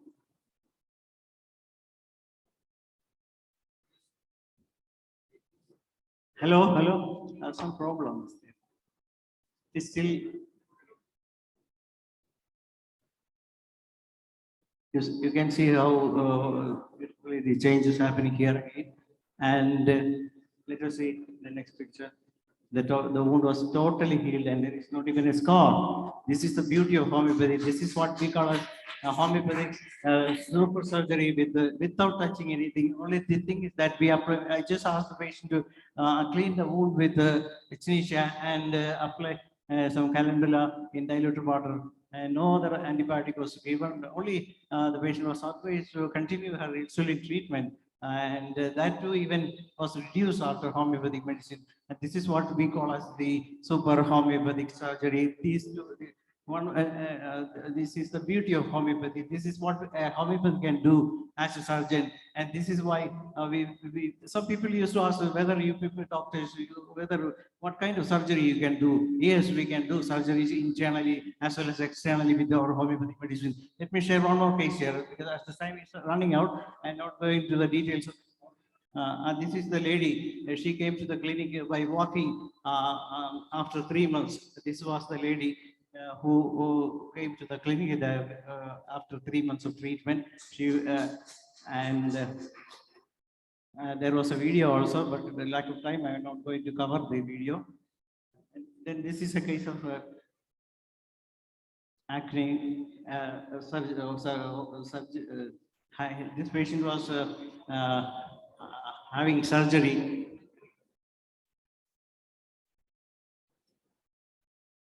It's moving.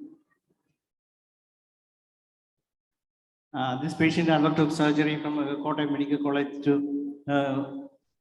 for this acne on the face, and after getting the surgery, then gradually the same thing happened. The patient face becoming more and more worse. The patient was unable to face the people around because he was a very intelligent boy, and he is about to register for his.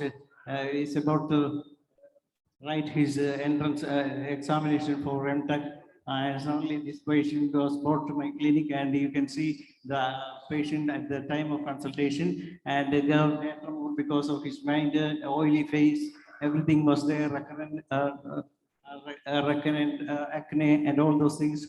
So I have given biochemical remedy Silesia for all this particular patient again, and you can see the changes after this medicine. Then I have to give carcinosin to this patient too, because there is also free recurrence. So the recurrence condition at this kind of recurrence conditions, we can also give this carcinosin, and his face also is somewhat similar to the other case. You can see the next slide. You can see how beautifully it is cured. There is not only scars, depression, but still now 4 years have passed, and there is no more complaint for this particular boy. So this is the beauty. This is kind of super surgery we can do without touching the person, even with a scalp or with a blade or a surgeon's hand. We have our homeopathic medicine as surgical tools. This is something that I would like to share in this forum. And I'm very happy to say that our session was really thrilling from since morning, and being a part of this IFPH team, I am very happy to say thank you to all of you for a patient listening, as well as participation, as well as support for this venture, great venture. I say my sincere thanks to Dr. Anil Kunana sir, as well as Subhash Singh sir, and our great sir.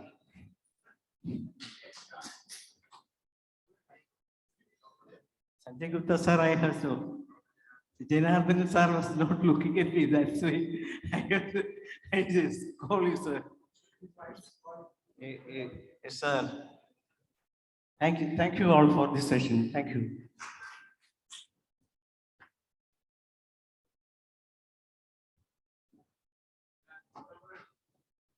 Thank you, Dr. Danesh. And now I am inviting Dr. Sanjay from Bangalore. Please say a few words.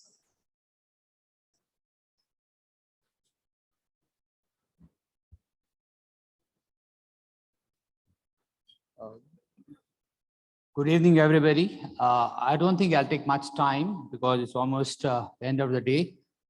And this August gathering would almost be feeling sleepy at the end of a long day. Well, you can clap. You can follow Dr. Ajini's method of happy hormones. Yes, yes. Well, I will speak a little different from what everybody's been speaking today. All of us speak about homeopathic medicines. Now they treat a case and now they manage a case. We all know that we repertorize, we use amalgams and treat. But I'll speak a little different from what we usually do. We have to see that the patient gets a recovery at the soonest possible time. So obviously homeopathic medicines works faster. To make it work more faster, or the lift karade, I use a different method along with the homeopathic medicines that I use to treat my patients.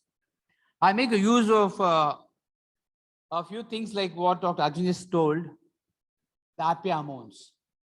I ask anybody and everybody who comes to me for whichever kind of case they are suffering from, be it recurrent cold, coughs, acute conditions, or chronic conditions. I always tell them, this is all because of your weak immune system. I can always help you with my homeopathic medicines to improve your immune system and fight out the conditions. But at the same time, a lift karate method is always there, which will help you and help the homeopathic medicines to act faster on you. And this is nothing but what, as Dr. Ajini said, the 4 different happy hormones. First thing is this: make sure you improve all the 4 happy hormones. How do you do this? As you already explained, I'll not go into the details. Exercising and keeping yourself calm, music and whatever you do, which makes you happy and relaxed, please do that. Secondly, what I say is the kind of food we eat. Many of us say food is also a medicine. I would say food is a natural medicine to homeopathic medicines. And this food will help the homeopathic medicines act faster on the human body and reducing the inflammation or the infection in the body. How do we do this? There's certain food in the body, that we eat can be called as inflammatory food. These are gluten-rich foods.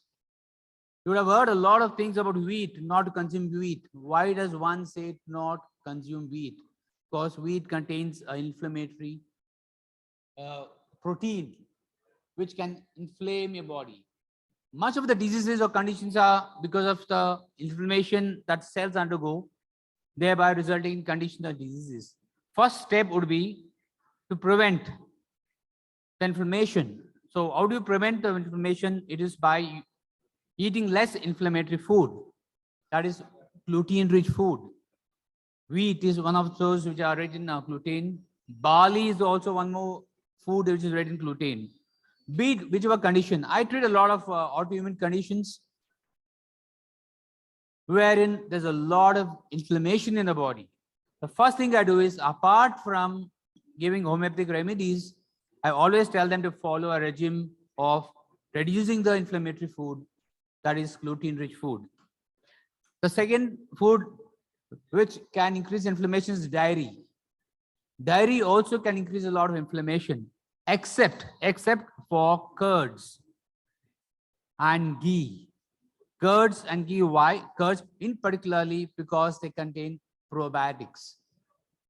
And also I recommend a lot of prebiotics. You would have heard of probiotics. A lot of food called prebiotics like kefir and other things which can, and even pickles, what we eat is a prebiotic which goes into the body, helps the probiotics to multiply.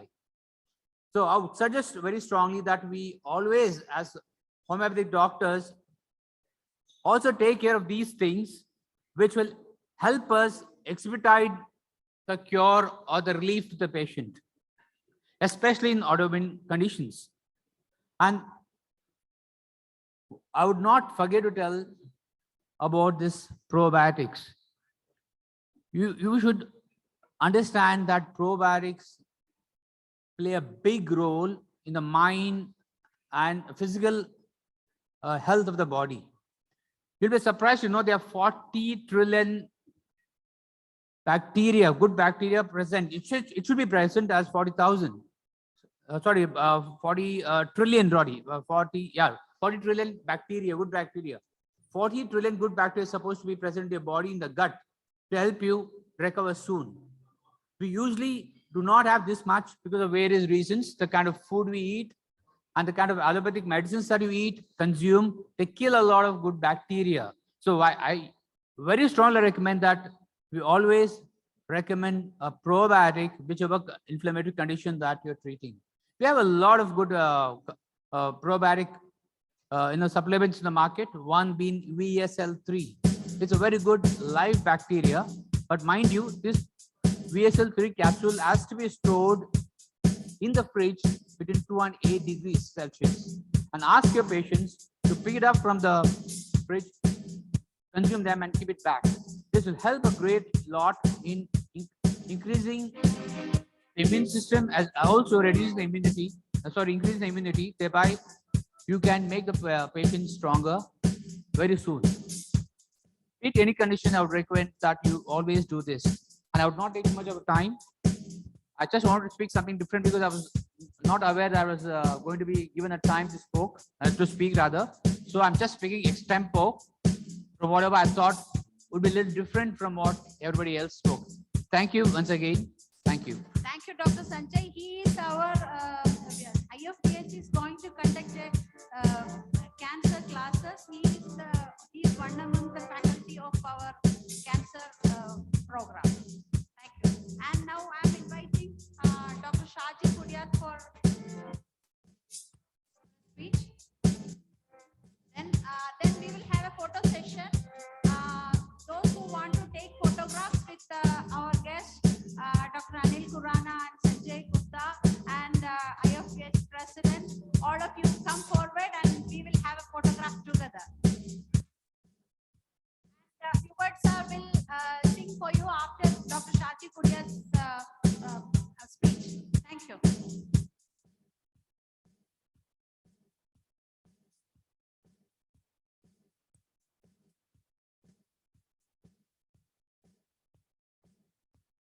Good evening, everybody. This is regarding the IFPH 1000 days uninterrupted Zoom webinar celebrations and how we plan to celebrate the 1000 days with a lot of projects. So I will be just discussing and introducing you the various projects and its purposes and meanings that we intended to achieve. So IFPH Sahasra projects.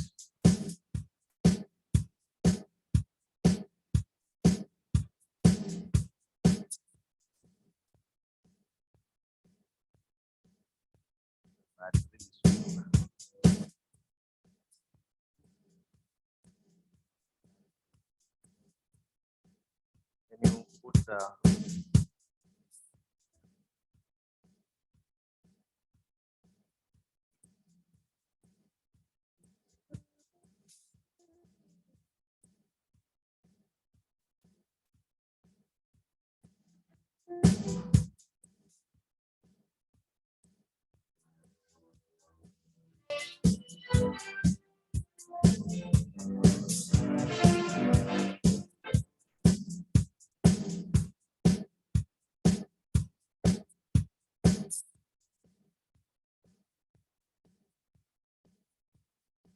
One important challenge we are undertaking is educating people around the world about homeopathy and its potentials and possibilities. So we plan to educate 1 billion people who do not know homeopathy and heard about homeopathy. So we take it as a 1 billion challenge to educating 1 billion people about the healing potentials and possibilities of homeopathy across the world, for making homeopathy available in every nook and corner of the world, so that the effectiveness of homeopathy will be enjoyed by every citizen in every country in the world. And IFPH Hindi daily webinar session, we started it on the World Homeopathy Day, the 10th April 2023. So that is the third language we started with. Dr. M.A. Latif Green Initiative. Dr. M.A. Latif was our patron, and Dr. Latif was involved in agro-homeopathy research and developmental activities, and developed a medicine that will be very effectively used in various problems affected with agro-homeopathy, that again proves anywhere where a vital energy or vital force is available or present, homeopathy can be effective. And this was a wonderful thing. And Dr. Latif usually every day comes to our Zoom session and used to dream, share with us his dreams. And planting 1 crore plants was one of his dreams. So we take that dream forward after his incidental death recently, and we planning to plant 1 crore homeopathic medicinal plants across the world. And history of homeopathy in Kerala, we already completed and presented in the morning a brief write-up about the history of homeopathy in Kerala for the future generations to understand. Homeopathy now we believe is Kerala is the hub of homeopathy in the world, and there are people worked dedicatedly and sincerely to achieve this, and we want the future generations to know about it. So this is one of the projects we undertake, and we completed already with the help of Dr. Unni Velith. And a history of development of IFPH, a brief write-up about the history of development of International Forum for Promoting Homeopathy, again done by a few interested homeopathic enthusiasts, including coming from doctors and homeopathy lovers like Feroz and a few other people, Faisal Melody, and one of few like Said Sir, myself, and Kiran Chand, but then other people with you, Bilal, and most importantly, engineer Salahuddin. He is not joining us because too much dedication created trouble in his own family, so he was retracting and staying away, and because he needs to survive. So we have continuously developing this. And then curtain raiser program. So we have reached about 70 countries across the world when the president, the current president of IMA in Kerala chapter declared homeopathy was banned in everywhere, and it exists only in Kerala. That was the 100th day celebration of our Zoom meeting, and we take a chance to bring 100 countries to our platform during the 100th day celebrations, and we brought about 65 countries to our platform during our 100th day celebrations. Now we reached out to about 70 countries across the world. And now this 1000 platform, we are planning to bring 30 countries as a curtain raiser program celebration, and we already achieved 21 countries. And the list was already given to our honorable chairman of the National Commission for Homeopathy. The remaining countries will be joining us. And unveiling the factual reality of homeopathy as a scientific medicine, as Dr. Khurana sir already mentioned about and presented to you the scientific evidences that sir will be presenting challenging Wikipedia, who is foolishly mentioning and wrongly mentioning about homeopathy as a pseudoscience. In my opinion, if homeopathy works, there is a science behind it. Our duty is to identify the science and bring to the awareness of scientific community. If the current science is unable to explain why and how homeopathy works, it doesn't mean that homeopathy is unscientific. It only means that the current science is inadequate and deficient. So it needs to be furthered. So scientific evidences that Guranas are already presented in front of us clearly proves it. That's why it invoked our homeopathic enthusiasts like Feroz. He jumped into questioning. So because his enthusiasm, he is a very important fan of homeopathy. He loves homeopathy more than homeopathy doctors. So please understand it that way. So rectifying the wrong propaganda about scientificity of homeopathy. That Tamil daily webinar session we start from today onward. It already inaugurated in a grand fashion today, which we now other language got. So this is Tamil language is the first language of the world, and we are starting in that language also. There is a further expansion of IFPH activities. Then production of 1,000 evidence-based videos about the effectiveness of homeopathy. We already produced a numerous number of videos as part of this 1,000 program. We plan to show them some of them. Few we showed because of lack of time. That is further proving the effectiveness and case study samples to promote and propagate scientific homeopathy. Then empowering homeopathic fraternity, homeopathy specialty training. This is another important area we are getting into now. We are planning to give special training to specialty clinic development for infertility, cancer, which are specialty areas that the present world is looking into. And mega homeopathic events will be following after this in Calcutta, Delhi, and Dubai for promotion of homeopathy around the world. This was a grand success.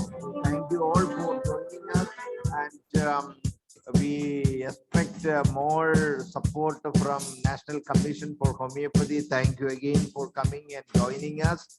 And your blessings are very important for future of homeopathy, not only in Kerala, not only in India, for the entire world, because India leads the world, and we need to understand that. We need to think, act, and design future based on the idea that we lead the world and we have the responsibility to bring to the nook and corner of the world, so that every citizen in every country will be able to enjoy the potentials and possibilities of homeopathy for generations to come. With this, I wind up. Thank you all.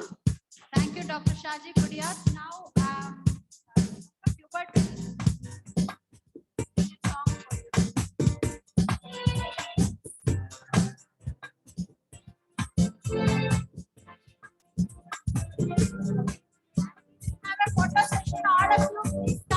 All of you stand up.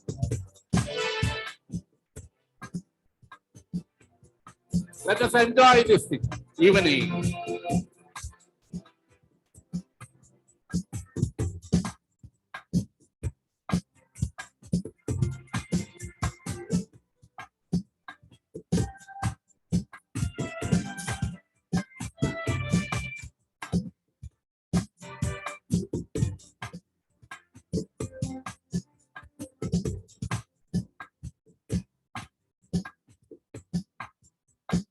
All of you, please come forward for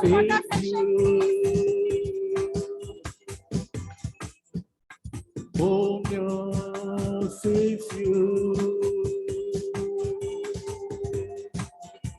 The simple medicine in the world.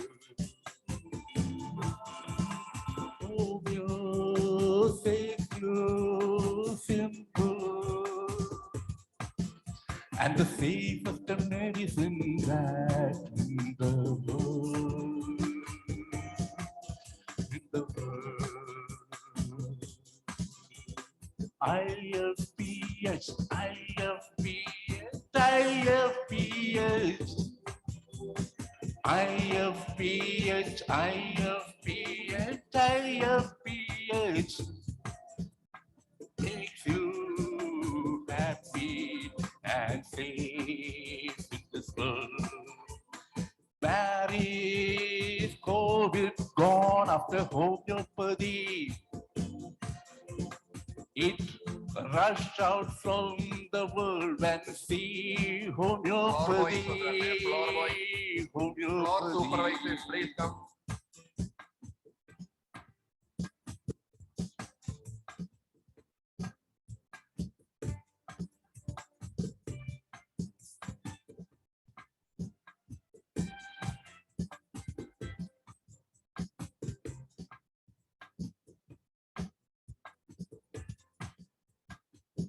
Jai homeopathy, homeopathy. Jai homeopathy, homeopathy. We pass 1,000 days income. We pass 1,000 days, 1,000 days our best soup. Nobody can do this in the world. Nobody can do this in the world. Homeopathy can only do and save the world.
Ready, alle?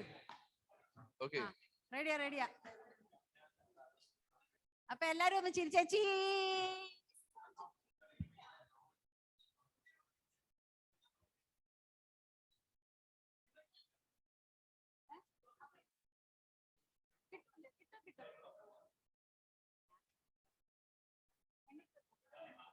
എണ്ണീറ്റ് Noto.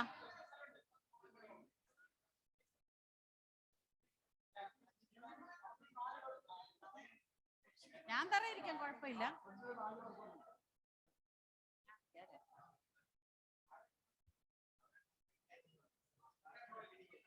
Second റോയിൽ ഇരിക്കുന്നവരൊന്ന് എണ്ണീറ്റ് നിൽക്കേ.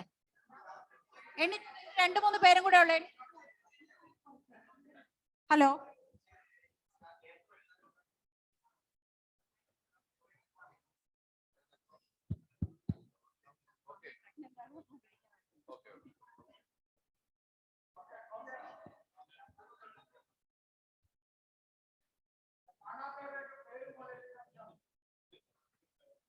Okay അല്ലേ? എടുക്കുമല്ലേ? എടുക്കുമല്ലേ?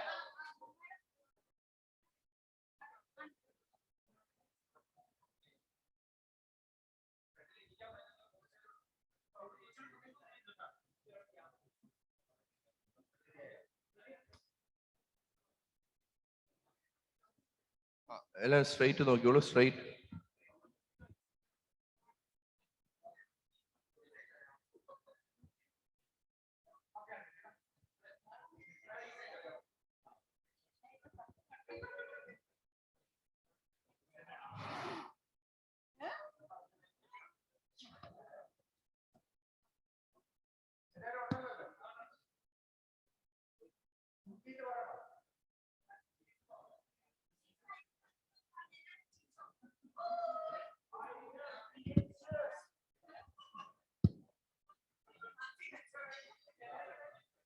Cheese.